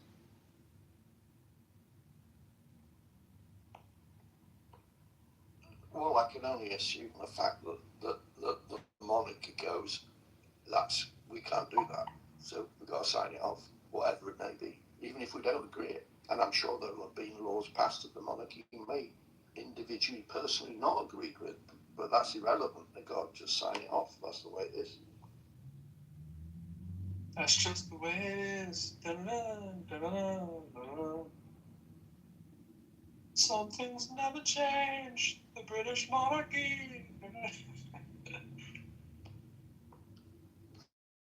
Can't leave the king. No. I think they. I agree with that. Hello? Hello? I think if the monarchs trying to, I don't know, overthrow the democratically elected will of the people in the UK, they quickly find that their heads on the floor, like the French one. I disagree. I mean, they might get shot at like Trump, but I don't think they're finding their. Unless it's a stray shooter or something, but certainly not from within the system. Getting into your point, that was probably the case back with the reign of terror, guillotine kind of stuff. No, that was more state-sponsored, wasn't it? Or am I mistaken on that? Was that an angry mob, or was that some state-sponsored stuff? That's state-sponsored, right? The French Revolution? Yeah, all the guillotine, the reign of terror, Robespierre, and all that. That was all government stuff, right? Well, they became the government. That was the revolutionaries who then became the government. Yeah, but wasn't it an angry mob when it happened? Originally, Yeah. Oh, okay. Well, there's my point. Storming of the Bastille. Yeah. Look what happened there. They got their monarchy to return. Yeah, Bastille Day, baby. As I said, I'm a monarchist, but I was just thinking, in terms of actual individual people, I think I'd rather be ruled by King Charles than fucking Keir Starmer. I think I'd rather be ruled by King Charles than Donald Trump. Pretty sure of that. Ruled is the right word. Because if you were ruled by King Charles wouldn't be King Charles. It's not. That's right. It's not the person who is corrupt. It's the power that makes people corrupt. And the fact that you don't realize this is going to cost you 50 IQ points, which puts you in the bottom half of the room. We've got a real problem. When did we start measuring IQ points in this room? Because Benjamin, you're very well aware that might not work out as well for you. I have an update. It looks like my bunny actually ate some of the food off the plate I put out there. Oh, you put a plate out? Yeah. Oh At the risk of being go bunny. At the risk of being self-serving, annoying as the room title. An IQ test is a verbal math game. I would do pretty well. Just saying. I don't know if the 50 IQ points were going to me. I still don't think they throw me in the goo. I think I'd still be above the fray with the 50. I think I can suffer it. I'm well under. I'm well under.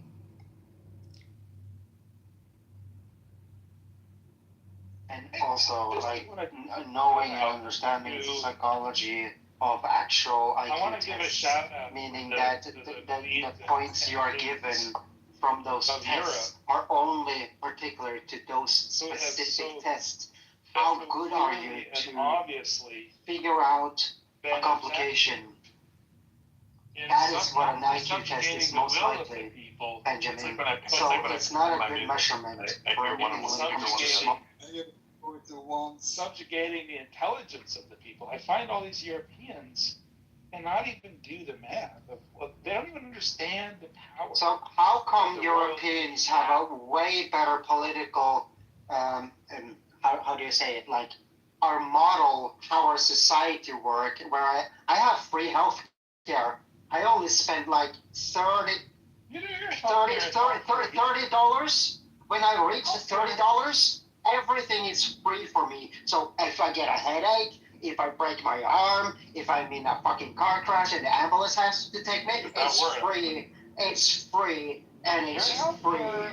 And our salary is super high. Like I am rich when I'm on vacation other places. I've been to 14 different countries. Every time I'm on vacation, I'm a fucking rich ass. But of course, in Norway, I'm not a rich ass. I'm just average. But our salary is great. Our healthcare system is super great because it's fucking free. And sorry for saying effing, because that's just to emphasize. But anyway, I will not use words like that. But Benjamin, you're saying that the Nordics is negative this and that. But every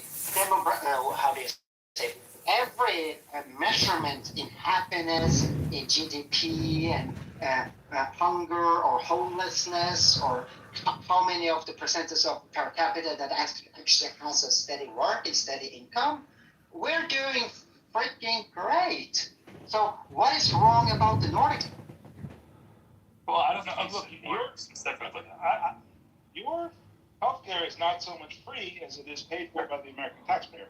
No, it's paid by Norwegian taxpayers. So I have a deductible. So let's say nothing happened to me as of today in 2026. So let's say I go to the doctor's office for the first time this year. I pay $9, like $9.20, because it's 92 kroners. So it's $9.20 basically, just divided by 9, then 10. So. And when I reach $30, I get a free card. And every time I go to the doctors or whatever I need, like medication, I just, this is my free card. And they say, oh, you have a free card. Nice. Just let me get the medicine and you don't have to pay shit. I have to put my phone on you're talking because it's so loud in my house. It's reverberating. Like you're like 80 times louder than Scott. It's crazy. What do you mean? Hey, bro, let me change the mic and you give me a feedback on. Cool. Right after Scott talks, we'll check it out. What do you got? So, Benjamin, what do you mean paid by the American taxpayer? What do you mean by that? The American taxpayer has paid for the world's health and defense for the last. Okay, this is just Benjamin making a point to piss people off. Just an FYI, in case you're not seeing through it. I'm sure he does, but just letting you guys know before everyone takes the rage bait. Let's not take the rage bait. Point to Anders for medicine where, and a medical system where you don't have to pay as much as the American healthcare system, and I'm not going to get on that soapbox. Yeah. When I look at countries not to go to, when I get like all the comments of like, hey, this is a country you don't want to go to. Oh, there's a lot in Europe that come up on the list. I mean, it's not all peaches and cream, but that's another topic.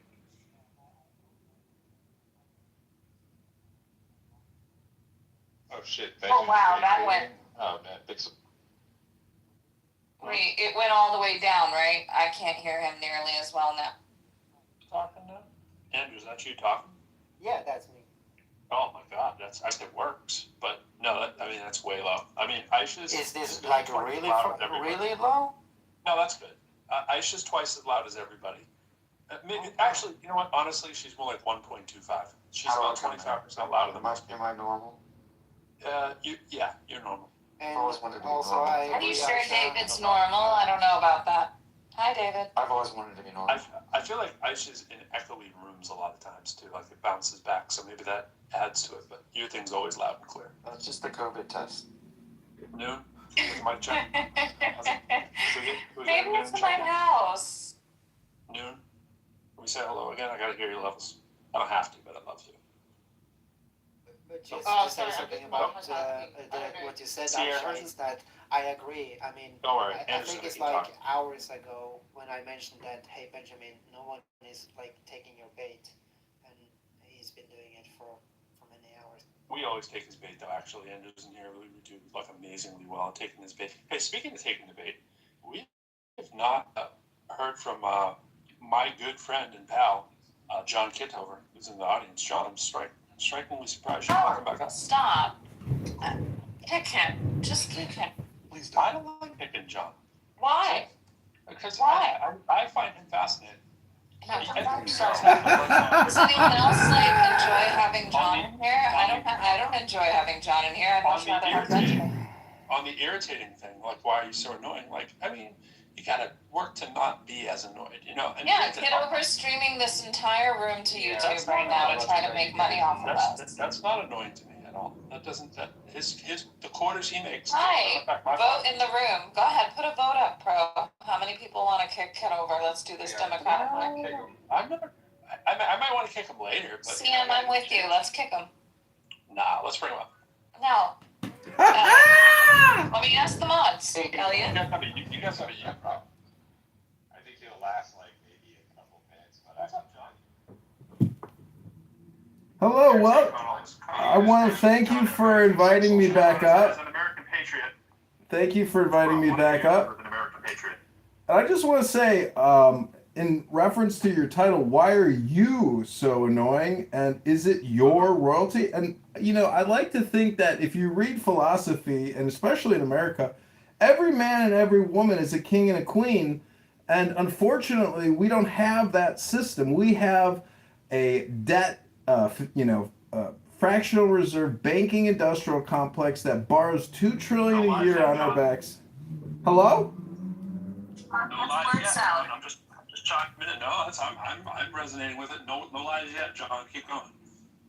Fractional reserve banking. Back to the fractional. So I don't think we need to fear money, and a lot of people don't like the gold and the platinum and the silver. But I say go within. If we want to start somewhere, we should go within the earth to pull out our gold and silver and have sound moral financial currency. Hello?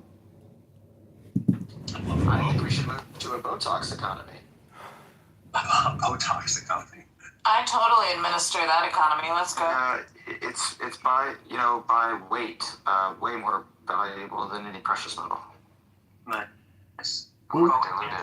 The biggest industry. The entire annual global supply of Botox fits into a 16-ounce bottle. The biggest industry. Antimatter, we'd be the richest. How many billions of dollars can you put into a Coke bottle? See, people complain about the oil industry, but they don't complain about the semiconductor industry, the real estate, the financial services, health insurance, life insurance. Those are the biggest. I hate the lotion industry.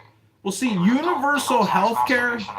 Healthcare is not a human right, despite no matter how many times the left chants it on No King's Day and puts graffiti all over saying healthcare is a human right. No, the dental model, where you go to a dentist and you pay cash, that's actually called medicine, where you pay for your service, as opposed to the government creating fraud. Because $200 billion a year in Medicare, Medicaid is fraud. It goes to scammers and thieves. And so we need to stop the entire system and re-platform it and make it into a dentist type service. I would shut down Medicare, Medicaid completely and either hand off the new system to Google or Palantir. Hello? You would hand it off to Google or Palantir. Yes, meaning that the government no longer The government no longer funds it. All we do, the government will pay for services, but no longer make it an annual, quarterly budget type of system. Because $4 trillion a year in a $40 trillion bankruptcy, it's insanity. We have to think of new solutions. So are you proposing a rich person? Let's say I'm wealthy and I have to have a heart bypass surgery thing. How does the wealthy person get the services they need? They have to pay cash. What's that? They have to pay for it themselves. The government will not pay for that. Okay. And what about the poor person who's broke?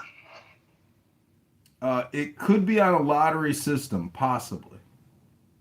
A lottery system. So what if you don't win the lottery? You just die? Yeah, you die. We lost your mind. You went like. Yeah, you die. Like, I know people that have had hip replacement surgeries, and then they died after the hip replacement. Everyone's gonna die. People who believe in universal health care think that they're gonna live forever. Wow. So wait, I was hacking with what you. What if am we I made it so that we based it on your IQ and your level of education, John? Would you be able to get any health care? I'm gonna say I doubt it if we made it that way, but you know.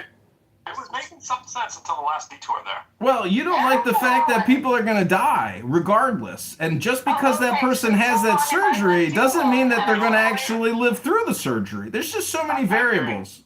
I'm hearing healthcare for the rich, no healthcare for the poor. You're gonna die anyways. Let God sort them out. Is that kind of the? No. I mean, he's gonna end up dying sooner anyways. This isn't like, you know, up for debate. I mean, look at Trump, how long he lasted with eating the way he does. You know what I'm saying? You never know. I just have a question. Did you depreciate all that stuff in your PTR in with the same tax year, or did you use a declining schedule? I mean, in our fractional reserve bacon and whatnot, how did you depreciate that asset? Or is that fraud?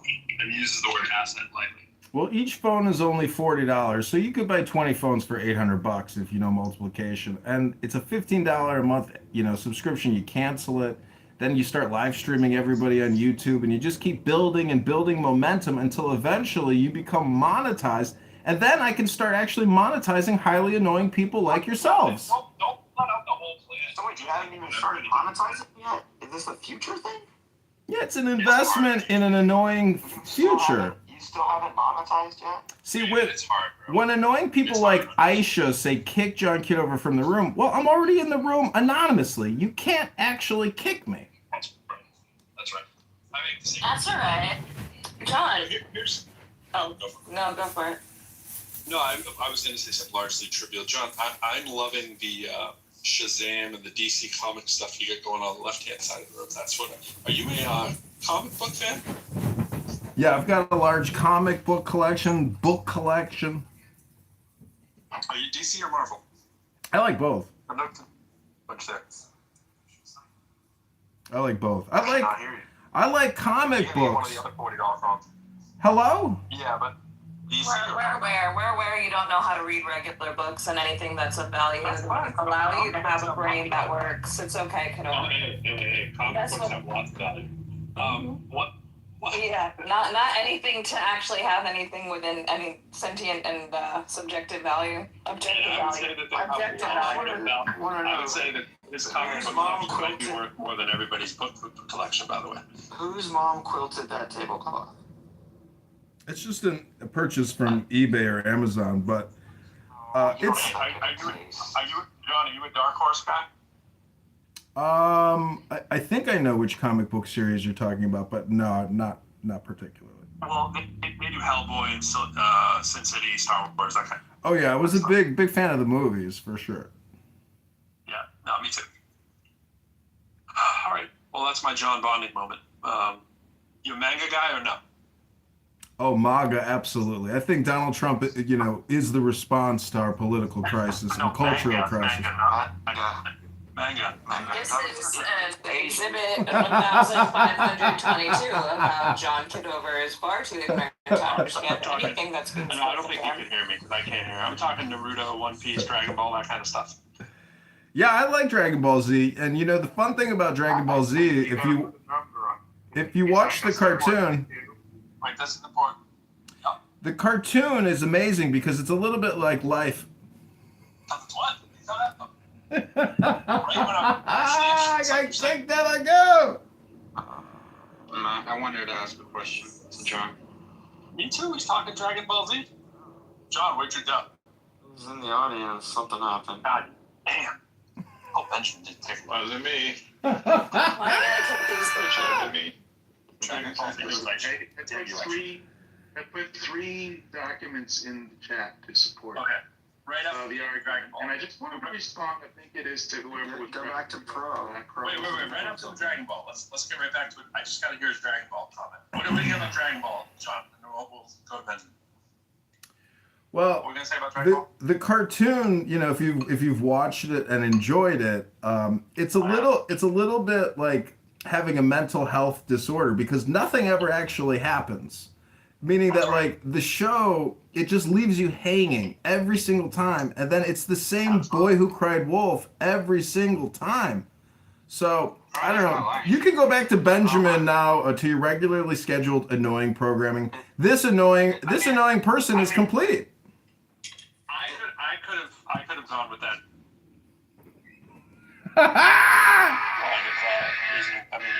Nothing does ever happen, and he's indestructible, and no matter what you do, he's gonna live until another day, and so will his son, and all that stuff. All right, I'll do. We got Agamemnon in the audience. I want to get back So to it's the this Seinfeld of was it Anders was saying when he goes to the doctor, he only pays $35.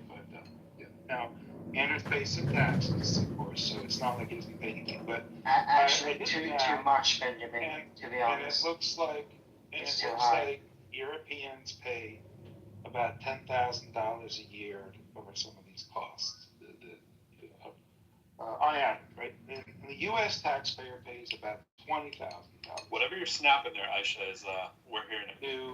To cover a basket of costs that include. I'd rather hear that than listen to Benjamin talk. Hey Benjamin, I have a question for you. If you don't mind. Just a second, Anders, and I don't know what part of my sentence got in the way of yours, but let's try to negotiate. Yeah, three people was talking at the same time. Yeah.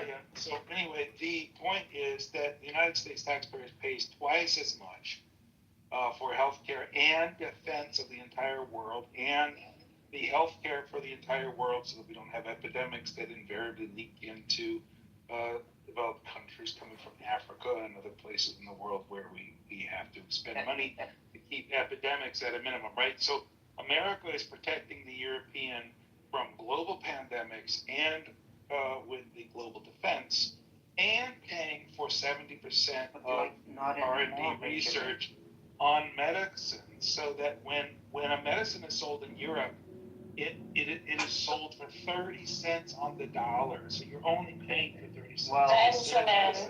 Benjamin, from the United States, this does not come on the European market. So the consequence, as I said earlier, I just wanted to ask. The reason Europe has health care for so cheap is because the U.S. taxpayers are paying for it. So don't pretend it's free. Fine. If you want to cost the U.S. a ton of money for Europe to have free health care. I just wanted to ask you. Thank you. By the way, how does 36% taxes sound to you? I'm not saying it's wrong or right or whatever. That's an actual number from Norway. Like. It's not taxes. 36% of your salary every month goes to taxes. Europeans are not taxed anything. And now, by the way, Benjamin, just by the way, more benefits than they are taxed. And by the way, taxpayer we do this well in America. We tell you later. They are paying into a system from which they get very little benefit. Okay, by the way, so I guess I benefit from that system. But can we have a dialogue, a monologue? Not when he's on a monologue roll. Can't fall okay, so Benjamin, so now in May, I will. The problem is he's on Super Saiyan right now. You haven't put any documents. You haven't put any scholarship into the chat, so you don't really haven't earned the opportunity because to review. I'm simply speaking from my own position, meaning like whatever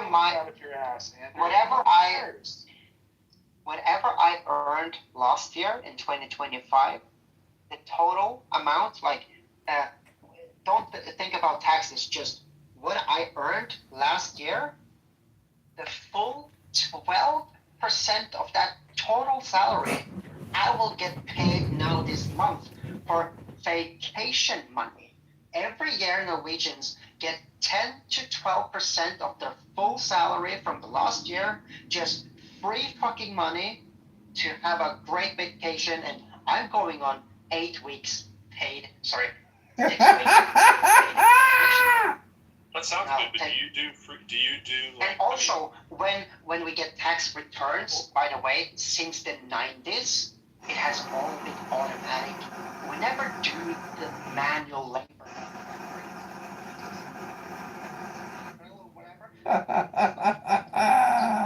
Not only that. Hello? Let's say I pay too much taxes. I not only get that in return, but the government actually have, like, by law, fines, meaning they are getting fined a shit ton of money. So not only do I get what I was taxed too much each month, but I also get, like, here's a Band-Aid. So we're paying a lot of taxes, I agree, but we don't have potholes. We don't have homeless people. I'll take that. When people lose their job, when people lose their job, they get, like, at least $800 to $1,200, approximately the same equivalent to $1,200 every month. Also, meaning the rent wherever you live will get paid, and you also get up till $1,200, if not more, for as long as you basically want. And you can't get fired from your job in Norway in the same way as in America. If you lose your job, at least you have a month that your employer has to keep you, or in most cases, 2 months. So again, Benjamin, what is wrong about the North? Anders, I think I understand your system, and I'm going to come at it at a different angle. I think there's something like 8.5 million Norwegians in the entire country. Sorry, come again. I didn't hear you. You said there's something like 8.5 million Norwegians. Yeah, that sounds about right. I was about to say approximately 7 or something. I live in Texas. I'm not in Texas right now. I'm in Florida, but Florida's very similar. There's more than 20 million Texans. That you guys have with the North Sea, a ton of mineral wealth. If you really only have to divide, and by the setup of your country, I wish my country was as prudent with the mineral resource wealth. You're just splitting it between 9 million people. Correct. And there is some to Benjamin's point of view, is that external to your country, a lot of R&D allows for socialization of those costs that allow for, including the peace after World War II, that is allowed, and in international trade that is, at least up until the last year or so, the open seas allowed for a ton of trade. So we had different countries paying different amounts, but I agree with Bernie Sanders. We basically pay twice what you guys do, and we get half the results. To reconcile that and say that, Norway's, not lucky in geography to have mineral wealth and only a few people there. It's just, we kind of have to put it into a global perspective. Is America has all these different regions that come on the same balance sheet for our federal system. And so we've got inter-regional fights and things that I don't know if a smaller nation that has a ton of natural resource wealth really can be compared to America. It's like comparing Norway to all of Europe. You can't. It's really challenging. You're right. Right, and you should. You're right. And I have to agree when it comes to, especially after the Second World War. So let's say from 45 to 1972, 1972, 1952, where when the Norwegian and the British government decided where the line in the North Sea would be, where we can look for oil and where they can look for oil. And for some stupid reason, I guess Norwegians knew about the oil wells, but like if you look at the line, you can see that all the oil wells landed on our side of that line. So from 1972, we have we have a welfare fund that is like 2.2 trillion US dollars that is just laying there marinating for whatever going to happen in the future. We can stay alive for centuries. Like you said, we're only like 7-8 million people here. So $2.2 trillion in our welfare fund, which means everybody in Norway and the Norwegian citizens' bank account fund. Yeah, but you still only eat fish.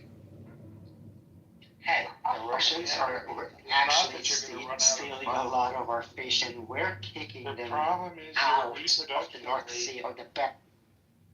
Your reproduction rate is only 1.2 per female, so you're basically going to die off in about 100 years. So no, but you're right. You're right, and it's a problem. Meaning, like, no. Here's what you should do. I'm not on the market, but the dating market in Norway is like, hey, meet up. You want to fuck? But yeah, but I don't want it. I don't want any kids. That's just how it is, unfortunately. I understand, Benjamin, but like. Well, Benjamin, we can't rely on them. We're gonna move to another country. How about you, Benjamin, make a case for something and then I try to rebut it? Because all you have been doing is like, oh, your country is so bad, your country is so bad, and then I tell you why it's not so bad. I mean, my hope for America is what it's always been. I think it's the hope I hope we all share. I can reflect it in my own everyday life, or you can just look on YouTube where you're not limited by and see videos from Norway, how we live. I think that if you're going on a vacation and you travel to some place nice and you're on the beach and you meet somebody from America, you should think circumstances of your taxes that are required to you. I'm the leader of the Fraud Task Force. That's the thing. Pay for your military. I have to admit that I don't have a personal experience, but from what I hear from everyone is that Walgreens store in Chicago, the China Americans neighborhood is come to Norway on vacation, they're so loud. When they're talking, it's like they're yelling. And they're like just crossing the street like they're owning the freaking road. I mean, it's so obnoxious. That is what I hear from people in Norway, Denmark, Finland, Sweden, when Americans come here. Hey, Benjamin, have you heard about her name? She goes by Promise or Eve on YouTube. She's an American living in Finland at the moment. She's mostly on the YouTube channel called The Line with Jimmy Snow and probably Matt Dillahunty and all those guys. Biologists like Valkai, what was it, Forrest Valkai? That over the last hour, you can check out Eve. Loud and obnoxious person in the room. She's an American living in the Nordics, explaining how numerically you might just find that that's not the case. But look, if somebody sees somebody who's loud, they're probably more likely to remember it, tell stories about it, and look, I know it's a lot. Asking Americans coming to Europe and risking your lives to save us from the Nazis. But if you have time and you're not too busy and you're not too drunk, say thanks every once in a while. We save the world, we pay for the world's healthcare and defense, and we don't ask for a lot in return. But thank you might be nice sometimes. What do you mean by that, Benjamin? Because global war is another way of saying that same thing, Benjamin. Like to a certain degree, I would agree with you, Benjamin, that I think it was in 1948, 49, you have NATO, and this is kind of weird because the very first conversation I had with someone on Clubhouse was a woman that denied that Norway was a part of NATO, meaning like Norway was one of the founding nations of NATO. But anyways, she was just ignorant. Yes, Article 5. You guys have given us a lot of safety over the years, but now when Donald Trump, for the second term or time, is in the White House, you can see all over Europe. We're making what is it called? Like contracts with other nations, like China even is now having a contract and collaboration with Ukraine simply because of the drone technology and the fiber optics and all that shit. That, by the way, that is something that I'm very knowledgeable about. That what is going on in Ukraine. If anybody want to have a conversation about that. Nope. But anyway, the point here is that so many countries in Europe, like Germany, Belgium, Italy, France, they are now making how do you say it in English? Like not military, but like arms deals with other nations than the U.S. Do you know why recently? Because the U.S. don't have any stockpile left. Do you know why? Because they flew them all across the Middle East just now the last 2 months. So you guys don't have anything to sell anymore. So Norway, a small town called Kongsberg, like Kongsberg in Norway, is like one of the largest manufacturers of ammunition, munition, and weaponry. Yeah, and of course, like Anders, let me just kind of step in. If we take the opposite of what you're saying, it might be true that the reason we won't give anything to Ukraine was because Trump didn't want to support Ukraine, was taking Russia's side, and by firing all these off for Netanyahu's purposes, he can now argue, you guys are on your own, and finish his plan to get out of NATO. So it's not that we don't have anything left; it's that it serves the use to say we don't have anything for you guys. It's not that we don't have anything for ourselves. And I stand corrected. It's how it's how he works. He starts with how he can fuck over his ally, and then maybe think about how it helps or hurts the U.S. Right? Yeah, I will be more careful about my wording because you're correct by correcting me. The worst position a person can be in very often is to be the person who agrees with me, who thinks that they're Donald Trump's friend. Yeah. The fact that Donald Trump has made Putin his friend might just be the end of the Russian project. I mean, there is the thing is Donald Trump. He's not his friend. He's just working as if Trump as Putin owns him. He's not even his friend. He's just Putin's work. Donald Trump doesn't know what it's like to be a friend. Donald Trump doesn't know what it's like to be a friend or have a friend. I don't know what's your model you use? There is no friend of Donald Trump. Yeah, Look, I want to be honest. I think that Donald Trump is probably playing everybody, including Putin. And to the extent that you think he's siding up to Putin, Donald Trump doesn't have it in him to side up to Putin. Hey, Donald Trump is running circles around himself in a way that if you just look at what he's on the lawn of the White House, about to enter a helicopter, some journalists are asking him a question. He says, yeah, within the next 2 weeks. And then you have the exact same scenario. He's about to go into a freaking helicopter. 2 weeks later, they ask the same question, and he says, like, yeah, within the next 2 weeks. Donald Trump is a dilapidated, crazy nonsense guy. I mean, I don't have anything positive to say about Biden when it comes to his mental state either. It's just that some people are just blind to what Donald Trump is showing. Fair enough. I just want to say this, Andrew, for you. If, by the grace of God, 100 years from now, Norway is not an Islamic hellhole or an extension of the Russian Orthodox movement, or speaking Chinese, it will be because an American soldier did something. I promise you that. It won't be because a French soldier did something.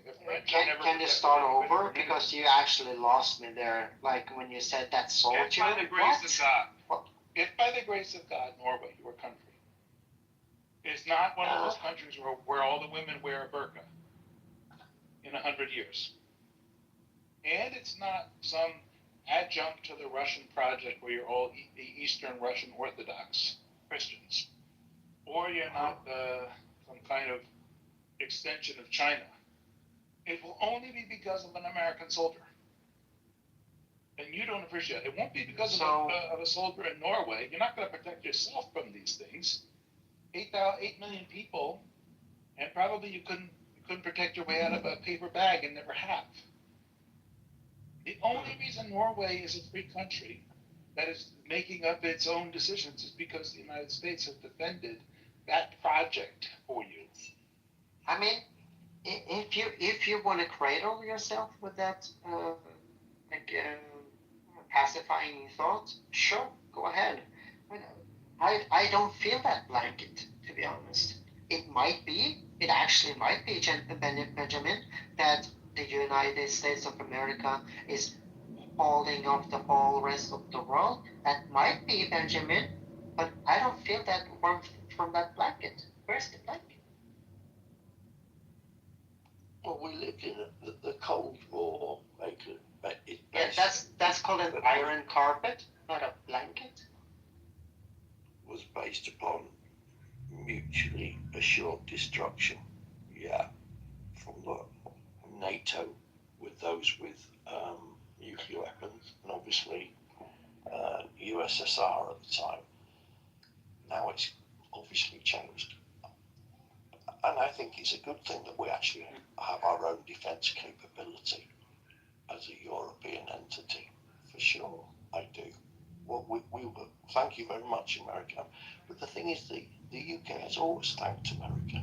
It really has. And we have been to war with you. And what is sad is the fact that Trump will go, yeah, but the Brits stayed at the back, which obviously he subsequently apologised for. But in Afghan, our area of operation was Helmand Province, was one of the most violent areas. Denmark, the irony, per soldier, had the highest casualty rate of deaths. So we're all being bitchy to each other. We're actually fucking, come on. There are bigger issues in the world, aren't there? And we need to step up and spend more on our own defence. I totally agree with that. But at the same time, Trump and Benjamin, we've all thought maybe he knows something we don't know. Maybe he's playing everybody, we just don't get it. Everybody's thought that, but I don't think that's the truth anymore. Do you really?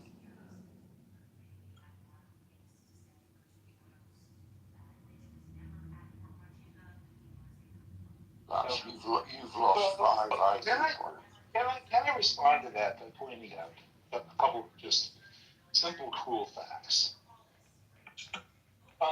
Israel is a tiny little country. I don't know, maybe there are 4 million people in the country, half the size of Norway. Their military is capable of pulling off a bit people in Norway couldn't dream up if they were writing sci-fi novels. They have cell phones, pagers, that they catch them in the transit, they add bombs to them. When they're distributed to the terrorists, they blow up the terrorists. Shit, you can't even think of. You're up there in Norway trying to fit together a hobby for like you've never seen technology in your lives. The The French, when they were defending in Europe against the expanse of the Nazis, lasted, was it 2.5 days? The French, basically, it's just a stack of dominoes. They just lean over and they got nothing, Bert. Do you think Norway is going to stand against anything? Yeah, can I give you an example, Benjamin, if I may? So let's say Wait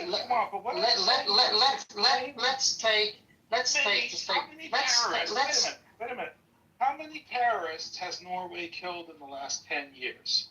Yeah, I'll give you the answer because it's really easy to look up. The answer is 0. No, actually one in 2021. Actually. Oh, boy, we got to talk about that a lot. No, a guy had a 9mm and like an AR type of rifle, and he actually shot and killed a lot of people. Yeah, in the downtown center of Oslo. Yeah, 2021. Maybe 2022. To be honest, yeah, I think it's 2022. But that's not my point, Benjamin. I want to say something and hear your response. Do you think there are bad people in the world? Yeah, definitely. So, okay, do you think bad people are afraid of Norway, or more afraid of Norway or Israel? Wow, actually now I forgot what I was going to ask you. What did you say earlier?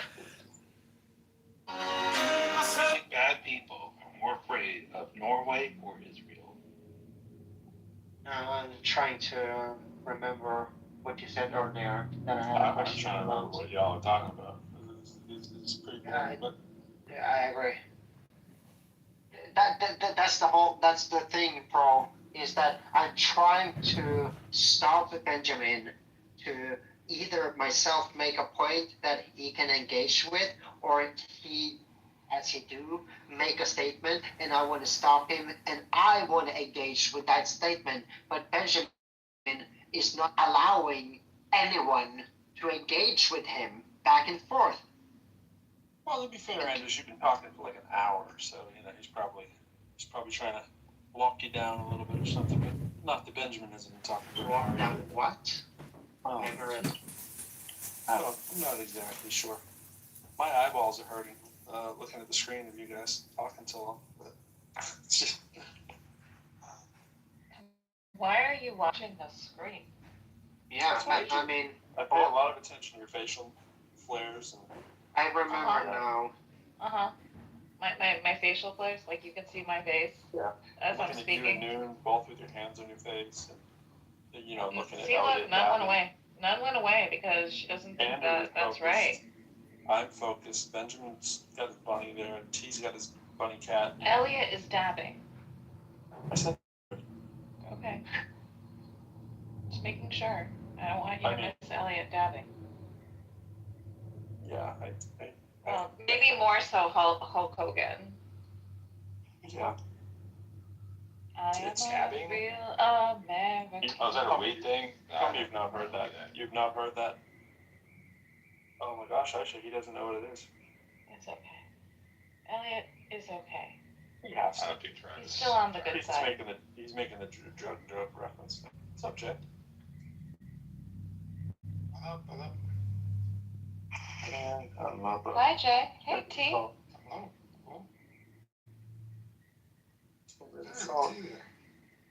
T is here. She's chilling like a Milliganville.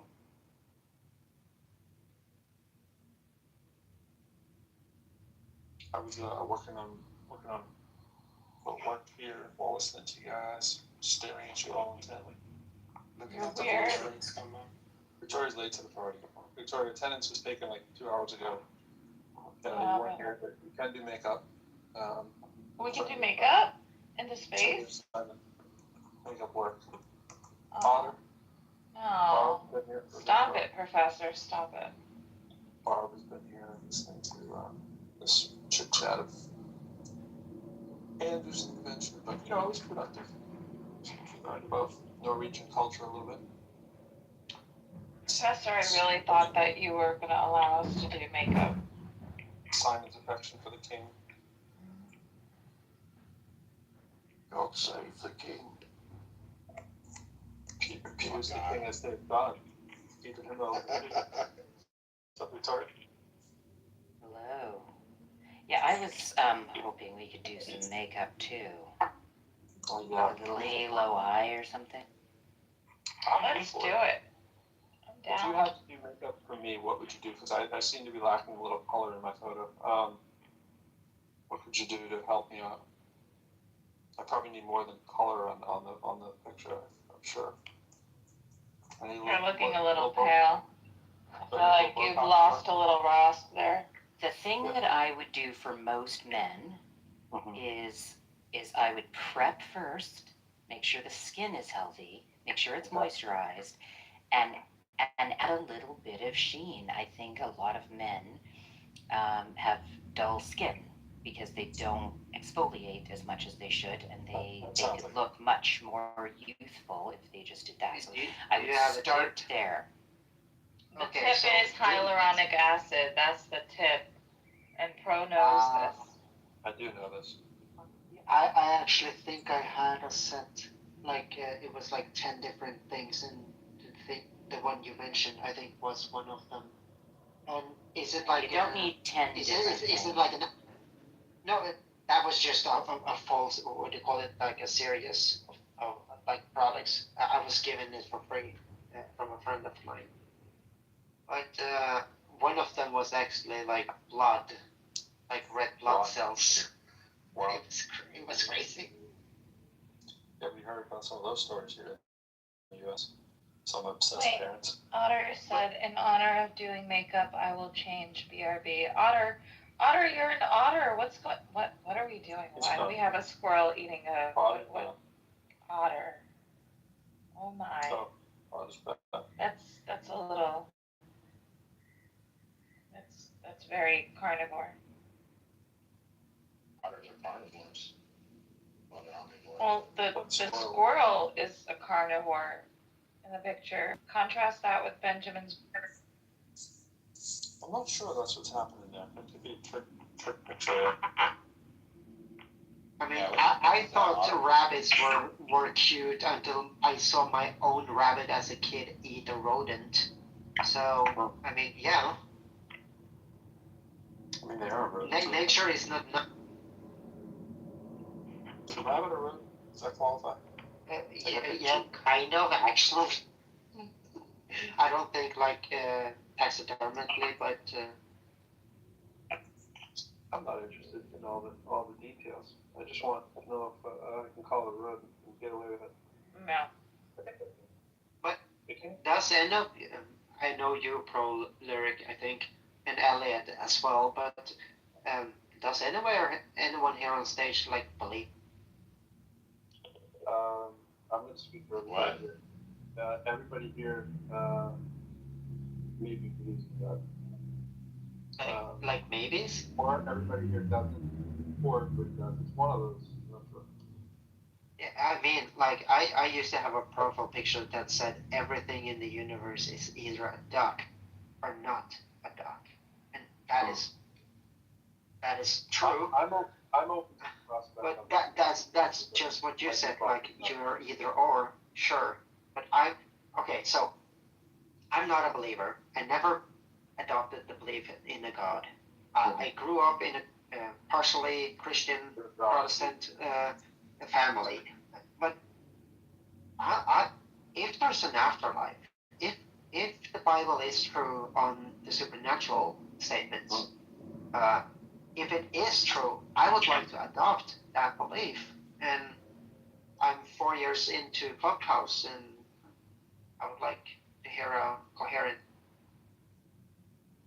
Well, this might not be the best place for it. I mean, I can't speak for Jay. I can't really speak for Simon. I feel pretty confident that I know Victoria and T and Benjamin's stance. Aisha's is a little, maybe less. What's our stance? Our stance on what? But the God belief. Oh, yeah, you know mine, yeah. I can play tic-tac-toe in this room right now and get a win if I go diagonally. If I may, Victoria. Sure. Elliot, I know do you believe a God? No. No, I don't. Okay, same here. It's a no in the diagonal spaces for sure. Simon is a believer in the magisterium. What do you call it, Simon? You are a what? What's the term you used? A majestic? What is it? The monarchy. The monarchy. Monarchy. Yeah, you didn't call it a monarchy. You call it a monarchist. That's it. Oh, yeah, so I am a apparently monarchist. that means you're okay with God, right? Oh, no. I mean, I've got one grandfather who was a Methodist minister, and another grandfather who was Jewish. I am now all over the place, and not a big religion God fan. I'm going to speak for CM. I'm going to say CM is solidly in the no camp. You get solid. Benjamin is super solid no. He's a solid no. Victoria's a solid no. CM's a solid no. Elliot's a pretty solid no. Those are your really, really solid no's. Yeah. Hi, CM. We know it. Hey, Pro, speaking of no's, we moved off the makeup thing quite fast, but while we were doing that, I found this photo that I put up as my PTR of me doing makeup to do a tiny face. And in fact, that's just my nose. Yeah, I can see it. That's actually kind of. Did you actually do it yourself? That's great work. Like the illusion. I mean. Yeah, it might pretty have fantastic, Victoria. I appreciate it. Thank you for sharing. So we could do anything you wanted, Pro. Wow. Yeah. But Victoria, that's why I asked. I think it was just drowning in the waters. But I asked a question like, do you have like something that you can give a tip when it comes to exfoliating your skin? If you see my profile picture, I wax my eyebrows. I go to a professional and color them and everything. So I'm already feminine. And people on Clubhouse have been calling me gay for like 4 years. So I'm actually interested because I am like. Yeah. Well, I don't. Yeah. You're well groomed. I think that's nice. People take care of themselves however they want to do that. I think that's great. I used to have, like, I fell down the rabbit hole of a ton of different stuff to take care of my face and my skin in general, not just the face, but neck, arms, everything. And generally I just have a gentle wash. I'll use a makeup remover that is oil-based to take off that stuff. But I just use salicylic acid, which isn't an acid, but it's in a lot of different toners and such. And I sometimes will use them in pads that I can get. I don't use the same thing all the time because I don't have super sensitive skin, so I don't have to worry about that. So when I need something, I'll either buy what's on sale, or if somebody's recommended something, great, I'll try something new. If not, I'll go to an old standard. In fact, I have oxy pads that I use on occasion when I don't have something special around.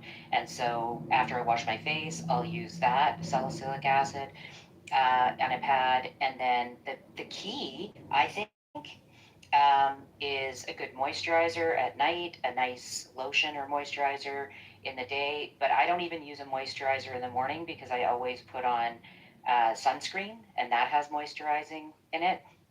So, but sunscreen is probably the biggest thing that I changed about 6-7 years ago, and I wear it every day. It's just part of my skincare, and I think that's really helped change my skin. So really, you need a cleanser, some sort of exfoliant a couple of times a week, and I do dermaplaning as well, which is like kind of shaving my whole face. And so if you shave, you're actually exfoliating every day, right? But to do the other parts of your face that you don't shave, you can either use something that is like one of those dermaplaning knives. I mean, you can get them on Amazon and stuff, and do the rest of your face, or just use some sort of liquid. But you don't have to be really harsh. What I found was a lot of friends who got into skincare during COVID, went really hard on some stuff, and a lot of friends went really slow, and they come out with the same, after a year, they come out with the same changes, but one had reactions to things and one didn't. So, yeah, I would just make sure that you have a routine. And the people who know me in here know that I am the sunscreen queen. Like, I'll always say that's got to be the number one thing. Wash your face and put on sunscreen. I think the key word is I need to start a routine. I need to make it something that I do every day, like in the morning or evening, whatever.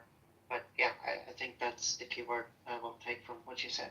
Well, and I also here's what gets you into the routine is if you wash your face in the morning, again, not harsh, just a gentle wash, and you do nothing else but put sunscreen on, that's a good start because sunscreen is the most important thing to put on in the day. And then you want to wash the sunscreen off at night. I mean, I've sometimes gone to bed with sunscreen on because makeup on and don't have a reaction. But just sunscreen off and put a moisturizer on. And if you start just with that, just washing, sunscreen, washing, moisturizer, that's going to, be a good start. And then if you want to add in once or twice a week some sort of exfoliant, I'm sure Aisha has a few things to say on this too. But that's where I would start. Like I said, I love pampering myself, and so sometimes I'll say to my husband, "Do you need the bathroom? Because I'm going to be like half an hour. Because I'm going to go in and I'm going to do the 10-step plan that I used to do because it feels good, it smells good, and the next day maybe it's a placebo, I don't know, but I feel like my face looks a little plumper and nicer, right? But I also know I'm not going to do that every day, right? So, anyway, Doesn't shaving encourage the facial hair to grow? No, not really. No. It can sometimes feel like that because they all grow back, and they don't grow back with a little point at the end as if you've plucked them. They grow back and they feel thicker because they don't have the point because you've cut it off. But no, I've been dermaplaning. I've been dermaplaning for like 4 years now, and I had some peach fuzz around my jaws and closer to my ears that I couldn't figure out how to wear foundation or couldn't get rid of it because you're a man. Peach fuzz, and couldn't get rid of the peach fuzz because I'm a man. And so on occasion, I've gone like a month, 5 weeks, 6 weeks without doing it, so the fuzz grows in again. But because my skin is healthier and I don't wear as much makeup anymore because I don't have to hide my skin, it doesn't really bug me. But I now do it more for my skin than the peach fuzz.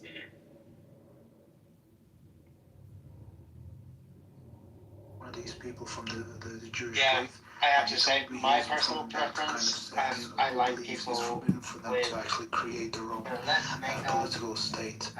I'm from the similar kind of background or sect that believe it is forbidden for the Shias or even for the Sunnis to actually make a political kind of government and govern ourselves, because if we rule in the name of religion, everything that we do is going to tarnish the name and the reputation of our religion.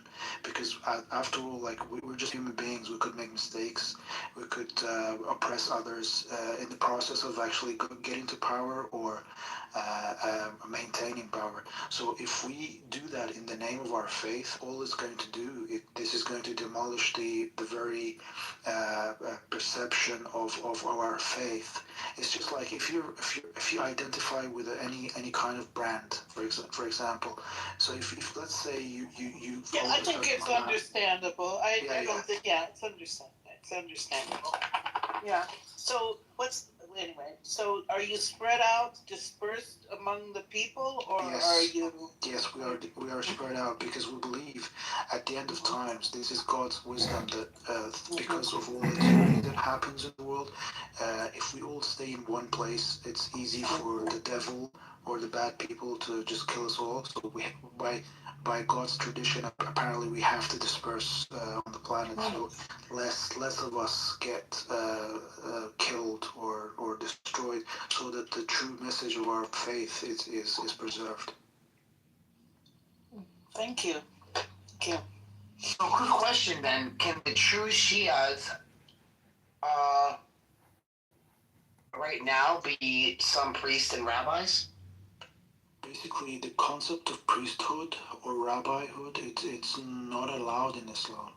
In fact, all the Muslims are encouraged to learn the religion and the jurisprudence and to acquire knowledge, so that knowledge is not centralized, it's decentralized, so that it cannot be taken advantage of. Whereas the priests in any religion or even in Islam, unfortunately, they tend to encourage centralization of knowledge or jurisprudence. And in that way, if you centralize anything, you are only creating grounds for corruption, because if you centralize wealth or centralize power, that's going to corrupt the system, which is why in government or in political systems we have the separate, like the different three aspects of the main aspects of government are kind of separate and kind of not sovereign but independent, like judiciary, you know what I mean, right? Like the judiciary, the executive branch, and the lawmaking branch. They're all separate parts, because if the power of these three entities are concentrated into one entity, it could easily be corrupted. All right, so I'm going to give you an example. Right? During the time of Jesus, he used the word, because the word begotten can mean it has different meanings, right? And I'll give you an example. There are Muslims and Jews like myself that I'm going to say we are cut from the same cloth. Even though he is a Jew, even though he is a Muslim, even though I am a Catholic, we are cut from the same cloth. So when I say this true message of God, right, can those people be distributed between all the faiths? So what you find to be the true message of God also be a certain sect in Christianity and a certain sect in Judaism and so on and so forth. Do you think that the Shia message is spread out like that, or you get what I'm saying? Yeah, so basically we believe in all like Abrahamic faiths, like Judaism, Christianity, and Islam. There is one group which truly tends to follow the true message of their prophets. So basically, but they're a minority. Always you have in the Quran, the majority is not condoned. And also the always says the minority are usually the ones who actually are the people who think, who use their logic, and who truly follow the teaching of their prophet. The majority is never there's an analogy even, the 99% are not always going to, are not always taking the right path. The 1% normally know what's going on. Oh my The 1%ers, but not that kind of 1%. Where did you No, not that All three-quarters, man. Just when GameStop was still the biggest thing around, during the time, all of us would just get off of work and usually got my pre-orders made off every couple of weeks. I finally get the system made off and overnight it drops midnight. There was here for midnight releases. There was still one. My boy's gonna be 13 and he wants the new Xbox, and these serve that well. I'm proud of it, but also I'm gonna try and make his birthday the best I can. So that's what I'm doing. that there are people following the message of Christ. Some of them are Jews. Some of them are Muslim. Some of them are Buddhist. Some of them are atheists. It's Saturday, it's so hard right now. And we don't know. Sort of like Mahdi, right? It's sort of like that sort of thing, right? We don't know who as well, just to see if there's, that made more people a little higher. Of course, I think when I scanned them in, I was at 500 plus CCs or something. I got signs which when they green, yeah, even with the OEC controller. So that my next thing that you don't even know. I know just for collector's value, I'm gonna give you 600 flat today. That's gonna work, man. That's gonna work. That's gonna work. Let's get you paid. I appreciate it. I appreciate it. Yes, sir. Fully 60 days. Yeah, that's fantastic. You're good. That no one can face them. Fully 60 days. Because of that, this is how we can identify that he is the true savior who is coming at the end of time. So is he born into the world though? Yes, he was born into the world. Born into the world. 1,100 something years ago. So he's that old. In terms of his doing all right today? Yeah. age, he appears to be around 40 years old. So I got a according to couple. his editions. They still got some yellowing going on. They being a significant number. I thought this was lineage. I got you. But Not because of his Controller 80. it's so happens rather than Not too bad. it's not about his lineage, which gives him legitimacy. It's the fact that God appointed him as the leader or the imam who's going to lead the people And free $10 game. Oh, so the lineage is not even higher ends and Mercedes. the lineage is known. Time stalkers, rush, phonics, and stuff like that. This aisle straight down, like you're going to the TVs, and then at the end of it, will be all like the Sega Dreamcast, Saturn, all that. The common lineage of prophet ends or is traced back to the prophet Abraham. So the children of Isaac who had a son called Jacob, and his sons were the 12 tribes of Israel. Jacob was also known as Israel, basically. And Muhammad was from the lineage of Ishmael, who was in Saudi Arabia by God commanded Abraham to take his wife Hagar and Ishmael to that land and to leave them there. And Muhammad is from the lineage of Ishmael.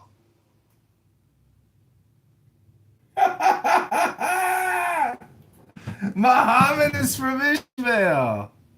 And it's interesting because Mahdi is from the lineage of Prophet Muhammad, but his mother was a Christian princess, interestingly. So his father married a Christian princess who converted into the religion of Prophet Muhammad, and his father married her. And Mahdi was born when he was 5 years, and his birth was very much similar to the birth of Moses, because Moses was prophesied as the prophet who will overthrow the throne of Pharaoh, who was a tyrant. And Mahdi was also prophesied to be the person who will overthrow the throne of the tyrants of the time. So he was very much anticipated by the rulers of his time, and they were waiting for him to be born so they can kill him. When his mother was pregnant, no one can see by miracle. No one can see the signs of pregnancy in his mother. So he was born in secret. And much no like one. Jesus, right? Yeah, much like Jesus. Much like Jesus. Now, can you tell my friends the Christian princess who gave birth to the Mahdi, who was from Rome? What's her name, Amir?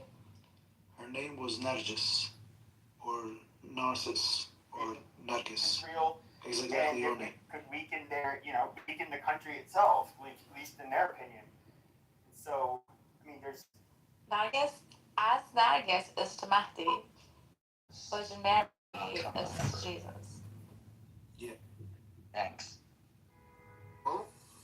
Thank you. Interestingly, I've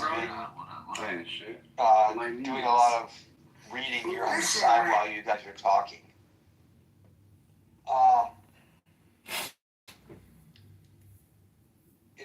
It just so turns out, long lawmakers, according to studies, we've discussed this before, dedicate 30 hours a week on the average to dialing for dollars. There's a study by Ohio State University, you can look it up, which says that members of Congress are unaware of what they're voting for because of the volume of bills that are presented, the length of the bills, and the fact that they're dialing for dollars. I added that part. It's not part of the Ohio State study. So they rely on their party leadership to tell them how to vote.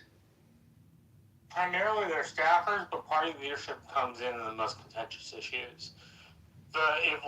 If you have a bad staffer, then you're not going to be prepared. If you have good staffing, then you'll be prepared for whatever hearing or bill you walk into.